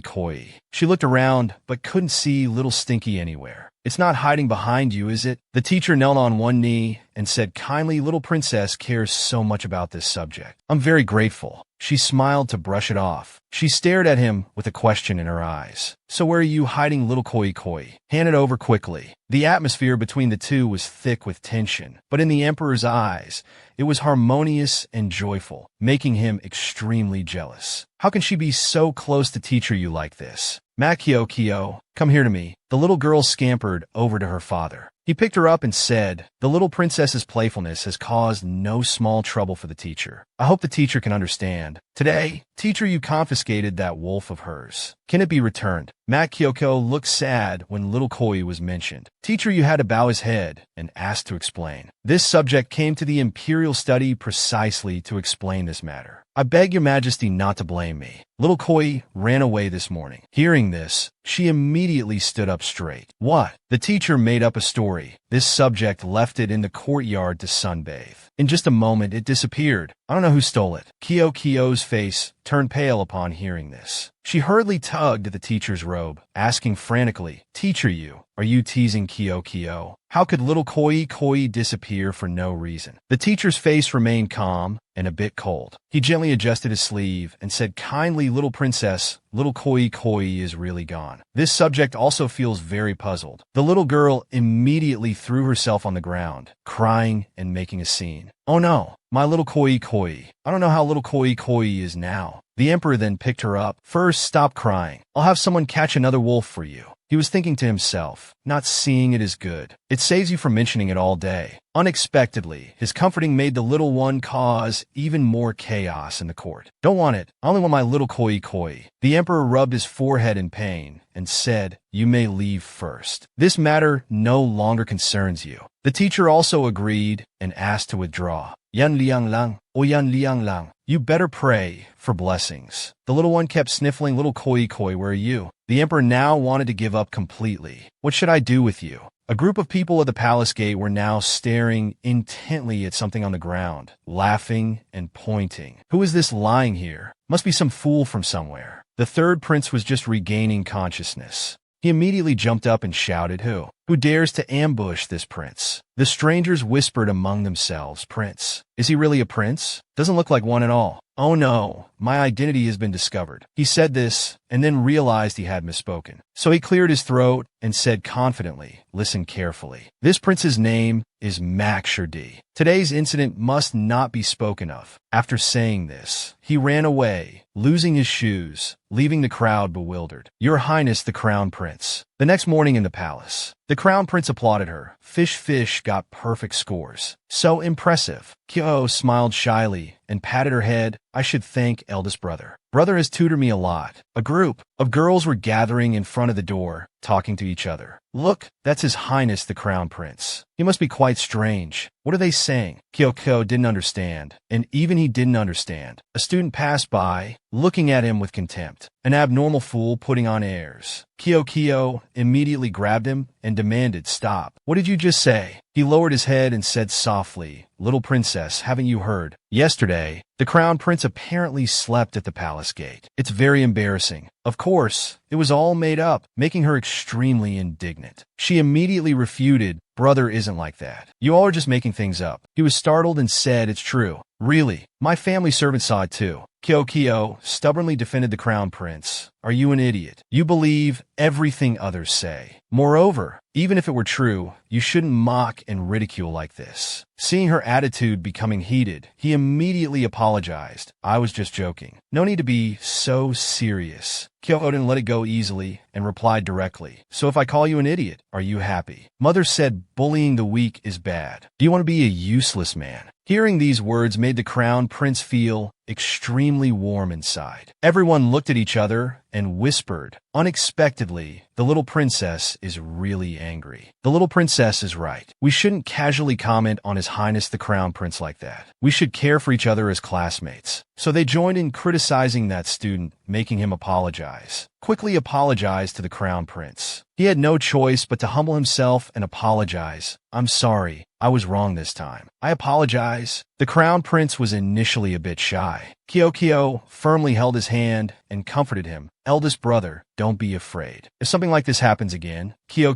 will protect you. He had never felt so happy before. Kyo, thank you so much. Early morning, with fresh air. The third prince walked out dazedly, with a blank face. My head hurts so much. Suddenly, he bumped into some people in the palace. They whispered among themselves, making him feel strange. So the person in the palace yesterday was His Highness the Third Prince. The reason they knew was that his clothes were now extremely messy, just like a beggar. He tried to explain but failed. Yesterday, what are you talking about? This prince would never present such an image. It wasn't me. Of course, no one believed him anymore. Yin Jinglang smirked because it was his trick. The teacher was lecturing them. The masses value profit, the righteous value honor. The wise value ambition, the sages value spirit. Seeing Kyo dozing off at her desk, he called on her to explain. Mac Kyo, come explain this saying. She frantically flipped through her book. The eldest sister thought she didn't listen to the lecture at all. The teacher sighed and called on someone else. Yin Jinglang, come answer this question. Ordinary people value reputation. The intelligent respect ambition. Those who value virtue surpass those who value spirit. The teacher nodded with satisfaction. Very good. From today on, the little princess will sit next to Yin Lianglang. The eldest sister immediately felt displeased upon hearing this. Why suddenly like this? But teacher, you, Mac Kyo is my sister. She should sit with me. Then I'll ask one more question. Eldest princess, if you can answer, I'll agree to let the little princess stay by your side. Even those with fame will be slandered behind their backs. What does this mean? She anxiously flipped through her book, but her mouth still stammered, unable to answer. The teacher gently reminded, His Majesty told me to urge the princess to study more. For the little princess's future, this teacher can only do so. If the eldest princess studies better, I'll let the little princess return, okay. He tapped her head, so she had to reluctantly nod, all right. On the contrary, Kyo had no reaction and even seemed happy, making her a bit sad. Kyo excitedly ran to Yin Jinglang. Handsome big brother, we're sitting together again. He replied coldly, let me tell you in advance. From now on, I'll be the one urging you to study. If I find you being lazy, I'll take all your candy. Did you hear clearly, Mac Kyo? The little girl cried inwardly. Oh no, is it too late to go back to eldest sister's side? He smiled slightly with affectionate eyes. Handsome big brother, where are you taking me? Kyoko still needs to go back to father. She wondered as she saw him going a different way than she usually took. He replied, follow me to Manhwa Palace. I have something to give you. This child doesn't want to come with me. She urged again after a while. Handsome big brother, what do you want to show me? Suddenly he sulked and sent her away. Nothing. You go. She was confused but nodded. Then I'll go back. If not, father will be very angry when he finds me. Suddenly, there was a familiar bark. She realized it was little Koi. Her face lit up as if receiving a gift. She tugged at his leg, asking repeatedly, handsome big brother, did you hear? It's little Koi's sound. He pretended not to know anything, calmly saying, I don't know. I didn't hear anything. Kyo became more worried and started tearing up. Handsome big brother is lying. It must be little Koi. Quickly give Kyo Koi.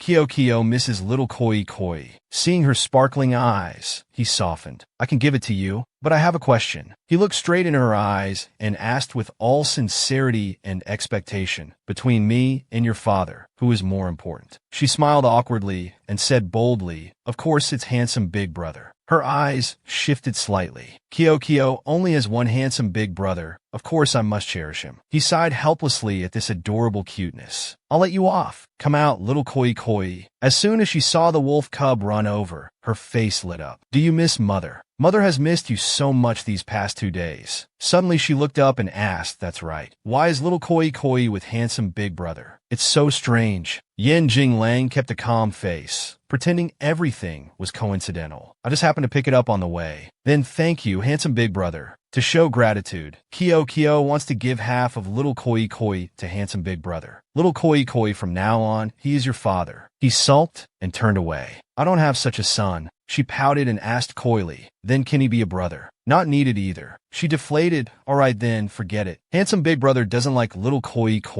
Let's go little koi.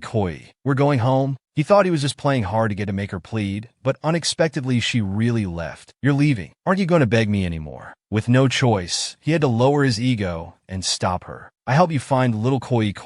Aren't you going to thank me? She swayed her skirt sadly and said, but Kyoko doesn't have any candy left. What does handsome big brother want? Come with me. She looked puzzled and confused. Handsome big brother, what kind of herb is this? Why sure. Then this is Jinka. Seeing him answer so clearly made her admire him greatly. She clapped in praise. Handsome big brother is so smart. You can make any medicine and know everything. I told you to come help me organize the herbs. Don't cause trouble. She giggled and pulled his hand, continuing to ask, can Kyo conveniently learn medicine with big brother? He looked at her curiously. Why are you suddenly asking about this? Her face saddened, eyes tinged with sorrow. Last time when I saw father injured, I've been thinking about this. If I could treat illnesses, I could share father's burdens. He stared at her, guessing she was sincere about wanting to learn medicine. So he agreed to let her study with him after class tomorrow. She worried about being discovered by her father, but he patted her head reassuringly. Silly, don't you know how to be sneaky? She smiled brightly and said, right, how could I forget that? I'm really stupid. Thank you, handsome big brother. Kyo is very happy. She conveniently grabbed his hand, smiling joyfully. So the two of them walked out of there hand in hand. She quickly returned to Yang Xian Palace. The teacher was now bowing his head to report to His Majesty. This subject greets your Majesty. Long live your Majesty. Long live, long live. Stand up. I heard you let my precious daughter sit at the same table with that Yin country boy. Your Majesty, it is indeed so. He asked sternly, do you know why I had to transfer Yin Jinglang to the Imperial Academy before? He has many thoughts. I don't want the 9th princess to be infected by his thoughts. The teacher calmly replied, Your Majesty's consideration, this subject understands. It's just that young Master Yin is naturally intelligent. He may be able to help the little princess improve her grades. As for Your Majesty's worries, this subject feels more concerned. The little princess is now at a stage where she needs to make friends. If Your Majesty strictly controls her everywhere, I'm afraid it will be detrimental to her growth. These words made him ponder. That little devil probably doesn't even know what liking someone means. Perhaps I'm being overly suspicious. He nodded in agreement. I'll give you 2 months for this matter. If by then the little princess's studies haven't improved, I'll come to you for an accounting. The teacher nodded and obeyed. Meanwhile, in Yang Xian Palace, the 3rd prince was pacing back and forth anxiously. Why did father suddenly call me to Yang Xian Palace? I always have a bad feeling about this. Father, why did you summon this son here? He peeked in and asked softly. Unexpectedly, a book suddenly flew towards him. The 3rd prince's face turned as green as a banana leaf, speechless. The emperor glared with murderous intent and asked, You dare ask me? Look at what good deeds you've done. He calmly replied, Oh, about me sleeping at the palace gate yesterday. That's true. His father, furious, slammed his hand on the table and shouted, You brat. You can still laugh about doing such a thing. You've truly disgraced the royal family. Knowing that not admitting his fault would only result in a mallet to the head, he immediately knelt down and begged for punishment. Although this son has done something to shame the royal family, in my heart, I still respect and love father. Please calm your anger, father. None of these princes give me any peace of mind. Stop joking with me. Go out now and kneel for 2 hours for me. He nodded hesitantly. Plus 10 lashes. No arguing. He quickly turned back, intending to beg his father. this is a bit. Just as the situation was hanging by a thread, Kyo ran over. Third brother, why are you here? Guards. 2 soldiers immediately appeared upon hearing the order. Take the third prince away at once. His crying and pleading were of no use. Kyo, on the other hand, didn't understand what was happening. She naively asked, Father, what's wrong with third brother? Why are you suddenly so fierce with him? He cleared his throat and said, nothing. I'm just sending him back to the palace. The emperor then changed the subject. By the way, how did you run to Yang Xian Palace? Kyo quickly replied, that's because Kyo missed father. 1 day without seeing you feels like 3 autumns. Kyo hasn't seen father for 1.5 autumns already. You little sweet talker, there must be something up. Tell me what's going on. Father, look. Handsome big brother helped Kyo find little Koi. The wolf had just met him and already got a pat on its paw. She was still excitedly showing off as if nothing had happened. Look, little Koi really likes you. It even kissed you. Little princess, don't. His Majesty doesn't like small animals, especially furry ones. The old eunuch hurriedly tried to stop her when he saw her pick up the wolf to show off. Kyo's face fell as she said, yes, Kyo is sorry. Ko didn't know. Her father unexpectedly picked up Koi, who said, I don't like it. But Uncle Lin said he's old, so he's a bit confused. He forced a smile, wanted to make her laugh. Yes, this servant remembered wrongly. In his heart, he knew that even if he wasn't sick, he had to pretend to be this time. Kyo continued, Father, hold little Koi.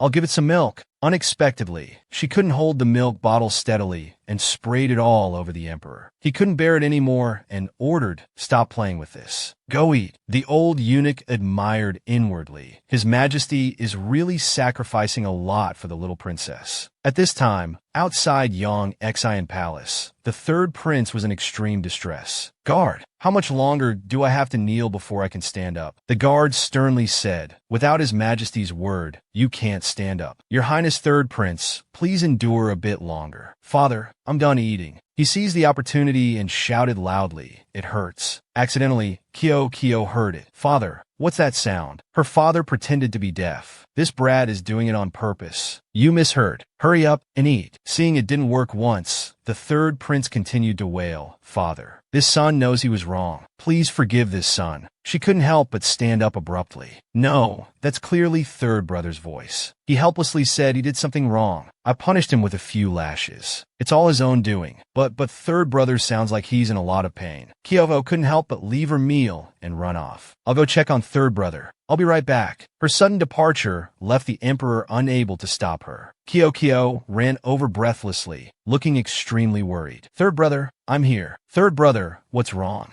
My back hurts, my chest hurts too. My whole body hurts. Ninth sister, feel it? He started to whine and complain. Kyo worriedly stroked third brother's chest. It's too heavy. Quickly stand up. Kyo can't support you. He pretended to cough violently and probed. Ninth sister, did you come here because you care about me? Third brother, do you want some water? Let me go get you some. He grabbed her hand and pulled her back. No need. If father finds out, we're doomed. You go in first. I still have 10 lashes that haven't been carried out. Her face immediately broke out in sweat. 10 lashes. How can you endure 10 lashes? She didn't hesitate to offer her precious treasure. Guard brother, when you hit, please hit lightly. Kyo only has 2 ox horns. I'll give them all to you. A cold voice rang out. Matt Kyo, come here to me. He was furiously angry inside. This child actually gave her ox horns to so many people. Even the guard got a share. She immediately hid them behind her back and laughed awkwardly. Father, I was just comforting third brother a bit. I didn't do anything. He glanced at the third brother to see if this was his trick, but he shook his head. This is a small matter. I won't punish you anymore. Now go back and copy the palace rules 20 times. Yes, this son obeys the order. He hurriedly bowed his head, so he ran away as fast as he could, disappearing in no time. Father, let's go eat quickly. Otherwise, the food will get cold. You go in first. I still have some matters to attend to. He glanced sideways at the guard, making his spine go cold. She mumbled an agreement and darted away. The guard, to keep his head, hurriedly reported, Your Majesty, this servant doesn't know what he did wrong. Please enlighten me. He immediately held out his hand, demanding, hand it over. It's the thing the little princess gave you. Give it here. The guard looked confused but still handed it over. She stood far away, witnessing everything, and giggled. I saw it all. Father is jealous. In the imperial garden, winter had now blanketed the entire palace in white. She scampered over to her sister, calling out loudly. Sister, though she wore a thick coat, she was still freezing. If you don't come out, this princess will freeze to death. She handed her sister a ceramic jar. Smiling brightly, she boasted, I brought eldest sister a hand warmer. Hold this, and you won't be cold. Consider it my thoughtfulness. Just then the emperor happened to be walking nearby. She immediately noticed, oh no, it's father. If father discovers I snuck out to play, I'm done for. She quickly pulled her sister and ran away. The emperor stood from afar, fuming. These two little ones. The old eunuch chuckled and replied, Your Majesty, do you need this servant to go catch the two princesses? He laughed and replied, You're quite bold, daring to joke even with me. This servant wouldn't dare. It's just that the little princess's birthday is coming up soon. Perhaps we should let the princess relax a bit. Never mind, let her play for half a morning. Afternoon, call her back. The little one was now trying to pick fruit from a tree. As a result, she fell backwards. The eldest sister had a good laugh. Kyo, give up. You're small with short legs. Even in 3 years, you won't be able to pick persimmons. She angrily dusted off her clothes and said, Eldest sister only knows how to bully me. Suddenly, she thought of a clever plan. So she called her sister closer to share her plan. Eldest sister, bend down a bit. I'll whisper something to you. It's about teacher you. What? Taking the opportunity, she flashed a mischievous smile. She immediately climbed onto her sister's back. Eldest sister, I tricked you. Eldest sister is a silly grown-up. Being teased like this made her jump. Kyo, you stop right there. The empress happened to pass by at this moment and asked, Who's making such a racket? The old eunuch replied, reporting to Empress, It's the eldest princess and little princess playing. Already displeased with Kyo for a long time. Hearing this news made her even more furious. This matter only sees failures, no successes. Didn't I say not to get close to Kyo? Why doesn't anyone listen? Tell her to come here. I will discipline her. The clouds were getting heavier than before. Kyo and eldest sister were now making snowmen together, having a lot of fun. Eldest sister, you did it wrong. Father's nose is very big. You should use a fake pearl. Look, now it looks like father. Then where's mine? Why doesn't my snowman have a nose? She pouted, asking. Kyo didn't mind taking out another pearl and adding it. Here, this is for eldest sister. My hands are all frozen now. Quickly warm them up, don't let them get frostbitten. She held the jar, her voice becoming a bit sadder. This is my first time seeing snow. If mother were here too, it would be nice. She had to pat the little one's head to comfort her. Don't think nonsense anymore, silly. Let's go back and eat roasted sweet potatoes together. They're fragrant and sweet, extremely delicious. As they were about to leave, a maid immediately called out, Your Highness, eldest princess, please stop. The empress is now in the imperial study. She says you should go there now. She has something to discuss. She snapped back, Tell mother I'm not free to go there now. The maid replied awkwardly, But eldest princess, if you don't go, the empress will be very angry. Please don't make it difficult for this servant anymore. Kyo, being understanding, advised eldest sister, go to mother first. Then call father to see the snowman. Father will surely be very happy. Then you stay here and wait for me. Don't run around, understand? Yes, understood. At this moment, little Koi also ran out to play with her. The little girl laughed and played with the wolf very happily. The weather is so beautiful today. Why don't we call fourth brother and eldest brother to come play? Suddenly, she noticed a guard nearby. Without thinking, she picked up Koi and said, Guard brother, can you call fourth brother and eldest brother here for Kyo? Of course I can, little princess. He noticed she still had many pearls on her. So he spoke up with a happy smile, but this servant has encountered a problem. I don't know if the little princess can help this servant. What is it? He began to tell his sob story. Today, this servant followed consort Li's orders to go to the internal affairs office to prepare clothes for the New Year's Eve banquet. But on the way back, this servant carelessly broke a hairpin. The consort is usually quick to anger. If she blames this servant, I'm afraid even my life won't be enough to repay it. After hearing the story, Kyo, being kind-hearted but also smart enough to sense something was off, thought consort Li. How could she be like that? This uncle is probably trying to trick me. Then if I give you some pearls, you can sell them to repay consort Li, right? He smiled wickedly and replied, The little princess is so kind. Unexpectedly, when he tried to grab them, she quickly dodged to the side. He lost his balance and fell straight into into the water with a splash. He fell right into the pond. She shouted, "You really are a bad person. Tell me, what did you want to do to me?" He still tried to argue, "Little princess, don't blame this servant. I was just following orders. If you want to blame someone, go find Consort Le." She maintained her reasoning and said bluntly, "Nonsense. Consort Le would never do such a thing." Koi Koi now also rushed out to support her. "Little Koi Koi, scratch him to death for me." Fourth brother, seeing the commotion, rushed over. "Matt, Kyo, are you alright?" Kyo is fine, but this guard tried to bully me. Let's quickly go tell father and have him arrest him. Now, disregarding life and death, he pulled out the dagger hidden on him. So he rushed forward, intending to stab. Fourth brother, seeing the danger, quickly stood in front to block. Fortunately, his martial skills were strong enough to deflect it. Thanks to this, the situation was reversed. Were you really? Who sent you? Things have come to this point. Who I am and who sent me doesn't matter anymore. With a thud, he committed suicide right there. The emperor was now working in the imperial study. The empress pretended to approach the emperor, flattering him and asking, "In a few days it will be New Year's Eve. What does your majesty plan to do?" "I'm not free." "Empress, you handle it." She smiled and replied, "Your majesty manages hundreds of affairs. This consort will naturally share your burdens. With your majesty's protection, Mac Yuyan country will surely have a prosperous state and peaceful people with favorable weather." Why has the empress become like those old ministers, fond of saying flattering words? She immediately felt guilty and was at a loss for words. Just then, the eldest sister entered. She politely bowed her head in greeting. This daughter greets father and mother. "I don't know why you summoned me here." "Jiawa has arrived too," the empress said in a coquettish voice. She began to smile falsely and tried to win her over. "A few days ago, you said you miss father. Isn't this a coincidence to meet?" This action of her mother made her very annoyed. Is mother using me as a tool to compete for favor? Thank you, mother, for thinking of this daughter. I'm extremely grateful. After saying this, she immediately brushed past her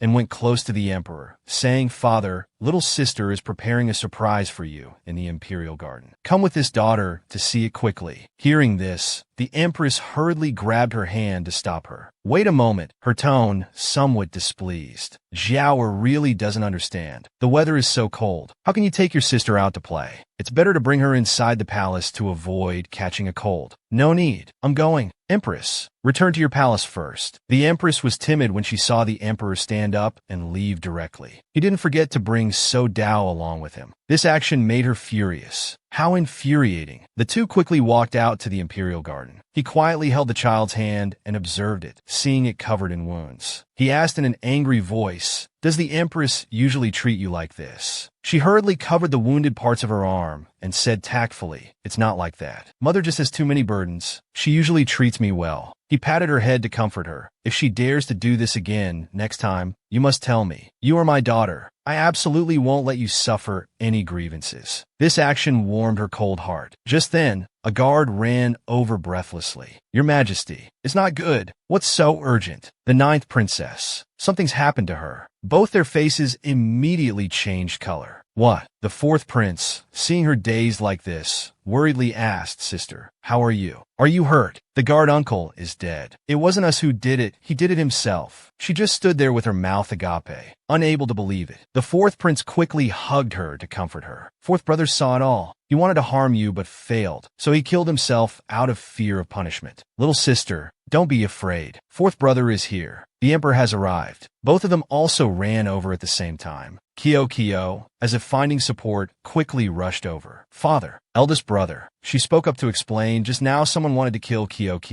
Kyo wanted to resist, but then he immediately ordered, 'Go check whose guard this is.' He didn't forget to comfort her. I almost lost you. I'm sorry." At this moment, they discovered, isn't this Consort Lee's personal guard? Could it be Consort Le? Kyo hurriedly spoke up to defend Luan. "Father, it's not Consort Le. She wouldn't kill Kyo. She likes Kyo very much." The emperor reassured her, "You don't need to worry about this matter. I will investigate it myself. Return to the palace." So he picked her up and followed. The eldest sister also scurried along behind. Suddenly, a hand from behind covered her mouth and pulled her back. She growled, "Who dares to be so bold as to kidnap this princess in broad daylight?" The empress made a quiet gesture to signal silence. So Dao asked in surprise, Mother, why are you here? What has happened? The Empress looked at her sternly and questioned, let me ask you, what are you and Mak Kyo up to? Don't you see that in your father's eyes, I no longer exist as the Empress? If you were willing to fight, we mother and daughter wouldn't have ended up in this situation. Even Le Consort is stepping on my head now. Just as she said this, a thought suddenly struck her. Mother, was that guard yours? Did you send someone? The Empress quickly covered her mouth to stop her from speaking loudly. Do you want to die? Don't drag me down with you. Why would you do this? For your own glory. You won't even spare a child. What if father finds out? Do you really intend to report this to your father? You are my daughter. How can your heart be with someone else? How shameless. She lowered her head and said, if this was really mother's doing, I will tell father I did it. I won't implicate mother. However, if mother does this again, then this daughter won't be able to protect you anymore. Before the Empress's astonishment, So Dao was about to turn and leave. Unexpectedly, she immediately changed her words. Wait, this has nothing to do with me. She asked excitedly, is that true? Why would I lie to you? How would harming Mak Kyo benefit me? The servant standing behind also chimed in to help. Your Highness, eldest princess, this really wasn't done by the Empress. You've wrongly accused her. Then this daughter is relieved. I'll go check on little sister and return immediately. She sighed in relief and quickly ran off. Only the Empress stood there, her heart full of worries. This ungrateful child. She doesn't understand my intentions at all. Only with your mother's prosperity will you have a place in Mak Yin country in the future. This consort greets your majesty. Le Consort was now called in for questioning. The emperor, with sharp eyes, ordered stand up. This guard was from your palace, correct? She immediately nodded. Yes, he was a servant in my palace named Fu Hai. He has served by my side for many years. The emperor tapped his fingers on the table and said, so do you know why I called you here? Le Consort, with an upright and honest face, replied directly, this consort knows your majesty suspects me,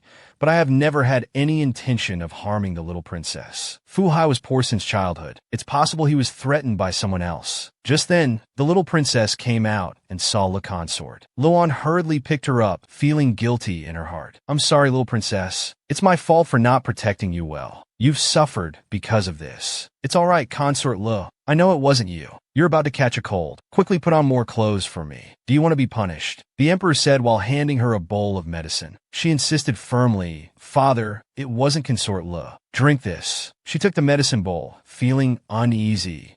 On looked on with great admiration. It was the first time she had seen the emperor personally care for someone. The little princess is truly fortunate. Father, Consort Le must have been framed. Father is a wise ruler. If you punish Consort Le, you'll be falling into the enemy's trap. The little one spoke with conviction. He raised an eyebrow and asked, how can you say that? If Consort Le really wanted to harm Kyo, why would she send someone from her own household to do this? Wouldn't that be like shooting herself in the foot? Her words were indeed all reasonable. He smiled with satisfaction. So young, yet analyzing things so clearly and logically. If I insist on punishing Consort Le, am I trying to be a foolish ruler? Hearing this, the little one's tears flowed. Father, are you serious? If father really punishes Consort Le, I'll become a nun in a temple. Kyo will chant sutras every day for Consort Le to have a better rebirth in her next life. She hurriedly bowed her head and said, Your Majesty, Kyo doesn't mean to disrespect your Majesty's opinion. Please don't blame Kyo. For the first time, he burst out laughing so heartily. He pinched her nose teasingly. You little rascal. Truly my daughter. So does father still want to punish Consort Le? This matter still needs further investigation. If it wasn't Consort Le's doing, I will clear her name. For now, punish Consort Le by confining her to the palace for half a month, not allowed to step out. Just then, the fourth prince entered. This son greets father. Long live your majesty. She was startled, not understanding why Ran suddenly came in. He immediately knelt down and spoke directly to the point. This son can use his life to guarantee that this matter is unrelated to mother. She was immediately moved to tears, never thinking there'd be a day her son would stand up to protect her. Yang Xian Palace was now in chaos. The fourth prince knelt down to plead with his majesty. This son believes that mother would not do anything to harm others. I humbly request father to allow this son to assist in investigating this matter, to catch the culprit who injured little sister. Kyo was secretly delighted. It seems Le Consort has reconciled with fourth brother. That's great. So the little one also spoke up coquettishly. Father works so hard. With someone to help Father, Father won't be so tired anymore. Father, please agree to fourth brother's request. His Majesty nodded and replied, since you show such filial piety, I won't stop you anymore. Tomorrow, go to the criminal division to investigate the case. If you need any help, tell me. He kowtowed and obeyed. Thank you, Father. Just then, the eldest sister also arrived.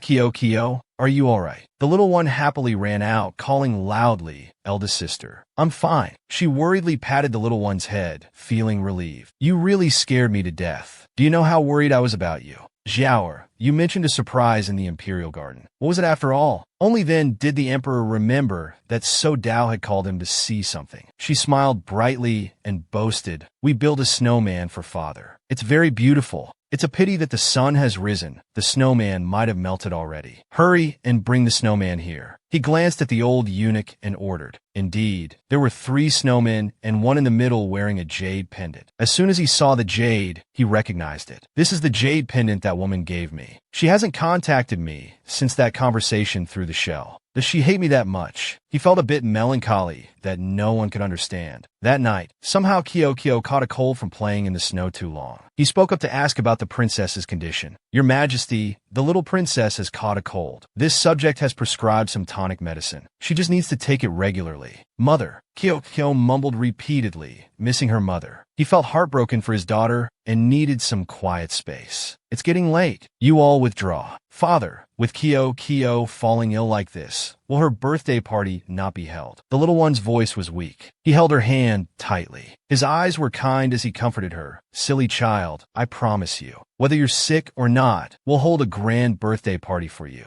But in her heart, she only remembered one person. Actually, Kyo doesn't need a birthday party. Kyo just misses mother. Mother living alone, there must be very lonely. Grasping this key information, his heart burned with urgency. Where? Where do you mean? The little one started to become delirious and gradually faded. He could only pat her head and comfort her. Sleep, little one. Time quickly passed to the birthday party. Everyone was joyful, bringing gifts and cakes to celebrate the new year. The little one giggled as she received everyone's kindness. Thank you, all the ladies. Kyo has received your gifts. The Empress also pretended to be happy, raising a wine glass and toast. Your Majesty, this consort offers a toast. Unexpectedly, he ignored her completely and said, Little Lindsay, bring the medicine for the little princess. Embarrassed by this, she awkwardly said, Your Majesty, there are fireworks in the plum garden. Would you like to go see? Without thinking, he put the princess aside. All right, I'll go take a look. Before leaving, he didn't forget to instruct the old eunuch. Take care of her. Don't let her go outside, lest she catch cold again. Fireworks exploded, lighting up the entire sky. Everyone looked up to admire the sky. Your Majesty, look how beautiful these fireworks are. Though the scene was beautiful, in his heart he couldn't be happy. If only you were here by my side, how good that would be. Suddenly, some intuition made him turn his head. In the corner of his eye, he suddenly saw a familiar figure pass by.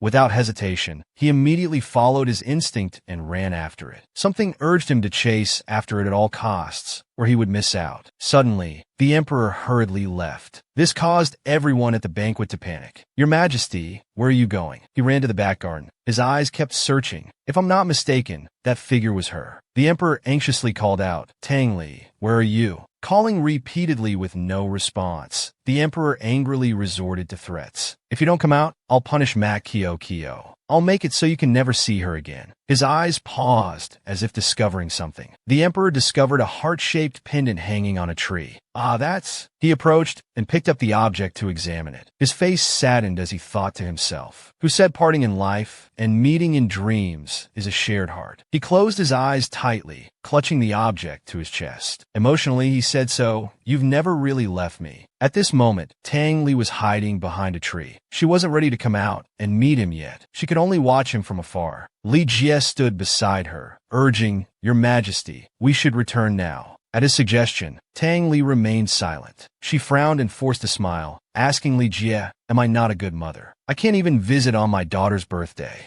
Li Jie bowed and comforted her. You're only doing this because you have no choice. This can surely be forgiven. When the little princess grows up, she'll certainly understand your difficulties. Tang Li's face showed her inner turmoil. Her eyes welled up with sadness as she continued, I hope when she grows up, she won't blame me. The next day, at Zhaohua Palace, Kyo, dressed beautifully, came to pay respects to the crown prince's mother. Mother, I've come to visit you. The little one bowed and said sweetly, I wish Mother good health, everything as you wish, money flowing in like water, and lucky red envelopes. She was very happy and praised, oh my. So the little princess has come to ask for red envelopes, not to visit Mother. As soon as she finished speaking, Mother took out a red envelope. She handed it to Kyo. Here, take it. Wishing our little princess good health, eat well, and grow quickly. The crown prince also ran in excitedly, saying, Fish, I have something for you too. He took out a bag of colorful candies. These are lucky candies. Just eat them, and you'll have peace all year. Kyo smiled happily, her eyes crinkling, and said, Thank you, eldest brother. I wish eldest brother peace and health. Suddenly the little one paused and asked, Speaking of which, where has fourth brother been these past few days? Why can't I find him? Hearing this, the crown prince awkwardly replied him, He's busy investigating a case. He doesn't have time to play with us. Let's wait a while, and then we'll find him to play later. After saying this, he stood up and took the little one's hand. Come on, I'll take you to see eldest sister. The two hurriedly went to Lin Yun Palace. As soon as they met So Dao, Kyo spread her little hands asking for red envelopes. Wishing eldest sister a happy new year, congratulations and prosperity. Now, bring out the red envelopes. The eldest princess quickly took out a red envelope, not forgetting to tease, I didn't expect such a little one to be so greedy for money. So Dao suddenly noticed Kyo's bracelet. She remembered something and suddenly paused. The eldest princess suggested, I've given you a red envelope. Shouldn't you fulfill my wish now? The little one innocently agreed, all right. What does eldest sister want? Then the two went to a small lake in the imperial garden. Kyo was thrown straight into the water by the eldest princess. The little one quickly transformed into a mermaid. Eldest sister is bad, tricking Kyo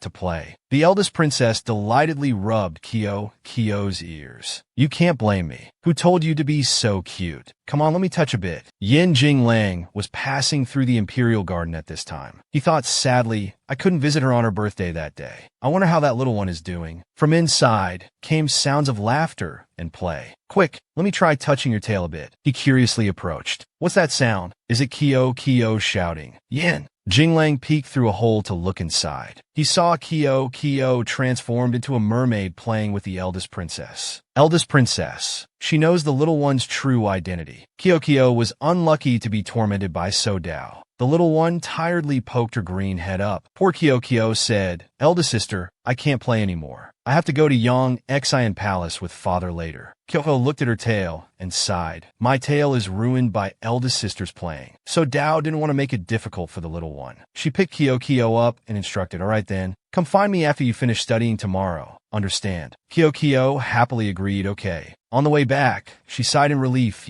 finally escaped from eldest sister. Then suddenly Little Black appeared out of nowhere, scaring the little one so much she fell to the ground. Kyo just lay on the ground trembling. Little Black kept enthusiastically crawling towards her. The little one was so scared she kept threatening it. Get away from here. If you come any closer, I'll tell handsome big brother. Yin Jinglang suddenly appeared from behind and asked, What's the rush? When she saw him, Kyo's eyes lit up like car headlights. Handsome big brother, you're here. The little one complained. Where have you been these past few days? Why didn't you come to Kyo's birthday party? By now, Little Black had obediently crawled onto Yin Jinglang's arm. He frowned and replied, Had to go handle some matters. Now I'm back and see you in this messy state. His eyes stared at the little one. Indeed, Kyo was completely soaked. Yin Jinglang folded his arms across his chest. His face darkened as he asked, Where did you just go to play? The little one answered honestly, Just now I went with big brother to find eldest sister to get red envelopes. Then eldest sister wanted to play with the tail. As she said this, Kyo paused. Her whole body trembled in fear. Realizing she had misspoken, she awkwardly patted her head to cover up. But Yin Jinglang was already angry. He shouted, Mac Kyo. He bent down, his face fierce as he reminded her, How many times have I told you not to reveal your identity? Do you know how dangerous that is? Kyo rubbed her tiny hands and replied, It's okay. Eldest sister is a good person. He angrily shouted, Even if it's family, you still can't. Seeing the little one's face stunned from being yelled at, Yin Jinglang realized he had gone too far. Did I just scare the little one? He quickly regained his composure and said coldly, I'm just worried about you. I don't want you to fall into the conflict between the two clans. If you get hurt because of this, I'll be uneasy too. The little one happily tugged at Yin Jinglang's clothes. Kyo will take good care of herself. I understand handsome big brother's intentions now. Kyo held onto his hand in surprise. The little one held out a red envelope in front of him and said, This is Kyo's New Year's gift. Wishing handsome big brother a happy 11th year. Yin Jinglang frowned as he took the red envelope, but he didn't forget to say, Thank you. But I'm already 12 years old. Kyo exclaimed in shock. Handsome big brother is already that old. The little one innocently counted on her fingers. I thought you and fourth brother were the same age. Hearing this, he got a bit angry and called out sternly Mac Kyo. She understood and immediately changed her attitude, flattering him. But Kyo really admires handsome big brother. When you grow up, you can do whatever you want. Kyo is in the palace every day. I also want to go out and play. Suddenly, Yin Jinglang grabbed the little one's tiny arm. Come with me. Kyo asked doubtfully, Handsome big brother, where are we going? He happily looked back and replied, Didn't you say you wanted to see the outside world? I'm free today. I'll take you out of the palace. Soon, Kyo was lifted by Yin Jinglang onto a horse-drawn carriage. The little one felt a bit worried and asked, But handsome big brother, should I tell Sister Ling? I'm afraid she'll worry. Suddenly, Kyo discovered Teacher Yu was also inside the carriage. Why are you here too? He smiled and replied, Well, you're so considerate of the little princess. Yin Jinglang's face turned red with embarrassment as he said, She's my little sister. Teacher Yu laughed gleefully and teased, Do you believe that yourself? Kyoko sat in the middle, clearly confused. You two are. Before she could finish, he leaned in and said, I forgot to tell the little princess. Young Master Yin and I used to have a relationship. We understand each other well, right? Young Master Yin. Soon, their carriage had left the palace. Yin Jinglang reached out his hand to help Kyo down. But her 1-meter-tall legs couldn't step down at all. Kyo spread her arms pitifully and said, Handsome big brother, carry me. He indulgently picked up the little one. You little troublemaker. Kyo was excited to see the street performances. She grabbed Yin Jinglang's arm and pulled him along. Handsome big brother, there's an acrobatic show over there. Last time I watched it with fourth brother. It was so good. Let's go see it. Yin Jinglang helplessly followed the little one. The performers were extremely skilled. Kyo stood to the side, happily clapping nonstop. Her striking appearance quickly drew the crowd's attention. What an adorable child. So small, I wonder whose daughter she is. Suddenly someone said, Why do I remember this child has been here before? I remember now. Last time this little girl came with a young lady. That young lady didn't like to smile. She looked very fierce. The little girl fearfully denied, What? You haven't seen me before. Yin Jinglang coldly said beside her, You've mistaken her for someone else. He looked at Kyo and said, She's my little sister. She innocently looked up at handsome big brother. Yin Jinglang worriedly pulled the little one out of the crowd. Let's go. Don't cause trouble here anymore. Handsome big brother, wait a moment. Kyo complained, Handsome big brother is too fierce. They just wanted to greet Kyo.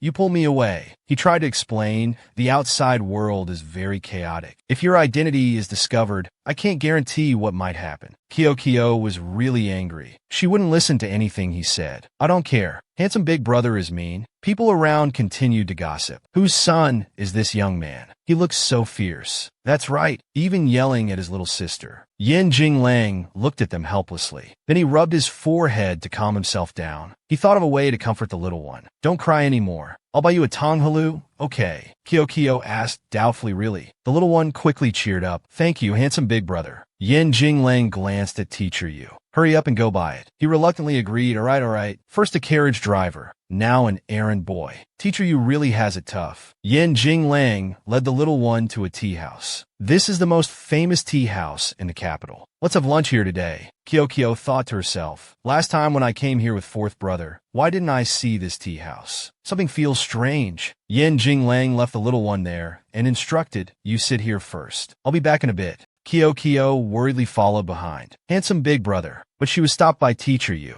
Little princess, no need to worry about young Master Yin. He's very familiar with this place. He'll be back on his own soon. Yin Jinglang went to meet someone in the tea house. It seemed very mysterious. He asked, "How's the situation?" The person quickly reported, "Your Highness, we've spread the news. The Emperor of Mak Yuan country will soon investigate the second prince's background and consider him an assassin. But Your Highness, this servant has a question. Why did Your Highness start revealing the assassin's identity? This way it will give the second prince a chance to escape." Yin Jinglang coldly replied, "Mak Yuan is suspicious. I need to do everything possible to eliminate his suspicions towards me." As he spoke, he glanced at Kyo. "Moreover, she's still in the palace. I'm not at ease." Suddenly, sounds of fighting came from outside. "Stop fighting." Yin Jinglang and the person stopped their conversation and asked, "Who's making noise out there?" His eyes showed surprise. "The eldest princess. Why is she here?" It's unclear what offense that man had committed against the eldest princess, but he was being beaten by her and kept begging, "Lady, spare me. This lowly one won't dare again." The eldest princess, full of killing intent, threatened with fiery eyes, "If I see you harassing other women again, I won't be so lenient." Suddenly, Kyo's voice came from behind. "Eldest sister, why are you here?" The eldest princess was startled to hear this. She turned around in confusion. "Is it really you, Kyo?" The eldest princess quickly covered the little one's mouth to prevent her from calling out improperly, while the man crawled away to escape. She carefully looked around to see if anyone was there. Then she questioned Kyo, "I should be asking you what you're doing here. Why did you leave the palace?" Kyo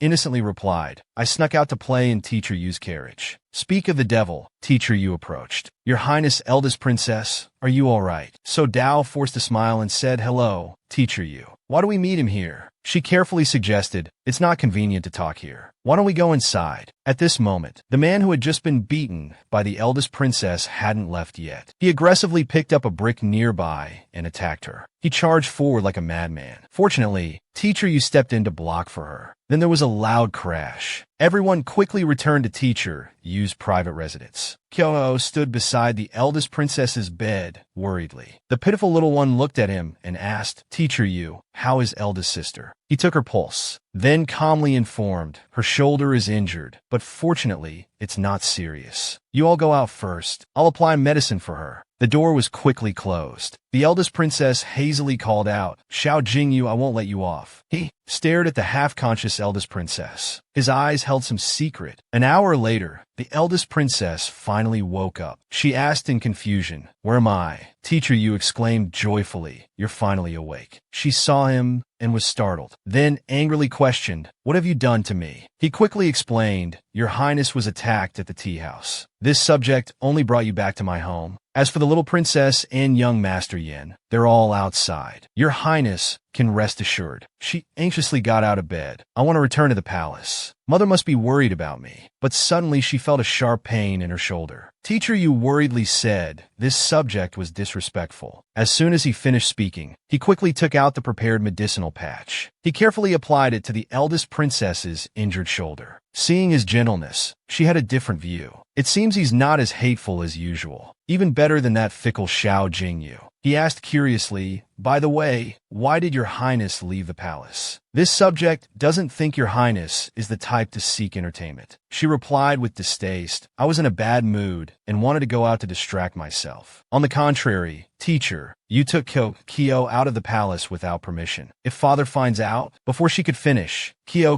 burst through the door. "Eldest sister," Kyo worriedly asked.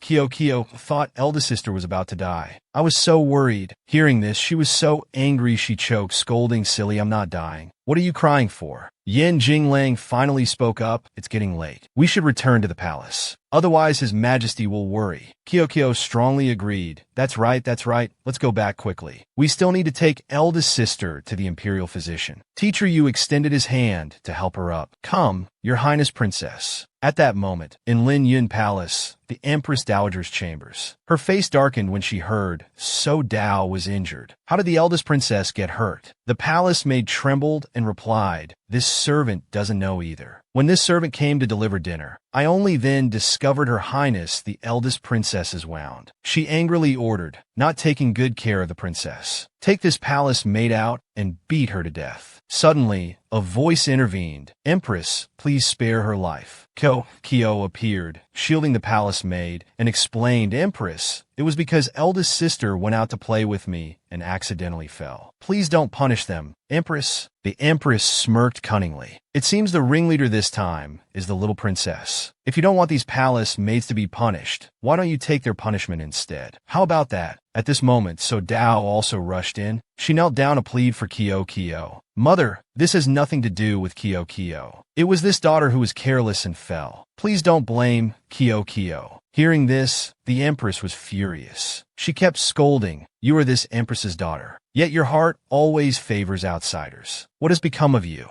So Dao was no longer afraid of her. She spoke frankly, this daughter dares not forget mother's care. But I cannot let mother falsely accuse the little princess. Please forgive me, mother. Kyo stood beside her pitifully, calling out Empress. The Empress asked suspiciously, speaking of which, this Empress is also very curious. Before, Jiaoer was never injured. Why is it that after the little princess arrived, accidents keep happening? First falling, then getting injured. What's next? Do you want her life? The little one also felt it was quite a coincidence and said, come to think of it, when eldest sister and fourth brother were injured, I was there too. Could I really be a jinx? At this moment, the announcement of the Emperor's arrival rang out. The Empress immediately changed her expression to an unusually cheerful one. His Majesty has arrived. She quickly performed a greeting. This consort greets your Majesty. Long live your Majesty. But the Emperor coldly walked past her without even glancing at her once. He approached Kyo and asked, where did you run off to today? I've been looking for you all day. The little one turned her back sadly and said, Father, don't stand close to Kyo anymore. Kyo is a comet that will bring disaster. The Emperor frowned angrily. What comet? Then he gently picked up the little one. He asked with concern, what happened to you?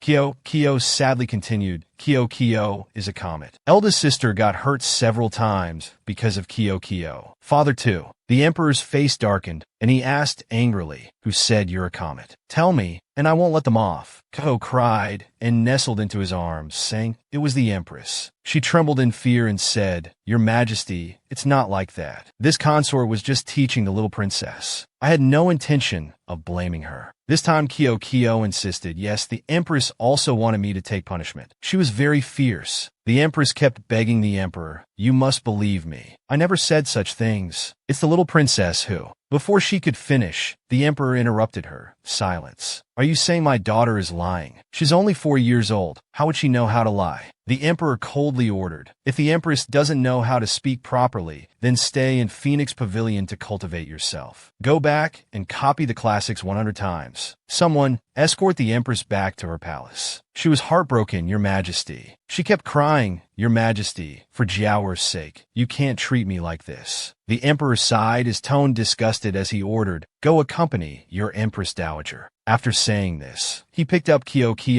and left. The eldest princess wanted to say something more, but finally chose to remain silent. She bowed and accepted the order, yes, father. The two quickly returned to CNU Palace. The Emperor stayed by Kyo's bedside. The little one, understanding the situation, said, Father doesn't need to worry about Kyo. You should go to sleep. He gently asked, let me ask you, if someone bullies you in the future, what will you do? The little one sat up straight, clenching her tiny hands and gesticulating wildly. Then I'll go find eldest sister. Eldest sister is very fierce. They'll definitely be scared and run away. The Emperor took hold of Kyo's small arm. He instructed her with utmost affection, in the future, if you encounter such things again, you must come to me first. I am your father. I will protect you. The little one asked doubtfully, but what if father can't beat that person? This left him at a loss for words. How could this child think so blindly? The Emperor keenly noticed a shadowy figure lurking outside. He turned to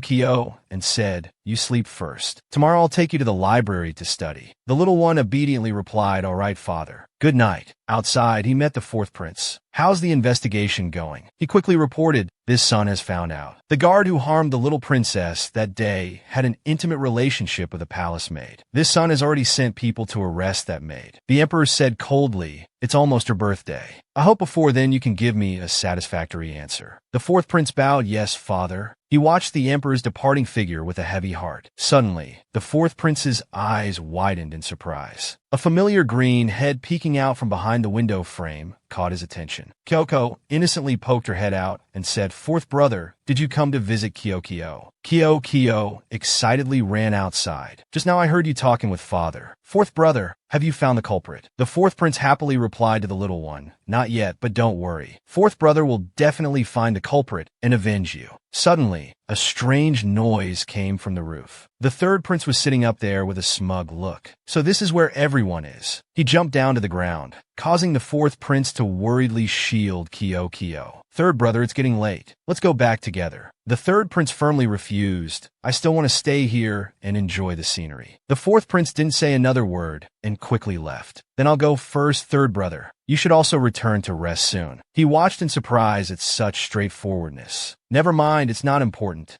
The third prince turned his gaze to Kyokyo, his face greedy as he approached the little one. "Ninth sister, third brother hasn't seen you in a long time. Come, let third brother hug you." His hand was about to touch the little one's arm, but Kyokyo acted like a proper lady and said, "Mother said men and women should keep their distance. Third brother should leave." This shocked him like a bolt of lightning. He quickly explained, "But we're siblings. It's normal for us to hug." Kyoko timidly stood behind the door and said, "Third brother hurt Kyokyo before. Mother said men who hurt us are not good men. So Kyokyo doesn't need third brother to come close." The third prince stood outside, scratching his head. "Let me explain." Suddenly, a eunuch approached. "This servant greets the little princess." The fourth prince sent some food. He said he wants you to try it. Kyokyo's eyes lit up when she saw the food. "It looks so delicious. There are candies and pastries. Fourth brother is the best." Seeing this, the third prince gritted his teeth in anger. "No wonder that fourth brother was willing to let me stay while you left. It was because he went to prepare these things. Unacceptable. I can't be outdone by fourth brother. Just wait. I'll bring you all the best food in the capital." With that, the third prince hurriedly ran back to his chambers. By now it was late, and the atmosphere around was very quiet. In a room, someone was praying sincerely with clasped hands. It was a very beautiful woman with a kind face. It turned out to be noble consort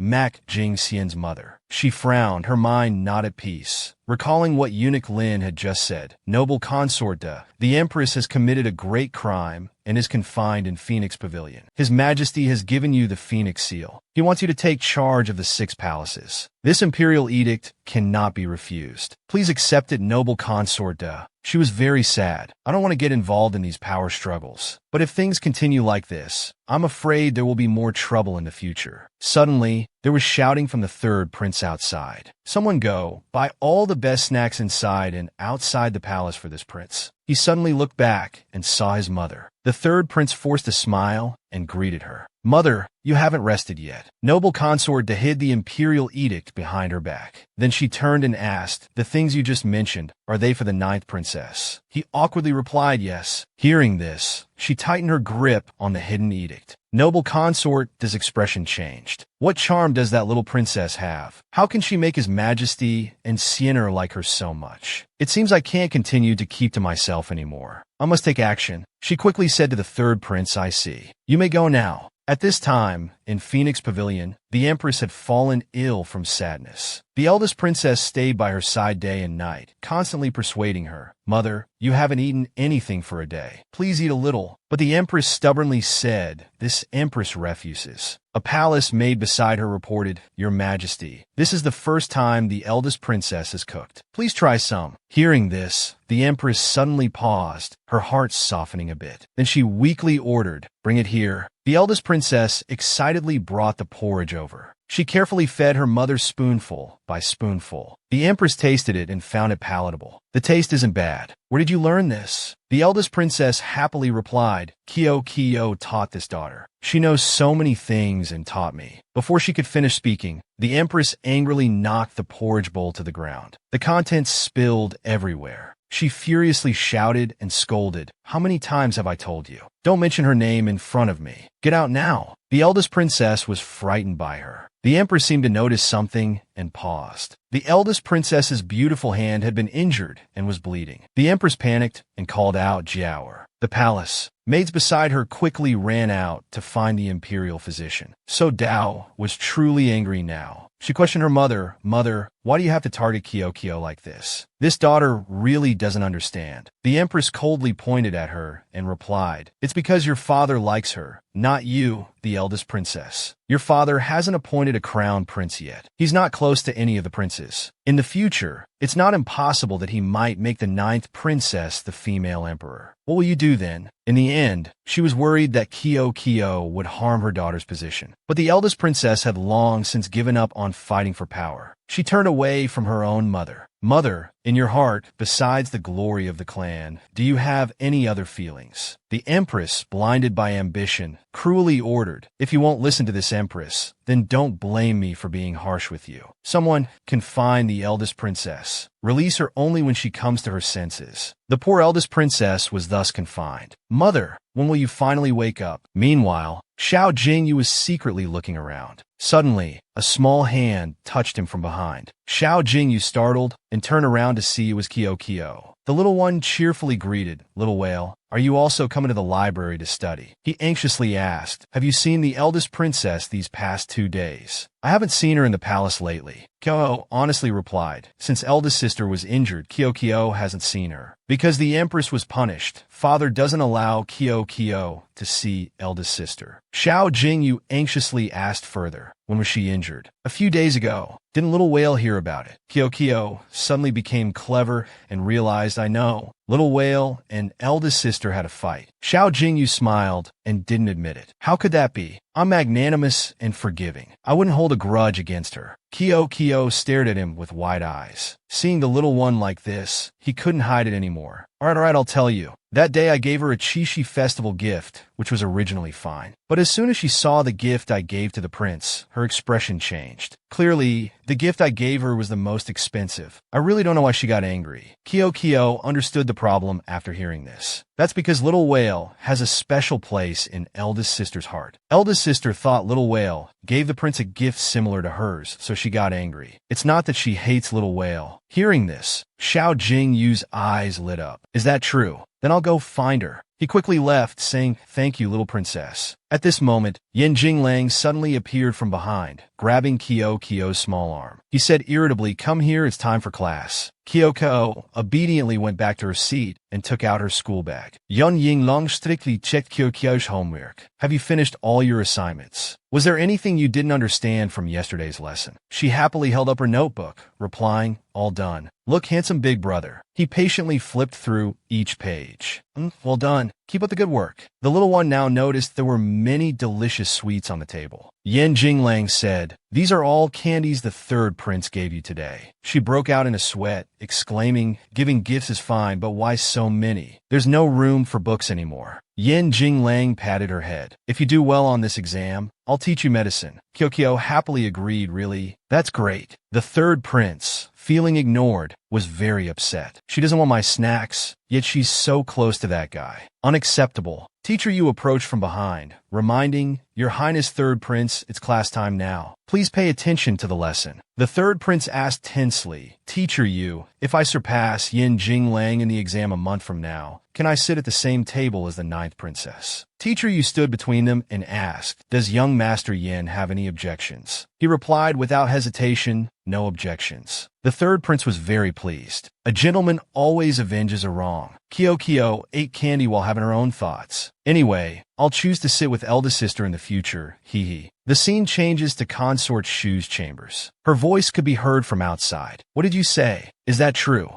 The old maid reported, "The news from the Empress's side should not be false." The 4th Prince himself told His Majesty that he found a clue and is preparing to send people to arrest Palace Maid Xiaoqing. Consort Shu looked around nervously, thinking to herself, "I only wanted to use Xiaoqing to approach Consort Li's eunuch and frame Consort Le. But Xiaoqing is like half a relative to me. I can't let her." Before she could finish, the old maid beside her cruelly advised, "Your Highness, you mustn't hesitate. If you don't eliminate Xiao Qing, they'll trace it back to you next." Consort Shu's eyes turned cold. Finally, she decided to protect herself. She ordered the old maid, "Silence her quickly. You must silence Xiao Qing before His Majesty's people arrive." At Yang Exine Palace, Kyo stopped by to visit the emperor on her way back from school. "Father, I'm done with classes." Suddenly, she heard the fourth prince's voice. "Father, this son sent people to Xiao Qing's hometown, but discovered she had already died at home. We can't verify anything now. This son is useless and fears we can't find the culprit. Please punish me, father."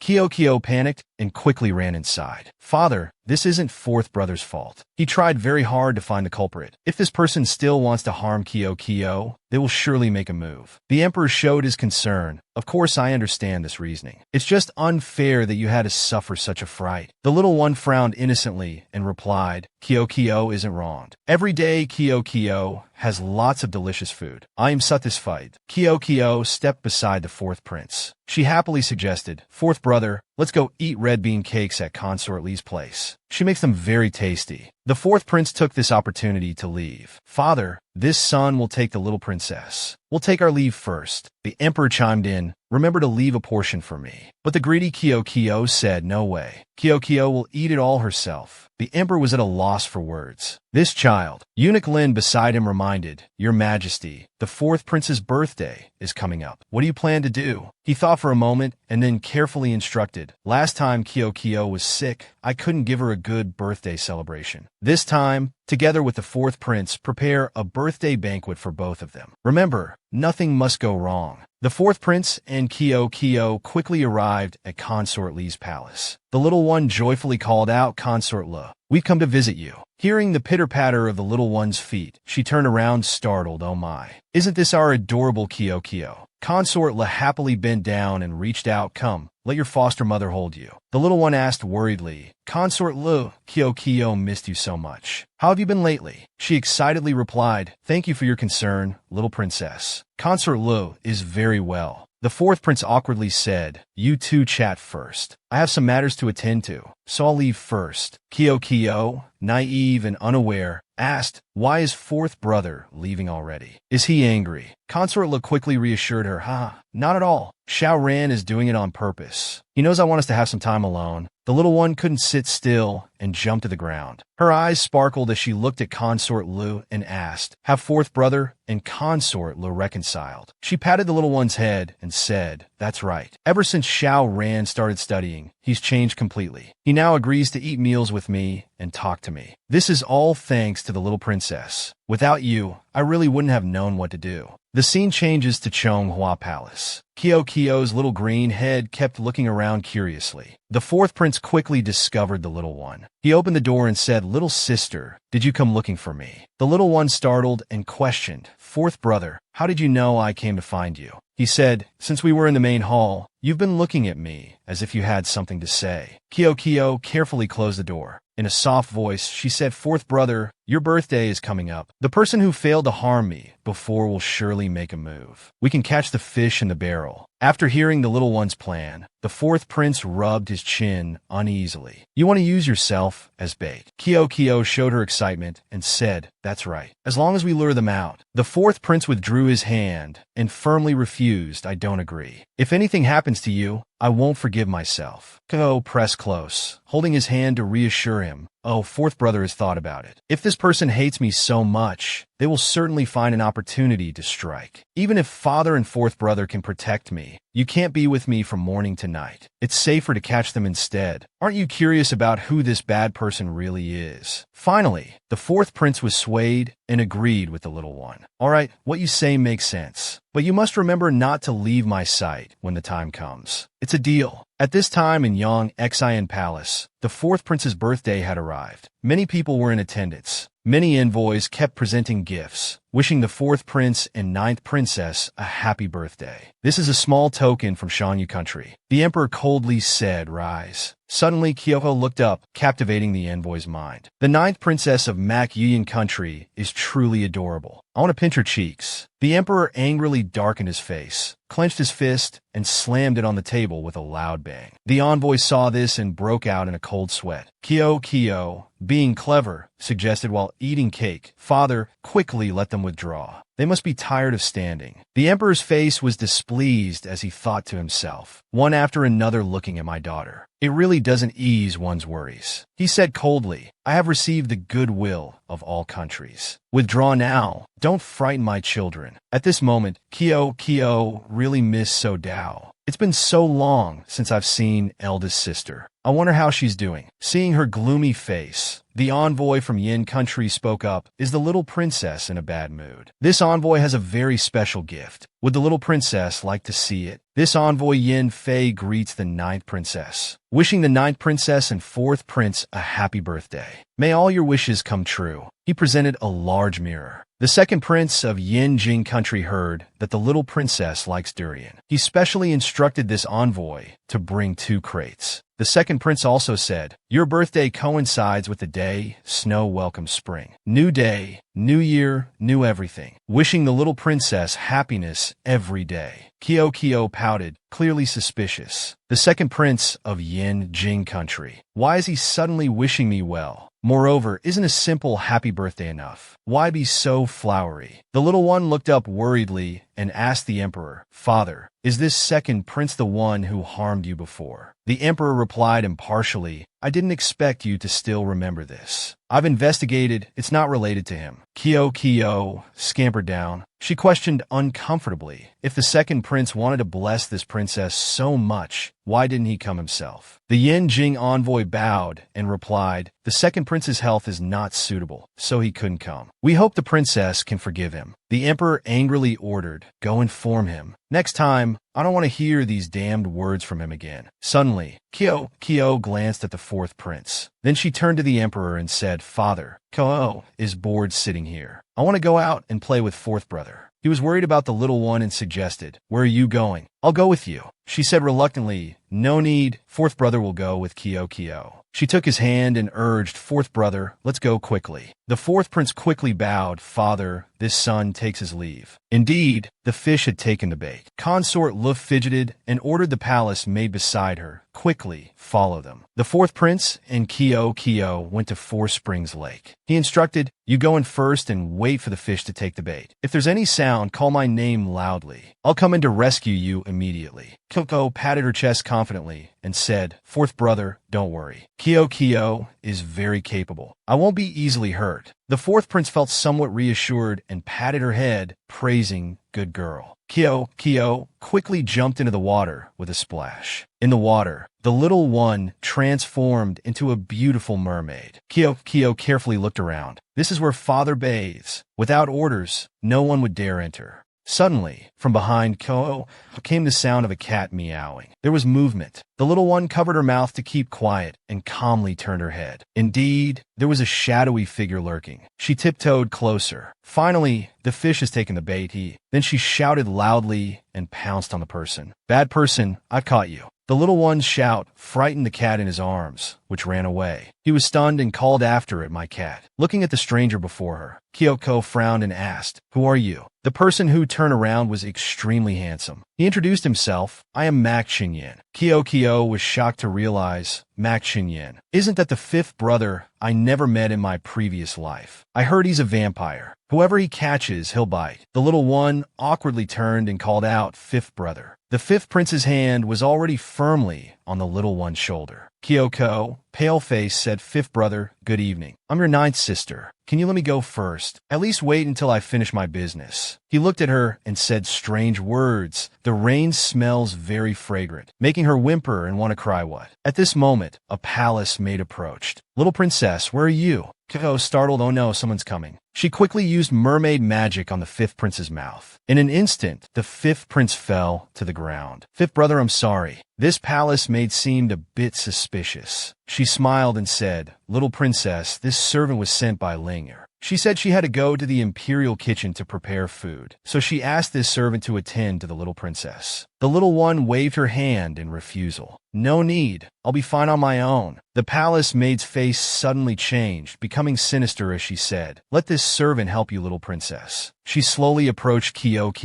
"Little princess, don't blame this servant for being ruthless. If you must blame someone, blame yourself for being too adorable, blocking his path." Kyo fell to the ground in fear. "Oh no, it's a bad person." Kyo reluctantly used her mermaid magic. She spat a stream of water into the maid's face. Then she used chains to tie her up. The panicked palace maid asked, "What kind of monster are you?" Kyoko angrily replied, "I'll never tell you. I'll have father come arrest you." From outside came the fourth prince's voice, "Little sister, are you all right?" He was rushing in with other eunuchs. She happily but awkwardly replied, "Fourth brother, I'm fine. Everything's been resolved." The fourth prince ordered, "Tie her up and take her to father." The eunuchs quickly escorted the palace maid away. Just then, the fifth prince also woke up. He watched Kyo's group leave. The scene changes to Yong Xian Palace. The emperor was furious, throwing everything off the table. He shouted, "Didn't I tell you all to protect the princess? Why did this happen?" The fourth prince knelt down and explained, "Father, it was this son who led ninth sister to Four Springs Lake. Please punish this son alone." Kyo tugged at the emperor's sleeve and explained, "Father, don't be angry. It was Kyo who asked brother to go along. It was to deliberately lure out that bad person. See, Kyo is fine." The emperor angrily glared at the little one, frightening her. He darkened his face and coldly ordered, "Wake her up. I want to interrogate her." Quickly, a basin of cold water was thrown in the palace maid's face, startling her awake. But now she seemed very panicked. She kept saying, "Your Majesty, monster. The ninth princess is a monster." Her face showed clear confusion as she insisted, "Your Majesty, this servant's words are true. The little princess is a monster. She can breathe underwater. If you don't believe it, you can throw her into the lake." Hearing this, the emperor gritted his teeth and shouted deceptive words. He stepped down and brutally kicked the palace maid's mouth. "My daughter, I know her myself. If you speak nonsense again, I'll behead you right now." The little one hugged the emperor and continued, "That's right, father. This palace maid even wanted to kill me. Kyoko was anxious, so I turned into water. I made her faint so I could save myself." Hearing his beloved daughter say this, he became truly furious. He grabbed the maid's hair and threatened, "Now I'll give you one chance. Tell me who ordered you to harm the ninth princess." She glanced at Consort Shu kneeling behind. But in the end, she boldly said, "It was noble Consort Da. It was noble Consort Da who ordered this servant to do so. Noble Consort Da was jealous of the little princess being favored by your majesty, so she wanted to eliminate the little princess." Hearing this, Kyo angrily refuted, "That's not true. She's lying." The emperor also showed doubt and ordered someone summon noble Consort Da. He thought to himself, "Noble Consort Da has been in the palace for a long time. She's not interested in anything. Why would she want to harm a child?" The little one said to the emperor, "Father, Kyo has a kind of medicine that can make people tell the truth. Let Kyo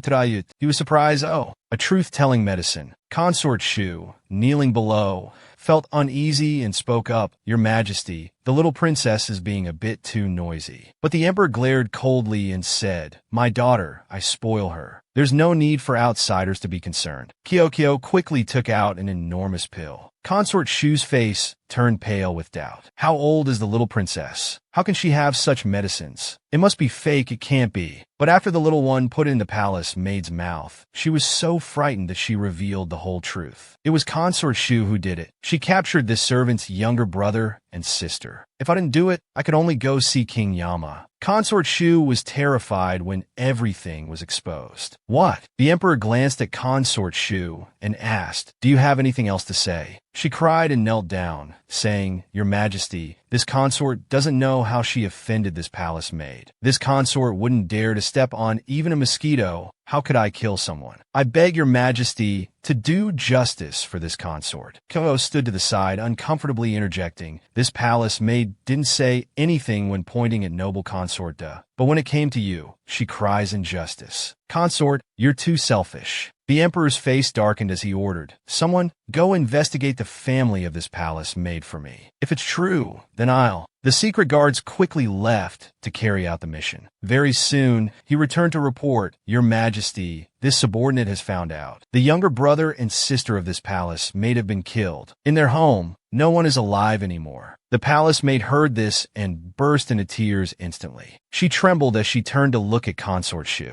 Consort Shu, why did you deceive this servant? All my family is gone. The palace maid no longer hid anything. Didn't you say that as long as I obeyed, you would release them? Why are you so cruel? Why are you so evil? The emperor angrily ordered someone. Consort Shu has repeatedly attempted to murder the 9th princess and has sullied the harem. Take Consort Shu out and give her 50 lashes, then send her to the cold palace. Hearing this, she lost all hope. Still unrepentant, she cried, Your Majesty, this consort was wrong. From now on, this consort won't dare again. This consort has served you for 17 years. You can't treat me so cruelly. At this moment, noble consort also happened to arrive. This consort greets your majesty. Long live your majesty. Your majesty, although Consort Shu has committed a crime, it could lead to discussions in court. I beg your majesty to reconsider for the little princess's sake. The emperor calmed down and asked her, Oh, then what do you suggest I do? Noble consort spoke softly, though her words were extremely cunning. This consort thinks we should send Consort Shu to the cold palace. Let her face the palace walls day and night, reflecting on her mistakes. Consort Shu angrily shouted at noble consort,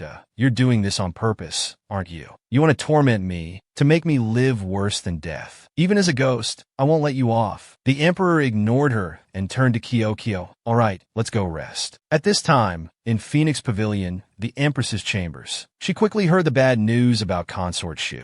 Unable to accept it, she smashed the objects around her. The empress darkened her face and gritted her teeth, saying, Consort Shu failed to accomplish the task. This empress's efforts to help her before were in vain. She's truly useless. The close attendant worriedly advised, Empress, your majesty has recently sent people to monitor Phoenix Pavilion. You must understand the situation. She rubbed her forehead tiredly and asked, Forget it. How has the eldest princess been these days? The attendant reported, Your Majesty, the eldest princess hasn't left Phoenix Pavilion for half a month. She must have realized her mistake. The empress's face looked unwell as she stood up. Help this empress up. Since Consort Shu is in trouble, this empress must visit her and seek his majesty's favor. Outside Phoenix Pavilion, the sky was pitch black. Some stones were scattered on the ground. It turned out to be the crown prince. He was scattering many stones on the ground, muttering, Bullying 9th sister, see how I take revenge. His eyes suddenly lit up when he saw the empress step out of her chambers. The crown prince ran away gleefully. On this side, there was also a sound of someone falling. The attendant panicked and called out, Someone quickly call the imperial physician. The empress is injured. The empress fell and scraped her cheek. She painfully reminded the palace maid, Be gentler. Touching her wound, the empress thought of Kyo. How unlucky. This 9th princess is truly a comet, bringing me misfortune. Suddenly, Eunuch Lin's voice came from outside. His Majesty has arrived. He approached and asked the Empress, Why are you in this state? She stood up and lamented, Your Majesty, this consort is suffering so much. This consort heard about Consort Shu's matter yesterday and was coming to see her. As I went out the door, I slipped on stones and fell. Someone must be trying to harm this consort. I beg your majesty to do justice for this consort. The emperor heard this and indifferently said, I will send someone to investigate this matter. However, didn't I tell you to stay in Phoenix Pavilion? Who gave you permission to go out? Faced with his questioning, the empress awkwardly said, This consort was just worried about Sister Shu, so I went out. Kyoko tugged at the emperor's sleeve, urging, Father, we must go find eldest sister. He suspiciously asked further, That's right, where is the eldest princess? Why hasn't she been to the library for half a month? The empress tried to stay calm and replied, Your Majesty, Jiao was injured before. This consort was worried she might be bumped if she went to the library, so I told her to rest in Phoenix Pavilion. Meanwhile, the eldest princess was being strictly monitored by the attendant. She relayed the empress's words. Eldest princess, Her Majesty instructed that you must complete one step of embroidery today. If you don't embroider well, you won't get to eat today. Kyo suddenly ran in from somewhere, pointing at her face and saying, Bad person. Quickly release eldest sister. So Dao was startled to see Kyo arrive and turn around. Kyoko was very worried about the eldest princess. Eldest sister, does your hand hurt? Let me ask for you. She pretended to say, I'm not in pain. Hearing this, Kyo snapped, Liar. It's so swollen. How can it not hurt? The little one grabbed the eldest princess's hand and pulled her away. Let's go, don't stay anymore. But the attendant beside them stopped them. Wait, little princess. So Dao was shocked to discover the emperor approaching. The empress coughed a few times, signaling to the eldest princess. Father, Jiao, father wants you to come dine with him. Come here first. But very quickly, the emperor noticed the eldest princess's swollen red arm. This made him widen his eyes in shock. The emperor angrily questioned the empress. Didn't you say the eldest princess was resting in the palace? Why is she embroidering? Is it your bold servant making things difficult for the princess? Hearing this, the attendant trembled in fear and knelt down. Your Majesty, please calm your anger. It was the empress who ordered this old servant to supervise the eldest princess's embroidery. This servant was only supervising. His face darkened as he anxiously asked, what else? Speak quickly. The attendant panicked and blurted out the truth. The empress also said that in the future, the eldest princess shouldn't be allowed to stay with the little princess anymore. Otherwise, it will cause the eldest princess to.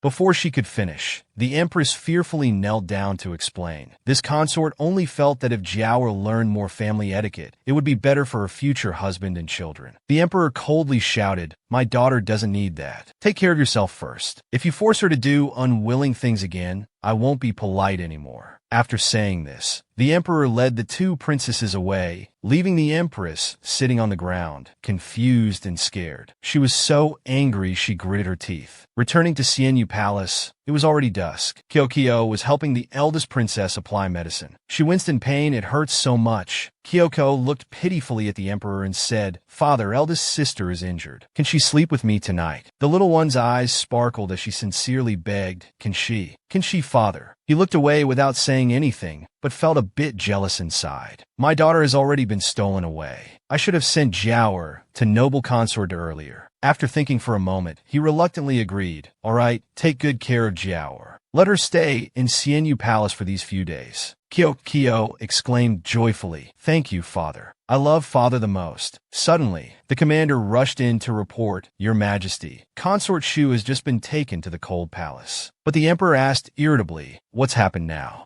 The person continued, Consort Shu fell to the ground halfway there for some reason. She almost fainted. Kyoko thought to herself in panic, fell to the ground. Consort Shu and the empress are too similar. The little one broke out in a cold sweat as she thought. Surely it wasn't one of the princes venting their anger. The emperor angrily ordered, How did such a troublemaker appear in the clean harem? Go investigate. I want to see who's causing mischief in here. Kyoko hurriedly followed behind. Commander brother. The little one awkwardly asked, Do you have to go investigate the bad people in the palace? The handsome commander gently replied, That's right. Does the princess have something to say? The little one took out a candy and held it in front of him, smiling brightly. Commander brother works so hard every day. It's okay if you can't find anything. Kyoko gives you this candy. The commander stood there dumbfounded. The little princess is so adorable. The subordinate beside him whispered ignorantly, Commander, don't you hate eating candy? Let me eat it for you. He hadn't finished speaking when the commander kicked him 8 meters away. Who said I don't like eating it? Hurry up and go find the person. So Dao sat dejectedly on the bed. Kyoko asked worriedly, Eldest sister, what's wrong? She suddenly sighed, looking quite unhappy. The eldest princess spoke up angrily. Let me ask you, do you try to get close to everyone you see? Kyoko awkwardly explained, It's not like that. I'm closest to eldest sister. So Dao refused to look at the little one.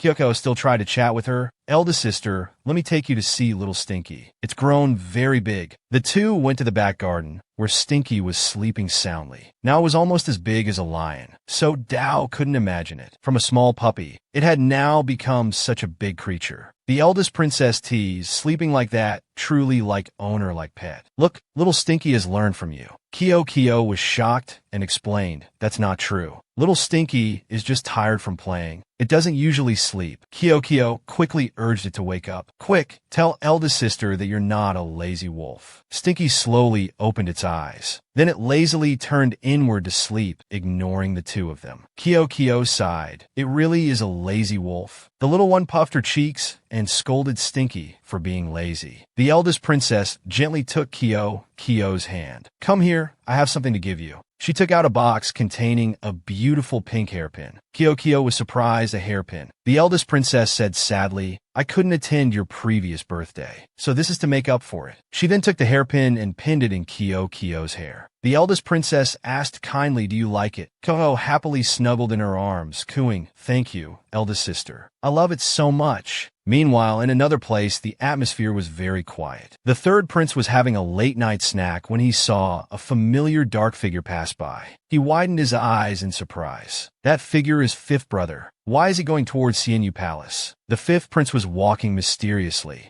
Suddenly, a hand was placed on his shoulder. It turned out to be the third prince. "This is Xianyu Palace. Did you go the wrong way?" The fifth prince showed no fear. He coldly replied, "Looking for a pet." The third prince asked, "A pet? Isn't he just referring to Mac Kyo? Since when did they know each other?" When the third prince came to his senses, he had already gone far. The fifth prince looked into Kyo's room from outside. He smirked sinisterly. "Found you." By now it was very late. Xianyu Palace was silent. A dark figure appeared beside Kyo's bed. The little one hazily rubbed her eyes awake. "Is that father coming?" Kyo crept out of bed and was startled to realize, "Fifth brother, why are you here?" He remained silent and picked Kyo up. "Wait, where are you taking me?" Kyo cried out in fear, "Eldest sister, save me." Her voice startled, so Dao awake beside her. She sat up and loudly questioned, "Fifth brother, who allowed you to bully Kyo?"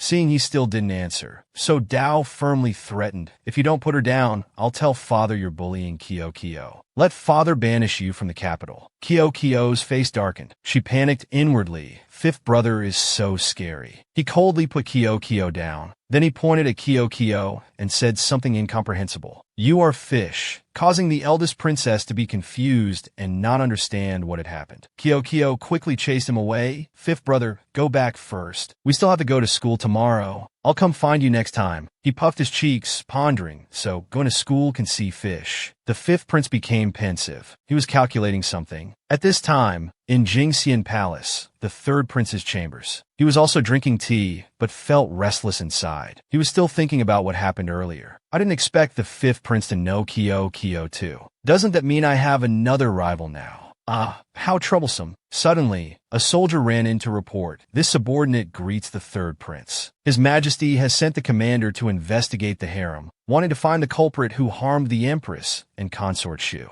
He yawned and asked, "So, have you found anyone?" The man quickly replied, "This subordinate has investigated and discovered the culprit is His Highness the Crown Prince. He intentionally caused harm to the consorts to vent his anger for the ninth princess." The third prince was startled upon hearing this. "Wait, it was that fool. If father finds out and Kyo learns of it, won't she be touched by the crown prince's actions?" After thinking for a moment, he stood up and ordered his subordinate not to spread the news. "Say that I did all of this." The man was so shocked he couldn't close his mouth. "Your Highness, are you serious?" He replied, "This prince wants to let her know how good I am to her. Go do it quickly." The next morning at the library, the eldest princess held the little one's hand as they went to study. She angrily scolded, "Mac Kyo, I've told you so many times. If father finds out you're a mermaid, you could be expelled from Mac country. So from now on, you absolutely must not reveal to anyone that you're a mermaid, understand?" Kyo was stunned by the scolding. "I know, I won't let it be discovered again." At this moment, Yen Jinglang coldly walked past the two, but his strong masculine scent caught Kyo's attention. "It's handsome big brother." The little one chased after him and asked, "Handsome big brother, was it you who injured the Empress and consort Shu a few nights ago?" Yen Jinglang coldly replied, "No, why?" The little one looked a bit disappointed. "Oh, all right." Seeing Kyo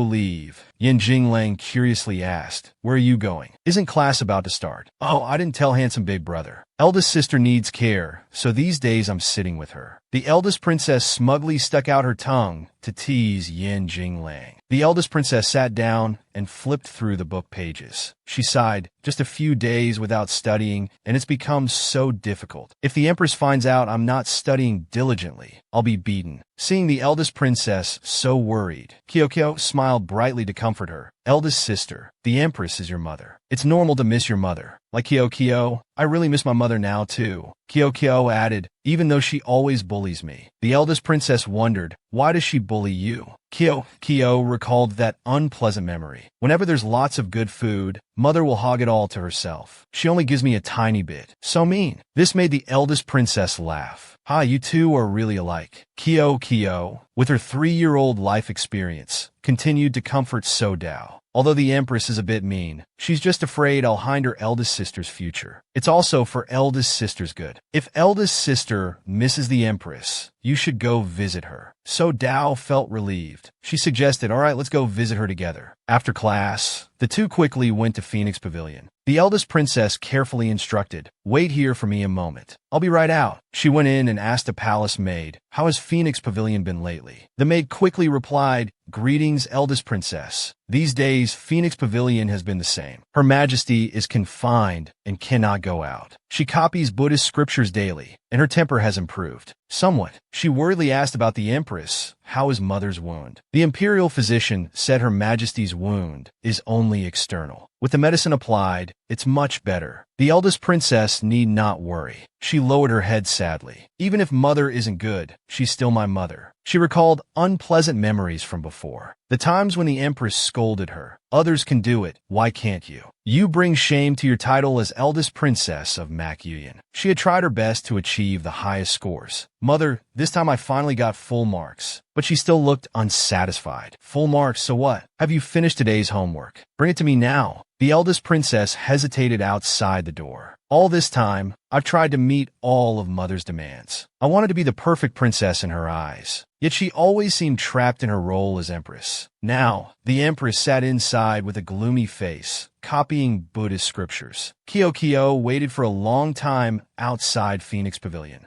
When she saw the eldest princess come out, the little one scampered over and asked, Eldest sister, how is the empress? She quickly replied, she's fine. Mother is sleeping now. Kyo, do you know who harmed mother? The little one stammered, Kyo doesn't know either. I only know Commander Brother is investigating. Suddenly, the commander's voice came from behind. The little one curiously ran over to ask, Commander Brother, long time no see. He was very surprised. Little princess, do you need something from me? The little one asked softly, may I ask if you've caught the culprit yet? The commander honestly replied, not yet. But today the culprit came forward and admitted to harming the empress and consort Shu. It saved us a lot of time. He leaned close and whispered in Kyo's ear, the real culprit is actually the third prince. Kyo and the eldest princess were shocked to hear this. His Highness the third prince. The eldest princess was a bit doubtful. How could it be third brother? He did it to avenge Kyo by targeting mother. This is too much. Kyo grabbed So Dao's arm and called, eldest sister. Let's quickly go to Yang Xian Palace and see. Maybe father is punishing third brother now. The two quickly left, unaware that the crown prince was watching from behind. He was deeply moved. It was clearly what I did. Why did third brother take the blame? He confessed to help me. It seems I misjudged third brother before. At this time in Yang Xian Palace, the sky outside was bright and sunny. The emperor was furiously slamming his hand on the table. He coldly shouted, questioning, why did you act so cruelly towards the empress and consort Shu? The third prince knelt below, but looked very arrogant as he replied, Father, how should I put this? This son was bored with nothing to do. When passing by Phoenix Pavilion, I met the empress and wanted to tease her a bit. The more he spoke, the angrier the emperor became. Insolent, do you still see me as your father? The third prince frowned and sneered. Well, does father see me as your son? Otherwise, how could you not even know I was ill? The emperor was so angry, he gritted his teeth, speechless. He coldly ordered, if you're going to be so mischievous, don't blame me for using family discipline on you. Someone bring the whip. I'll punish him myself. The emperor ruthlessly brought the whip down hard on the third prince's back. Seeing his back torn and bleeding, Eunuch Lin stood beside worriedly. This time his majesty is truly angry. If he keeps whipping like this, I'm afraid the third prince will be crippled. Fortunately, Kyo and the eldest princess rushed in. The little one's footsteps made the emperor pause. His hand, Kyo called out in panic, third brother. The little one tugged at the emperor's sleeve, pleading, Father, don't be angry anymore. Anger will make you old and ugly. Kyo doesn't want to see father ugly. His face darkened as he glared at the little one. Are you teaching me how to do things? This frightened her. Kyo fell to the ground in fear, crying loudly, "Father is so fierce. Do you not like Kyo anymore?" Indeed, Kyo is an unwanted child without a father's love. Seeing the emperor angrily approach, both turned pale, thinking, "Oh no, father is going to hit Kyo too." The third prince anxiously stepped forward to admit guilt. "Father, this son admits his fault. Please don't vent your anger on Kyo. She's just a 4-year-old child. I beg, father." He spoke while coughing violently. The emperor's mood suddenly softened. "Who said I want to vent my anger on her?" He gently ordered, "Bring the durian that the little princess likes. I want to have lunch with the princess." Then he gently picked up Kyo. Is father not angry anymore? He smiled teasingly. "Do you really want me to punish you?" The third prince, barely alive, spoke up, "Father, what about me?" Before the emperor could answer, the crown prince rushed in. "Third brother, I'm here to save you." Seeing third brother beaten badly, the crown prince quickly knelt down and said, "Father, the empress and consort Shu's injuries were my doing. It has nothing to do with third brother. Please punish me alone." The third prince tried to say, No, crown prince, this has nothing to do with you. You don't need to take the blame for me." But he didn't understand and insisted, "Third brother, no need to explain. I know you're doing this for my sake, but I can't stand by and watch you be punished." The emperor was bewildered seeing this. What's going on with these two? Which one of you actually harmed the empress and consort Shu? Both answered in unison, "Father." This son wanted to avenge little sister Kyo. Their sharp gazes met each other. Just moments ago, they were brotherly. Now they wouldn't even look at each other. Kyo stepped forward to calm them. "Thank you, eldest brother." "Thank you, third brother. Kyo has received your kindness." The emperor sighed angrily. "You two did wrong and don't even know to repent. You're mocking me." But before he could finish, he felt very upset. "This is my daughter. Now everyone wants to compete with me for her." Kyo looked at the emperor with sparkling eyes, calling father. He softened and ordered, "Copy the classics 100 times. Submit it tomorrow. No dinner until it's finished." Hearing this, all 3 children were overjoyed. The third prince dragged his painful body out, still feeling upset. "It was originally just my business. That fool insisted on butting in, ruining my plan. It's so infuriating." The crown prince chased after him, calling third brother wait. He sincerely asked worriedly, "Third brother, is your wound swollen? I'll call the imperial physician to check for you." But the third prince showed disgust and said, "No need. I want to return to my palace." This matter the crown prince misunderstood again. He blocked third brother's way and said, "I misunderstood you before. I thought you were stubborn and had a bad temper, but I didn't expect you to be so good to me." Then the crown prince waved enthusiastically. "See you tomorrow at the library." This made the third prince feel uncomfortable and confused. Is this guy really an idiot or just pretending? At this time, in Yang Xian Palace, the emperor was still very angry. He slammed his hand on the table. "These boys, not one of them gives me less to worry about." Kyo recalled her previous life. It was because of the poor relationship between father and the princes that led to the princes being incited by handsome big brother to rebel. In this life, she must not let history repeat itself. The little one stepped forward and suggested, "Father, you should pay more attention to the prince's growth. That way, everyone's relationship can improve. Actually, they really long for your care. They want to gain your approval."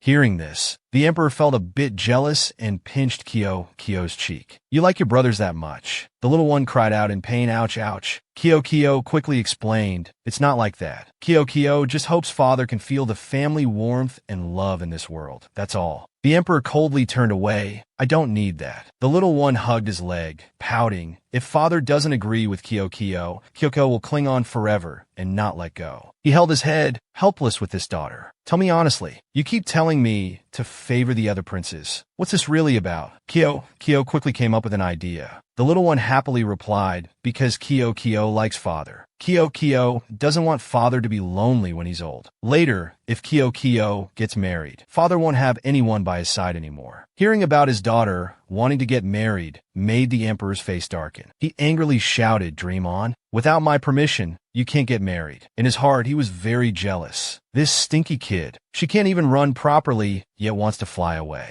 Then he turned to leave. "This topic is forbidden from now on. I have to go to court now." The little one stood there stunned, thinking, how can I make father learn to accept the princes? Oh, Kyo is so troubled. The next day, in the imperial garden, Kyo was walking with the emperor. The little one quickly asked, Father, it's spring now. The flowers in the imperial garden are so beautiful. Let's go see them together. He smiled, feeling a bit tender inside, thinking taking this little one out to enjoy spring occasionally doesn't seem so bad. Looking at the beautiful blooming flowers, Kyoko couldn't help but exclaim, the flowers here are so beautiful. The little one asked the eldest princess, can I pick this flower for you, sister? A palace maid hurriedly stepped forward to stop her. Little princess, you absolutely cannot pick flowers here. The peonies here are the empress's favorite. Her Majesty once said if we don't watch them well, she'll punish us servants. The emperor glared and questioned, what's wrong with picking a few flowers? If my daughter likes them, forget flowers. Even if it's stars in the sky, I'd have to pluck them down for her. With that, the emperor roughly picked a peony. Eunuch Lin beside him reminded, you blind fools, hurry and step back. From now on, anything the princess likes, no matter what it is, must be taken care of well. The palace maid trembled in fear and quickly complied, yes, understood. Suddenly Ko pretended to say, Father, isn't that third brother's palace over there? Father, should we go visit third brother?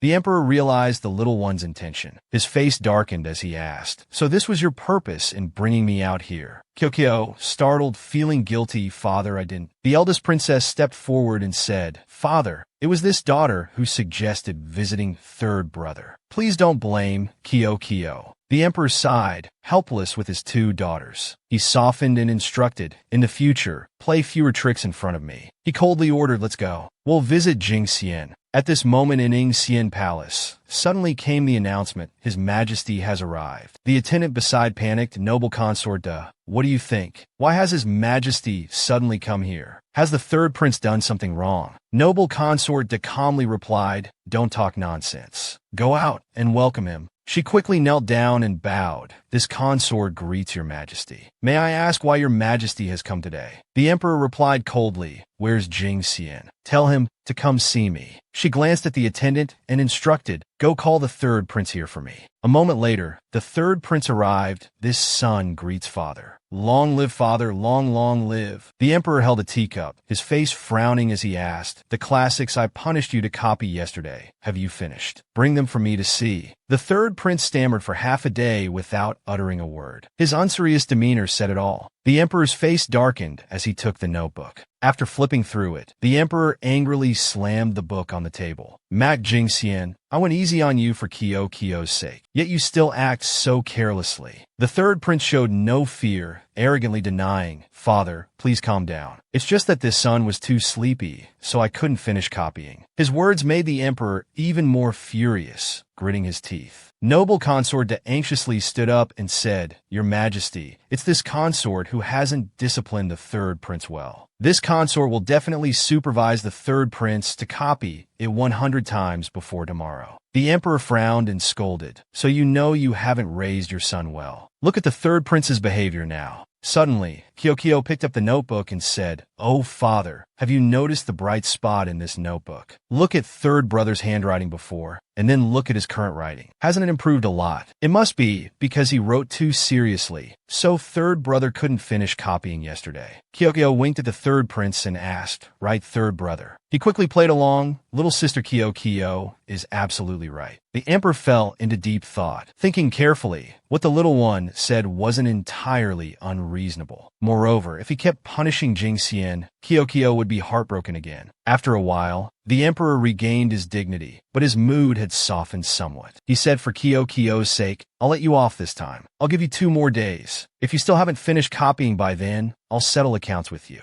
With that, the emperor turned to leave. His Majesty departs. Kyo didn't forget to turn back and encourage the third prince. Third brother, do your best. Noble consort and the third prince stood there, bewildered, watching the emperor leave. She gently instructed, the little princess has helped Sienna once. Go get some pastries from the small kitchen and take them over, saying they're a gift from me to her. The third prince excitedly took out 2 bags of candy and said, I have sweet candies too. Take them all to Kyo.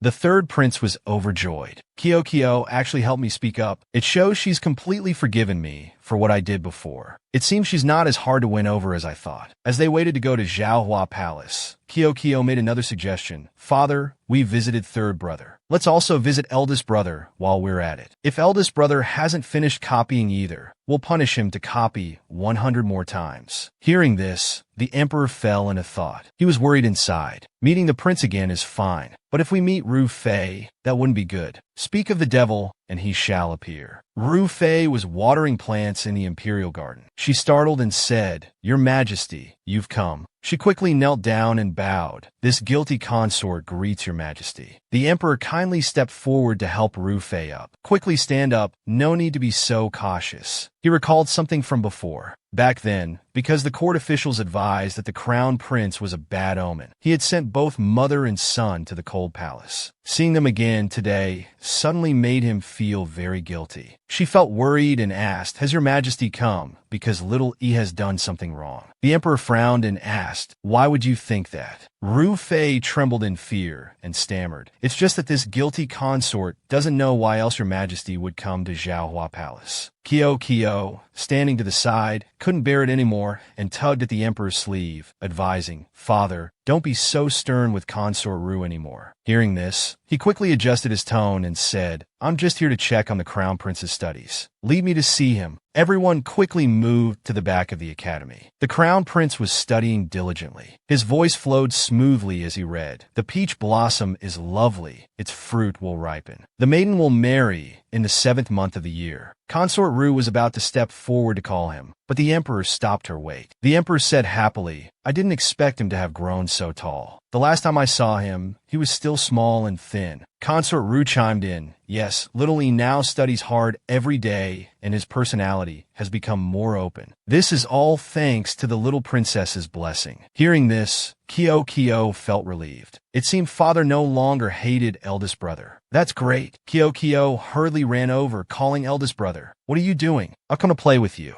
Her shout startled the crown prince. He came to his senses when he realized it was Kyo. Then he became very excited and picked her up. Fish, little sister. You've finally come. Suddenly, the smile faded from his face when he saw the emperor had also arrived. The crown prince quickly knelt down and bowed. This son greets your majesty. Kyo saw that he seemed a bit scared and reassured him. Eldest brother, don't be tense. Father came to visit you today. The emperor was at a loss for words. This little girl clearly dragged me here. The crown prince's eyes sparkled, no longer showing his initial timidity. Thank you for father's concern. This son is memorizing ancient poems, preparing for tomorrow's test. The emperor said with interest, Oh, let me see the notebook you've copied. He took the notebook and looked at it, his heart blooming with joy. This child was even smarter than he had imagined. He tapped the boy's head in praise. Well done. Remember to keep working hard. Seeing the crown prince in a daze, Kyoko quickly reminded him, Eldest brother, father is praising you. Only then did the crown prince react. Thank you, father. Kyo wanted to create an opportunity for the two adults to talk, so she tugged at the crown prince's hand, pulling him away. Eldest brother, you must be tired from studying. Let's go play in the imperial garden. He agreed with the little one. All right. Consort Ru, standing at a distance, also felt happy. Being able to see the whole family together was truly rare. At this moment in Phoenix Pavilion, the confined empress was irritably shouting self-cultivation again. His Majesty only knows how to make me copy these things every day. While she was fuming, a palace maid hurriedly ran in to add fuel to the fire. This servant greets the empress. The peonies your majesty likes best have had a few flowers picked. The empress's face darkened. In a fit of rage, she slapped the palace maid hard across the face, shouting and scolding, useless thing. Didn't I tell you to watch the peonies carefully? No matter who touches my flowers, they must be dragged out and given 50 lashes. The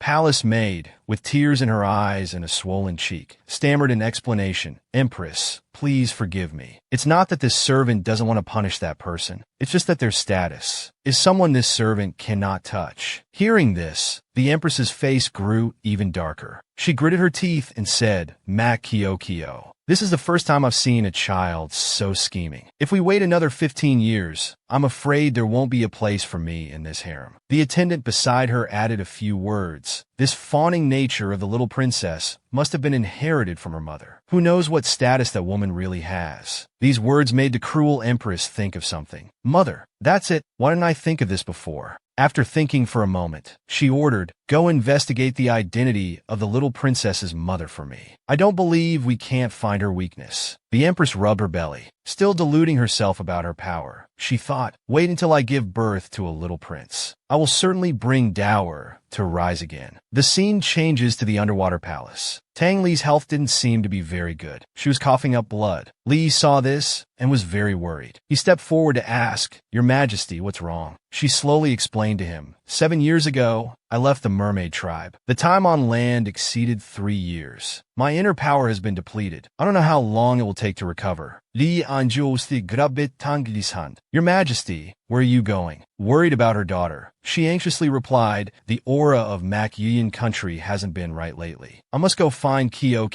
She might be in danger. Li loudly advised, but your body isn't fit to leave the mermaid tribe now. Treat your wounds first. I'll send someone to shore to check on the little princess's situation. Tang Li didn't listen to his advice. She angrily shouted, Li, let go of me. Are you trying to rebel? But before she could finish, he had knocked her unconscious. Li held Tang Li in his arms. His face showed clear concern. Your Majesty, I know you're very angry, but your health is more important. He quickly carried her back to the room. Li stroked her hair, watching her as she slept deeply. He slowly kissed her hand. When you wake up, you can punish me however you like. The final exam had finally arrived. Everyone was discussing in front of the library. Have you reviewed for today's test yet? I heard teacher you say this exam is very difficult. The third prince, carrying an incense burner on his head, kept shouting, everyone make way. He placed the burner heavily on the table. After finishing, he wiped the sweat from his brow, sighing in relief. Finally done. The students around asked curiously, this is an incense burner. Why did His Highness the Third Prince bring this to the library? His next action shocked everyone. He stood before the incense burner, praying fervently, heaven bless me. This time, this prince must perform better than usual. Let everyone see me differently. The students commented mockingly, has His Highness the Third Prince suffered some blow? What's the use of praying to heaven? It's better to study hard yourself. Kyoko innocently said, I didn't expect third brother to study so seriously. I must have misjudged third brother before. Seeing Kyo only paying attention to the third prince, Yin Jinglang asked sulkily, do you think the third prince can beat me? The little one flatteringly replied, no, Kyo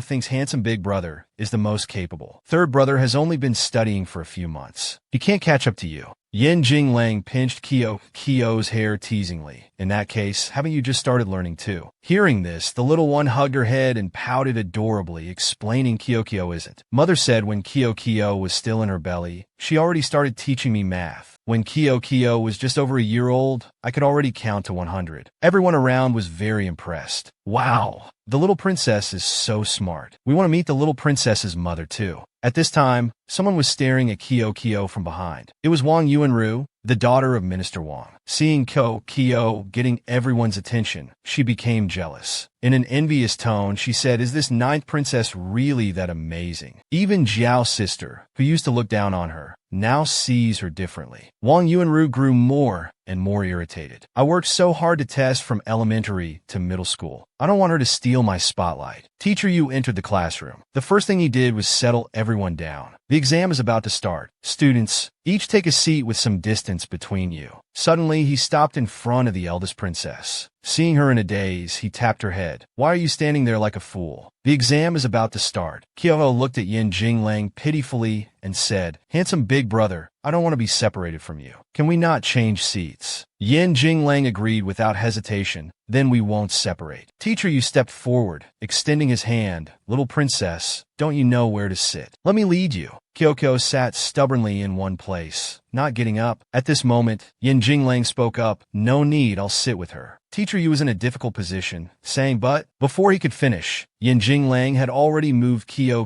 to the other side. He glared and said, I won't let her cheat, don't worry. The third prince and the eldest princess both raised their hands in support of the little one. Teacher Yu reluctantly stopped pressuring Kyo. Wang Yuanru frowned seeing this. She gritted her teeth, thinking to herself, why did sister speak up for her? This ninth princess is too favored. I must score higher than her in the exam. Finally, the exam time arrived. Teacher Yu announced loudly, begin the exam. Kyo's little hand kept moving in front of her. 1, 2, 3. The little one became worried, her face scrunching up. What should I do? I can't count. I don't know how to do math. The student in front heard this and giggled. The little princess is so cute. The call to hand and papers rang out urgently. Submit your papers. Submit your papers. Hearing this, Kyoko became even more panicked. Wang Yunru walked by with a smug look, not forgetting to tease the little one. Really, the questions are so easy, yet someone doesn't know how to do them. Looks like the ninth princess isn't as smart as rumored. Kyo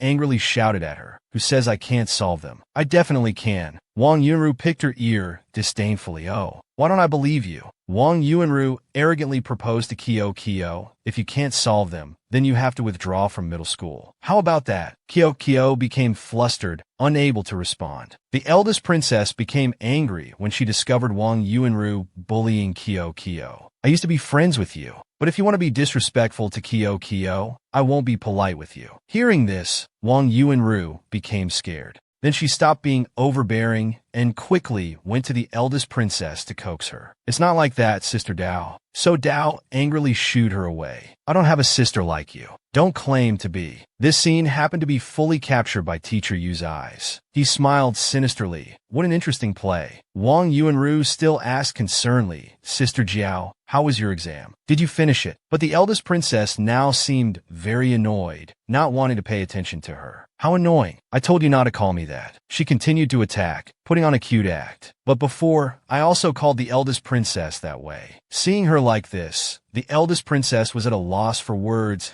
and just coldly huffed. How annoying. The third prince eagerly ran over to ask Teacher Yu, when will we get our results? He coldly replied, tomorrow. No need to rush. The third prince wasn't ready to leave. He pulled at his sleeve and questioned, then do you know who threw me out of the palace gates that day? I remember I wanted to find you, but ended up being ambushed. He leaned close to his ear and whispered, if the third prince wants to know the culprit, I can investigate inside the palace for you. But the third prince impatiently asked, but what? I can agree to anything. Teacher Yu waved his hand and continued, you must beat Yin Jinglang in this exam. But this was too difficult, making the third prince fume.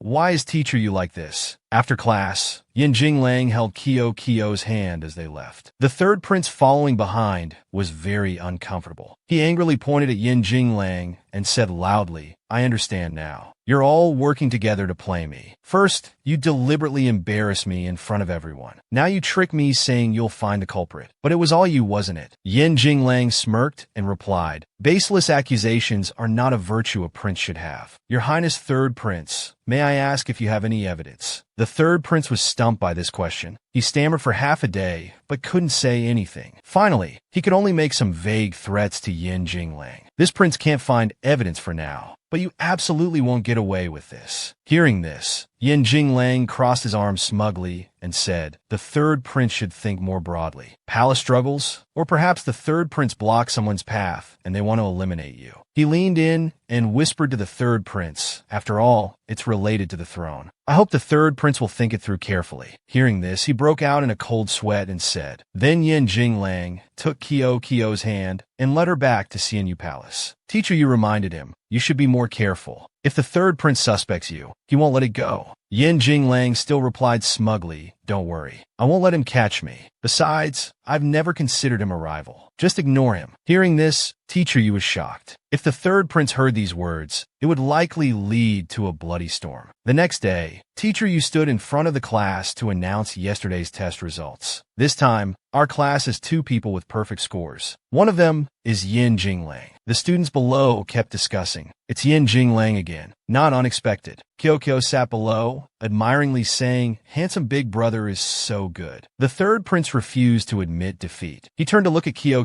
and said, little sister Kyo, just wait. The other person must be me. This time I studied very hard. I must have gotten a perfect score. The little one excitedly clasped her hands in front, praying, okay, I hope for third brother. Teacher Yu continued, what's worth mentioning is that the third prince has made great progress this time. He also achieved a score that others couldn't imagine. Hearing this, the third prince confidently stood up, thinking it was about him. In the third prince's imagination, it was a perfect score, 10 points. He closed his eyes, looking very tense. Is it a perfect score? It must be a perfect score, right? But in reality, it was only 6 points. This made him confused and disillusioned. Teacher Yu's congratulations rang out. Congratulations to His Highness, the third prince, for passing for the first time. He was heartbroken and collapsed. How can this be? I studied hard every day. How did I just barely pass? There must be a mistake somewhere. This isn't right. Wang Yuanru anxiously stood up and asked Teacher Yu, "You mentioned there's another person who got a perfect score. Who is it?" Even Sister Jiao couldn't achieve that. Teacher Yu isn't deceiving us, is he? Hearing this, he smirked meaningfully. Wang Yunru thought to herself, could it be Mak Kyo?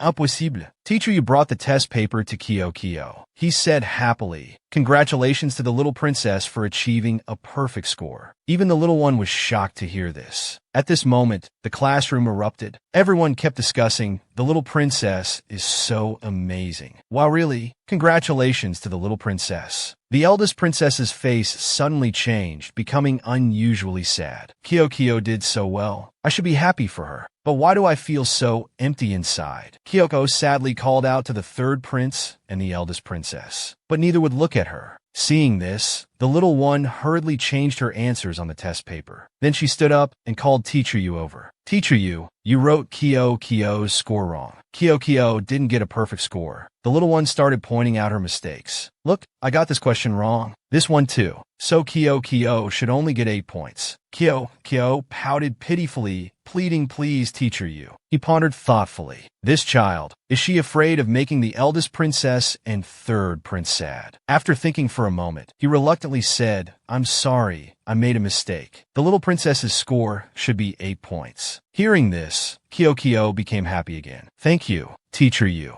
After class, Yin Jinglang led the little one to Manhwa Palace. Kyo asked in confusion, handsome big brother, why are you suddenly taking me to Manhwa Palace? We haven't played together in a long time. Yin Jinglang angrily questioned, did you deliberately change your score in class today? Kyo became flustered and replied, all right, I can't hide anything from handsome big brother. It's just that I saw eldest sister and third brother so sad. I couldn't bear it. The little one leaned close to Yin Jinglang's ear and whispered, I'll tell handsome big brother a secret. Kyo has the ability to remember things at a glance. That's why Kyo could do so well on the test. It's not because Kyo studies better than everyone else. Hearing this, Yin Jinglang fell into deep thought. No wonder this little one has such a high learning talent. So it's a special ability. So impressive at such a young age. Won't she be even more formidable when she grows up? Yin Jinglang also cheered up and asked the little one, do you want to learn medicine today? I'll teach you. Kyo was very excited and replied, okay. Thank you, handsome big brother. The two quickly entered the room. He said to the little one, hold out your hand. Today I'll teach you to take pulses. Pulse taking can also be called pulse examination. 3 fingers press on the wrist at 3 positions. A floating pulse indicates a cold. An hour later, Yin Jinglang seriously asked the little one, I've said so much. Have you remembered it all? Kyo replied with a face full of confidence, I remember. Kyo has learned it. The little one quickly practiced. She practiced on Yin Jinglang's body. Kyo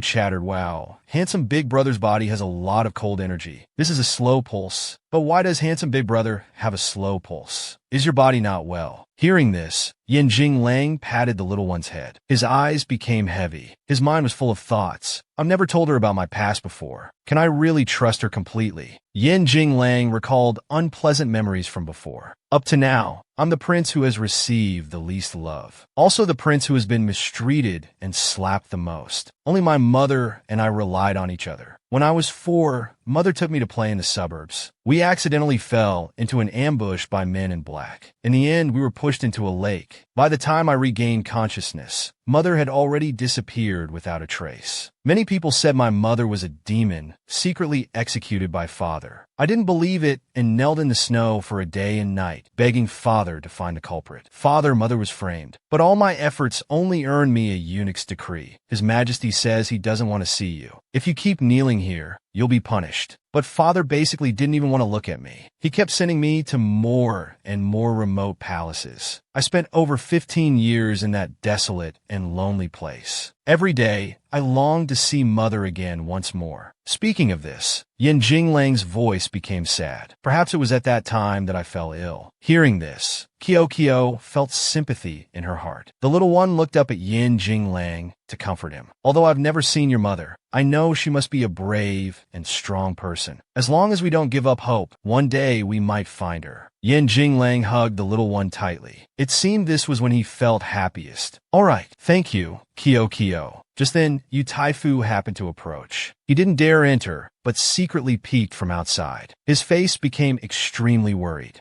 At this time, it was already dusk at CNU Palace. The little one thought hard but couldn't figure it out, so she pulled at her hair. I really don't know what to think. Kyo lay sprawled on the table, feeling very sad. I didn't expect handsome big brother to have such a tragic past. How can I help him? If only I could contact mother, that would be great. I wonder what mother is doing now. Suddenly, a dark shadow appeared outside, startling Kyo. Huh, what's out there? Kyo opened the door and was shocked. Fifth brother, why is it you? The fifth prince said some incomprehensible words. You lied. Kyo didn't understand what was happening. What did I lie about? What do you mean? The fifth prince angrily questioned. You said you'd come find me. Kyo only then panicked, worrying inwardly. Oh no, I've been so busy lately, I completely forgot about this. I'm sorry, fifth brother. I'll give you this candy as an apology, okay? Just then, a palace maid's reminder came. Little princess, it's time to sleep. You have school tomorrow. This made the little one very anxious. Kyo whispered to him, Fifth brother, it's not convenient to talk here. Go wait for me in the Imperial Garden. I'll come find you right away, okay? As promised, the little one immediately went to the Imperial Garden, carrying a bamboo basket. She looked around, searching for the fifth prince's figure. Finally, she discovered the fifth prince and his cat behind a bush. Kyo happily called out, Fifth brother, I brought some pastries. Let's eat together. The fifth prince glared at the little one, frightening her greatly. Some bloodstains on his clothes made Kyo misunderstand. This caused Kyo to fall to the ground, screaming, help me. Kyo's whole body trembled as she thought, could the rumors about fifth brother being a bloodsucker be true? Is he really a vampire monster? She regained her composure and said, Fifth brother, Buddha says put down the knife and instantly become a Buddha. You want to be a good person. The fifth prince wiped the bloodstains on his mask and coldly asked, so what? Kyo was at a loss for words. Not only did he not realize his mistake, but it seemed to have become more serious. The little one regained her composure and stood up. She picked up the pastry and offered it to the fifth prince. It's nothing, I just came to invite fifth brother to eat some pastries. Kyo's eyes became sharp. It seemed she was plotting something. After finding the right moment, she lunged forward like a protective deity. Give me the cat. Kyo was extremely excited that she had rescued the cat, but because she rejoiced too soon, she tripped on a rock and fell. Kyo fearfully hugged the cat. Her whole body trembling, she pitifully said, Kyo is still young. I haven't lived enough yet. Kyo doesn't want to die. The fifth prince leaned in close to the little one, pondering silently. Kyo only then felt relieved. He doesn't want to eat me after all. He took back the cat and explained, it's injured. I was bandaging it. Hurry and open the food box. I'm very hungry. Kyo was bewildered. What's going on here? The fifth prince asked coldly, in your eyes, am I a monster that sucks blood and kills without blinking? The little one scratched her head in confusion and replied, yes. I'm really sorry, fifth brother. I misunderstood you. He sighed and answered, it's all right. I'm used to it. Kyo scampered closer and asked, so are the rumors outside false? Everyone says you can't see sunlight or you'll break out in a rash. The fifth prince seemed world-weary as he said, true or false, what's the difference? Once people have prejudice against others, they'll be biased. In their eyes, I'm already an abnormal monster. Kyo squatted down, supporting her chubby face with both hands and slowly said, but fifth brother, you're clearly not like a monster. Fifth brother just saved a kitten. Mother said that people who care for animals are all good people. The fifth prince removed his face mask and quickly asked, what if I tell you I'm a real monster? Indeed, his face was covered in a rash, looking very grotesque. Unprepared, Kyo was immediately frightened and fell over. He turned away disappointedly. Scared. Forget it, go back to the palace. This isn't necessary. The little one gathered all her courage and stepped forward to grab the fifth prince's robe. He turned around irritably and scolded, didn't I tell you to go already? His eyes suddenly widened, showing extreme shock as if seeing something terrifying. Kyo, now without any fear, transformed into a mermaid. She slowly approached and said, actually, Kyo is a mermaid. Also a monster in everyone's eyes. If that's the case, would fifth brother be willing to be friends with me? The next morning at Mac Chun-Yan's chambers. Since that night, Kyo began to cling to the fifth prince. The little one happily knocked on the door and asked fifth brother good morning. Have you had breakfast yet? At noon, she also hurriedly went to find the fifth prince. Fifth brother, good afternoon. Let's go play in the Imperial Garden. The two played together very happily. At this time, the little one suggested they go study together, but he firmly refused. Kyo didn't give up and continued to plead, fifth brother, come study with Kyo.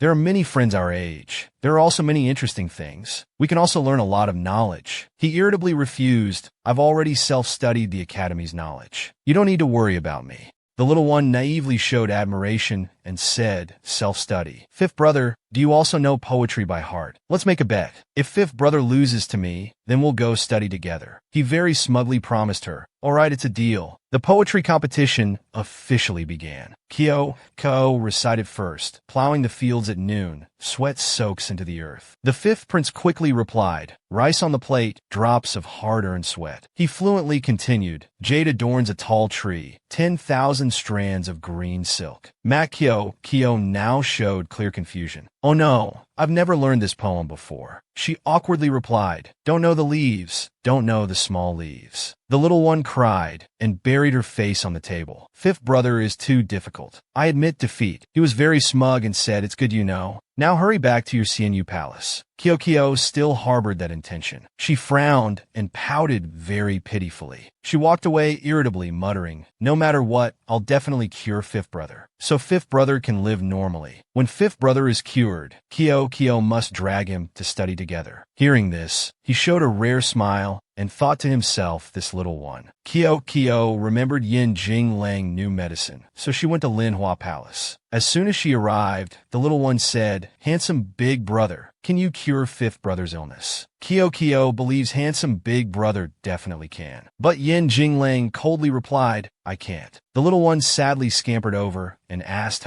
why not? Kyo thought, could it be because handsome big brother has a grudge against father, so he doesn't want to help fifth brother? After thinking, she tugged at Yin Jinglang's robe. Handsome big brother, if you can cure fifth brother, Kyo will grant you one wish. His face darkened as he gripped Kyo's small hands tightly and loudly refuted, don't you understand? I've never heard of this disease before. How could I cure it when I haven't even seen it yet? Kyo was also frightened by his demeanor. Handsome big brother is so fierce today. The little one sadly replied, all right, it's okay. Kyo will go ask Imperial Physician Li. As she was leaving, Yin Jinglang pulled her back. Come here. He hugged Kyo and said sulkily, I don't want to see you care about others like this. Although Kyo was young, she could guess, is handsome big brother jealous? After thinking, the little one reassured Yin Jinglang, don't worry. I belong to handsome big brother. I'll never betray you. Faced with Kyo's adorable demeanor, Yin Jinglang softened and replied, all right. Starting tomorrow, I'll find a way to read books and see if there's a way to cure him. Kyo became happy again. Okay, thank you, handsome big brother. Having arranged everything, she went to Yang Xian Palace to visit her father. Father, I know why fifth brother is sick. Fifth brother was poisoned. That's why he can't see light. Father, please go save fifth brother quickly. The emperor asked suspiciously, how do you know the fifth prince was poisoned? Where did you learn medicine from? The little one broke out in a cold sweat and stammered this.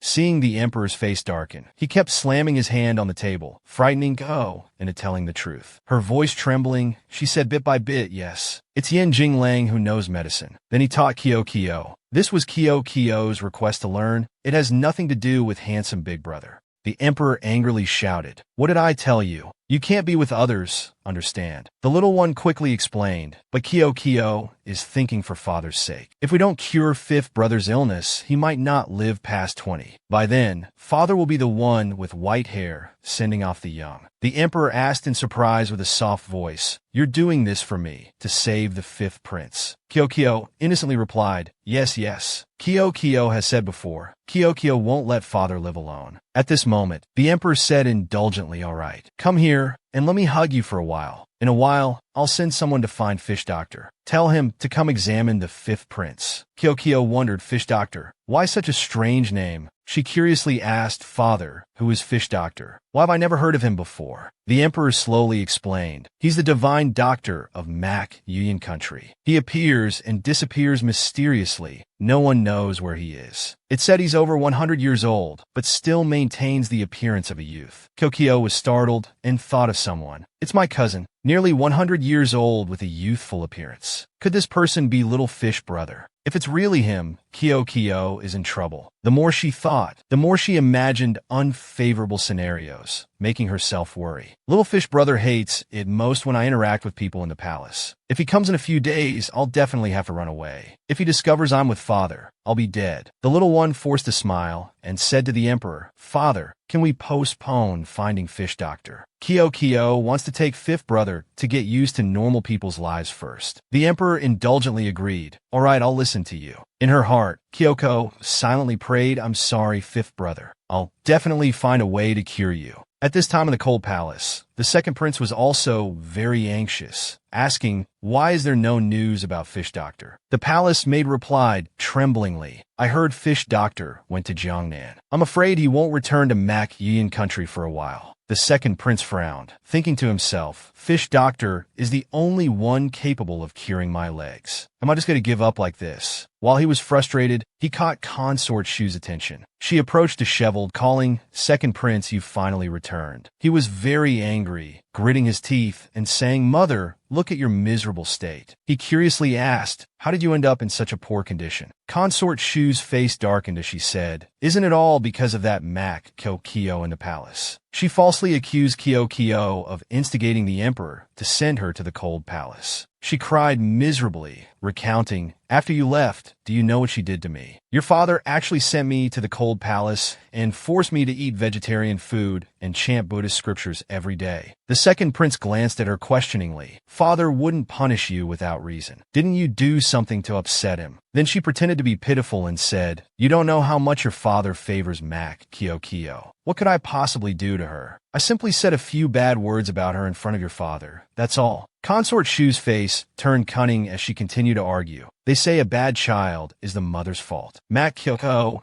being so vicious, must have learned it from her mother. Perhaps you can't find the divine doctor because Mac Kyokyo is playing tricks behind the scenes. Who knows what she'll become when she grows up? The second prince angrily slammed his hand down and shouted, Enough! He glared irritably and said, I'll investigate these matters myself. With that, the second prince coldly left. Consort Shu kept lamenting, Your birth mother entrusted you to me years ago, hoping we could work together to become the future rulers of Mac Yuyan country. Do you now want to bring me down, ignoring your mother's expectations for you? The second prince glanced at her without any respect and replied, You live well here. When the time comes, I'll have father bring you out. Consort Shu angrily showed her disgust, useless cripple. At this moment, behind the mountain with a magnificent scene, Kyokyo was happily playing with the fifth prince. Fifth brother, look at this flower and this tree. Aren't they beautiful? He didn't answer. His eyes were heavy with sadness. But this was the first time he took off his hood and sighed. It's been so long since I've seen such scenery. It feels so good. Suddenly, he looked up and the little one had disappeared. Mac Kyokyo, where are you? He searched high and low, thinking to himself, Oh no, if father finds out I lost her, father will definitely punish me. Suddenly Kyokyo appeared naively from behind. She called out loudly, giving the fifth prince a fright. The little one smiled brightly, teasing fifth brother is scared. Kyokyo just went to pick lotus leaves. We can make fragrant lotus chicken. He didn't know what she was talking about and showed his attitude. Kyokyo asked in surprise, Huh? Fifth brother has never eaten lotus leaf before. The little one excitedly continued, Let's go. It's lunchtime now. Let's go to the small kitchen and cook together. The crown prince and third prince had been secretly hiding behind them for some time. The two quickly rushed out and said coyly, Little sister Kyokyo, that's too much. How can you eat without bringing us along? The little one, squashed underneath, reluctantly said, All right, third brother, let go of Kyokyo first. Kyokyo can't breathe. Seeing the two together, Kyokyo asked curiously, Eldest brother, third brother, why did you come here together? The third prince scratched his head. Eldest brother wanted me to go mountain climbing with him, so I agreed. agreed. Ever since the third prince helped him take the blame, the crown prince had a different view of him. Since then, he had been clinging to the third prince every day. Kyoho said happily, "Since we've met by chance, let's eat together." The little one thought to herself, the brothers' relationship has improved. Very soon, they all arrived at the small kitchen in Xianyu Palace. The fifth prince tried a piece and put it in his mouth. The taste was so wonderful that he kept taking more of the other dishes. Kyo asked caringly, "Fifth brother, how is it? Is it delicious?" He happily replied, "It's so good." The third prince started causing a commotion again. "This is unfair. This was clearly made for me by little sister Kyo."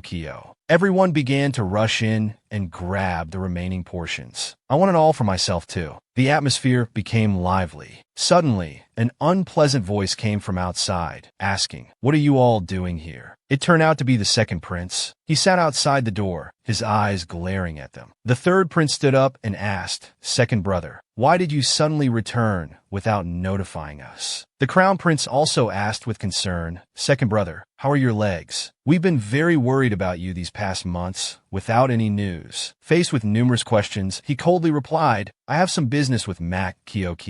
All of you go out first." The little one shrank back, forcing a smile and saying, "It's all right. Second brother just wants to talk to me for a bit. Brothers, please go out first." Now only two people remained in the small kitchen of Xianyu Palace. The second prince angrily went straight to the point. "Mac Kyo, release my mother." The little one asked in confusion, "Who is second prince's mother? I've never heard of her until now." He snapped, "It's consort Shu, whom you sent to the cold palace. Don't pretend to be stupid. Answer me, will you release consort Shu or not?" His frightening demeanor made Kyo tremble. "Ah." The second prince glared intently at Kyo. The little one panicked and called out, "Brothers, save me." Very quickly, everyone came in. The fifth prince picked up Kyo. "Come with me, sister." The other two princes stepped forward to block the second prince. His face darkened with displeasure. "What? You all want to stop me too?" The third prince now stood on Kyo's side and advised, "Second brother, I won't fight you. After all, you're my second brother. But little sister is also my sister. I hope second brother won't bully her in the future. If not." At this point, the third prince became flustered. He impatiently asked loudly, "If not, then what?" The crown prince now replied, both firmly and harshly, "If not, we'll consider you two enemies from now on." In the quiet of the night, the lights suddenly came on in the emperor's Yongxin palace. Linger, carrying the princess in her arms, said tremblingly, "Your Majesty, the little princess has been having noisy dreams, demanding to see you. This servant just brought her here." The emperor, not angry, gently replied, "Give the princess to me." The emperor carefully took Kyo into his arms and made a startling discovery. "Is this child crying?" Kyo kept sleep-talking. "Little baby, don't fuss. If you keep crying, I won't let you drink milk." The emperor angrily glanced at eunuch Lin and asked, "What exactly happened today? Why is the princess acting so different?" He replied, "Your Majesty, the little princess went out to play with the fifth prince today. She was happy when she left, but came back crying." He continued awkwardly, "I heard they met the second prince." The second prince scolded the little princess. The emperor's face darkened. This troublesome child. He irritably ordered, "After tomorrow morning's court session, summon the second prince. I want to question him." Eunuch Lin worriedly asked, "Your Majesty, how do you plan to deal with the second prince if the little princess finds out?" He replied smugly, "Don't worry, I know my limits. But he dared to bully my little treasure. I absolutely won't let him off easily." He sighed, thinking Zissou was mature and intelligent. He was originally the best choice for crown prince, but his ambition is too great, too competitive. He wants everything to be recognized and praised by me. If he truly wants to become emperor, he shouldn't let others grasp his weaknesses and do such foolish things. Kyo sleep-talked, mumbling, "Father, don't be fierce with second brother. Kyo will handle it herself." He gently patted her head to comfort her. "Sleep. Father will protect you." The next day, the second prince asked Kyo to come to the imperial garden. The little one asked curiously, "Second brother, why did you call me here?" "I need to go to the library to study soon. If teacher knows I'm late, he'll be angry." The second prince irritably questioned, "The words I said to you yesterday, did you tell father?" The little one was somewhat confused, but actually hadn't. He coldly instructed Kyo, "I'll give you 1 day. Meet me here at this time tomorrow." With that, he left. Kyo felt very angry inside. Second brother is so mean. Why can Consort Shu bully me, but I can't fight back? I must give as good as I get. The little one boldly spoke up. Second brother, I refuse your request. The second prince paused and glanced at her. Say that again. Kyo angrily said loudly. Clearly it was Consort Shu who harmed Kyo first. Father only punished her lightly. Mother said, when you've done something wrong, you must bravely admit it. So Kyoko doesn't regret reporting to father. If second brother already dislikes Kyo, then Kyo won't like second brother anymore. Let's not interfere with each other. Don't meet again in the future. The second prince's face darkened, speechless. You dare. Then he roughly pushed Kyo to the ground. Get lost. Fortunately, the third prince was passing by and saw this. He anxiously asked little sister, are you all right? He helped the little one up and said kindly, you go to the library first. I'll deal with him here. Seeing Kyo still sitting in a daze, the third prince shouted, go quickly. Kyo reluctantly ran away. Now only 2 people remained in the Imperial Garden. The atmosphere was extremely tense. The third prince quickly explained, second brother, you've wrongly blamed Kyo in this matter. It was Consort Shu who sent someone to push Kyo into the water. She even falsely accused Consort Le. Not only that, afterwards she found a palace made to assassinate Kyo. Luckily, fourth brother appeared in time to save her. But the second prince stubbornly refused to listen. Do you have evidence to prove Consort Shu did it? The third prince said with determined eyes, if you don't believe me, you can ask father. All of Consort Shu's subordinates from that night have been arrested. The second prince stopped questioning. He said coldly and decisively, I know. I'll investigate myself. He quickly went to the cold palace to inquire. But he only received Consort Shu's destructive outburst. Fine, Mexisu. You listen to Mat Kyo. It's my bad fate to have raised an ungrateful child like you. The second prince said softly, Consort Shu, I don't disbelieve you. I just wanted to ask clearly. She shouted, get out. If you believe me, why would you need to ask me? You and your father only know how to bully me together. She began to pretend to be weak and deceitful, saying, forget it, my miserable fate is not worth living. With that, Consort Shu took out a hairpin intending to commit suicide, but fortunately the second prince stopped her. Their struggle caused him to be injured and bleed. Seeing this, Consort Shu panicked and waved her hands in denial. No, I didn't mean to. She even blamed him. It's all your fault. You deliberately provoked me, so I accidentally hurt you. After saying this, she hurriedly ran outside, leaving him sitting there in pain alone. When the palace maid entered, she was shocked. Your Highness, what happened to your hand? Did Her Highness do this? The second prince coldly replied, it's nothing. Just help me bandage it. The palace maid gently bandaged his wound, telling him, Your Highness, during the time you were away, many changes occurred in the palace. The third prince has started to advance. He passed all his exams last time, and the fourth prince now goes to study every day. It seems to be encouraged by the little princess. The second prince still showed disdain. That Mat Kyo really has some ability. The palace maid admiringly continued. That's right, the little princess is very capable. Your Highness, if you stay with the little princess for less than a year, you'll surely have big changes too.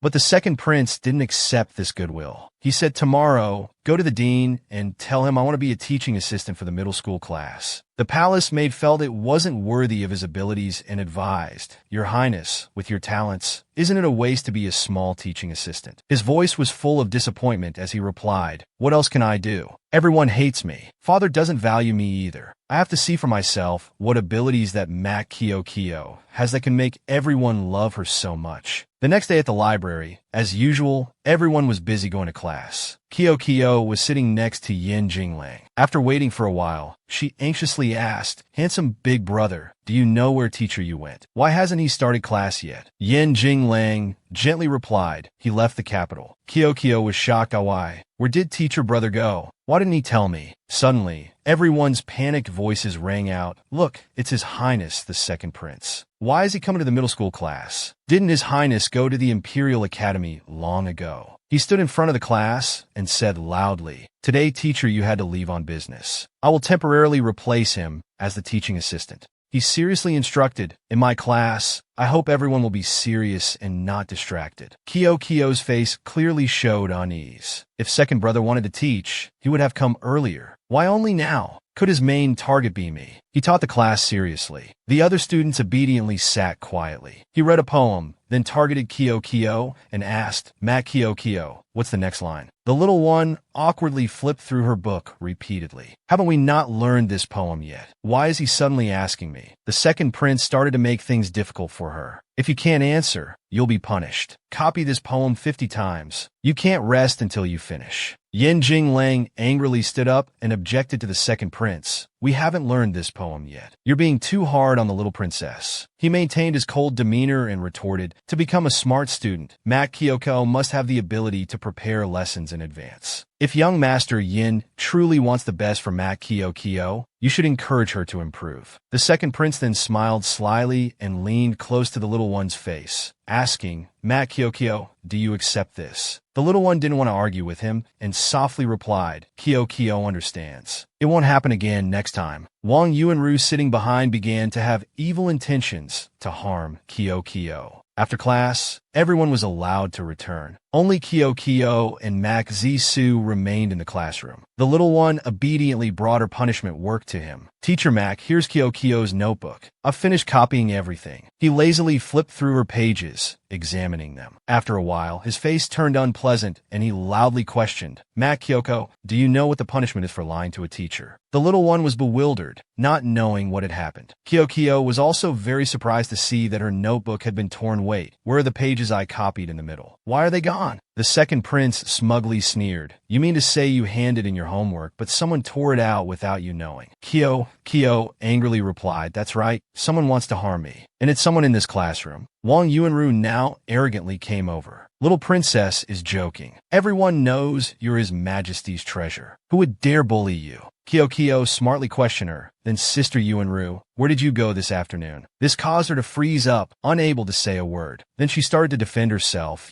What do you mean? Are you suspecting me? Clearly you're not diligent, and now you want to blame others. Their noise attracted people around to gather and gossip. The surrounding students, not knowing the full story, criticized the little one. Wang Yuanru makes sense. The little princess has power and status. Why blame the daughter of a high official? That's right. How can the little princess accuse others without evidence? The third prince also approached little sister Kyo. He was about to step up to help, but Yin Jinglang stopped him. Let her handle it herself. Kyo felt very wronged. The little one was determined to clarify the matter. If I can't produce evidence today, I'll accept Teacher Mac's punishment. Half an hour later, Kyo brought Stinky to the library. She carefully instructed it, Good Stinky, find my notebook pages. I'll give you a bottle of milk when we get back. Yun Ying Long was surprised. What is this kid bringing Stinky here for? Kyo, with a confident face, ordered go, Stinky. The third prince was also very worried and asked, Little sister Kyo, can this wolf cub really find your homework? The little one smugly reassured him, Don't worry, Stinky definitely can. A moment later, the little one happily exclaimed, Look, Stinky's back. Indeed, it coolly ran in with a stack of papers in its mouth. Kyo joyfully brought it before the second prince. Teacher Mac, look, Stinky found my homework. The little one cleverly ordered it. Smell who touched my notebook. Its eyes were very fierce. It had identified the target, making Wang Yuanru uneasy and pale with fear. Wang Yuanru trembled in fear and said, You beast, what do you want? Don't come near me. Stinky, as if gone mad, attacked her, causing her to run for her life. Kyo angrily said, We have both witness and evidence, Sister Yuanru. Will you admit it? If you do, I'll tell Stinky to let you go. She cried, lying face down on the ground, mumbling, It was me. Little princess, I was wrong. Please forgive me. I won't dare do it again. The second prince angrily shouted, Enough, causing everyone to be stunned into silence. He seemed to have a different view of Kyo, but his heart was blinded by jealousy. He resolved the matter according to his will, only gently reminding, There won't be a next time. All of you go back. Don't disrupt the library's order. Hearing this, Wang Yuanru was secretly delighted. Am I being let off just like that? She stood up, her face full of gratitude. Thank you, Teacher Mac. Thank you, little princess. Kyo felt this was too much for her. She loudly stopped and wait. May I ask, Teacher Mac, are you trying to make things difficult for me? When I couldn't answer, Teacher Mac punished me to copy ancient poems. But when Sister Yuanru did wrong, Teacher Mac does nothing. If you can't be fair and just at the basic level, you're not worthy to be a teacher. What do you say, second brother? People started discussing. The little princess actually got angry with Teacher Mac. Unexpected. The little princess is quite tough too. The eldest princess saw this and was very pleased. Her eyes sparkled with admiration. This is the first time I've seen Kyo so cool. My little sister is really the coolest. Stinky also angrily glared at the evil second prince, making soothe it. Stinky, don't misbehave. The second prince finally gave in and angrily said, I will punish Wang Yuanru. The prerequisite is that you must take it away. Don't let it appear before me again. Kyo continued to argue with him, but Stinky didn't cause trouble in the library. Why does Teacher Mac want to send it away? The little one winked teasingly at him. You should give me a reason. Otherwise, I won't take Stinky away. This left the second prince speechless. I've said it. I don't allow anyone to cause trouble in class. Kyo naively replied, Did Teacher Mac ever say that? Why don't I remember? Besides, it's after class now. Isn't teacher being a bit too controlling? Unable to refute, the second prince angrily prepared to leave. Enough, I'm not feeling well. I need to go rest. Kyo excitedly waved goodbye. Teacher Mac walked slowly. No need to see you off. The third prince standing nearby was also shocked and praised. Little sister Kyo, I really didn't expect you to be so brave. You even dared to provoke second brother. The third prince worriedly advised, you should still be careful. Second brother will definitely seek revenge. The little one confidently patted her chest and replied, Don't worry. With father backing me up, I'm not afraid at all. The little one's tone grew bolder. She even stuck out her tongue teasingly. Want to fight with me? Dream on. Late at night, the little one went to find the fifth prince. He happily called her Fluffy. You're here. The little one curiously asked, Yes. I brought notes for fifth brother. What are you doing? The fifth prince explained with interest. These furry ones are all stray cats that were abandoned. I took them in and feed them.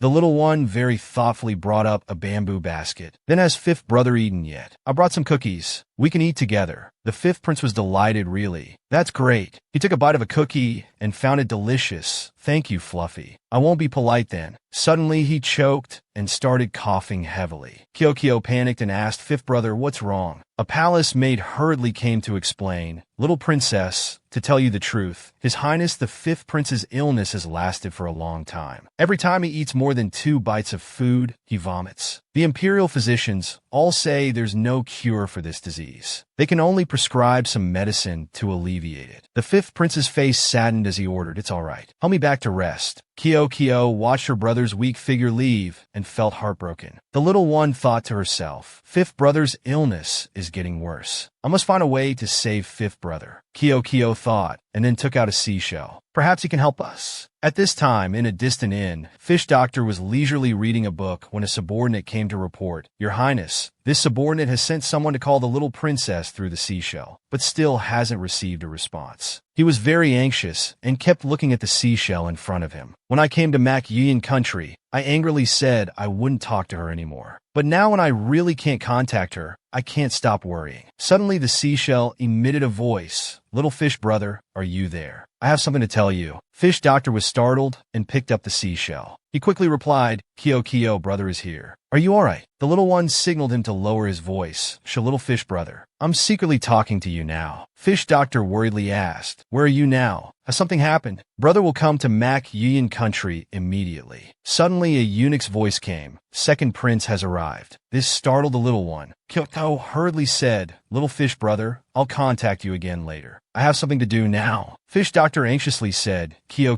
wait. Before he could finish, the other side went silent. Kyo quickly hid the seashell behind her back. She nervously asked, Second brother, why are you here? The second prince coldly replied, I came to find father, to report today's study to him. Kyo forced a smile and suggested, Father has gone out on business. Second brother can tell me. I'll pass the message to father. Seeing the little one's somewhat suspicious behavior, he couldn't help but scrutinize her. The second prince pressed close to the little one and questioned, What are you hiding? Kyo panicked but tried to stay calm, replying, What? There's nothing. Second brother must be seeing things. Ignoring her, he forcefully grabbed the seashell Kyo was hiding behind her back. The second prince held it up triumphantly. He even clicked his tongue challengingly, so it's a seashell. Tell me, If I give this evidence of your playfulness to father, how do you think he'll react? Threatened, Kyo-Kyo's face darkened with fear. If father discovered she was secretly contacting little fish brother, father would surely be furious. The second prince aggressively threw the seashell aside. The seashell fell to the ground and quickly shattered into many pieces. Kyo-Kyo trembled, her eyes welling up with tears and panic. It's over. I can't contact little fish brother anymore. Mother, little fish brother. Kyo-Kyo could no longer keep calm and burst into tears. Seeing this, the second prince softened and comforted her. Hey, don't cry. I'll get you another one. The little one's tears turned into pearls, shocking the second prince. Wait, these are pearls. He frowned, thinking to himself, so Mat Kyo-Kyo is a mermaid. The second prince irritably pointed at Kyo-Kyo. You're actually a little mermaid. Does father know about this? Kyoko looked at him pitifully, pleading,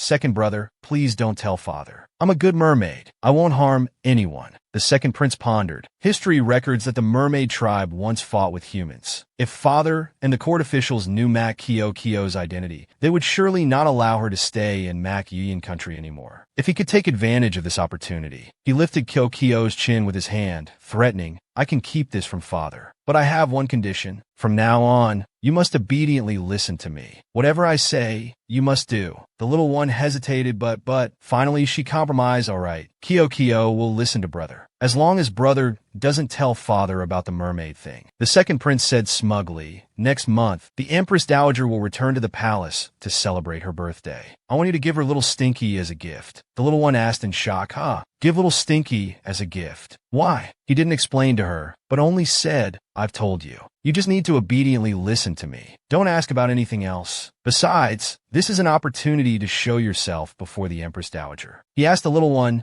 don't you want to leave a good impression on her? Kyo-Kyo said sadly, second brother is right. If the Empress Dowager likes me, maybe she'll help me find a way to save fifth brother. I'm sorry, little Stinky. I can only do this. Soon, the Empress Dowager's grand ceremony arrived. We wish the Empress Dowager a long life. May the Empress Dowager be healthy and peaceful. The Empress Dowager sat majestically in the main hall. Although it was her birthday, her face showed little joy. The consorts couldn't stop discussing. The Empress Dowager has always been resting outside. Why did she suddenly return to the palace to celebrate her birthday? The Empress coldly replied, isn't Consort Shu's light fading? She's always been closest to the Empress Dowager. If you were Consort Shu, what would you do? Empress is truly brilliant. If that's the case, the little princess is in danger. At this moment, Kyo-Kyo was still outside. As agreed, she had brought Stinky to give to the Empress Dowager. The little one anxiously asked the Crown Prince, is there a chance the Empress Dowager won't like Kyo-Kyo? Then what should I? The Crown Prince quickly reassured her, don't worry. With father and me, we'll protect you. The eunuch's voice rang out. The Crown Prince and Ninth Princess have arrived. They quickly bowed. Grandchildren, pay respects to Imperial Grandmother. The Crown Prince spoke fluently. We wish Imperial Grandmother fortune like the East Sea and longevity like the Southern Mountains. She was very pleased and responded, many years without seeing. The Crown Prince has grown so much. This old one can now face the late Emperor. He had also thoughtfully prepared a gift to present. This is the gift your grandson offers to Imperial Grandmother. Please accept it, Imperial Grandmother. The Empress Dowager happily opened it to see. Inside were countless precious jewels, dazzling her eyes.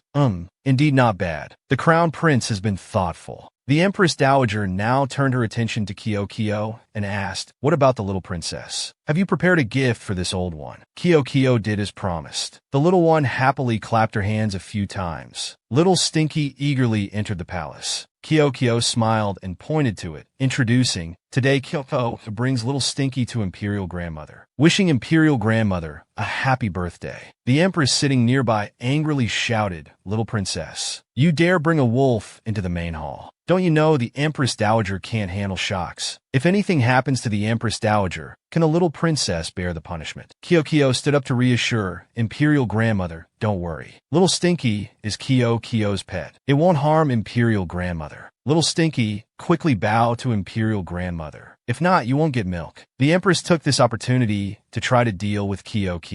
The Empress Dowager's status is noble. You bring a beast to give to the Empress Dowager. This is great disrespect. Someone take this beast away. But the Empress Dowager remained calm. She slowly said, "Wait a moment. This old one wants to ask, what is the little princess's intention in giving this gift?" Kyo cleverly explained, "Imperial grandmother is advanced in years. Staying in a deep palace for long must be lonely. If little Stinky can keep you company, Imperial grandmother won't feel lonely anymore. Moreover, little Stinky is an important family member to Kyo. Kyo wants to introduce it to Imperial grandmother." Hearing this, the Empress Dowager was somewhat moved. No one has ever cared if this old one was lonely before. Even Yuner has never been so thoughtful. Is this ninth princess really as bad as Consort Shu said? At this moment, the schemer's second prince also spoke up. Imperial grandmother shouldn't underestimate ninth sister. Ninth sister not only knows how to make others happy, but she's also excellent in poetry, chess, calligraphy, and painting. Why not have her write a calligraphy painting as a birthday gift today? Kyo broke out in a cold sweat, looking at him. Her calligraphy was clearly the worst. Was second brother doing this on purpose? But the Empress Dowager was very interested and ordered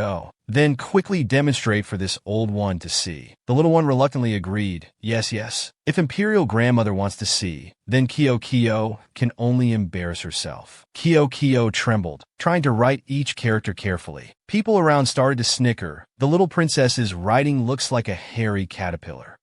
Looks like the little princess isn't as talented as rumored. The little one became sad and looked up, saying, "I'm sorry, Imperial grandmother. It's because Kyo didn't practice calligraphy seriously. But Kyo has composed a poem for Imperial grandmother. If Imperial grandmother doesn't mind, Kyo can recite it now." The Empress Dowager nodded in agreement. "You're so young, yet already know how to recite poetry and match words. How novel. Then recite it for this old one to hear." This made the second prince worried. "Try. When did she learn that? I originally thought this was a chance to make her lose face." Unexpectedly, Kyo began to recite. She stood straight, looking very serious. Her clear, flowing voice rang out, "Good fortune this golden year. Birthday, joy, overflowing. Golden cup in hand, competing to toast. Noble and honorable, fame and fortune at will. Happy spirits, joyous events follow fate. White-haired companions, year after year. Just let descendants long prosper before you." The Empress Dowager became increasingly moved by each line. "Since this old one entered the palace, I've only wholeheartedly served the late emperor. I've never truly lived for myself. Hearing this poem today, I'm indescribably touched. This little girl is indeed no ordinary child." Night had fallen and the banquet ended. The Empress Dowager returned to Ci Ning Palace. She sat on the bed and slowly said, "Su, it's getting late. You should go rest. This old one can take care of herself." He paused and replied, "Thank you for Imperial grandmother's concern. But your grandson suddenly thought of something I forgot to tell Imperial grandmother." The Empress Dowager showed surprise. "Oh, what is it?" He began to reveal his malice, speaking ill of Kyo. "These past years, Imperial grandmother has been outside the palace. Perhaps you don't know much about the ninth princess. The ninth princess's birth mother is actually Consort Shun, who left the palace years ago." The Empress Dowager exclaimed in shock, "What? She's that woman's daughter." She remembered clearly that fox spirit who bewitched Yuan, causing chaos in the palace. Like mother, like daughter. That Mak Kyo is indeed deeply scheming. She almost fooled even this old one. The Empress Dowager worriedly ordered, "Summon the princes and princesses to Ci Ning Palace tomorrow to meet this old one. I want to examine their studies." The second prince obediently replied, "Yes, Imperial grandmother." At this time in Manhwa Palace, Yen Jinglang was climbing into his private residence from the roof. Wu Xian was delighted to see him return safely. Yen Jinglang took out a small blue bottle and instructed, "Put this medicine in the Empress's tea." Wu Xian questioned this. He didn't explain, only coldly instructed, "Just do as I say. Don't ask questions." Wu Xian turned back to remind him, "Your Highness, although the little princess is very lovable, she's still the daughter of that dog emperor. Please don't take risks for the little princess, no matter what." Yen Jinglang's hand paused at the door. Suddenly Kyo appeared. The little one jumped into his arms, cooing, "Handsome big brother." Did handsome big brother miss me? I know you must have missed me a lot. So after the banquet ended, I came to find you right away. Kyo brought some delicious food for handsome big brother. Let's eat together. The two tensely opened the bag of pastries. But after that shocking hug, just now, it seemed to have ruined the pastries. The little one said heartbrokenly, "How did this happen?" Kyo packed it so carefully. Now handsome big brother can't eat it anymore. But Yin Jinglang didn't hesitate to put that piece of pastry directly into his mouth. He even licked his lips and praised how sweet it was, leaving the little one astonished. Kyoko lowered her head, her cheeks flushing red as she shyly suggested, "Handsome big brother, can we go to school together tomorrow? I've been too busy these days and neglected you." Yin Jinglang was no pushover. He patted her head, coaxing, "If you agree to stay here tonight, I'll agree to your request." Suddenly, fireworks boomed in the sky, dispelling the awkward atmosphere. Kyo excitedly pointed to the sky. "Look quickly, there are fireworks outside. These must be fireworks celebrating Imperial Grandmother's birthday." Kyo is so happy. Wu Exine sighed, watching the two of them being affectionate together. The next morning, the princesses and princes arrived very early at the Empress Dowager's room. The eldest princess worriedly said to Kyo, "I don't know why Imperial Grandmother called us here. It's probably not for anything good. I'll go find father. You going with him first? Okay." The others quickly entered and bowed. Grandchildren pay respects to Imperial Grandmother. May Imperial Grandmother have infinite fortune and peace. She happily said, "Before this old one returns to the palace, I've specially chosen some gifts for you all. Chun-Shi, bring the gifts here." Inside were countless precious gifts. All the princes received gifts and were very happy, thanking the Empress Dowager. Kyoko stood in the middle looking around. The little one was very sad because everyone had a gift except her. The Empress Dowager pretended to be careless and comforted. As for the ninth princess's gift, this old one carelessly forgot. "When there's a chance later, I'll make it up to you." The crown prince stepped forward and suggested, "Kyoko hasn't been back in the palace long. It's understandable that Imperial Grandmother doesn't know. However, Kyoko is my sister. As the eldest son, I should naturally give way to her. Please allow your grandson to give this gift to Kyoko." The third prince also generously said, "Since childhood, father has taught us to respect the elderly and love the young. I will also give my gift to my little sister." All this surprised the Empress Dowager. She suddenly angrily scolded, "Fine, you're all blaming this old one, aren't you? Forget it, you all go back first. Ninth princess, stay." The other princes were all worried for Kyoko. Only the second prince was very smug. He happily accepted the order. "Your grandson takes his leave." After everyone left, the door to the Empress Dowager's room was hurriedly closed. The Empress Dowager impatiently probed, "I hear from Sue that you're intelligent. Well, this old one will test you today. Let's see if you've been studying properly." Hearing this, Kyo's face tensed. The little one thought carefully, "Why did second brother praise me in front of Imperial Grandmother? Doesn't he have other intentions? It seems I must be careful in responding this time." She began to make demands. "Do you know Renua Chiao? Recite the entire poem for this old one." Kyo honestly replied, "Imperial Grandmother, Kyo doesn't know how to recite it." The Empress Dowager angrily questioned, "How dare you? You don't know Renua Chiao. Yet you dared to deceive Sue saying you knew it. At such a young age, already knowing how to lie. Is this how your mother taught you?"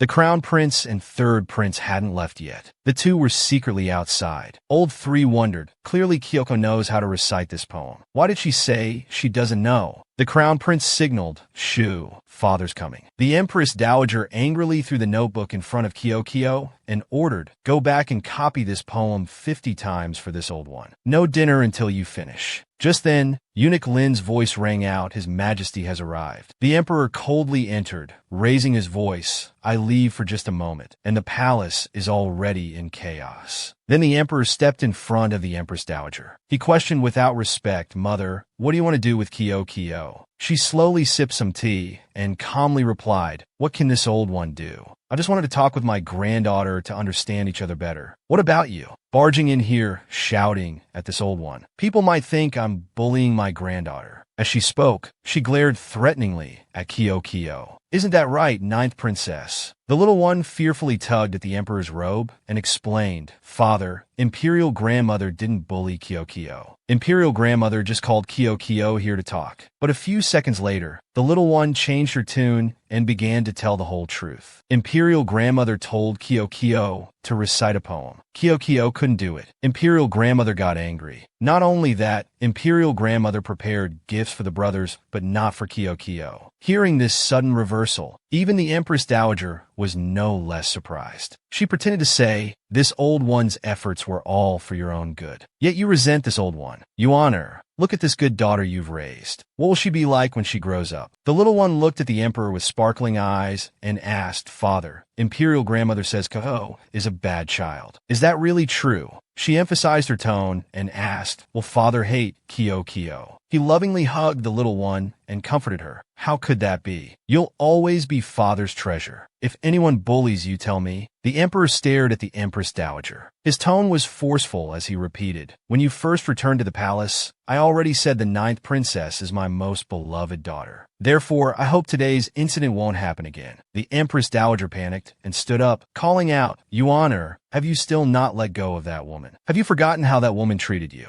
The future of the Mac family cannot be buried in her hands." Faced with these attacks, the emperor maintained his composure and replied, "Even if she committed any heinous crime, she was still the woman I once loved. No one has the right to criticize her. If the Empress Dowager remains obstinate, then this son won't mind sending you to Qing Yun Temple to retire." Hearing this, the Empress Dowager seemed to lose hope. She never expected the emperor to be so heartless. At noon, the Empress Dowager went for a walk in the imperial garden to clear her mind. She was still irritated and asked the palace maid beside her, "Tell me, did this old one really do wrong in this matter? Clearly this old one only wanted the best for you honor, but he treats this old one like an enemy." The palace maid beside her gently advised, "This servant thinks His Majesty's words have some reason. The little princess is intelligent and lovable. Perhaps she's not as bad as Consort Shu said." At this moment, Kyokyo was standing in a courtyard reciting a poem. The great river flows east, waves wash away all traces of ancient glory. She happened to catch the Empress Dowager's eye.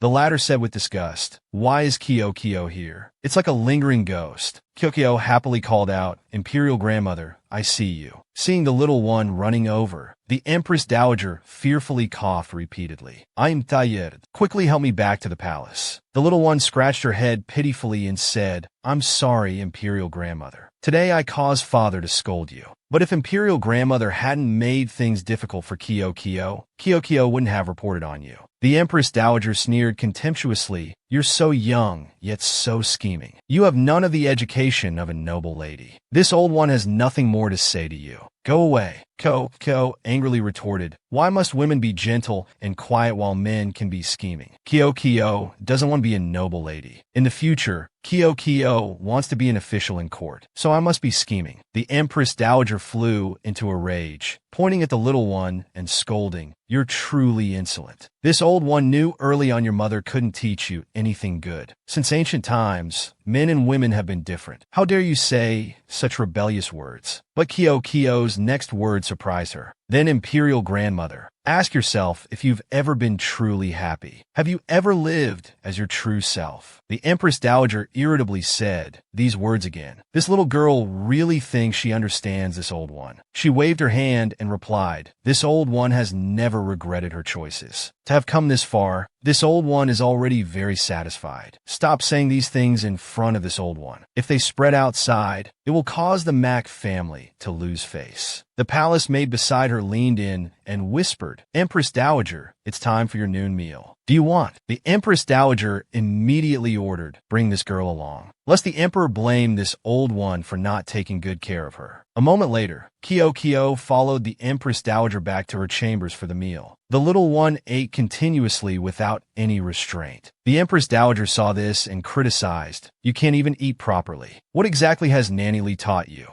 Kyokyo happily replied, "Nanny Lee said each grain of rice is a drop of sweat." So Kyokyo is respecting the farmer uncles. The little one now noticed the bowl in the Empress Dowager's hand and asked in return, "Imperial Grandmother, why do you only eat vegetables and not meat?" She explained with a sigh, This old one's health isn't good. A few years ago, I started eating only vegetables. As she spoke, she coughed a few times. Kyo suddenly thought of something. The little one excitedly exclaimed, "I've got it." She then took out a small bag and presented it to the Empress Dowager. "This is a fragrance pouch Mother gave me. It helps regulate the body. Imperial Grandmother, please take it." The Empress Dowager heard this and still replied with disgust, "That woman's things. This old one doesn't need them." The palace maid beside her was shocked and asked, "Wait, isn't this fragrance the special pouch that Imperial Physician Lee has been looking for? It's made from rare herbs. It not only lifts the spirits, but also makes the body healthy." The Empress Dowager was also stunned hearing this. "Is that so?" The palace maid happily suggested to the Empress Dowager, "Let's quickly call Imperial Physician Lee to take a look." At this time, the second prince was still standing outside observing the situation. He was very smug. "I heard this morning father argued with the Empress Dowager over Mak Kyo.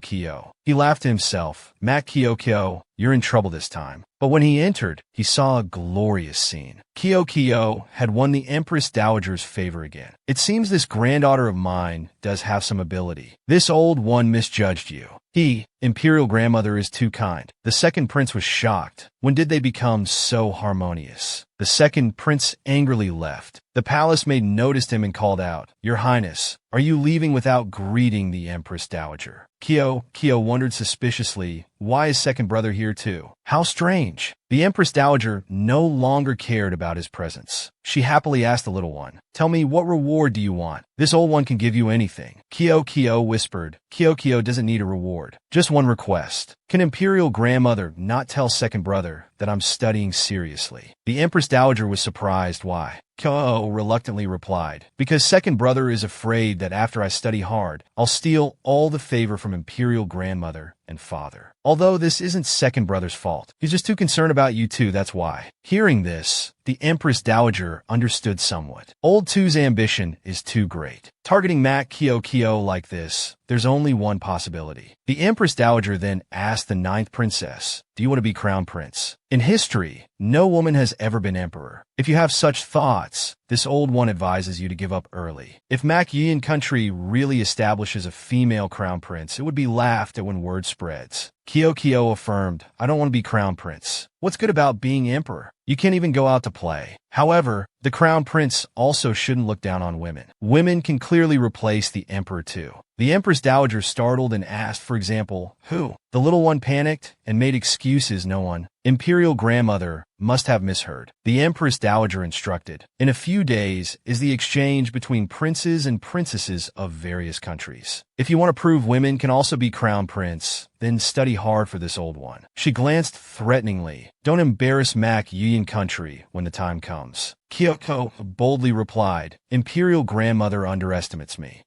Studying is studying. Who's afraid of whom?" The next day at Xianyu Palace, Linger was bringing food for the little princess. Her eyes widened in shock at a figure peeking outside. Linger was stunned to see it was the high and mighty Empress Dowager. She signaled for her to lower her voice. "Shoo, don't speak. This old one came to see how the little princess is studying. Is everything all right?" Linger replied, "Empress Dowager, the little princess starts studying seriously as soon as she wakes up. Please don't worry." But when she looked inside, she found Kyo playing with dolls. Linger hurriedly explained, "Perhaps the little princess is tired from studying." "Empress Dowager, please don't worry." The Empress Dowager didn't listen and angrily burst in. "Well done, Mak Kyo. You said you'd study hard. Now you're playing. Let's see how this old one deals with you." The little one happily held up the doll. "Imperial Grandmother, you came at just the right time. Kyo's doll is finished." The Empress Dowager paused and asked, "Is this a doll of this old one?" The little one happily replied, "That's right. Kyo spent a long time making it. I prepared it as a gift for Imperial Grandmother." She was very touched. "This doll is even more beautiful than the jade Buddha gifted by the envoy. Mak Kyo is so thoughtful. This old one seems to have been too harsh on her." However, the Empress Dowager still maintained a cold attitude and reminded her, "Well, this old one reluctantly accepts your gift. But you must study diligently. Don't be lazy in secret. Understand?" The little one continued, "But Kyo is playing because I finished studying." Hearing this, the Empress Dowager was somewhat doubtful. How can that be? She then ordered Linger, come here and test her on ancient poems. She happily agreed, yes, of course. Linger began to recite, water's light gathers, showing distant beauty. Mountain colors can't match rain-washed trees. Kyo quickly responded, urging horse by Westlake, comparing to she sure. Light makeup or heavy, all suit her well. Linger excitedly reported to the Empress Dowager, I've finished testing. The little princess answered everything correctly. Kyo mischievously asked, do you believe me now, Imperial Grandmother? The Empress Dowager was lost in thought. I didn't expect this child to be even more excellent than Sewer when he was young. At this rate of growth, she could enter the Imperial Academy in less than 5 years. Could the future of Mac Yuan country have a female emperor? Before the grand, luxurious, and splendid court, the day quickly arrived for the princes and princesses of various countries to meet and exchange. After a round of introductions, it was the Little Mermaid's turn. Hello everyone, I'm Mac Kyo,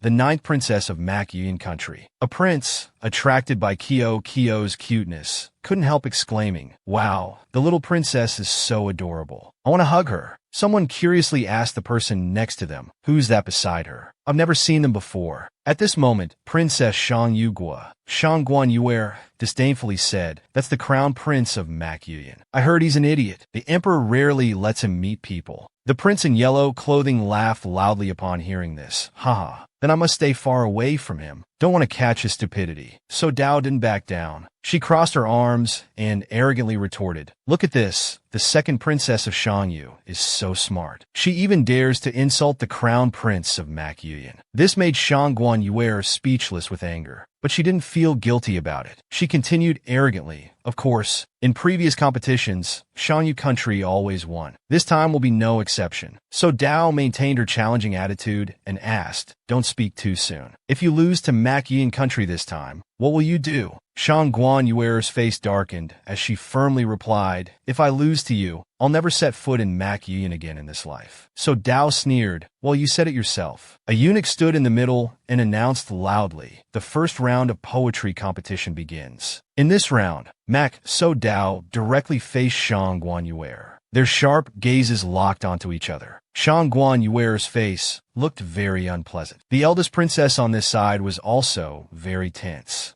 Very soon, the incense stick had burned out. The announcement of time's up rang out. The emperor ordered someone give the teacher a seat. The teacher quickly picked up his brush to grade the papers. In just a moment, the results were out. Mac Dao achieved a perfect score. Mac Yuan country won the first round. Shangguan was also shocked. What? She angrily pointed and said, don't celebrate too early. There are still several rounds left. Shangyu country will definitely beat you. The eldest princess smugly replied, we'll see about that. In the second round of painting, the second prince of Mac Yuan won. In the third round of music, the third prince of Mac Yuan won. Now at the horse riding field, everyone was very excited. Shangguan looked around fearfully. What's wrong with Mac Yuan this year? Why are they so strong? The next round is horseback archery. I absolutely cannot lose. Suddenly someone exclaimed loudly, look who that is. Everyone was very surprised. It was actually Yin Jinglang. Is he representing Yin Jing country in the competition? He quickly knelt and bowed. Yin Jinglang greets your majesty. The emperor replied, rise. He gently said to Yin Jinglang, we bestow this wild horse to you. Do you like it? It's said that even the best trainers in Mac Yuan country couldn't tame this horse. I wonder if the sixth prince can ride it. The Yin Jing emperor sitting on the side angrily gritted his teeth, thinking to himself, Mac Yuan deliberately gave this wild horse to him. He wants to embarrass him in front of everyone. How cunning. Yin Jinglang patted his chest and replied, thank you for your majesty's reward. Jinglang will certainly not disappoint everyone's expectations. I will definitely win. The referee's voice rang out. The fourth round of horseback archery officially begins. As soon as the signal was given, Yin Jinglang charged forward with great momentum, taking the lead. Shangguan saw this and was shocked. Yin Jinglang actually tamed this horse. He's surpassing everyone. Kyo stood outside cheering enthusiastically. Eldest brother, go for it. Yin Jinglang, big brother, you can do it. This made the emperor speechless as he reminded her, behave yourself for me. Yin Jinglang rode the war horse, galloping forward. He coolly prepared his bow and arrow to shoot. He aimed one arrow precisely. With just one shot, he hit the bullseye.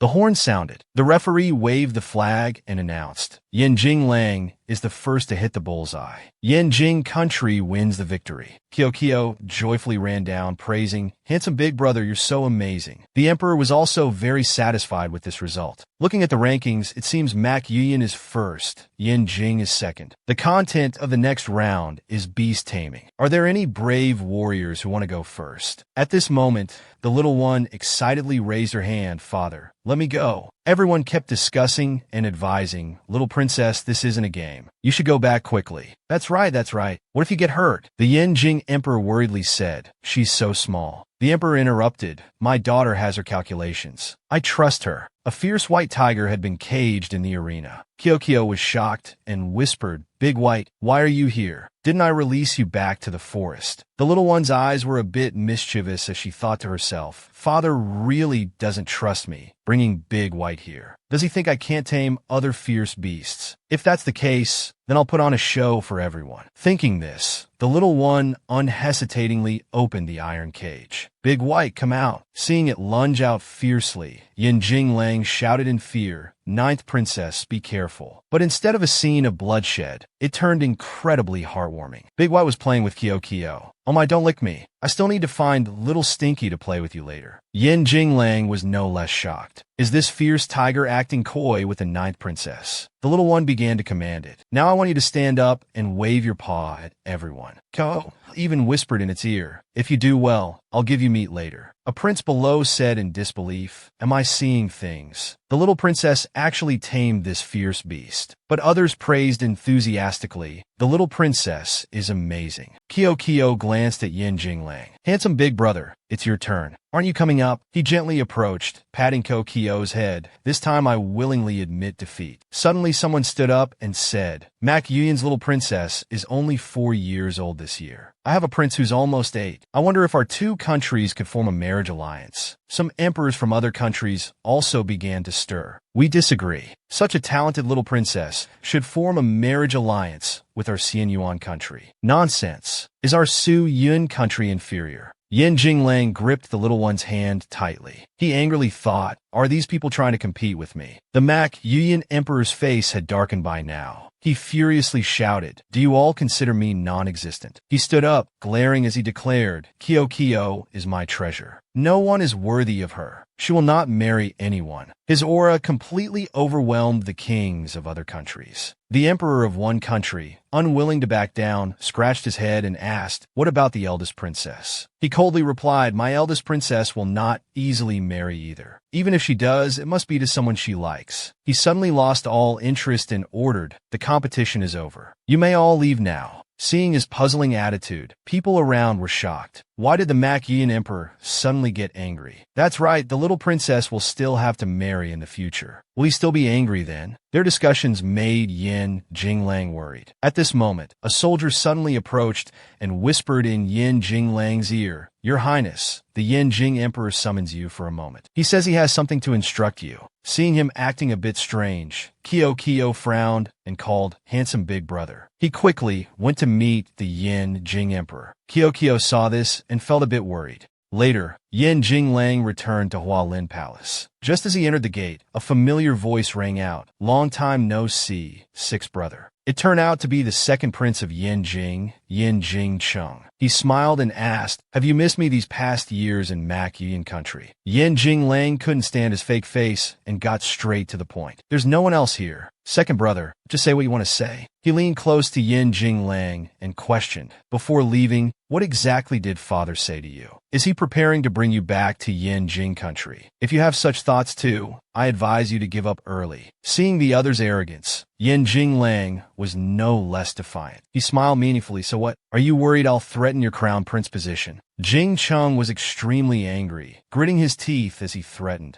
"Since you've said it like this, sixth brother, blame your bad fate. Don't blame me even in hell." As soon as he finished speaking, he attacked Yin Jinglang. His face darkened, not expecting the other to dare attack in Mak Yuyin country. "Yin Jing Chung, you At this moment, Kyo, unaware of anything, poked her head in and asked, "Handsome big brother, are you there?" The little one's call distracted Yin Jinglang. Taking advantage of this moment, Yin Jingchung's sneak attacked him. Fortunately, he reacted quickly and narrowly escaped death. Kyo panicked and used her mermaid magic, shouting, "Stop! What are you doing to handsome big brother?" As soon as she finished speaking, a powerful stream of water attacked directly towards him. I never expected the dignified second prince of Yin Jing to be at the feet of a little princess. She continued beating him. "Bad guy. I'll beat you to death." This made him cry and beg for mercy. Stop hitting me. It hurts." Yin Jinglang stood beside, shuddering in fear. Seeing So Dao passing by, the little one called out loudly, "Eldest sister." Hearing the call, she hurriedly ran in. "What's wrong?" Kyo.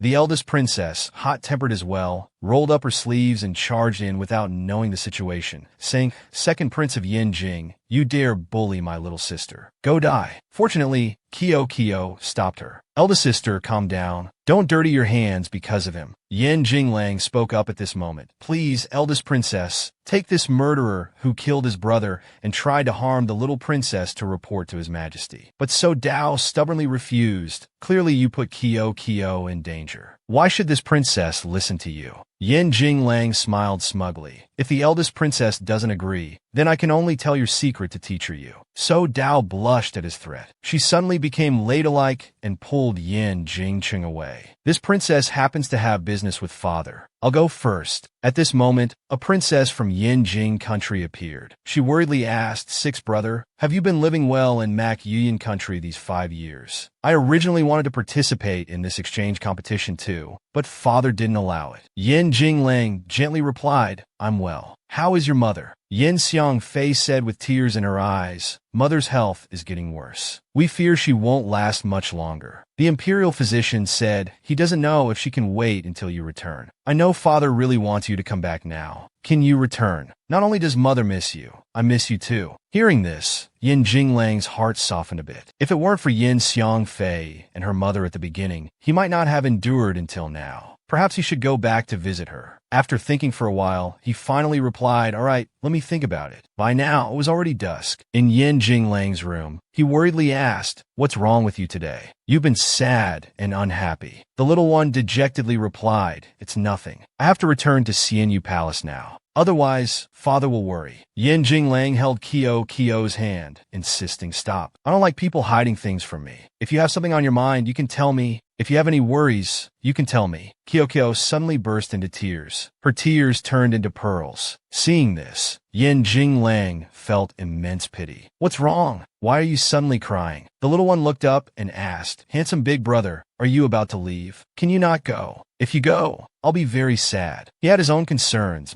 Kyo, why don't you want me to go?" Seeing the little one not answering, Yin Jinglang emphasized, "I'm asking you, why don't you want me to go? Is it because you'll miss me or because you like me?" Kyo cried and said, I like handsome big brother. I like going to school with handsome big brother. I like playing with handsome big brother. Can handsome big brother not leave Mac Yuyan country?" Yin Jinglang gently patted the little one's head and replied, "Silly, of course I won't leave you." Kyoko didn't believe it and looked up to ask again, "Really?" Yin Jinglang looked at the little one affectionately and continued, "You're still young now. I'll only leave Mac Yuyan country when you grow up. Until then, I'll always be by your side." The little one angrily pushed him away. Kyo is not a child. Handsome big brother is lying to me." Yin Jinglang looked at Kyo sitting in a corner with a heavy heart. Then he approached and gave her a jade pendant. "This is the jade pendant your father gave me years ago. It's proof that I can enter and leave Mac Yuyan country. Today I'm giving it to you. Consider it a promise to you. Without your permission, I won't be able to leave Mac Yuyan country in the future. Is this enough for you to trust me, little one?"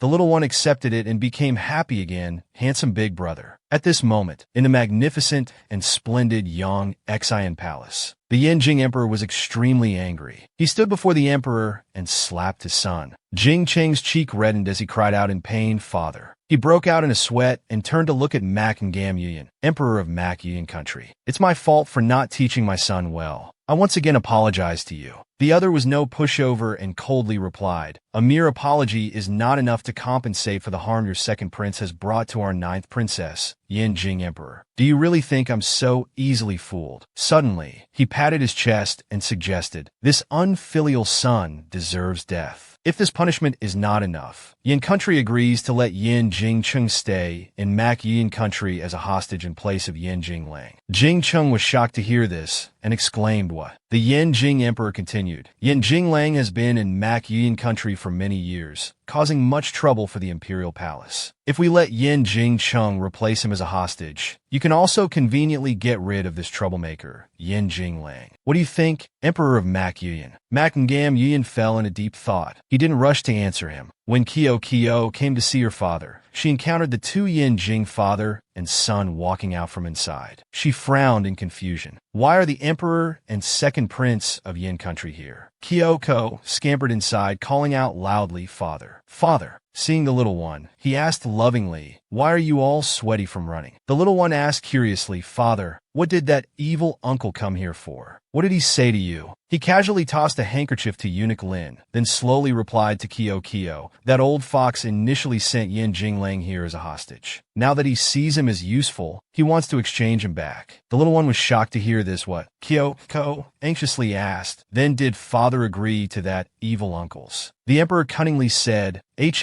of course I'm not that foolish. Releasing him would be like releasing a tiger back to the mountain. Sooner or later, he'd come seeking revenge on me. Hearing this, Kyo jumped to the ground. The little one began pointing and saying, Father is so stupid. If handsome big brother is already so capable, then you should form an alliance with him. That way, when father faces difficulties in the future, handsome big brother can help father. Kyo continued using Tang Li's family teachings to lecture the emperor. Mother says people like father have narrow vision and limited understanding. Seeing the emperor's face change slightly, Kyoko suddenly became scared. Her voice gradually grew smaller. Haha, so father should listen to Kyo and be friends with handsome big brother. He seemed a bit sulky and turned his face away, refusing to look at the little one. Enough! You're still young and don't understand anything. Quickly return to your CNU palace. Kyo wanted to say something more, but the emperor coldly interrupted and ordered, not another word. Eunuch Lin, escort the princess out. The emperor pondered deeply. Although the Yin Jing emperor had ulterior motives, his words were not without reason. If they kept Yin Jinglang in Mac Yin Country, it would only bring harm and no benefit. It seemed it was time to act. The scene changes to Manhwa Palace. Late at night, Wu Xine asked Yin Jinglang curiously, Your Highness, you gave the jade pendant to the ninth princess. How will you leave Mac Yin Country in the future? He didn't answer that question, only instructing his guard to do something. Quickly take this letter to my father. Tell him I'm about to face danger. Wu Xine felt confused, but why are you? Yin Jinglang's face became tense. Father has made up his mind. He'll definitely find a way to bring me back to Yin Jing Country. But Macngam, Yin is deeply scheming. He absolutely won't let him succeed easily. Before he could finish speaking, a sound suddenly came from outside the window. A man in black threw a hidden weapon at Wu Xine. Yin Jinglang asked in panic, Who's there? The person in black revealed himself. He coldly said, Six Prince, come with me. The next morning,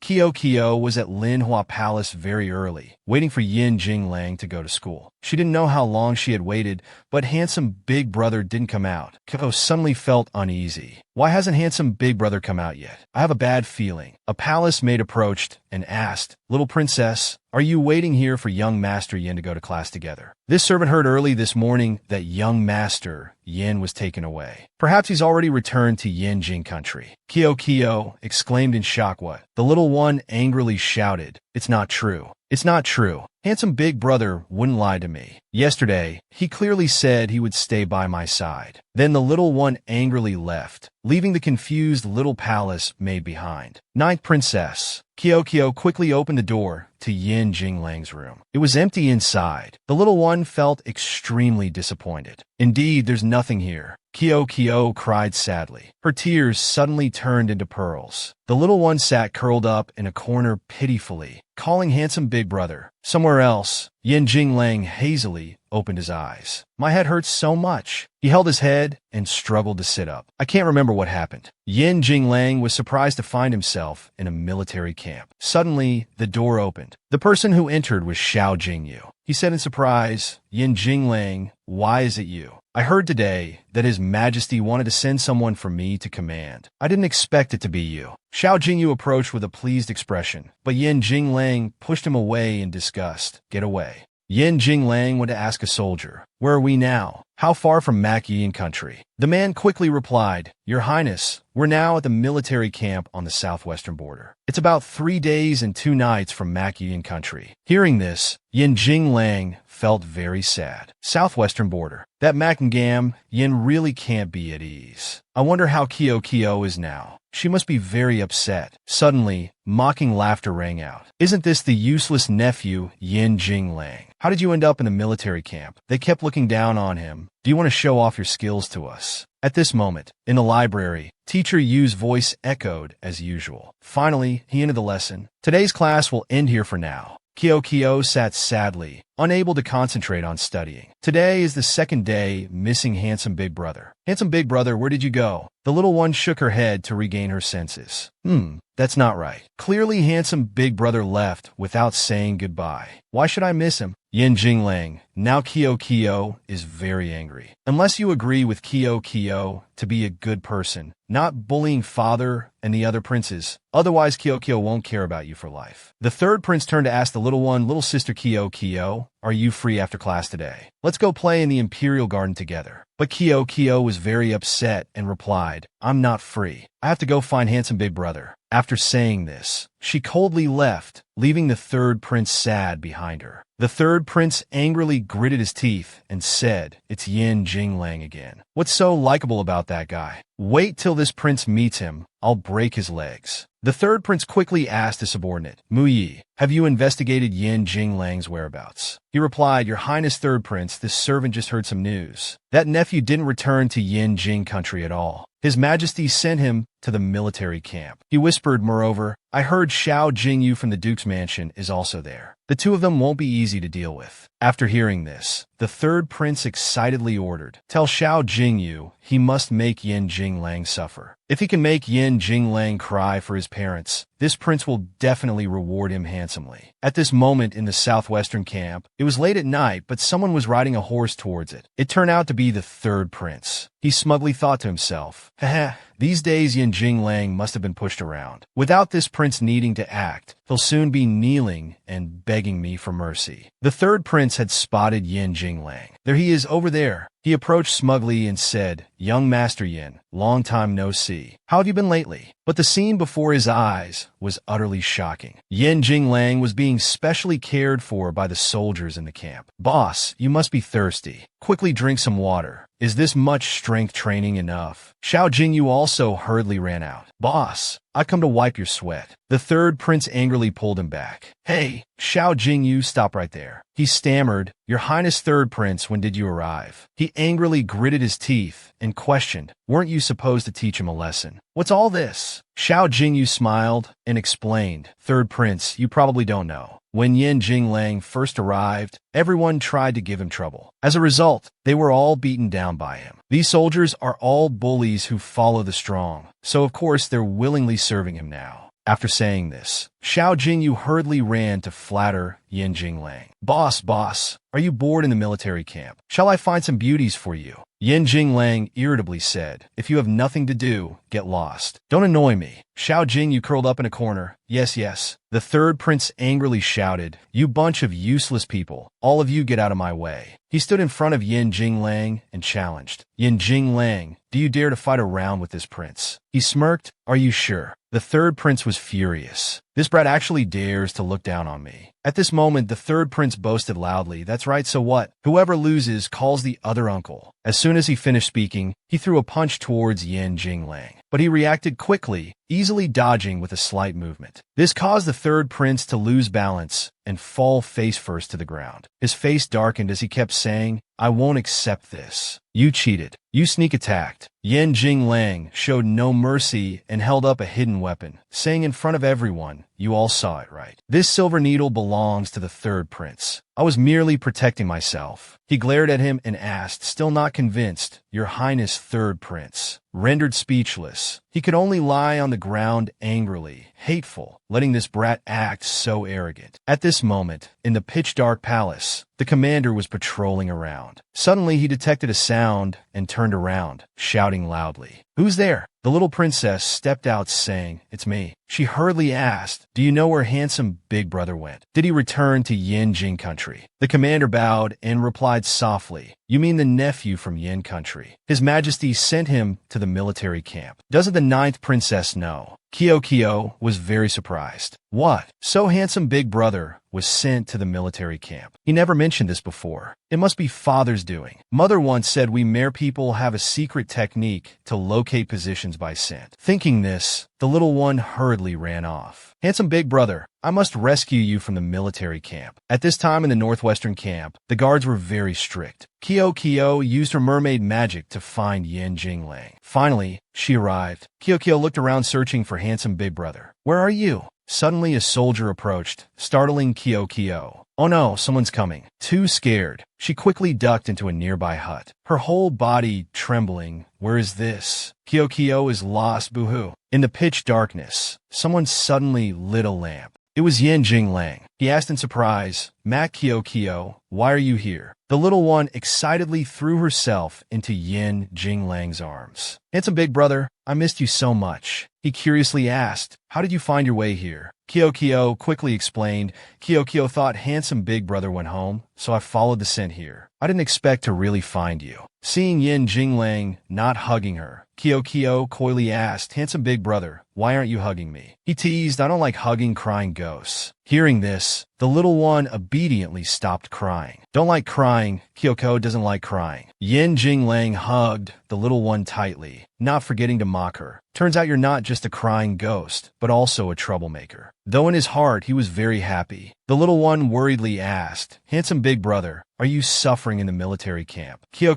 will blow on it, and the pain will go away immediately. Yan Jinglang said sulkily, "Didn't you say in your letter that you wouldn't care about me anymore? Why are you caring about me now?" The little one replied softly. Kyo was just angry for a moment. Handsome big brother is an adult. He won't hold it against a child. He pinched her chubby cheeks hard and asked, "So am I important, or are those princes more important?" The boy-crazy little one answered without thinking, "Of course handsome big brother is more important." Yan Jinglang was excited, but Kyo felt like she was being tricked by a boy. The next day at Yang Xian Palace, Linger hurriedly ran in to report, "Your Majesty, something big has happened." The Emperor coldly asked, "What's so urgent?" Linger replied with a trembling voice, "This servant went to wake the ninth princess this morning, but found her missing. Asked Commander Li and learned the ninth princess went to the military camp to find the sixth prince." Hearing this, the Emperor angrily slammed the table and stood up. His face darkened as he thought to himself, "Yan Jinglang, you've stolen my daughter from me time and again. This time, I absolutely won't be polite with you anymore." The Emperor loudly ordered, "Prepare to go to the military camp. I must teach that brat a lesson." At this moment, the camp was in chaos. A soldier, noticing Kyo's cuteness, spoke up and asked, "Your Highness third prince, is this little fairy your sister?" He proudly replied, "That's right. Isn't she beautiful and adorable?" He confidently said to the crowd, "Kyo risked father's punishment to come visit me. This prince is truly touched." The third prince hugged Kyo, glaring at the soldier threateningly. "None of you are allowed to bully her." Kyo played along with her brother's lie, forcing a smile. That's right. Kyo came to visit brother." The soldier made a small request. "Then, third prince, may this subordinate touch the princess's hair a little." He stepped forward lecherously. "Just a little, this subordinate won't." But before he could do anything, Yan Jinglang stopped him. "You can't. Don't touch her." He angrily grabbed Kyo's hand and pulled her away. "Let's go. And you all, go prepare lunch." Just then the Emperor arrived. He roared furiously, "What are you doing taking my daughter away?" Kyo was startled. "Oh no, father's here." "How did you know I was here?" Kyo didn't say anything. The Emperor was truly angry now. He questioned loudly, You're so bold, daring to deceive the emperor. Have you been having fun in the military camp these 2 days? The little one embarrassedly replied, yes, fun with handsome big brother and Kyo. Not waiting for her to finish, the emperor loudly ordered, everyone stand and be punished for 2 hours for me. No siting, no eating. Kyo was also being punished now. The little one stood in the sun, almost turning into dried fish. Her whole body swayed, as if about to fall like a limp noodle. The third prince worriedly said, little sister Kyo,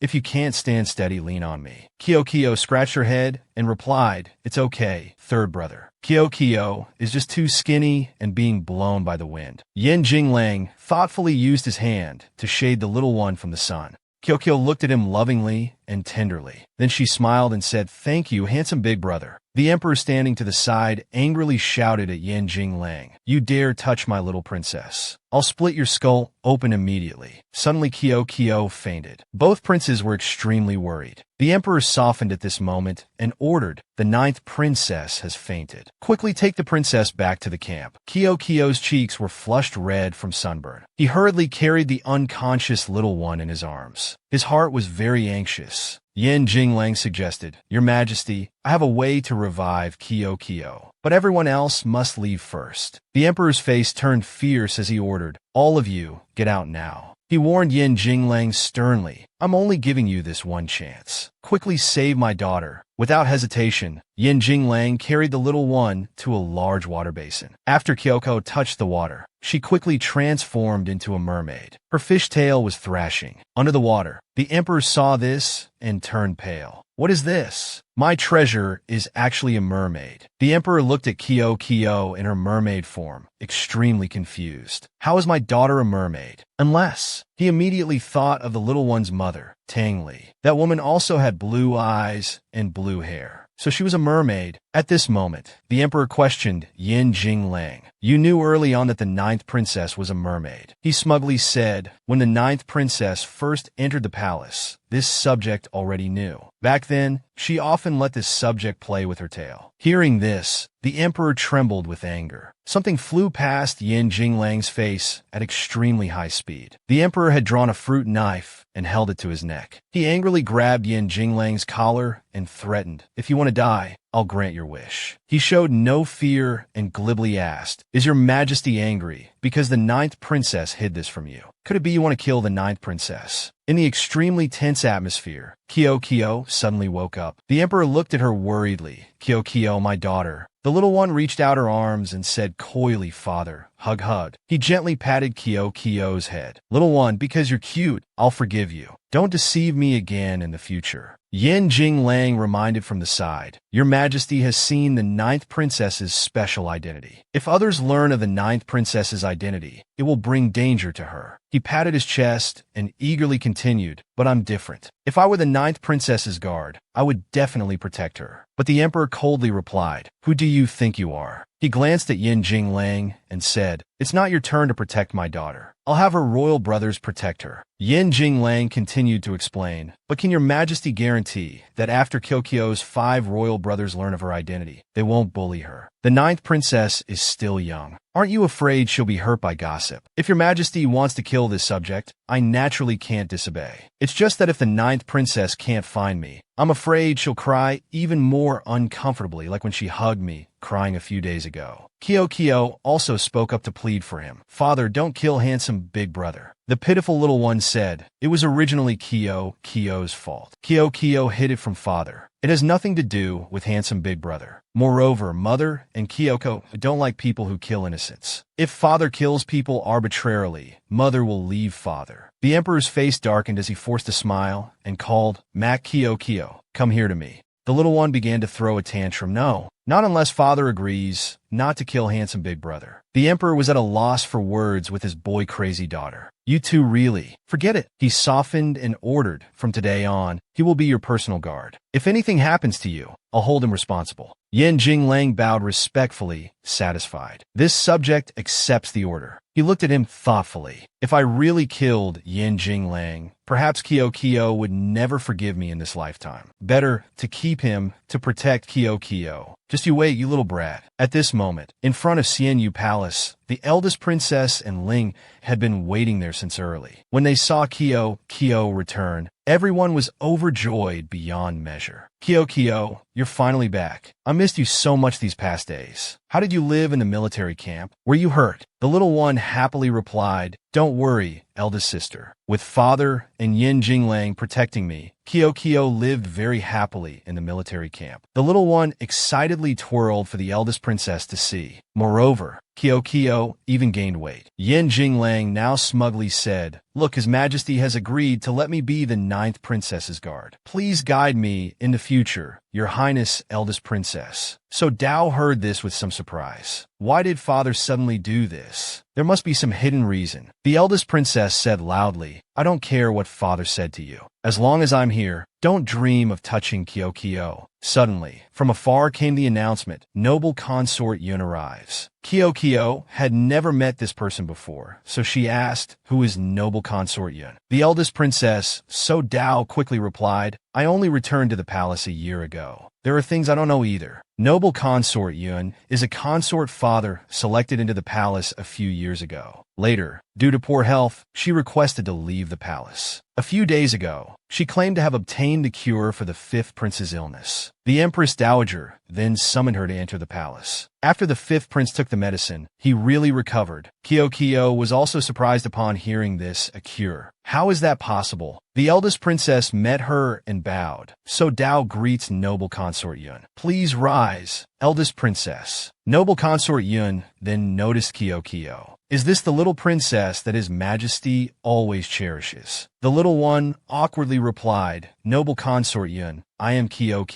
But at this moment, she had already smelled a special scent on her body. The little one fell in a deep thought. This isn't right. This scent is only found on mere people. Could she be a mermaid? Noble Consort Yun said seriously, in a few days, there will be a spring celebration banquet. At that time, princes and princesses from other countries will appear. The Empress Dowager specifically instructed this consort to come here and remind the 2 princesses that you must be present then. After saying this, she gave a meaningful smile to Kyo.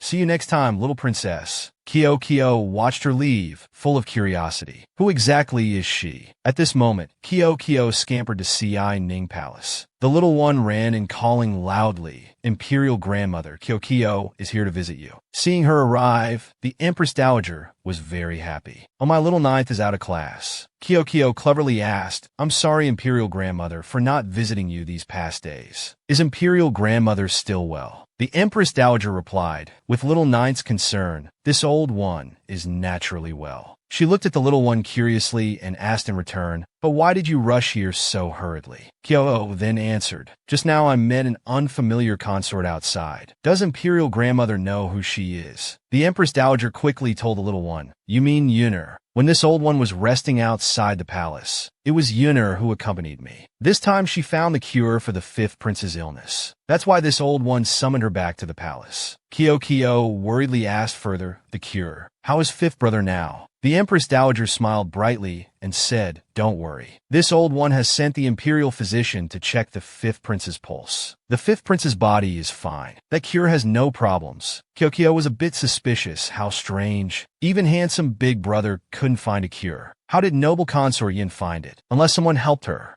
Kyo's eyes sparkled as she suggested, Imperial Grandmother, I have a request. I wonder if you could agree to it. At this moment, in Yangxin Palace, the Emperor's chambers, Noble Consort Yun and Kyo came to pay their respects. We greet Your Majesty and the Empress Dowager. May Your Majesty and the Empress Dowager have infinite fortune and peace. The Empress Dowager said, We're family, no need for formalities. Sit down, all of you. Noble Consort Yun stepped forward, intending to sit next to the Empress Dowager. Suddenly Kyo winked at the Empress Dowager. She understood and ordered. Today little ninth will sit next to this old one. Noble consort Yin paused, startled. What? Kyo excitedly waved her hand and stepped forward. Yes. The little one happily skipped towards the Empress Dowager. Noble consort Yun was jealous and thought to herself, before, it was always me sitting next to the Empress Dowager. Why has it become her today? Mak Kyo, you're indeed not simple. The little one coyly looked at the Empress Dowager, Imperial Grandmother. Kyo is hungry. She smiled at the little one. This old one forgot little ninth hasn't had lunch yet. Someone quickly prepare some food and bring it up. Very soon, the little palace maid brought up a table full of food. When Kyo was about to take a piece of cake to eat, noble consort Yin criticized her. How can the little princess be like this? It's fortunate that today is a family gathering. In this consort's opinion, so Dao still has more of a lady's demeanor. Kyo angrily retorted, noble consort Yun, that's not right. Eating is a normal thing. Could it be that noble consort Yin doesn't eat? You're not a deity either. After saying this, she turned to ask the Empress Dowager, I'm right, aren't I, Imperial Grandmother? She indulgently replied, right. This old one's little ninth is the smartest. This made noble consort Yin even more jealous. She said softly, the little princess is quite eloquent. This consort toasts you, but she deliberately spilled wine on herself. Noble consort Yin stood up smiling and said, it's all because this consort was careless and dirted my clothes. This consort will go change and return quickly. Kyo felt suspicious. She's up to something. I'll follow and see. But as soon as she stepped outside, Kyo panicked. Where's noble consort Yun? She disappeared in the blink of an eye. Suddenly she spoke up, Princess Kyo, I'm here. She felt uneasy. It was the scent of the mermaid tribe. The little one approached without any caution. Did Mother and Uncle Lee tell you to come find Kyo, noble consort Yun? At this moment, she sneak attacked Kyo from behind. Because the little one was unprepared, she was easily knocked unconscious. Noble consort Yin carried Kyo to her room. She said to someone, Lady Ziyu, I've helped you get what you wanted. The person inside was Ziyu, guard of Her Highness Tang Yu. She replied with satisfaction. To think the runaway came to Mak Yuyin's imperial palace. Heaven is truly helping me. Noble consort Yin knelt before her, anxiously asking, Lady Ziyu, when will you deal with Mak Kyo? You agreed with this consort. As long as I follow your words, you'll help me become Empress of Mak Yuyin. She cunningly replied, what's the rush? I have time to deal with her. I want to let her taste how her mother tormented my mistress. Kyo woke up at this moment. The little one slowly opened her eyes. Where is this? Seeing the stranger in front of her, Kyo asked fearfully, who are you? She introduced herself. I am Tang Yu's guard, Ziyu. I greet the little princess. Suddenly the little one remembered. Isn't Tang Yu Mother's younger sister? Years ago, she and Mother fought for the throne. After Mother won, she was imprisoned in the mermaid tribe's forbidden area. The more Kyo thought, the more worried she became. Kyoko naively asked, I know about her, of course, but Kyo has never met her. Sister Ziyu, can you take me to meet her? She maliciously replied to the little one, of course. When we return to the mermaid tribe, I'll take the little princess to meet Her Highness. Seeing she had let her guard down, Kyo thought to herself, now's the time. The little one quickly used mermaid magic on Ziyu, causing her to fall unexpectedly. Kyo took this chance to escape. Ziyu angrily cursed, you dare attack me. I'll let Her Highness deal with you personally. Suddenly, Yin Jinglang's voice rang out. Mak Kyo, where are you? The little one quickly recognized his voice. It's handsome big brother. He's come to save me. Yin Jinglang's voice grew closer. Mak Kyo. The little one quickly found him, handsome big brother. But just as she was about to reach him, Ziyu caught up and held her back. She glared at the little one, threateningly, little princess, don't make noise. Don't you want to know why you haven't been able to contact your mother recently? Hearing this, Kyo became very worried. It's true, Mother hasn't spoken to me in a long time. But how does she know? Ziyu began to explain. After leaving the tribe for 2 years, merpeople's bodies start to degenerate. They gradually lose their powers and finally weaken and die. 6 years ago, your mother left for too long. Now she can only maintain her cultivation by drinking the blood of her own kind. This is why she imprisoned Tang Yu, Her Highness. Kyo was shocked, remembering that 6 years ago was when Mother and Father separated. After returning, Mother became weak and fell ill. Could it be that Mother really? Kyo angrily broke free and ran. No, my mother would never harm anyone. She deliberately said loudly, when you become like your mother, you'll be scared. You won't be able to control yourself and will harm those around you, drinking their blood. As she spoke, Ziyu forced a pill into the little one's mouth. She crossed her arms smugly and said, "This is a welcome gift from Her Highness. Be good and swallow it." Kyo fell to the ground, worriedly asking, "What did you make me take?" Ziyu didn't answer the little one, but was about to leave. This made noble consort Yun very anxious. "Wait, how will you eliminate Mac, Kyo?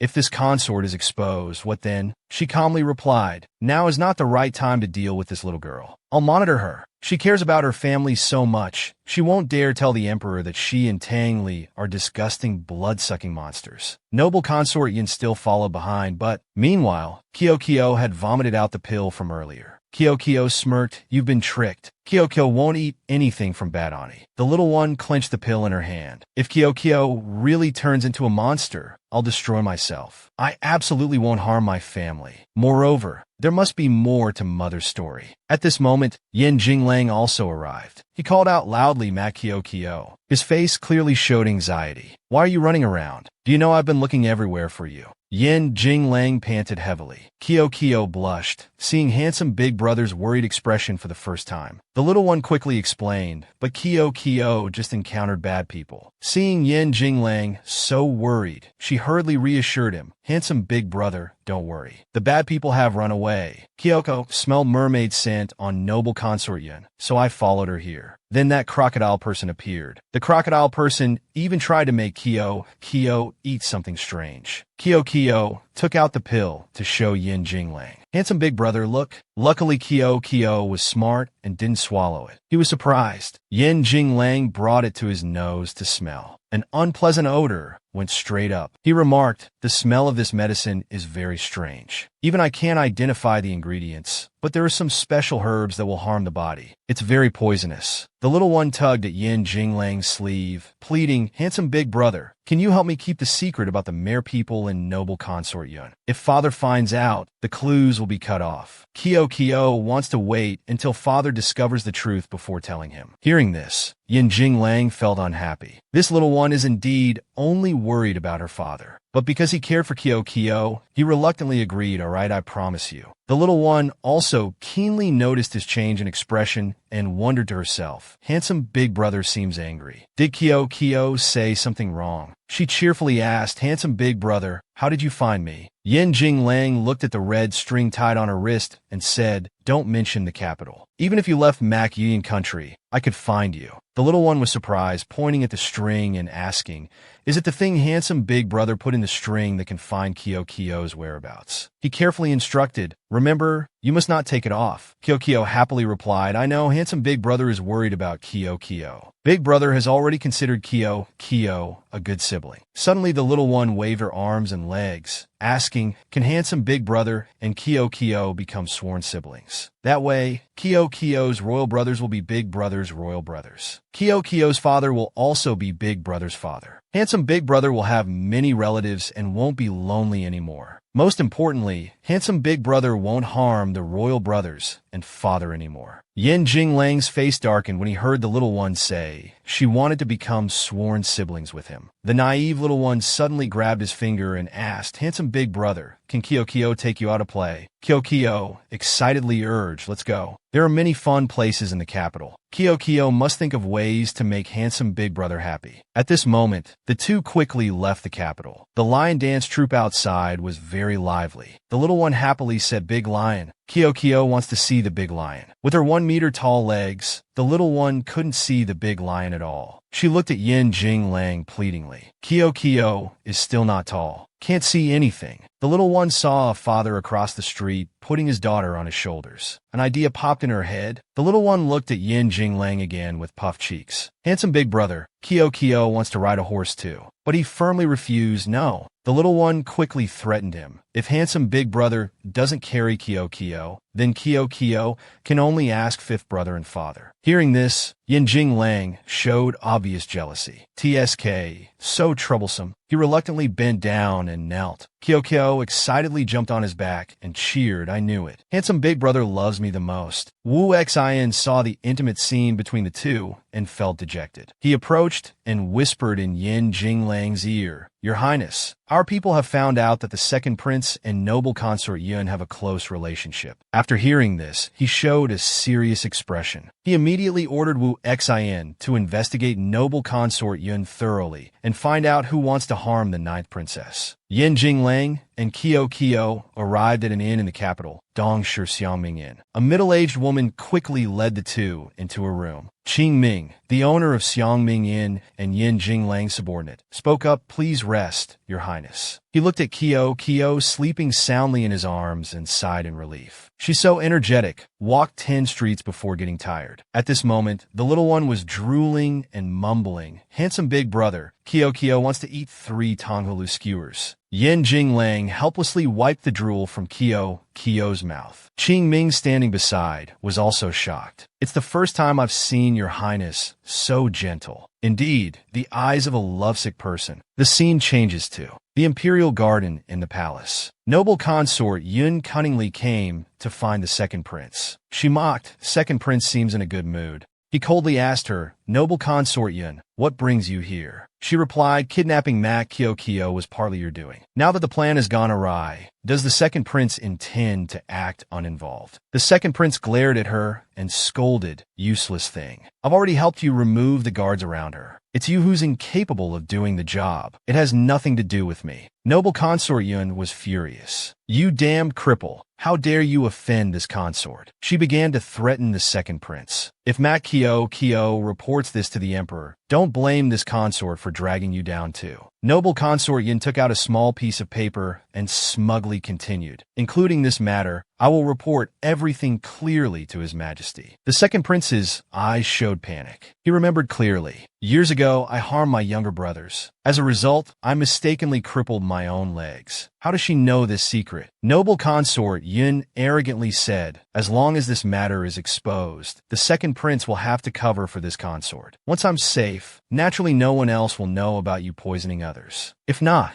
the second prince angrily thought, "does she want me to take the blame? But if father and the other princes find out about this, then my career." He gritted his teeth and reluctantly replied, "I agree." Hearing this, she smirked. "Then this consort thanks the second prince in advance." After she left, the second prince fell into deep thought. "Noble consort Yun, don't think I'll willingly be threatened by you. As long as I pretend to reconcile with Mak Kyo afterwards, even if the truth is exposed in the future, I can still escape safely." Suddenly his eyes widened, as if he thought of a dirty plan. "That's right, why didn't I think of this earlier? Father loves Mak Kyo so much, why should I oppose her? Now among the siblings, I'm the one father likes least. But the eldest princess, first, third, fourth, and fifth brothers all have good relationships with Mak Kyo. That's why they receive father's special attention. Perhaps by allying with Mak Kyo, I can gain father's favor. The crown prince position will naturally be mine." As he thought this, the second prince smirked cunningly with his ambitious plans. He suddenly ordered, "Someone find the ninth princess's wolf and bring it here. Let it track her scent." Quickly, the smart and domineering Stinky was brought over. It worked very hard. Little Master came here to eat candy. Little Master is in that direction. Its eyes suddenly lit up, sparkling as it barked towards a tavern. Woof woof. The guard panicked and reported, "Your Highness, this wolf for some reason is desperately running into the tavern." The second prince deduced, it must have smelled Mak Kyo's scent. He coldly ordered, "Quickly follow it." At this moment in the tavern, Yin Jinglang was talking with Wu Xin. He reported, "Your Highness," the spy reported back. "Not long ago, noble consort Yun and the second prince were talking. Afterwards, the second prince led people out to search for the little princess. They're downstairs now." Hearing this, Yin Jinglang felt confused. Given his dislike for Mak Kyo, how could he actively search for her? There's something wrong here. Stinky was very smart. "Little Master, Stinky is here." but it also unintentionally led the bad guys to find the little one. The second prince's face looked very unpleasant. His whole body exuded a strangely uncomfortable aura. Yin Jinglang carried the little one out and bowed to him. Jinglang greets the second prince. He pretended to care and asked, "Guardian, how is the ninth princess?" Yin Jinglang replied, "The second prince need not worry. The ninth princess is just tired and has fallen asleep." The second prince curiously asked further, "How did you find the ninth princess?" Yin Jinglang cunningly replied, "This yin happened to pass by Xiangming Inn and met the ninth princess." He suspiciously asked, "Such a coincidence?" Yin Jinglang replied without a flaw, "Indeed." Suddenly, the second prince friendly extended his hand and suggested, "Thank you, Guardian. Since Kyo has been found, this prince will take her back first." As he was about to touch the little one's body, Kyoko suddenly sleep-talked and flailed wildly. "Crocodile person, eat Kyo's palm strike." Bad guy. This startled everyone. The second prince smiled and coaxed, "Be good, it's second brother. Father must be anxiously waiting after hearing you were missing. I'll take you back to father." The little one turned her face away and refused. "Don't want to. Second brother is fierce." People around started discussing, "Can't even comfort a child. How embarrassing. Are they really siblings? Seems like they don't get along well." Yin Jinglang said smugly, "Your Highness second prince, let me carry the ninth princess." Hearing this, the second prince felt angry inside. "Mac Kyo, you're doing this on purpose, aren't you? Deliberately making me lose face in front of so many people." He gritted his teeth, harboring this grudge. "Wait until I gain father's trust. Wait until I become crown prince. I'll pay you back many times over." The three of them quickly returned to the palace by horse carriage. The atmosphere inside was very tense. Sticky was also scared. Second prince is so scary. Yin Jinglang is also scary. Stinky then ran to Kyo's side and whined, "Poor doggy, Kyo is still the best." At this moment, the second prince spoke up, "I heard that before noble consort Yin brought the cure,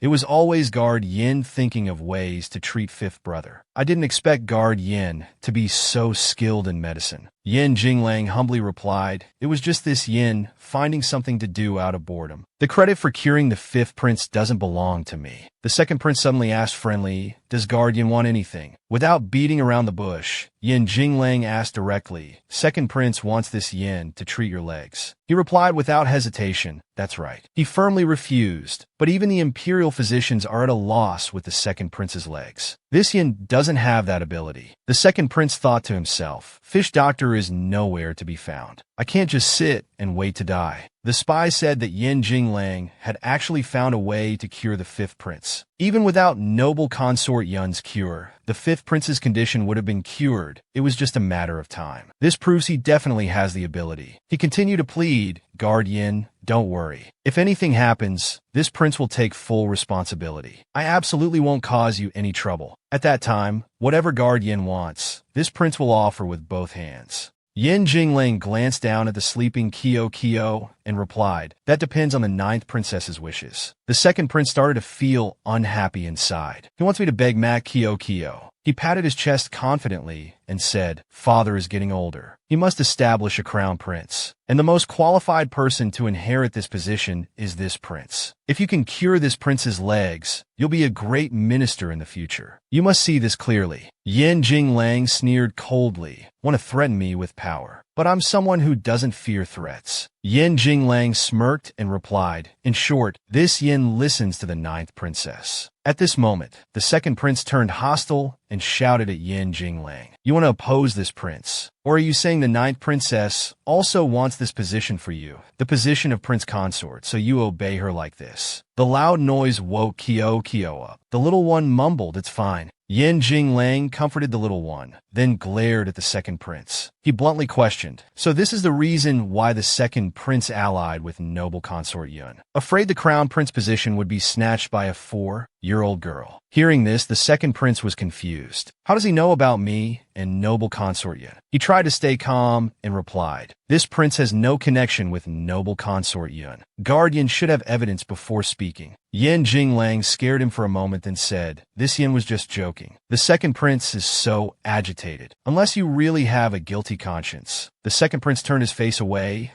Nonsense. In his heart, he began to think of dirty schemes. Yin Jinglang knows too much. I can't keep him around. But now is not the time. I must endure. At Feng Yi Palace, the Empress's chambers, the scheming noble consort Yin quickly went to find the Empress first. She thought, Max Zisu's schemes are too deep. Although I have his weakness in my hands, it's still not safe enough. Looks like it's time to meet an old friend again. The Empress was sitting irritated with Buddhist scriptures. All day, just copying scriptures for this consort. Suddenly a palace maid's voice announced, Your Majesty, noble consort Yun is here. She approached and greeted, Your Majesty, it's been a long time. The Empress saw her and became angry. Wan Yuer, it's you. The Empress glanced at the palace maids and ordered, All of you, withdraw for this consort. She picked up the Buddhist scripture and mocked, Empress Wang, after so many years, you've really disappointed this consort. Now, your status in His Majesty's heart is probably not even worth a strand of the 9th princess's hair. The Empress was rendered speechless by her contempt. You dare. Her face darkened with anger as she shouted, Noble consort Yun, mind your attitude when speaking to this consort. This consort is the Empress. You're just a consort. She still showed no respect and laughed mockingly. So what if you're the Empress? With your abilities, if it weren't for this consort's help back then, could you have become Empress? Wang Empress, some things are too long ago. You've forgotten? This consort is here to help you remember. Years ago, we entered the palace together. Both daughters of noble court officials, equal in status. Only because I had someone in my heart then to gain favor, I helped you. Let you give birth to the eldest princess and gain the Empress position. But unfortunately, by the time I took a liking to His Majesty, he had already met that Tangli woman. All the consorts in the harem lost favor because of this. Noble consort Yun's face became very angry as she said this. Before I left the palace with the Empress Dowager, I instructed you to watch over the crown prince position. Don't let the other princes have a chance. She fearlessly scolded the Empress. Just a few years, and you've fallen to this state. You really are useless. The Empress's face darkened as she shouted back, Wan Yuer, you have no right to criticize this consort. All these years, your so-called help has only led this consort to make many mistakes. Those vicious ideas were clearly taught by you.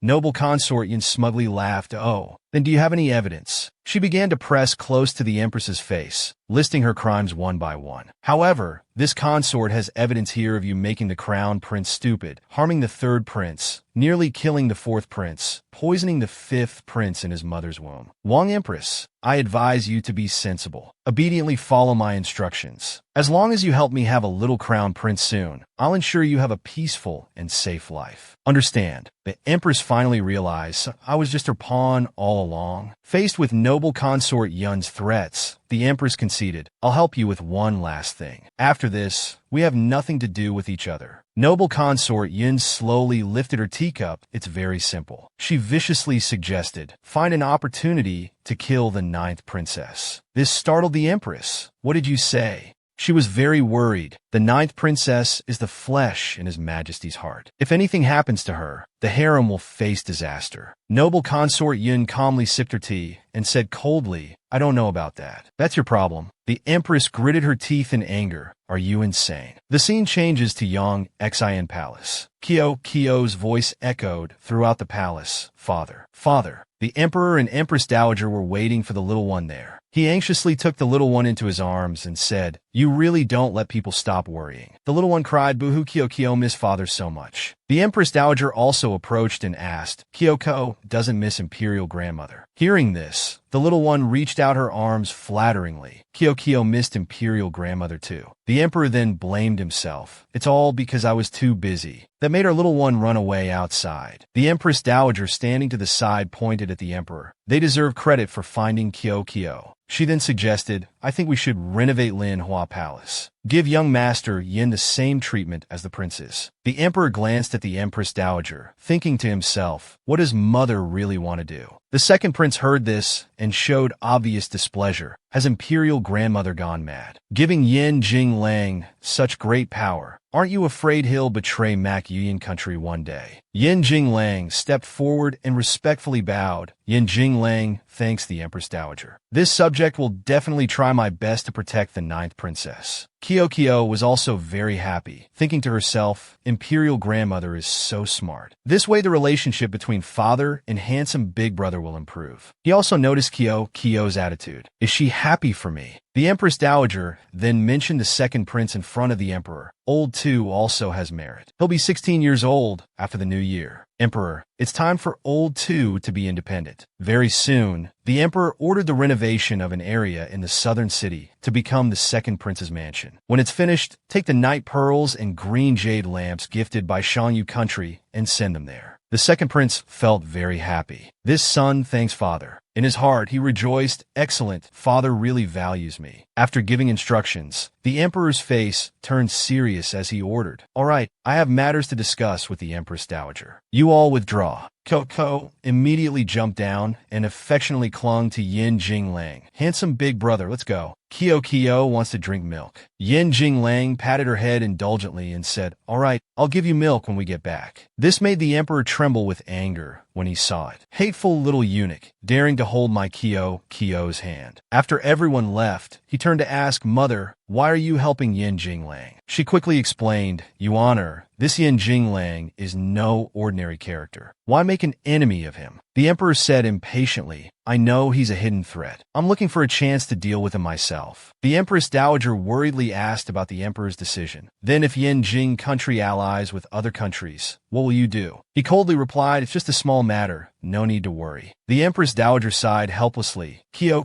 trusts Yin Jinglang. Why don't you accept this person to strengthen Mac Union country? If we treat him well, he'll also wholeheartedly protect Kyo. The emperor heard this and felt a headache coming on. Let me think about it. At this moment in the Imperial Garden, the second prince was sitting lost in thought. He looked at his reflection in the water, feeling extremely pleased. I've gained father's favor again. It seems this Mac Kyo chess piece is moving in the right direction. Just then, the third prince's voice came from behind. Second brother. He was startled and turned around. It's them. The third prince was very grateful. Second brother is so smart. To think of using little Stinky to find Kyo. The fourth prince asked suspiciously, but second brother, don't you dislike Kyo? Why did you take the initiative to find Kyo this time? Their eyes met accidentally. Second brother's thoughts are very deep. He must have some scheme. Suddenly the third prince spoke up cleverly, I know. Second brother must want to monopolize little sister, Kyo.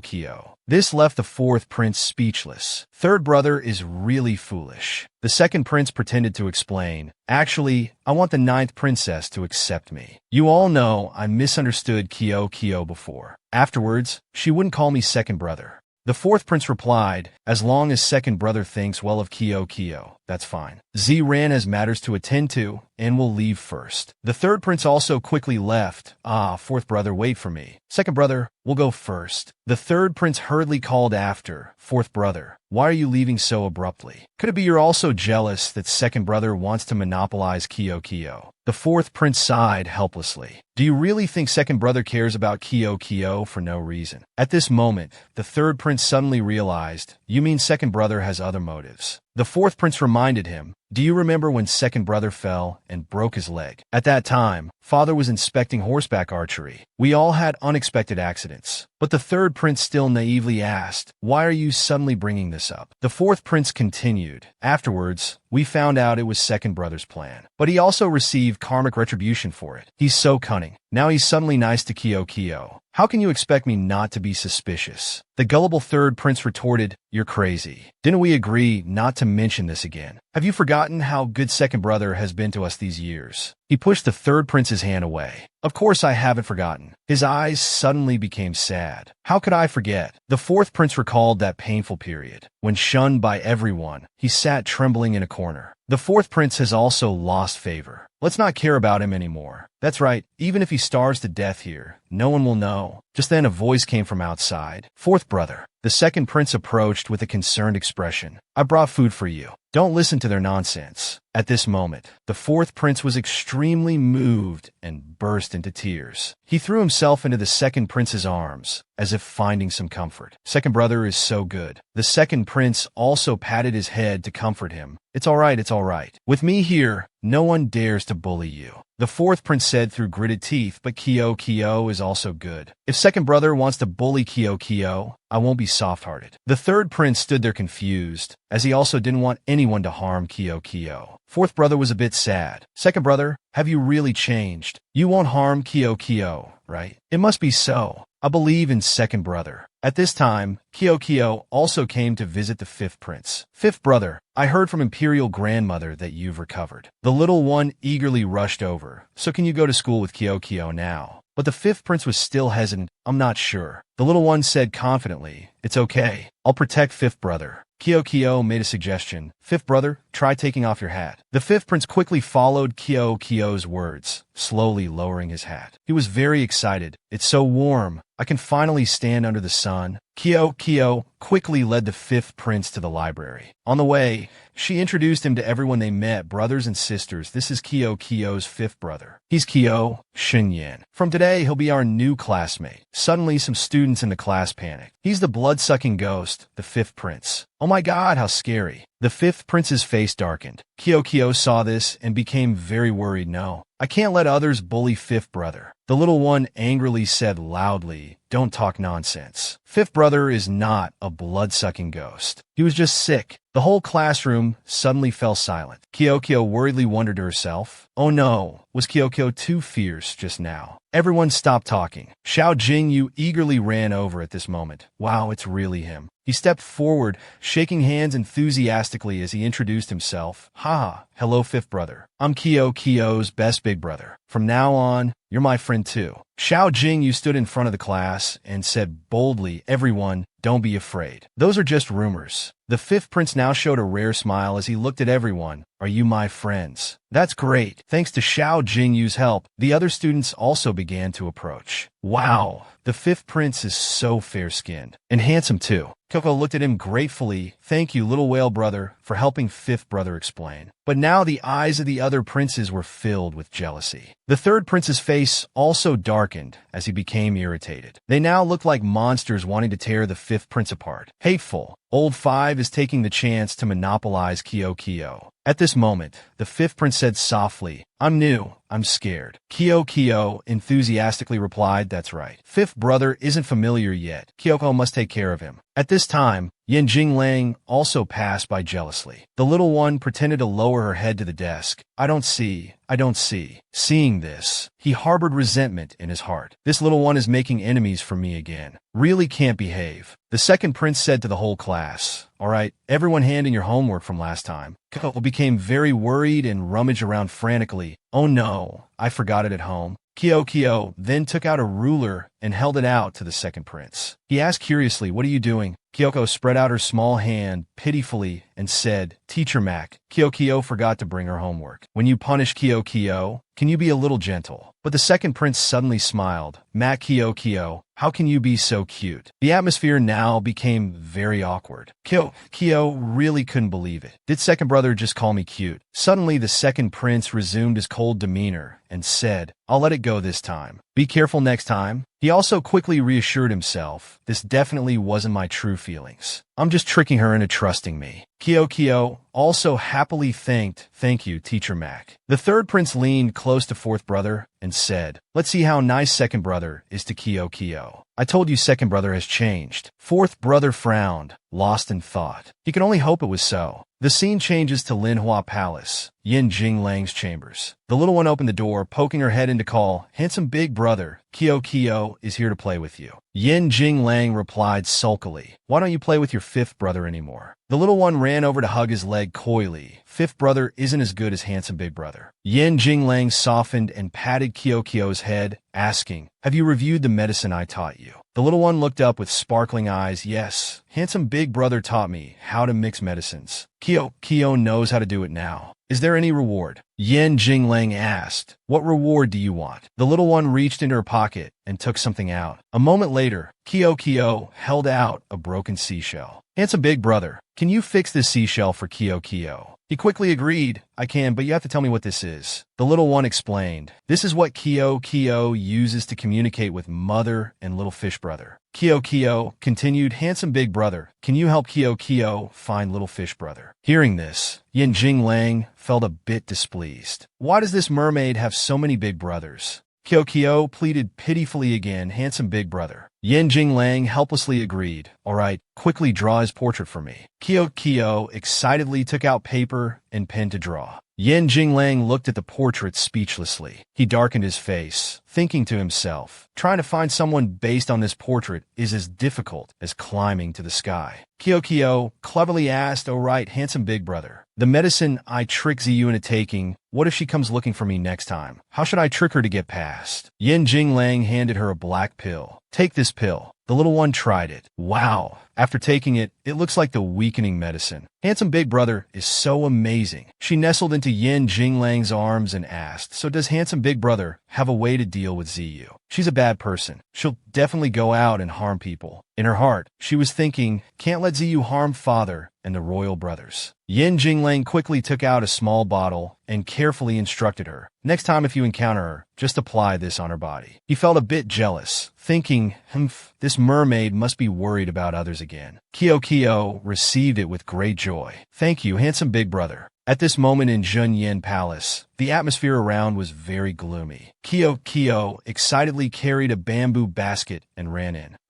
Kyo made the pastries that fifth brother likes. Fifth brother will be very happy. Suddenly Ziyu appeared from somewhere, blocking the little one's path. Little princess, we meet again. Kyo pretended to ask Sister Ziyu, do you need something from Kyo? She inquired about the little one. Has the little princess been well lately? Kyo grabbed her hand and cried out, Sister Ziyu, I've been feeling unwell lately. Am I sick? Taking this opportunity, Kyo applied Yin Jinglang's medicine on Ziyu's hand. She didn't notice and happily said, little princess, it's nothing. You'll be fine in a few days. She smugly thought to herself, Mac Kyo has taken the medicine. In less than a month, she'll become my puppet. I just need to wait. Suddenly, the fifth prince's voice was heard. Is that Fluffy? Kyo was startled. It's fifth brother. Ziyu took this opportunity to run away. He excitedly hugged Kyo. I smelled pastries and came out to find you. The fifth prince worriedly asked, who was that palace maid? Did she harm you just now? Kyo smiled and explained, fifth brother, Kyo is fine. That palace maid was just asking for directions. After saying this, the little one pulled his hand. Let's go inside and eat pastries. The sky outside was pitch black, and everything around was silent. The fifth prince happily picked up a cookie to try. His face showed great delight. Kyo handed him a cup of tea and reminded, fifth brother, eat slowly. Don't choke, drink some water. The fifth prince happily accepted. Thank you, Fluffy. Suddenly, Eunuch Lin's voice was heard. His Majesty arrives. Both of them were startled. Father is here. The fifth prince and Kyo quickly went to greet the emperor. We pay respects to father. The emperor softened his voice and asked, since Kyo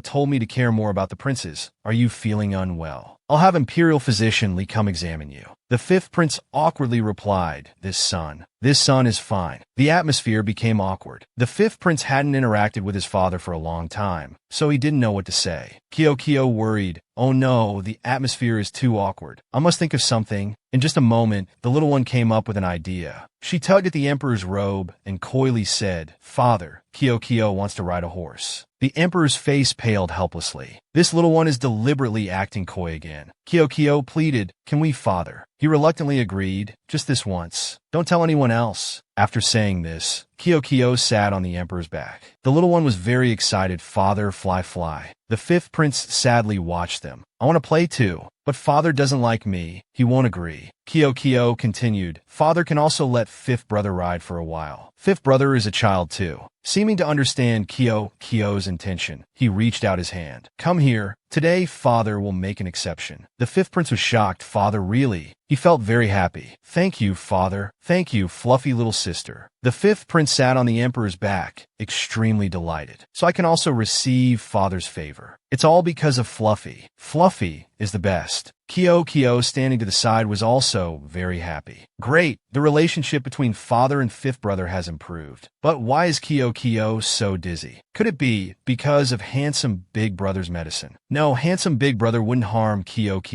The little one's body swayed and fell to the ground, alarming both the emperor and the fifth prince. Fluffy, Kyo. He quickly helped the little one up and ordered someone quickly summon the imperial physician. At this moment, Kyoko was lying in the emperor's arms, with the imperial physician taking her pulse. He anxiously asked, "How is my daughter?" The imperial physician quickly reported, "Your Majesty, the little princess's body is fine. She's just dehydrated." The emperor quickly recalled Yin Jinglang's method from before. "That's right, my Kyo is a mermaid. She needs to be immersed in water." He fell in a deep thought for a long while. Then he urgently ordered eunuch Lin, "Quickly, go prepare a tub of water for me." Very soon, a large tub of water was brought in. The emperor loudly ordered, "Everyone withdraw." He also glanced at the fifth prince. "You withdraw too." He was now very worried. "Can't let father know Kyo's mermaid identity." "Father, Kyo little sister, she can't touch water." The emperor heard this and glared, asking, "Do you know Kyo's identity?" The fifth prince was surprised. "Oh, father knows too." The emperor darkened his face, thinking to himself, "How does he know too? This little one, how many people has she told?" Kyo now looked very weak, making the emperor very worried. "Mac Kyo."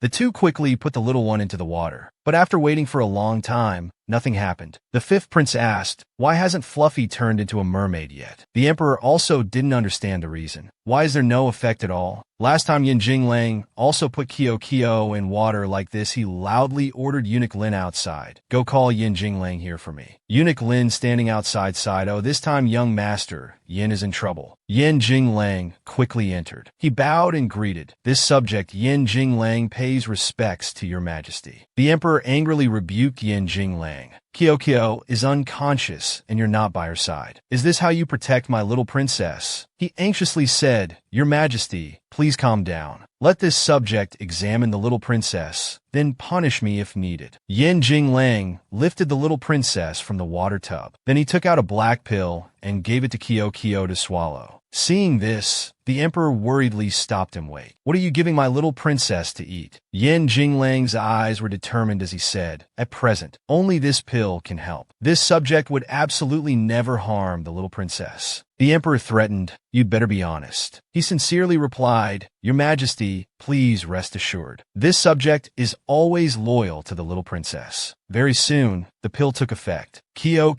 gradually woke up. Kyo tiredly opened her eyes. The first person she saw was Yin Jinglang. Seeing the little one could wake up, everyone was overjoyed. The emperor lovingly hugged her. "Naughty child, you scared me, you know." "Sorry, father. Kyo made you worry." The little one looked at Yin Jinglang, thinking to herself, "I must find a way to ask handsome big brother about the medicine situation." She looked at the emperor with adorable eyes and asked, "Father, Ko is very sleepy. Can guard Yin take Kyo back to Xianyu Palace?" But he firmly refused. "No way. Tonight you'll come with me to Yang Xian Palace." At this moment, Kyo had returned to Yang Xian Palace with the emperor. He curiously asked, "Why did you suddenly faint and not wake up even in water?" Kyo forced a smile and replied, "Maybe Kyo has been too tired lately. Kyo just needs to sleep." The little one was crying inside. "I don't know either, and I still want to ask handsome big brother." The emperor patted her head comfortingly. "You're just perfunctorily answering me. I'll send someone to find fish doctor to examine you."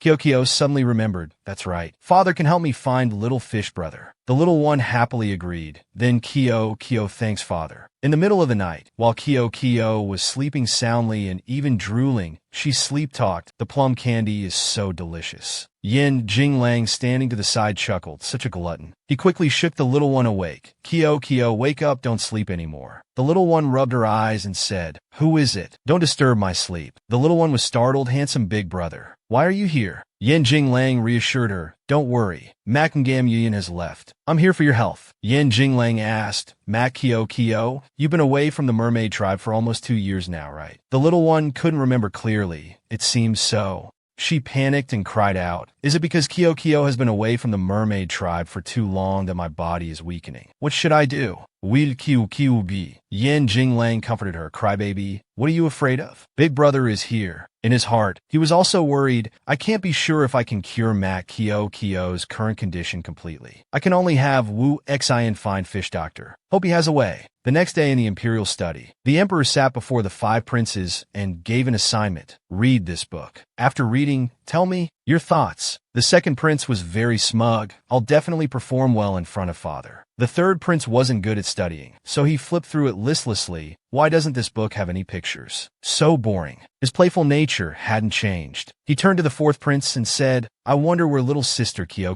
has gone. I want to find her to play. Let's go in a bit. The second prince glanced at Mak So Dao standing nearby. He thought, it's understandable that old 3 and old 4 aren't in the mood to read. But why is Mak So Dao acting strange too? The second prince curiously looked up at the crown prince and asked, eldest brother, why do you keep looking at your sleeve? Are you injured? The crown prince waved his hand and said, thank you for your concern, second brother. I'm Fine. But at this moment, the emperor was beside them. He angrily said, what's in your sleeve? Take it out. The crown prince tremblingly took out a notebook from his sleeve. The emperor impatiently flipped it open to look. I heard you've been locking yourself in your room, reading all day. I want to see what book it is. Suddenly, the emperor's eyes paused, showing confusion. He gently placed his hand on the crown prince's head. With gentle eyes, he asked, I've wrongly blamed you. Your love for studying is a good thing, but why are you reading 2 books at once? The other princes were also surprised to hear this. The third prince began whispering to the fourth prince, why isn't father angry? He's even being a bit gentle. The crown prince was also shocked. Father isn't blaming me. He quickly explained, Father, this son felt this book was similar to the one you gave, so I wanted to compare them. Hearing this, the emperor became happy and praised, not bad. It's rare for you to progress like this. The crown prince quickly replied, thank you, father. The second prince saw this and was very jealous. This is clearly a book from the Imperial Academy. How can he understand it? I've let this fool steal the spotlight again. At this moment, Kio was playing in the Imperial Garden. Eunuch Lin approached and asked, little princess, His Majesty is teaching the 5 princes. Do you want to go watch? Kio excitedly replied, really? Kio wants to go. The emperor's angry voice shouted, Mak Jingxian. You can't even answer such a simple question. Get out. He replied indifferently, all right, this son will get out. The emperor's face darkened as he stopped him. Get back here. As the two were struggling, they met Kio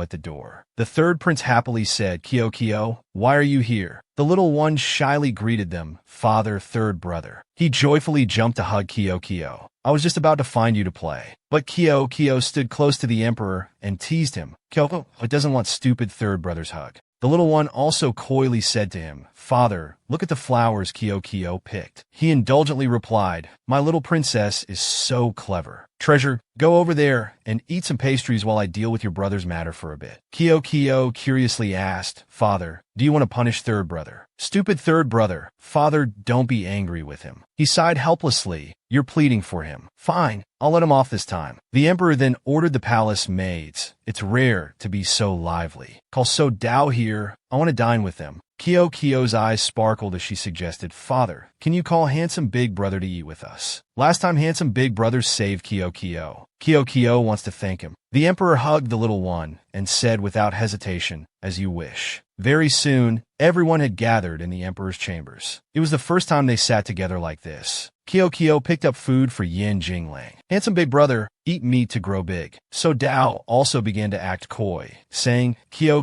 I want to eat the dish in front of you, but I can't reach it. Kio picked it up for eldest sister. Thank you, little sister Kio. The third prince then angrily said, Little sister Kio, you're biased. Why do you only care about those 2? After saying this, Kio scampered around, picking up food for each person. Here, third brother, fourth brother, and fifth brother too. Suddenly, Eunuch Lin's soft voice sounded. Your Majesty, why are you eating plain rice? Let this servant pick up some food for you. At this moment, Kio was startled. Oh no, I forgot about father. The little one then thought of an idea and brought her bowl full of food in front of the emperor. Father, Eat from Kyo-Kyo's bowl. Kyo-Kyo's bowl has the most delicious food. This made him happy again. My Kyo-Kyo is so good. Kyo-Kyo sighed deeply. So tiring. Father and the royal brothers are really hard to please. At this moment, the Empress Dowager's scolding voice rang out. Your Honor, how old are you to still be jealous of your children? Look how tired this old one's little ninth is. She and noble consort Yin entered. It's rare for you all to gather. This old one will join the fun too. Kyo-Kyo saw the person behind and was very curious. Why is noble consort Yin here too? Noble consort Yin spoke up to pay her respects. This consort greets your majesty. He didn't even look at her, just grunted lightly. Kyo-Kyo happily hugged the Empress Dowager. Imperial grandmother is here. The little one suggested, Imperial grandmother, sit with Kyo-Kyo. The Empress Dowager nodded. All right, Imperial grandmother will sit with Kyo-Kyo. She glanced at Yin Jinglang. Handsome big brother, there's a spot next to father. You sit there. He sighed and followed the little one's wish. All right, as you say. Noble consort Yin standing behind was very angry. Well done, Mat Kyo-Kyo. If Yin Jinglang sits there, where will this consort sit? You want this consort to sit far from his majesty.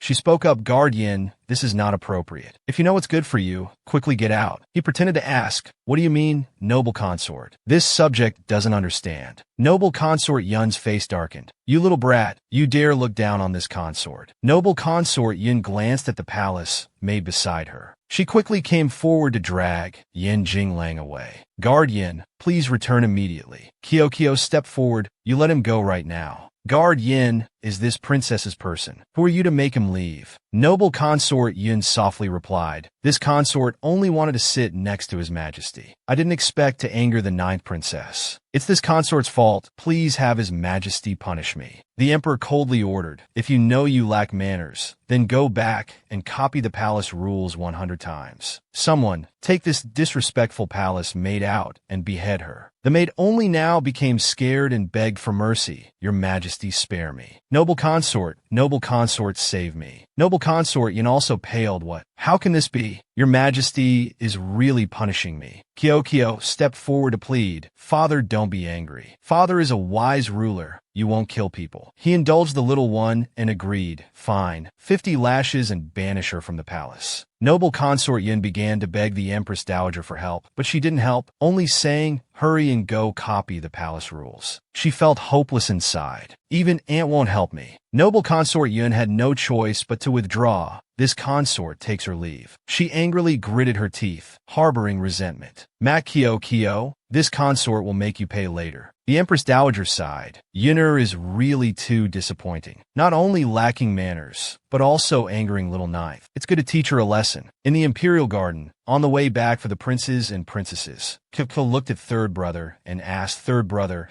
just now in the Imperial study, were you deliberately angering father? Third brother is clearly very smart. Why pretend not to know? He winked at Kyo-Kyo, because I don't want to try. Anyway, I don't want to be crown prince. But Kyo-Kyo was very concerned about him. Third brother gave up being crown prince for second brother. If the relationship is so good, why did you conflict with second brother in the previous life? While Kyo-Kyo was lost in thought, she didn't notice a puddle ahead. Luckily, the second prince pulled her back. Mat Kyo-Kyo, be careful. She sighed in relief. Oh, what a big puddle. Good thing second brother pulled me back. So Dao stepped forward to remind her, little sister, why aren't you watching where you're going? Kyo-Kyo turned back to look at him. Thank you, second brother. He gently replied, it's natural for an elder brother to protect his little sister. No need to thank me next time. The eldest princess looked doubtful. When did old two change his personality? It looks so fake. The little one excitedly looked at him and said, that's right, second brother. Kyo-Kyo has something to ask you. The second prince smiled kindly and replied, ninth sister, if you have anything to ask, go ahead. The other two were very shocked to see this. Is this our second brother? Second brother has never been this gentle with us. Did old two take the wrong medicine today? The little one shyly asked. Kyo-Kyo wants to ask, are second brother and noble consort Yin good friends? This question startled him. The second prince tried to stay calm and replied, "We're not close." "Why is ninth sister asking this?" The little one quickly waved her hands and answered, "Because noble consort Yun is a bad person. She's a witch. Second brother must stay away from her." Hearing this, the third prince rolled up his sleeves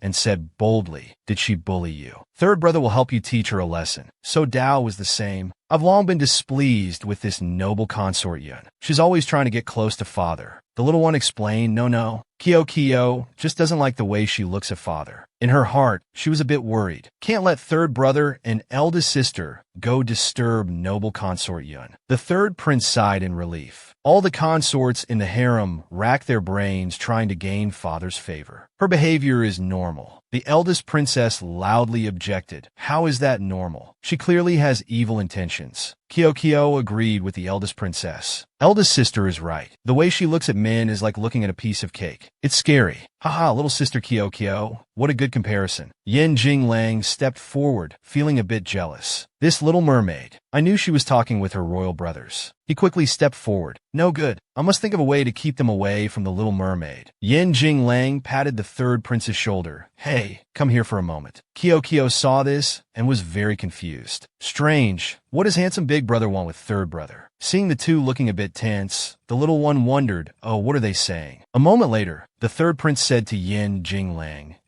I understand." When he passed by Kyo, he no longer wanted to talk to her. "Why is third brother looking at me like that?" The third prince coldly left. Everyone looked confused except Yen Jinglang. Kyo pulled his sleeve and asked, "Handsome big brother, what did you say to third brother?" "The way he just looked at me was like looking at a piece of cake about to be given to someone else." Yen Jinglang smugly said, "You want to know? I made a deal with your third brother. I agreed to cure his illness." Kyo heard this and was very excited. "That's great. With handsome big brother, third brother will definitely get well." Yen Jinglang continued, "But the condition is that he must stay away from you." Kyo was also extremely surprised to hear this. She awkwardly said, "Why does handsome big brother want third brother to stay away from Kyo?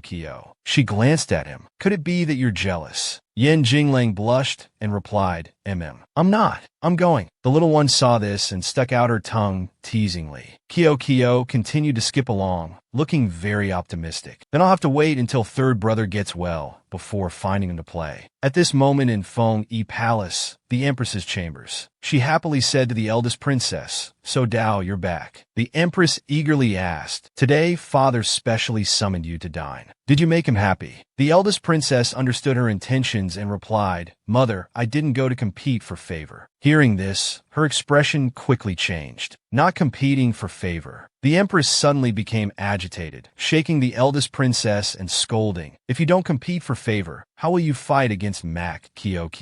You must perform well in front of your father. Make him like you more. Do you understand?" Mother, you're hurting me." She regained her composure and said sweetly, "So Dao, don't blame mother. Mother was just anxious." The Empress asked her, "I heard the Emperor banished noble consort Yun because of Mac Kyo. Is it true?" So Dao quickly replied, "Mother, it was noble consort Yun who caused trouble, so father punished her. It has nothing to do with Kyo." She continued angrily, raging, "All right, even now you're still speaking for Mac Kyo. I see she has bewitched your mind." The eldest princess sadly thought to herself, "Mother is angry now. If I keep explaining for Kyo, I'm afraid it will backfire. Better to leave first." "Mother, this daughter is a bit tired and wants to return to rest." But she didn't want to let her go and shouted loudly, "Max So Dao, you stop right there. This consort hasn't dismissed you yet. This consort has specially invited a teacher for you. From today on, besides your classes, you must return to Feng Yi Palace every day for 2 more lessons." The Empress kept urging her, "If you can't compete with Mac Kyo for favor, then you must study better than her. So Dao, mother is doing all this for your own good. Understand mother's efforts." The next day at the library, Kyo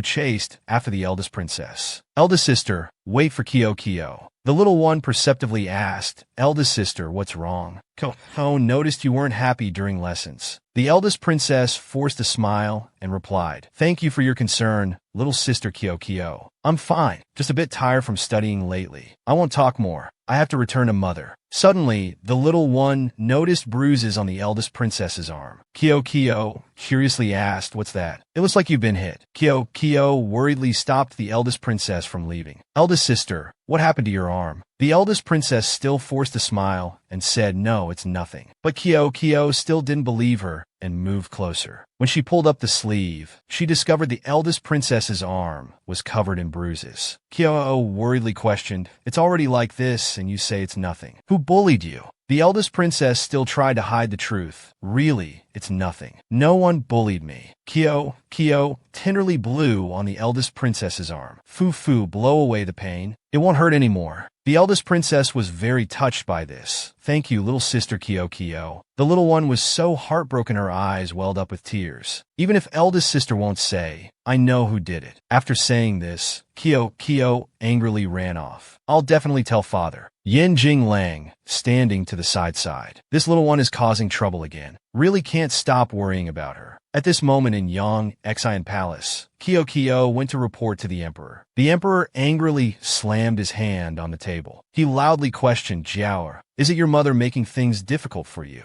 She's really gone too far." The eldest princess trembled, tears in her eyes, and replied, "Father, it was this daughter who fell. It has nothing to do with mother. Father, please don't pursue this matter." Kyo saw her like this and felt bitter. Eldest sister is so filial to mother. But continuing like this, in the end, the only one suffering will be herself. The emperor didn't press the eldest princess further and said, "If you won't say, then I won't force you." He angrily ordered, "Eunuch Lin, bring the empress here. Yin Jinglang, you go search Feng Yi Palace for me." In just a moment, the empress was brought before the emperor. She was still unaware of the impending disaster and smiled, saying, "Your Majesty summoned this consort here so urgently." Before she could finish speaking, the emperor's face darkened as he shouted, "Empress Wang, you're truly audacious. How dare you harm my daughter like this? All these years have I been too lenient with you." The empress saw So Dao in front of her and broke out in a cold sweat, terrified. She trembled and knelt down to explain, "Your Majesty, this consort only wanted the best for the eldest princess. This consort pushed her to study because I wanted her to be talented, so in the future, she could share your Majesty's burdens. This consort is the eldest princess's mother. How could I harm her?" Kyo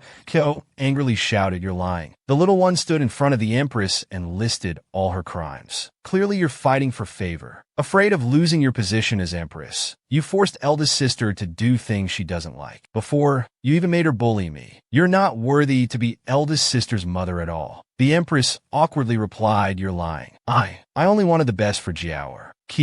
Kyo angrily flew at her and bit the empress's hand. "I'll bite you to death." The empress roughly pushed Kyo, causing her to fall backwards. "You little bitch, get away from me." The emperor and the eldest princess were very worried seeing Kyo in danger. Fortunately, Yin Jinglang caught the little one. Kyo looked at Yin Jinglang happily. "Handsome big brother, good thing you caught Kyo." He instructed, "All right, you stand to the side now." He stood before the emperor and reported, "Your Majesty, the investigation of Feng Yi Palace is complete. These are all the items found in the empress's chambers." After saying this, Yin Jinglang quickly poured out a bag of talismans. Kyo curiously picked one up to examine. "What are these?" In just a moment, the little one felt dizzy and nauseous. I feel so uncomfortable, so dizzy." Yin Jinglang worriedly shouted, Kyo, it's dangerous. Put it down quickly." After putting it down, Kyo returned to normal. The little one patted her chest and sighed in relief. Yin Jinglang picked up the talisman and said to the emperor, "Your Majesty, this talisman is used to curse mere people. It can make mere people who leave the sea become weaker, even die." The emperor was shocked to hear this. What could it be that Kyo's frequent fainting recently? He angrily questioned the empress. "Empress Wang, you dare use talismans to harm the 9th princess. How many heads do you have for me to chop off?" So Dao no longer defended her mother. "Why did you do this?" The empress waved her hands explaining, "Your Majesty, this consort is wronged. This consort never cursed the princess. This talisman is used to pray for children." The emperor's face darkened as he asked, "You already have So Dao. Why pray for more children?" The empress was at a loss for words.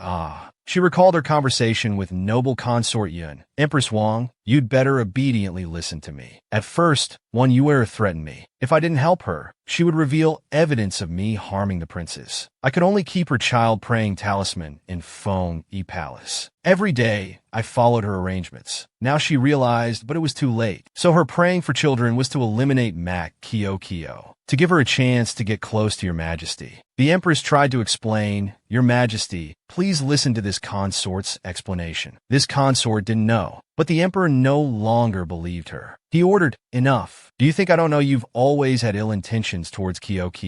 Now the evidence is sufficient. You still want to argue? Someone, issue the decree to depose the empress. Send Wang Shi to the death row prison. Hearing this, the empress lost all hope. She kept begging, but it was useless. Hearing this, the eldest princess pleaded, Father, don't kill mother. Kyo also spoke up for her. Father can't kill people. The emperor angrily snapped at Kyo. She almost killed you. How can you still speak up for her? The little one patted her chest and said, Kyo will get better later. But eldest sister can't be without a mother. The eldest princess cried and begged, Father, I know mother has done many wrong things, but she has truly cared for me before. Please spare mother. At this moment, the empress was moved and called out, My daughter. Yeah. The emperor's heart softened hearing this. If Kyo and Zhao are pleading for you, I'll spare you from death. But your living punishment is hard to forgive. He coldly ordered someone give Empress Wang 50 lashes. Imprison her in Qing Yun Temple. The eldest princess was heartbroken seeing her being taken away. Kyo quickly comforted her. Eldest sister, don't cry anymore. You still have Kyo, father, and the royal brothers. The empress is just temporarily confined. Later, if you miss her, you can visit her. At this moment, noble consort Yun was eavesdropping outside. She was furious and cursed silently. Empress Wang is truly useless, failing at everything. Looks like I'll have to deal with Mak Kyo myself. Noble consort Yun began to scheme. The second prince's birthday is in a few days. Recently, Mak Kyo has been very cautious around me. That Yin Jinglang is always following her too. But at the birthday banquet, with so many people, I'll find a chance to deal with her. 5 days later, in Zhonghua Palace, the second prince's chambers, the third prince excitedly said, Second brother, today is your birthday banquet. Kyo told me she has prepared many surprises for you. The second prince was very surprised. What surprises? The third prince replied, Follow me and you'll see. The second prince felt worried inside. Mak Kyo prepared surprises for me. It's not a trap, is it? Let's see what medicine she's selling in her gourd first. After thinking for a moment, he agreed, All right, I'll go out for a walk. The third prince led him to the entrance of the imperial garden. The second prince suspiciously asked, Why is the door closed? The third prince happily said, Second brother, push the door open. He reluctantly pushed the door open. What trick is Mak Kyo up to? As soon as the door opened, a shower of paper flowers was thrown up. It was very beautiful. The second prince was very surprised. Kyo sang a birthday song. Happy birthday to you. Happy birthday to you. Yin Jinglang stood to the side, helping throw flowers. But his expression wasn't very willing. If it weren't for this little one pestering me, I wouldn't have agreed to help. Kyo had even prepared a huge cake. Second brother, happy birthday. Today is your 16th birthday. There are 16 candles here. Quickly blow them out. The second prince was no longer on guard. He thought to himself, It seems she really wanted to celebrate my birthday. I overthought it. Then he quickly puckered his lips and blew out the 16 candles. Kyo happily said, Now we can eat the cake. The second prince curiously asked, Did you make this cake yourself? The little one quickly replied, Yes. Second brother, try it and see how it tastes. He took a spoon and tried a bite of cake. It melted in his mouth, making him marvel silently. It's so delicious. The second prince was moved, thinking, Since mother passed away, no one has made me a birthday cake. I haven't celebrated my birthday either. However, outwardly he coldly said, The taste is just okay, nothing special. Hearing this, Kyo smiled teasingly. He, second brother, is saying one thing, but meaning another. You clearly like it very much. The third prince wasn't polite at all and ate until he was full. Kyo took out a golden crown. That's right, you have to wear this too. The second prince showed disgust and criticized it as childish. But inside, he was very pleased. This looks quite interesting. The third prince jealously complained, I object. Little sister Kyo, why does second brother's birthday have cake, songs, candles, and even a hat? On my birthday, I didn't have any of that. You're playing favorites. The little one said sheepishly. Kyo only thought of this 2 days ago. If brother likes it, next year Kyo will make it up to you. Only then did the third prince's anger subside. It's a promise. Yin Jinglang stood to the side, looking displeased. He silently complained. She really knows how to coax others, treating her promise to me like the wind blowing past her ears. The little trickster Kyo whispered to the second prince, "Second brother, there are more surprises in the back garden. Can second brother and third brother wait here while I go there first? Then you can come over later, okay?" The third prince was very curious and asked, "Little sister Kyo, what other surprises are there? Why don't I know?" The little one acted very mysterious. "Third brother, you'll know in a bit. Handsome big brother, don't follow either. Just Kyo alone is enough." The second prince watched her go with some suspicion. Why is Kyo being so nice to me? I've only been treating her as a chess piece to win father's favor. Damn, why am I softening so easily? Suddenly, the second prince noticed noble consort Yun following Kyo. He frowned in surprise. That's noble consort Yun. Why is she following Mac Kyo? The second prince felt uneasy and said in panic, "This isn't good." Kyo skipped ahead happily. Second brother definitely won't guess what gift I prepared for him. In front of the little one was a small mirror. She exclaimed joyfully, "It's here." Kyo opened the mirror. A golden light shone brightly. She took out a beautiful blue belt. "Is my jade belt?" Kyo was excitedly imagining, second brother likes white. A blue belt will go well with white. He'll definitely like this gift. Suddenly, two palace maids were whispering, "Let's go see. Let's go together." Kyoko noticed their excitement and became curious. Is there something fun to see? Ahead, many palace maids and eunuchs were gathering. Kyo asked one of them, "Eunuch Lin, what's going on?" He quickly explained, "Ninth princess. Today a theater troupe has come to perform in the palace." The little one's eyes sparkled hearing this. "A play. I want to watch too." Kyo was now very curious. Mother said plays are very interesting, but I've never seen one. I'll watch for a bit, then bring the gift to second brother. It's not too late. Kyo, eager to play, went over to take a look. Noble consort Yun, hiding to the side, laughed silently. Finally, the fish has taken the bait. She asked Ziyu, who was puppeteering, "Mac Kyo has arrived. How are the preparations on your side?" She confidently replied, "Don't worry. I've used magic to change my voice. She won't recognize who I am." Ziyu's face showed a sinister expression as she continued, "Today is the day Mac Kyo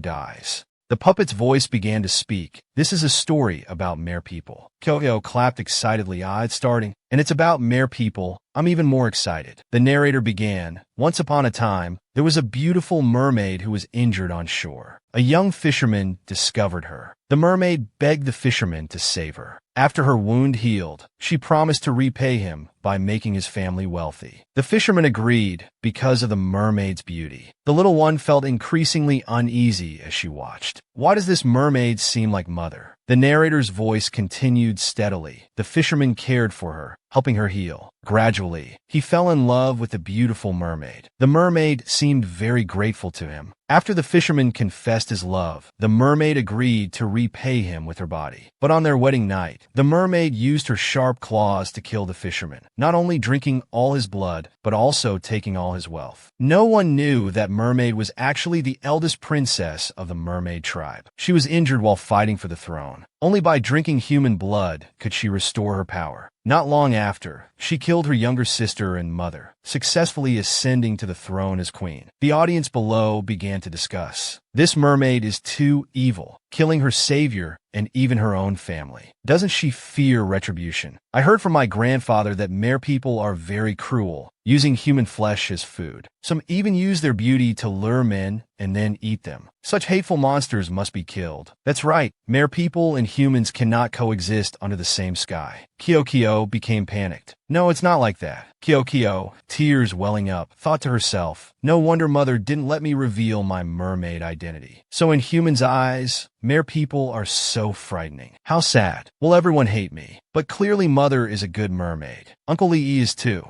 They've never harmed anyone. The more she thought, the sadder she felt. Kyo still wanted to find a way to change people's views about mere people. I must do something to change everyone's thinking. The little one stood up and spoke, Kyo, Kyo wants to say a few words to everyone. Mere people are like humans. There are good and bad ones. Good mere people won't harm humans. Has anyone here actually seen mere people eating humans? The consorts looked at each other in confusion. It seems we haven't. Kyo bravely continued. Teacher, you says seeing is believing. If you haven't seen it, you can't easily believe rumors about mere people harming humans. The consorts felt this was reasonable. That's right. We've never seen real mere people. This story is just made up. The ninth princess is right. We shouldn't take rumors as truth. Kyo was very happy to see this. Great, I can persuade everyone. The evil noble consort Yun stepped forward, her face clearly showing malice. She began speaking to everyone. Ah, haven't you noticed? The ninth princess's hair and face are like a mermaid's, both blue.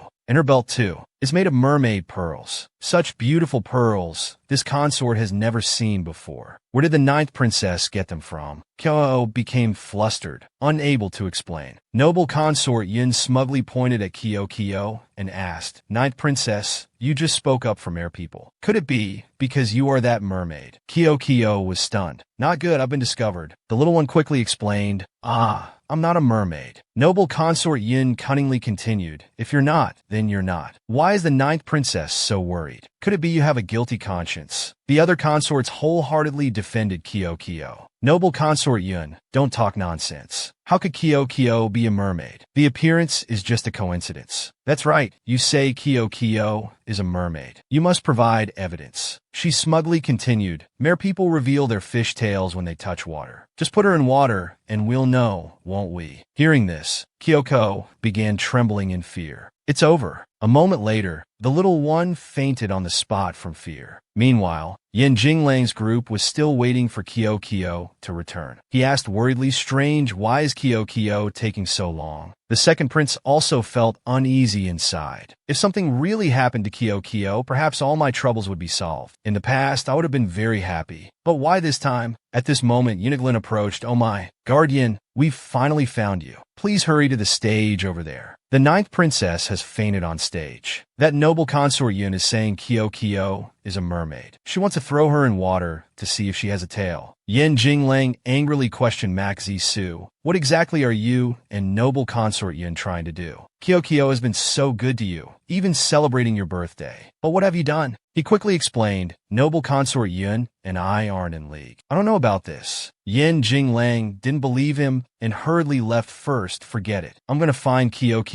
You two better obediently return to the palace and wait for me to bring Kyo back. We'll talk after investigating this matter clearly. The third prince was also angry. Second brother, this Yin Jinglang is too arrogant. What right does he have to make us return to the palace? We're worried about Kyo too. The second prince sighed and left. Listen to him. We can't help by going there. We'll only bring trouble instead. He felt somewhat regretful, thinking he should have stopped Kyo earlier. Consort Li's group stopped her. Noble consort Yun, I won't allow you to harm the little princess. Noble consort Yun said, What are you in a hurry for? I just want to put her in water to see if she grows a fishtail. She smirked teasingly. Could it be you know her identity? Want to cover for her? Hearing this, Consort Lil loudly retorted, Don't talk nonsense. What am I covering up? At this moment, a voice sounded from behind. Consort Lil, hand Kyo over to me. Consort Lil was startled. Guardian, you're here. Noble consort Yin still spoke viciously. Guardian, this consort just wants to confirm if there's any danger in the Imperial Palace. If we let a blood-sucking monster stay here, who will be responsible if something happens? But suddenly Yin Jinglang changed his attitude and agreed with her. Noble consort Yun is right. If everyone wants to know the truth, all right, I'll prove it to you all. After saying this, he put Kyo into the water. But after waiting for a long time, the little one didn't change at all. This shocked noble consort Yun. How can this be? Yin Jinglang carried the little one up and said in front of the crowd, Everyone has seen it, right? Kyo is not a mermaid. Noble consort Yun, you've slandered the ninth princess with evil intentions. He glared at her. I'm just a small guard. I can't do anything to noble consort Yun. But I will definitely report this matter to His Majesty, to let His Majesty deal with it. Noble consort Yun was frozen stiff, unable to reply. Her face darkened as she thought strange. Ziyu is a mermaid. Her method couldn't have been wrong.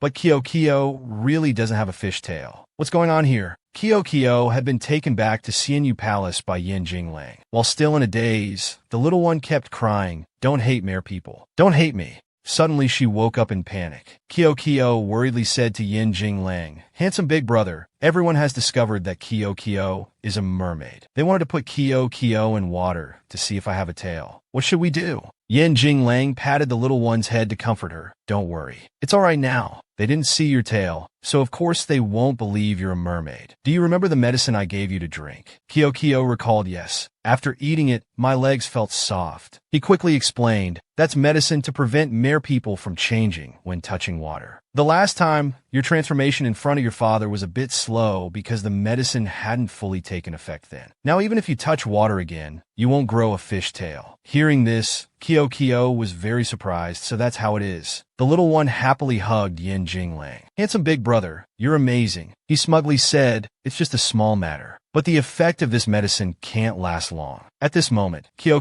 looked at the gift beside her. "Oh no, I still haven't given my gift to second brother." Yin Jinglang became angry and stopped her. "Mac Kyo, I won't let you go find him." Seeing Yin Jinglang forbid her, Kyo curiously asked, "Handsome big brother, why won't you let me go find second brother?" He still maintained a cold attitude and irrationally replied, "No reason." The little one suddenly pointed at Yin Jinglang, thinking she understood. Is it because Kyoko celebrated second brother's birthday today and was cold to handsome big brother? So handsome big brother is unhappy. He was very shocked to hear this. "I'm not that petty." Yin Jinglang evaded and said, "I'm just worried." Today's incident was plotted by the second prince and noble consort Yun together. Contrary to his thoughts, Kyo believed, but Kyo thinks second brother is a good person. If second brother wanted to harm me, he would have found a way to make Kyo go to the Imperial Garden, because noble consort Yun was there. But second brother didn't do that. Going to the Imperial Garden was Kyo's idea. Yin Jinglang also felt Kyo's explanation made sense. The little one tugged at his sleeve and pleaded, "Handsome big brother, let me go once please." Kyo's face became pitiful as she said, "Kyoko promised to give a gift to second brother. If I don't give it, won't I become someone who breaks promises?" Yin Jinglang sighed helplessly. "Fine, I'll go with you to find him." The two quickly went to Zhonghua Palace. The little one excitedly called out, "Second brother, Kyo has brought your birthday gift." Kyo happily presented the belt to the second prince. "Try it on quickly, it's very beautiful." He suspiciously looked at Yin Jinglang, thinking to himself, Yin Jinglang must have told Mac Kyo about his suspicions of me. Why did she still come here? Isn't she afraid I'll harm her like noble consort Yun? Yin Jinglang understood and said, "No need to look. Of course I didn't want to let her come find you. But she trusts you." The second prince was startled to hear this. "She trusts me." Kyo explained, "Good people and bad people sometimes interact. Kyo thinks noble consort Yun is very bad. But second brother isn't like her." The second prince frowned, trying to reassure himself. "No, I can't waver like this." Finally, he decided to refuse Kyo's kind gesture. "Thank you for your gift, but for me it's useless. You take it back." The naive little one didn't understand why. "Isn't a belt very practical?" He pretended to say, "I sit all day. Wearing a beautiful belt has no meaning." Hearing this, Kyo thought it was her fault. "Oh no, I've touched on second brother's pain." The little one came up with a new idea.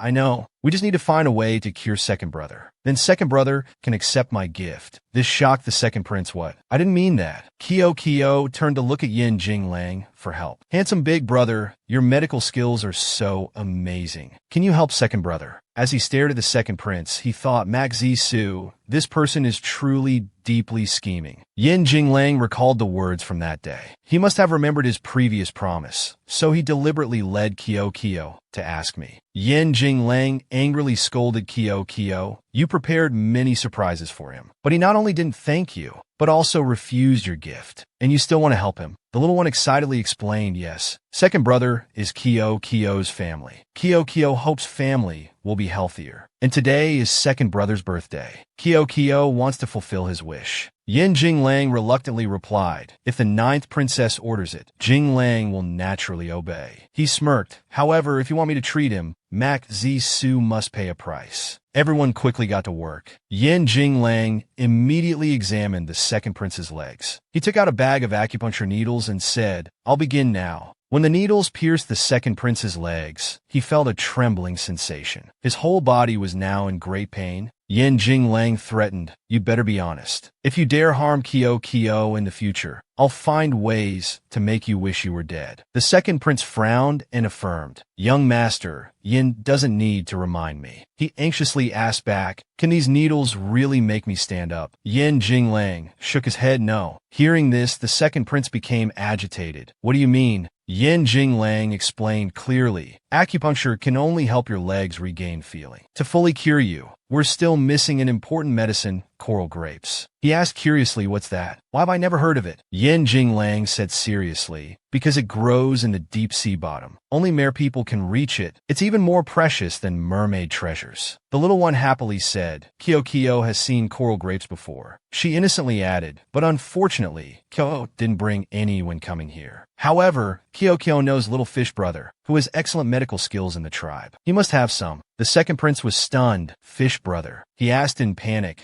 "The person you're talking about, could it be Fish Doctor?" Kyo looked confused, her eyes sparkling as she replied, "Kyo doesn't know any fish doctor. Kyo only knows little fish brother. Look, this is the drawing Kyo made for little fish brother." Her eyes shone like car headlights as she eagerly handed the drawing to the second prince. "Isn't it easy to recognize?" She proudly lifted her chin, proud of her excellent artistic skills. But in reality, two people had been harmed because of this drawing. How can anyone find the person from this? The second prince rubbed his temples in frustration and asked, "How do you usually contact him? Can you call him to the palace?" The little one's face fell, her hands rubbing together. Kyo talks to little fish brother through a seashell, but the seashell is broken. The second prince now understood why Kyo cried so much when the seashell broke. So this was what she used to contact her kind. To comfort her, he spoke up, "I'm sorry, it was my fault last time. I broke your seashell. But can you let me take a look? I'll try to see if I can fix it." Seeing her hesitant look, Yin Jinglang immediately stepped in front of her and spoke for her. No need to trouble the second prince. This Yin has already agreed to fix it for the ninth princess. I can handle it alone. This prince wants to fix the seashell, so we can get the coral grapes sooner to treat my legs. Could it be that Guardian suspects I'll do something? The second prince challenged. Yin Jinglang was no pushover and replied challengingly, "The second prince's thoughts are too deep. How could this Yin dare to make assumptions?" The situation seemed very tense between the two stubborn people, so Kyo hurriedly mediated. "Handsome big brother and second brother, don't argue anymore." This time Kyo has already agreed with handsome big brother. "Second brother, if you want to help Kyo, there will be chances next time." The second prince pouted and turned his head away, pretending to be upset. "Who wants to help you?" This prince just urgently wants to treat his legs. The little one keenly noticed his childish emotion and smiled, winking. "Second brother is saying one thing, but meaning another again. Second brother, I'll leave the gift here. When we find little fish brother, he'll come to treat you." Then both of them quickly left the second prince's room hand in hand. He thought to himself, "You have your calculations in mind. It's clearly just fixing a seashell, nothing to fight over. But why does she trust Yin Jinglang so much?" Night had fallen, enveloping Xian Yu Palace in darkness. Yin Jinglang was now trying to temporarily fix the seashell for her. Although there were many scratches, and it wasn't perfect, it was passable. "I've glued the shell back to its original shape, but I don't know if it can be used. Try calling little fish brother." She quickly called out loudly. She tried rubbing the seashell, but there was no response. Her voice became dejected. "It seems it's not working. What should we do?" Suddenly, someone on the other end responded, Kyo. She excitedly shouted the name, "Uncle Lee." Lee asked about her situation. Kyo, how are you? Do you need to find your mother? She's resting now." Kyo explained the situation. "Uncle Lee, I'm doing very well in the palace, but my second brother's legs are injured. He wants to ask for little fish brother's help, but my seashell had some problems. I couldn't find him, so I could only reach you." Lee nodded and agreed to help her. "Child, don't worry. I'll contact him now." Their voices were too loud and woke up her mother. "Lee, was that Kyo's voice just now?" Lee nodded. "Yes, your majesty." She anxiously asked, "Is she all right? Is she in danger?" "She sounds fine. She just remembered her royal brother's injury and wanted to find little fish to help." She sighed in relief. "That's good then. Right, about the investigation I asked you to do a few days ago. How's the progress?" Lee reassured her. "Your majesty, don't worry. We should have news soon. A subordinate came to report, "Queen, Your Majesty, we've been searching for Her Highness Ziyu's whereabouts recently and discovered she's no longer in the sea. Someone said she's gone to the capital of Mak Yuyan country." The queen was startled and shouted, "What?" It was not beyond her expectations that Ziyu would go look for Kyo. She sighed tiredly. "Ziyu's intentions are evil. Unable to deal with me, she's now targeting Kyo. She very much wanted to try to get up and go, but her current illness was severe." Li Yi hurriedly supported her. "Your body isn't well today. You should rest." He tried to soothe her. "Your Majesty, don't worry. You rest in the palace. I'll send little fish over there. He's skilled in medicine and clever. He definitely won't let Ziyu achieve her goal." He gently helped Her Majesty lie down and covered her with a blanket. Then he took the seashell and called little fish, "Where are you?" The other end replied, "Uncle, I'm in the forest outside the capital of Mak Yuyan country. These past few days I was planning to visit Kyo in the palace. Leave immediately. Ziyu has left the mermaid tribe and has arrived in Mak Yuyan country. Kyo is very likely in danger." Hearing this urgent intelligence, he immediately packed up and left. "What? I understand. I'll depart right away. I promised the queen I would protect Kyo. I must succeed." He told himself this in his mind. "Kyo, wait for me. I'm coming to save you." Without hesitation, he sped off into the silent night. A new peaceful day began for Kyo's life. As soon as class ended, the little one excitedly ran out like flying. Yin Jinglang, walking behind, called out, "Kyo, slow down a bit." Suddenly, she saw many guards in front of her. She was confused, not understanding what was happening. To satisfy her curiosity, she went over and asked quietly, "Commander, has something happened?" "Little princess, someone tried to enter the palace without a pass. We're questioning him now." After saying this, he pointed to the person being detained. "Look, it's that one over there. He says he's some kind of fish doctor. What a strange name." As soon as Kyo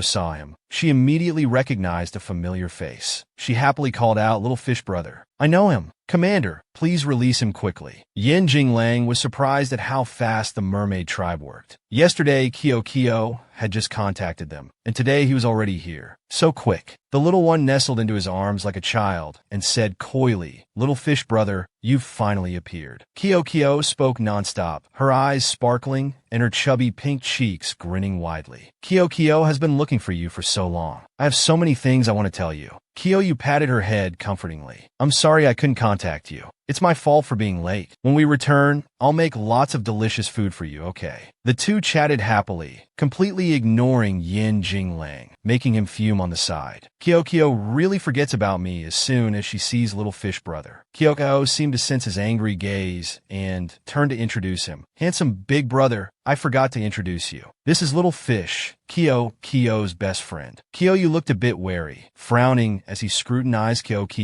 "Who is he?" He politely introduced himself. "I am Yin Jinglang, Prince of Yin Jing country, and also Kyo's guard." Kyo observed for a moment. "So you're the sworn brother Kyo has been mentioning all this time." "Sworn brother? What's that?" Even he himself didn't understand what that meant. "Since when am I Kyo's sworn brother? Is she misunderstanding something?" He spoke up to explain, "No, we're not sworn brothers. Think carefully, our relationship isn't like that." The two glared at each other like arch rivals, competing to see who was closer to Kyo. Kyo stood in the middle, feeling exhausted by these two. Strange, this is clearly the first time handsome big brother and little fish brother have met, but they seem to really dislike each other. "I need to think of something. Can't let them be like this." She rubbed her hands together and said coyly, "Little fish brother, this time Kyo found you because I need your help. Did you bring coral?" "You know that?" "Yes. You want me to treat your second brother's illness, right? I prepared everything." "That's great. Little fish brother, follow me." She also waved to Yin Jinglang, indicating for him to come along too. The three quickly went to Zhonghua Palace. As soon as Kyo entered, she excitedly called out, "Second brother, I brought little fish brother to treat your illness. So you're the famous fish doctor. I hear your medical skills are very impressive." Kyo humbly replied, "The second prince flatters me. Others do call me that, but I've only casually treated a few people." A feeling of nervousness rose in the second prince's heart. His voice was a bit hesitant as he asked, "So can you cure this prince's legs?" "We can't be certain yet. We'll have to see the effect after applying the medicine on the second prince." He then opened the box he was carrying. After an hour, a steaming medicine was brought out for the second prince to drink. He drank it without hesitation. This medicine works very quickly. My legs seem to be getting a bit warm. Kyo anxiously asked from the side, second brother, how is it? Can you stand up? So he tremblingly tried to stand up. As a result, because his legs weren't fully healed, he quickly fell forward. Kyo spoke up to reassure the second prince, no need to rush. Although the medicine is effective, it can't cure you immediately. Based on the second prince's condition, I'm afraid you'll need to exercise your bones daily. It may take several years to fully recover. Knowing there was a chance to walk again, he nodded with satisfaction. All right, I'll try my best. I still can't stand up immediately, but there's hope for a cure. This is already the best result. Only Yin Jinglang, standing in a corner, was perceptive enough to notice something hidden behind this. Not right. As far as I know, the effect of this medicine isn't this slow. Could he be hiding something? He unconsciously asked. Regarding this medicine, I have a few questions I'd like to ask Fish Doctor. Everyone was surprised. This time Kyo was also a bit worried. Not good. I forgot he knows about this prescription too. If he reveals the truth, it'll be troublesome. To avoid the situation escalating, he made an excuse to pull Yin Jinglang away. We shouldn't disturb the second prince's rest. Come with me. You're acting guilty. There really is a problem with this medicine. If you want what's best for Kyo, if you don't want her to be harmed, then follow me outside. I have something to clarify with you. The two whispered to each other. Yin Jinglang was a bit suspicious but agreed. So he bowed and asked the second prince's permission to go outside. Second prince, this Yin wants to discuss Fish Doctor's medical skills. Excuse me. Kyo, stay here and don't run around. I'll come pick you up in a bit. Although Kyo agreed, she felt a bit uneasy inside. Their expressions are so serious. They're not going out to fight, are they? No good, I have to follow and see. Thinking this, she immediately stood up. She rushed off like a gust of wind. Second brother, I just remembered I have unfinished homework. I'm going first. The second prince could only tell her to be careful. The little one secretly followed Yin Jinglang at a distance. Her little feet tiptoed as she hid in a corner. She tried to stretch to peek and assess the situation. The other two were standing in a secluded corner. Yin Jinglang questioned first, what exactly do you want to tell me? I hope you won't expose the prescription I gave to the second prince. Why? Do you have a grudge against the second prince? Yin Jinglang raised an eyebrow and asked. Kyo said seriously, no, I just want what's best for Kyo. With this prescription, you only know one, but not two. If you want the second prince to recover immediately and walk like a normal person, you'd need coral from mermaid blood. Yin Jinglang was shocked, his eyes widening. What? Kyo expressed his concern. If Kyo discovers this, given her personality, she's very likely to give her blood to save the second prince. But she's still young. Taking blood would be very dangerous. Moreover, the blood from a mermaid's heart can only be used once in a lifetime. Kyo finally understood why you didn't want her to know. So that's why. No wonder little fish brother and handsome big brother wanted to avoid Kyo. At this moment, she also felt troubled inside. It's true Kyo wants second brother to walk immediately, but Kyo is also afraid. Maybe when Kyo is a bit older, I can help second brother. Yin Jinglang nodded in agreement. I understand. I'll keep it secret and not let Kyo or anyone else know. As for treating the second prince, consider it a favor in hopes he'll be a bit kinder to Kyo. When his legs heal isn't important. I'll try my best to treat him. Just then a dark figure flashed by. Kyo immediately sensed it and said in panic, wait, I sense a mermaid's aura. Someone was eavesdropping on our conversation. Kyo didn't understand and thought she'd been discovered, so she hurriedly hid. Oh no, I've been found out. She didn't expect them to run past her without noticing. Why are they running in that direction? Could it be the person discovered wasn't Kyo? Kyo, you just remembered. You said Ziyu has also come to Makian country. If she discovers us, it'll be troublesome. Stop right there. Both hurriedly gave chase. Ziyu was running for her life, thinking of ways to escape. Little fish is here too. I can only use magic to escape now. He immediately used his mermaid powers to attack, but she had already disappeared behind a wall. Damn it, she got away. Yin Jinglang clicked his tongue in annoyance. She quickly flew to Yun Shao Pavilion, noble consort Yun's palace. She ran inside, panting. Luckily, I reacted quickly, or I would have been caught. Oh my, isn't this Lady Ziyu? Noble consort Yun's voice rang out. She asked with a scheming expression, what's the matter? Noble consort Yun. Ziyu clasped her hands and bowed respectfully. She sneered, you still have the face to show up. I thought Lady Ziyu would help me, but you've failed more than succeeded. If I I hadn't listened to you, this consort wouldn't have lost face in front of so many people and been punished by His Majesty. She tried to calm noble consort Yun's anger. Noble consort, please calm down. I couldn't have expected Yin Guard to know the method for maintaining a mermaid's human form. I came because I have something to tell you today. She then whispered in noble consort Yun's ear. The woman was shocked upon hearing it. Is this true?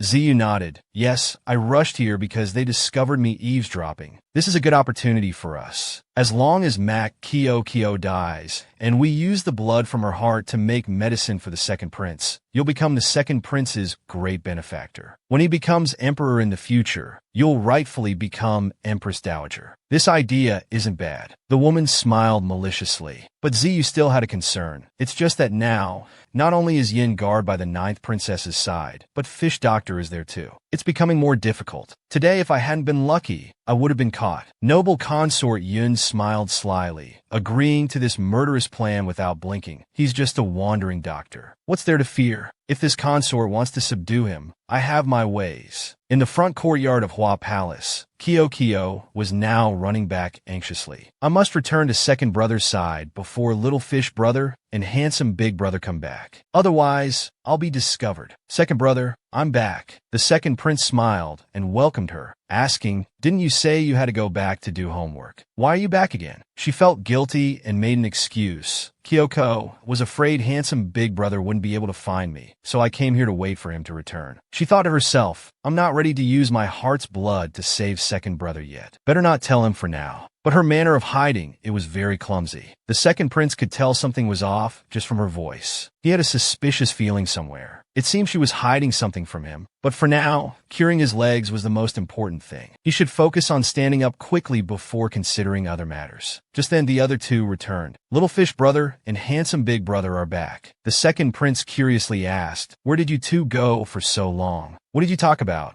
Kyo didn't dare tell the truth and skillfully avoided it. We were discussing how to treat the second prince. He smiled and suggested something else. Guardian, you stay here and teach the second prince how to exercise his legs. I'll return to Kyo's chambers first. Hearing this, Yin Jinglang's jealousy flared up and he immediately objected. I'm Kyo's personal guard. I should be the one returning with her. What right do you have to tell me to stay here? Kyo brought out his authority to respond. Guardian, I'm here on the queen's orders to visit Kyo. If we talk about some tribal secrets, I'm afraid it wouldn't be appropriate for an outsider like you to be present. Yin Jinglang couldn't refute a word after hearing this. Combined with Kyo's cleverness, he was even more helpless. Handsome big brother, it's been a long time since Kyo and little fish brother met. Kyo wants to take him out to play. After you finish caring for second brother, you can come find us. He helplessly knelt down and accepted the order. This subject will obey the princess's words. But in his heart, he still felt resentful. For the princess's little fish brother, she abandoned me behind so quickly. She quickly ran ahead, leading him back to Xianyu Palace. As soon as they entered, she smiled with squinted eyes and showed off, look brother, this is where Kyo lives. It's spacious and beautiful inside. Little fish brother, coming quickly. Here's some palace snacks. Try them. She waved for him to come in. The two sat eating pastries and chatting. Is mother still well? Kyo misses her a bit. Kyo replied, Her Majesty the Queen lived on land for too long. She still needs some time to recover. Does Kyo want to return? Her Majesty is very worried about you. Uncle Lee is too. That's why he sent me to visit you. Kyo replied dejectedly. Although I know in the mermaid tribe there's mother, Uncle Lee, everyone is my family. But in the palace here, I also have family. Right now, I still don't want to return. Kyo sighed and said, there are so many strange things on land. I know you're reluctant to leave, but I'm just like you, staying away for so long without returning. But Kyo has developed an illness of frequent fainting. Perhaps it's because you've been away from the mermaid tribe for too long. He smiled and replied, don't worry, I have a solution. She excitedly asked, what solution, little fish brother? This is celestial dew water. Add it to your bath water daily. After using it for a while, you'll be able to fully adapt to life on land. She quickly asked, if celestial dew water is really that good, why is mother still sick? He sighed helplessly. That's because celestial dew water can only be used by mere people who haven't come of age. After coming of age, it becomes ineffective. So that's how it is. She held the bottle tightly in her hand. She happily ran off, wanted to try it immediately. They both quickly ran to the Imperial Garden. She poured the entire bottle into the pond. Without hesitation, she jumped straight in to test it. A second after she raised her head, she was surprised. Her face showed amazement. The celestial dew water is truly miraculous. Kyo feels very comfortable and more lively in the water. That's right, this is the effect. Suddenly, he noticed that below her were legs, not a tail. He asked in confusion, Kyo, where's your fish tail? Why isn't it there anymore? She excitedly explained, this is handsome big brother's doing. He gave me a medicine that prevents my tail from appearing when I'm in water. Hearing this, he felt uncomfortable. I didn't expect this Yin Jing Lang to have such medical skills, but I certainly won't lose to him. Kyo, if you've decided to stay here, then I'll also stay in the palace for a while. I'll leave after I've driven away all the bad people who want to harm you.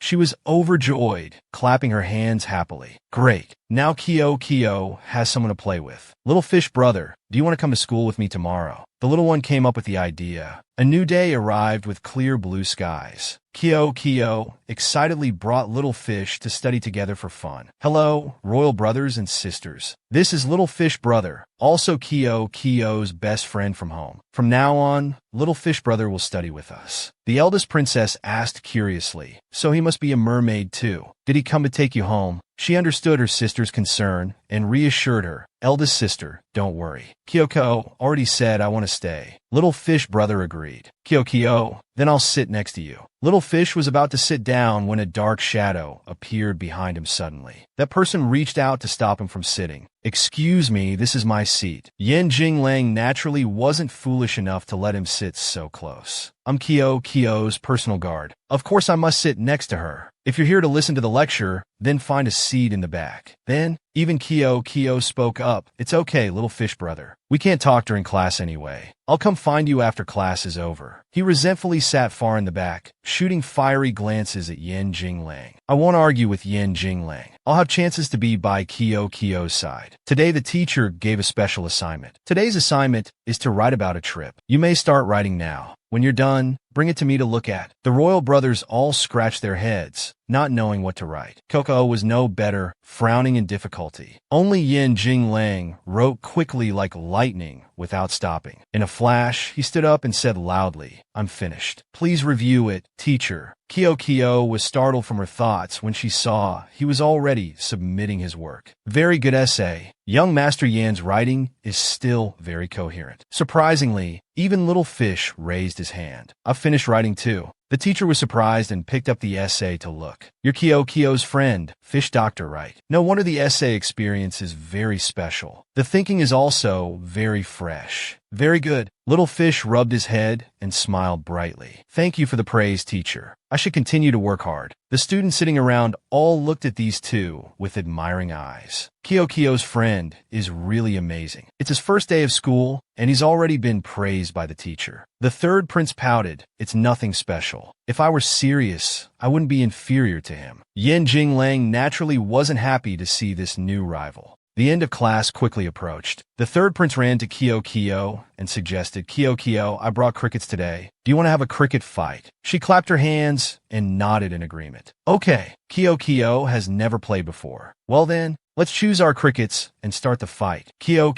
chose the biggest cricket. Surely the biggest one will be the strongest. The third prince laughed mischievously. As expected, little sister Kyo has no experience. This biggest one is the oldest one. You'll definitely lose. Everyone gradually came to watch the cricket fight. As predicted, the stronger cricket bit the older one. The match quickly came to an end. The third prince cheered joyfully. Kyoko still didn't understand and asked confusedly, why did I lose? Clearly the cricket I chose was bigger than third brother's. Little Fish leaned in and whispered to her, Kyo, I'll help you fight a match with him. We'll definitely win. She was surprised that he knew how to play cricket fights, but he shook his head and replied, I've never fought crickets before, but I sometimes catch them to make medicine, so I know which crickets are better. He took out another small cricket from his basket. Choose this one. The third prince laughed mockingly. The cricket you chose is really small. It won't last many rounds. My cricket will definitely bite it to death. He smiled calmly and replied, Not necessarily.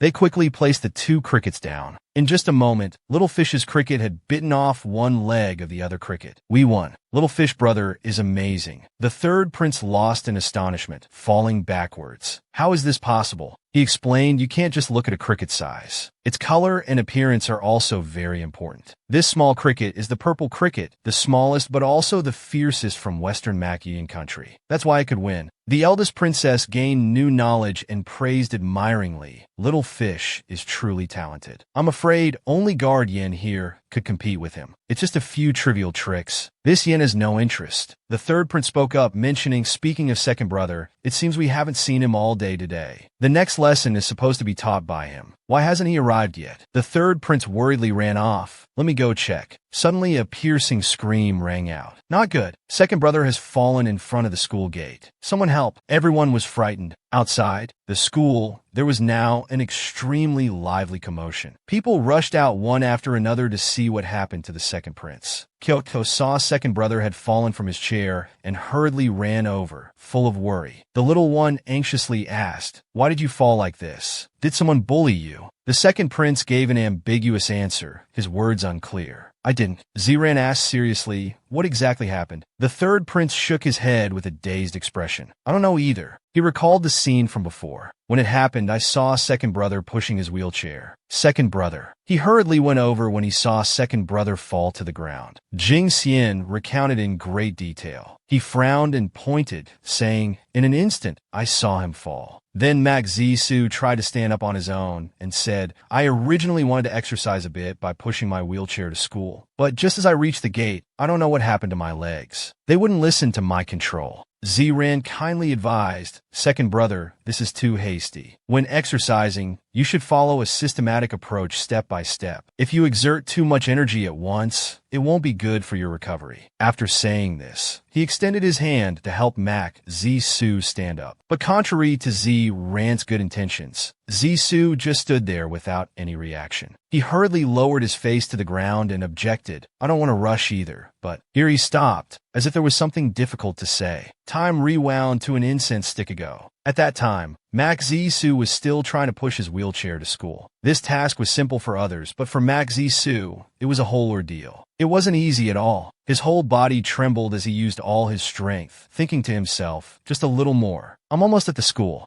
Suddenly, two female students began whispering behind him. Isn't that the second prince? Yet he's learning to walk just like a child. How could someone like that become crown prince? It would look so unsightly during court sessions. Hearing this, Mak Zisu frowned and immediately turned around, shouting loudly, who dares to gossip behind this prince's back? Those people seemed unafraid and pointed even more, their comments becoming increasingly numerous. All were venomous words of insult. No matter how hard he tries, it'll take years for his legs to improve. By then, the crown prince position will have long been decided. Why bother struggling like this? It's just losing face for nothing. These words were like daggers stabbing straight into him. They made his whole body tremble, his face darkening with anger. Unable to bear the shock, Mak Zisu fell to the ground. Kyoko thus understood the whole story. So that's what happened. The little one said softly to comfort him, second brother, being able to stand and walk again is already a great effort. How can people insult others' hard work? Kyo spoke with increasing passion. The little one angrily pointed at those people, criticizing, anyone who has mocked my royal brother, I will make them apologize properly. Hearing this, those girls became flustered and denied we wouldn't dare mock the second prince. People nearby also chimed in, that's right. We'd be punished by heaven for that. Kyo ignored their explanations. She put her fingers to her mouth and whistled loudly. Hearing this, Stinky bravely ran over, his face eager as he awaited orders. Woof woof. She called Stinky, come here. He obediently wagged his tail. As she instructed, Stinky's ears are very sharp. He can hear and remember everything. As she spoke, Kyo pointed at those people threateningly. Don't lie. If you do, little Stinky won't be polite. Stinky was very proud at this moment. He raised his head and barked a few times, woof woof. The two panicked and accused each other. It was her who said it. I personally heard the girl next to me laughing at the second prince too. They quickly knelt down and apologized to the second prince. It's all our fault. Please forgive us. Mak Zisu's face was cold as he said softly, enough. Anyway, father doesn't love me that much either. Even if my legs heal, so what? I'm already determined not to become crown prince. Seeing his despair, Kyo stepped forward to comfort him. Second brother, don't say that. Father always values you highly. That's why he's so strict with you. This is how he cultivates a crown prince. Mak Zisu turned and refuted her. But the Empress Dowager has also said you have the qualities to be empress. The little one naively replied, compared to being empress, Kyo would rather play with her brothers. Even if Kyo becomes empress, she'll return to the mermaid tribe. Kyo smiled and continued, father has many princes to choose as heir, but mother only has Kyo.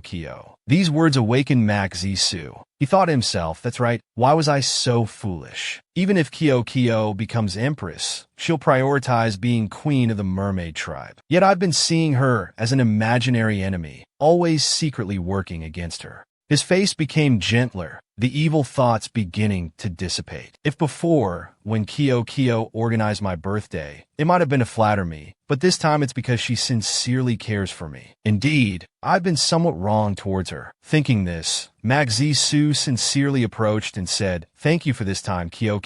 The little one happily replied, don't be so formal. Second brother is also Kyo's family. Kyo is very willing to help. The little one looked at him and advised, also, second brother should smile more in the future. Kyo thinks second brother looks very handsome when he smiles. Hearing the little one's praise, Mak Zisu blushed with embarrassment. He quickly turned away to hide his emotions. This prince doesn't smile. It's just that my mood is a bit better. Hearing this, Kyo giggled. As long as second brother is happy, that's good. The atmosphere became lively. Suddenly, Eunuch Lin approached from afar. He conveyed an order. The Empress Dowager commands Fish Doctor to come to Ci Ning Palace. He continued, led by the 9th princess. Fish Doctor heard this and couldn't help but wonder, what does the Empress Dowager want with me? Before the Empress Dowager summons, Fish Doctor raised a question. Why does the Empress Dowager want to summon me? The old eunuch was at a loss and could only honestly admit this servant doesn't know either. Suddenly Kyo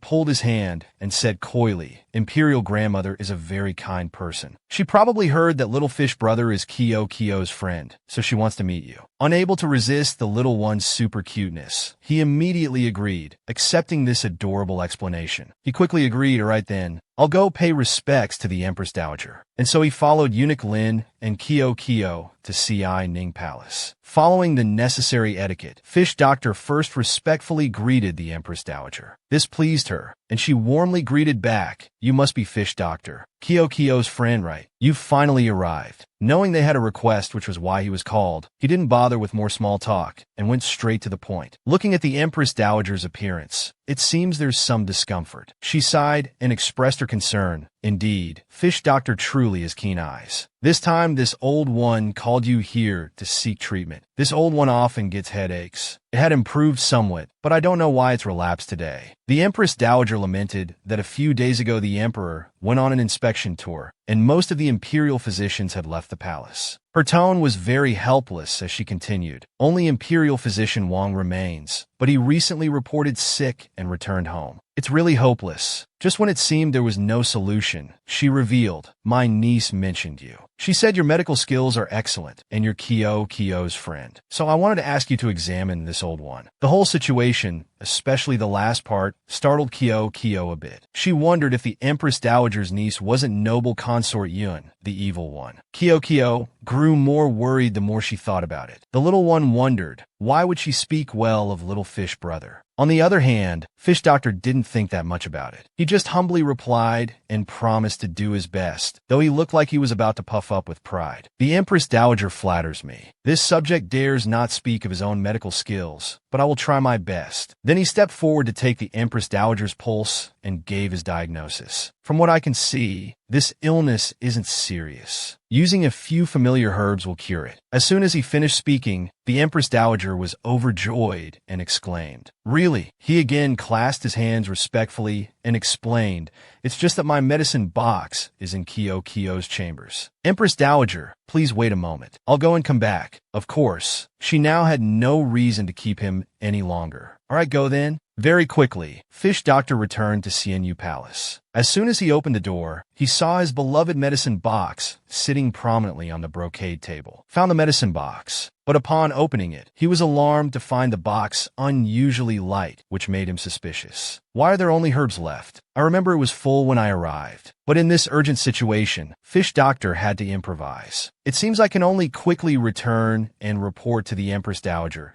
and change to using a few other medicines. As he left, the culprit behind this trick was revealed. Noble consort Yun smiled sinisterly, thinking to herself, this time there'll be an interesting show to watch. In no time, Ci Ning Palace appeared before his eyes. Once inside, he honestly reported to the Empress Dowager, I'm truly sorry. The medicines I brought may not be enough. The Empress Dowager didn't blame him, and even made excuses for him. It's all right, Fish Doctor, you normally travel the 4 seas. Using many medicines, surely there are times when you run out. Why don't you just write a prescription? This old one can have the Imperial Medical Office prepare the medicine. Fish Doctor didn't delay and quickly wrote out the prescription. I've written all the medicines and instructions here. He then handed the prescription to a nearby palace maid. The Empress Dowager anxiously issued an order. Take this prescription to the Imperial Medical Office. Tell them to prepare it and bring it here. The palace maid had been waiting for this order and immediately replied yes. Taking the opportunity, she expressed her wish to keep them for a meal. We've only been busy with examining this old one's illness. Haven't even properly hosted Fish Doctor yet. Sit down, let's chat. At this point, Kyo acted as the host, smiling as she led him to sit. Little Fish Brother, come sit. And so the 3 of them sat chatting, oblivious to the passing time. Half an hour later, the palace maid finally presented the medicine, reporting, Empress Dowager, the medicine is ready. The Empress Dowager, sitting in the middle of the main hall, anxiously ordered, bring it here. After the medicine was brought to her lips, she drank it all in one go. Of course, the Empress Dowager wasn't ungrateful, so as soon as it was done,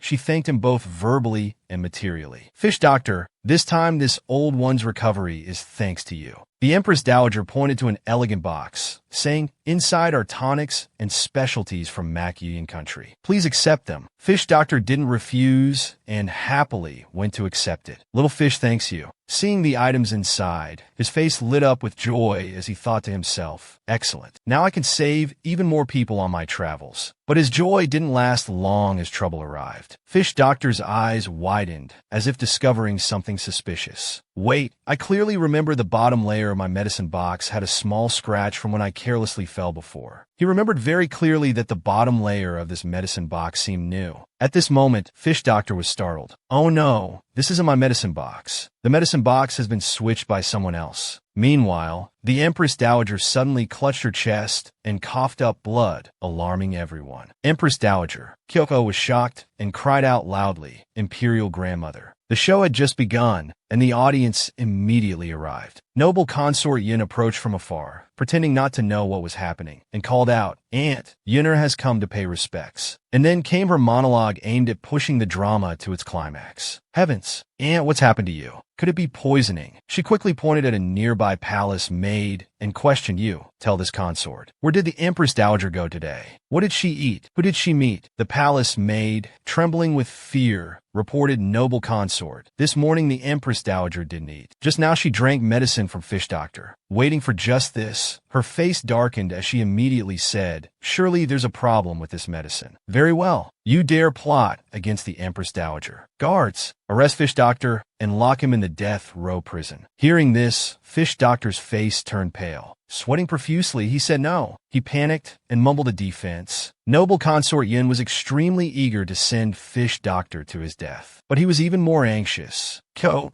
hurriedly defended him, forgetting etiquette and standing straight on her chair. Grandmother, little Fish Brother wouldn't harm anyone. He must have been wrongly accused. She eloquently argued, pinning the crime of plotting against the Empress Dowager on him, even tending to accuse the little girl. Clearly, the Empress Dowager was poisoned after drinking Fish Doctor's medicine. Why does the 9th princess want to cover for him? Noble consort Yun, with her brilliant acting, even pretended to say, could it be that the 9th princess and he are accomplices? The little one didn't expect noble consort Yun to say just anything. She was extremely uncomfortable, but being a good child, she could only turn her anger into a light remark. Noble consort is talking nonsense. At this moment, the Empress Dowager, leaning on a palace maid's arm, struggled to say each word. Wait. This old one believes Kyo and also believes her friend. She was still clear-headed, stating that accusing someone of poisoning requires evidence. This sentence also brought Fish Doctor back to his senses. He immediately knelt down and formally explained, if evidence is needed, then I have a way to prove my innocence. May I request the Empress Dowager to allow the remaining medicine from earlier to be brought here? Let me analyze it a bit. So she told the nearby palace maid, and of course, the palace maid could only obey and reply, yes, Empress Dowager. As one trick ended, the next act began, a fierce counterattack from Fish Doctor's position. He pointed to each medicine and explained, Empress Dowager, look, these medicines are all ingredients written on the prescription. There's no problem. After going through everything, he took out a special herb from the medicine dregs and continued, but this herb has a red heart. It's not listed in the prescription at all. Fish Doctor's eyes were now full of confidence. In front of everyone, he analyzed in great detail, this red heart grass has a small toxicity. After ingestion, it easily causes vomiting of blood. The Empress Dowager's earlier reaction was due to this. After his explanation, all suspicion turned towards those who prepared the medicine. That palace maid, also unexpected, hurriedly said, when preparing the medicine, this servant and the doctor checked many times. At that time, this herb was not inside at all. Hearing this, Kyo tried to guess another possible scenario. Then could it have mixed in while the medicine was being boiled? No, this was too dangerous a matter. The palace maid couldn't be calm. This servant will go check immediately. During that time, he regained his composure and eagerly sought to establish merit. If we know it's red heart grass, then the matter is easier to resolve. Its toxicity isn't large. An antidote can cure it completely. Fish Doctor slowly took out a bottle of white medicine and presented it before the Empress Dowager. As it happens, I have a bottle with me. The Empress Dowager can take one pill first. Seeing him so proactive, noble consort Yun was unwilling and tried to stop him. And Fish Doctor is extremely suspicious. You can't let him harm you again. Unfortunately, her plan had long since failed. The tea was cold, the play was over. The Empress Dowager coldly replied, this old one has her own considerations. No need for more words. Then the Empress Dowager, without hesitation, took the medicine Fish Doctor offered. In just a moment, her complexion improved. She sighed in relief, as if she had just stepped back from death's door. Finally saved this old life. Feel much better now. The Empress Dowager glared at noble consort Yun and questioned Yunner. This time Fish Doctor's suspicion has been cleared, hasn't it? But this person with a vicious heart wasn't willing to let go so easily. She still didn't want to miss such a good opportunity and kept shouting, and it's better to kill by mistake than to let a guilty one go. Such fascist thinking could actually be spoken. Fortunately, at this moment, that palace maid had caught someone. The door opened and someone was roughly pushed inside. The palace maid quickly reported, Empress Dowager, we've found the poisoner. It's this palace maid. The accused palace maid fell to the ground, crying out in pain. The close palace maid began explaining the situation. She's not from the medicine room, but was sneaking around inside. She must have tampered with the medicine while it was being prepared. She moved closer to get a clear look at the person who tried to harm her and expose her beloved niece's play. This palace maid looks familiar. She seems to be from Yunner's palace. After saying this, she glanced at noble consort Yun, asking suspiciously, could it be you wanted to harm me? She hurriedly argued, Aunt, this is so unjust. Noble consort Yun still didn't back down. She even pointed at Fish Doctor, trying to frame him. She shamelessly said, someone must have bribed my palace maid, deliberately framing me. She even intentionally ordered, quickly arrest Fish Doctor and his accomplice, the 9th princess. Their suspicion is the greatest. As soon as she finished speaking, a group of pre-prepared guards quickly rushed in. Seeing her start to cause chaos, Kyo mischievously interjected, when you can't argue anymore, you resort to force. Noble consort Yun is truly the real bad person. Anyway, the little girl had little fish brother's support. Kyoko doesn't need to fear them. I'm here. Seeing the situation had escalated to this point, the Empress Dowager's heart was filled with worries. She seemed to have guessed the situation and thought to herself, not good. Yunner has brought so many people. It seemed she was prepared beforehand.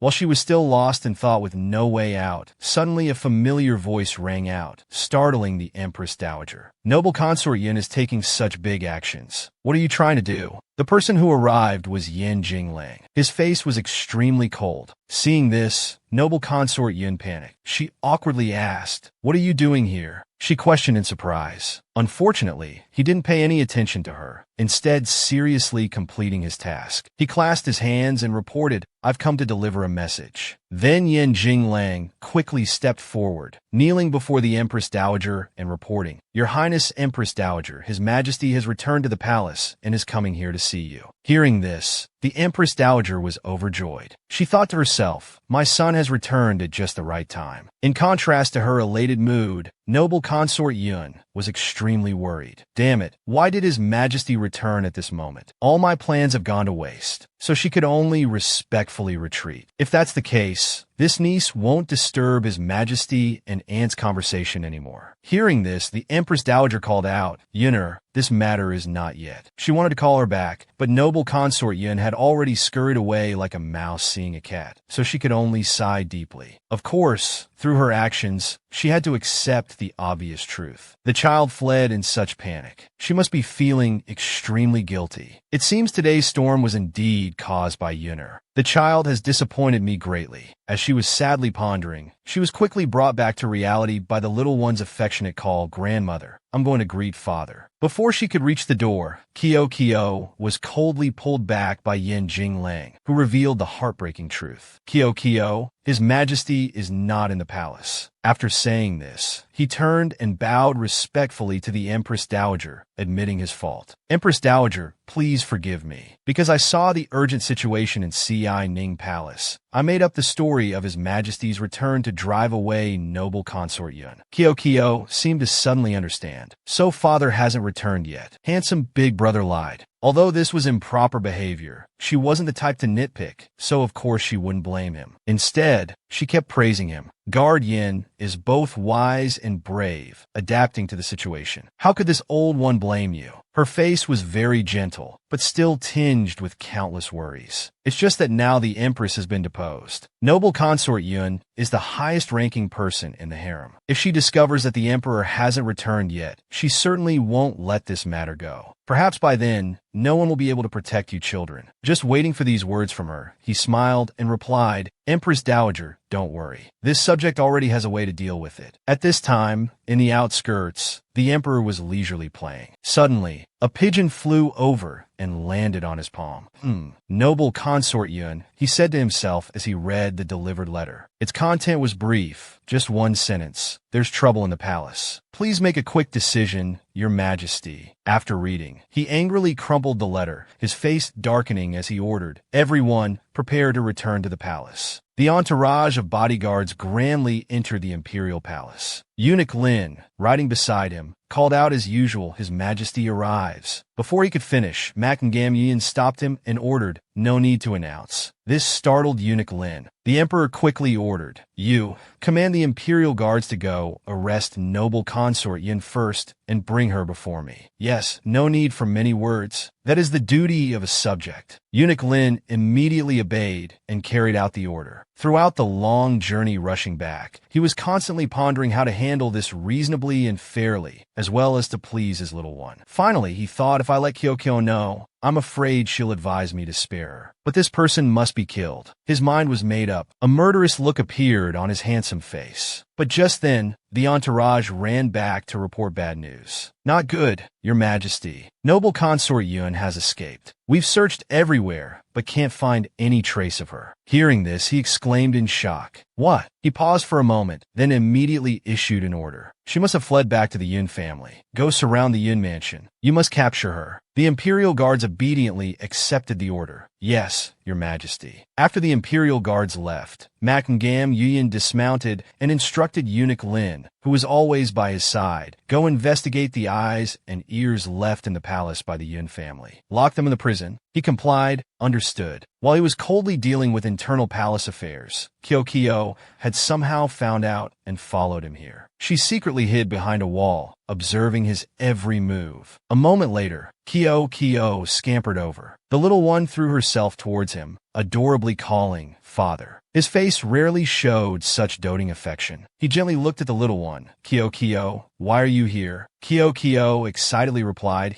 Kyo saw many people outside. I guess father had arrived. Of course, what followed was an emotional moment between father and daughter. After many days, he lovingly hugged her and said dotingly, "It's been so long, let father hug you." He looked at her curiously. "Did you miss father?" The little one coyly replied when she heard him ask. Kyo missed father so much she couldn't eat or drink. Hearing the naive words mixed with a bit of cleverness from the little one, he couldn't help but be moved, reaching out to pinch her cheek. "Flattering me again? Your round face has clearly gotten fatter." The little one pouted and replied, clearly not convinced, "No, it hasn't." The more the little one smiled, the more his heart ached for her. Loving her, he asked Kyo, "Are you all right? I heard the Yun family wanted to harm you and Imperial Grandmother, so I hurried back." Knowing her father was worried about her, the little one still acted as if nothing was wrong, gently replying, "Father doesn't need to worry. Kyo and Imperial Grandmother are fine. Luckily, we had handsome big brother and little fish brother." Hearing this, he was suddenly startled and asked, "Who is little fish brother?" This name was quite strange to Manhwa. Indeed, he had been away for quite some time. The little one chose her words carefully to answer as concisely as possible. "Oh, he's a guest that Kyo just met." Just then, both Fish Doctor and Yin Jinglang approached from afar. They simultaneously bowed respectfully to him. "Greetings, Your Majesty." What could be more perfect? The little one happily pointed out who little fish brother was. "It's him," Kyo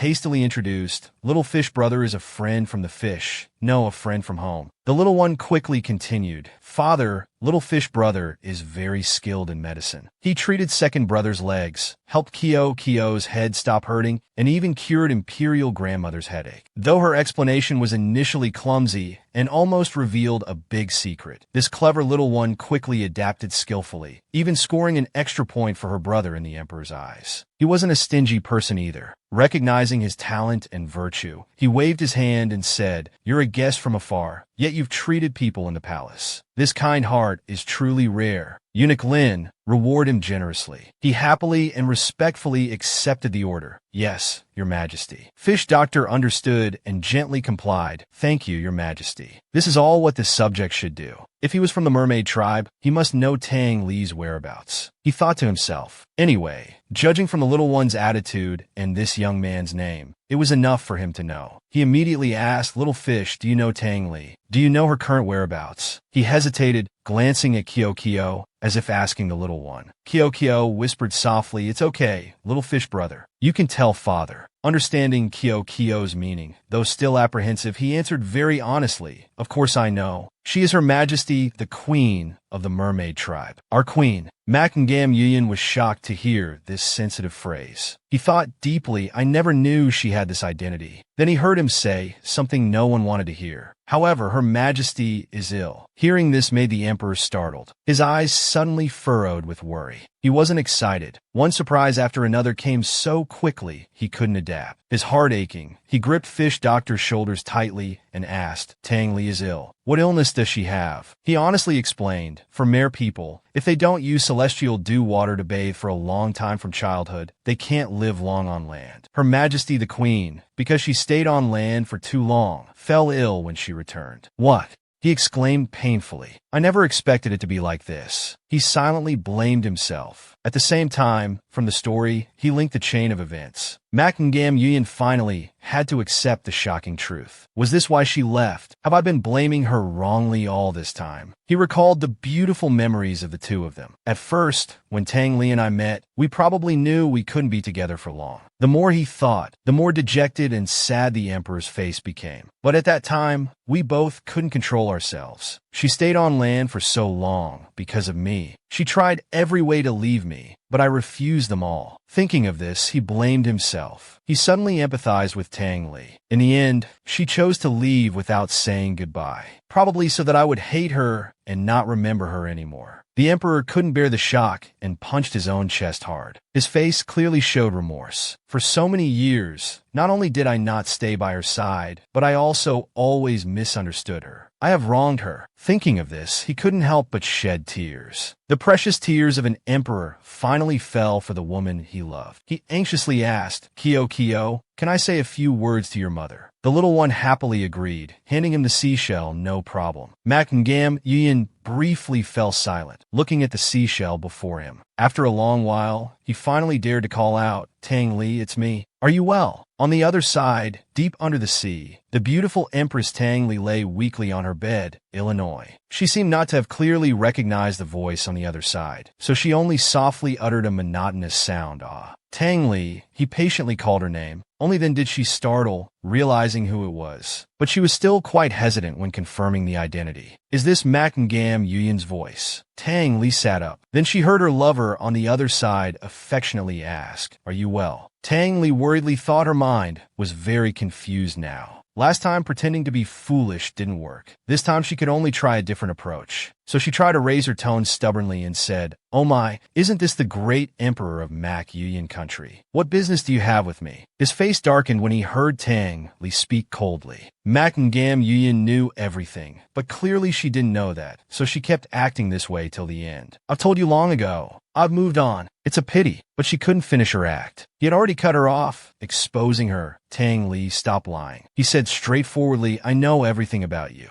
This made Tang Li slightly startled. She was a bit surprised, but that was all. After all, she was smart enough to guess the whole story. Ah, it was Little Fish who told you, right? If I had known earlier, I wouldn't have let Li send him there. But I've broken my promises many times. You're a great and magnanimous person. Please forgive me this time. She had no choice but to flatter and beg. But looking at his dark face, it wasn't easy for him to forgive. So on the other side of the seashell, he resolutely shouted so loudly that even if Tang Li were dozens of feet away, his voice would still echo. He angrily said, I absolutely won't forgive you. What kind of joke is this? Makingam Yuyin softened his voice, his face sad and sincere as he continued, You rotten woman. You think you just casually told one lie. But I've been deceived for a lifetime. Saying this, he felt a bit lost. I once believed in a lifetime, one couple, vowing to grow old together with you. But you acted like this. It made my heart grow cold. Tang Li didn't know he had sacrificed a lot for her. I gave up my promise to expand the harem. He seemed to choose to live alone in his cold world. His deep, warm voice rang out, letting her know. But I haven't lived happily. I've also let down many people. Makingam Yuyin felt very regretful. If I had known the truth, I wouldn't have let go. He said pitifully into the seashell, At least I wouldn't have carried this regret, letting you leave. Hearing him speak like this, anyone could see the resentment imprinted in every word. She knew this too, but they had been separated for many years, not just a day or two.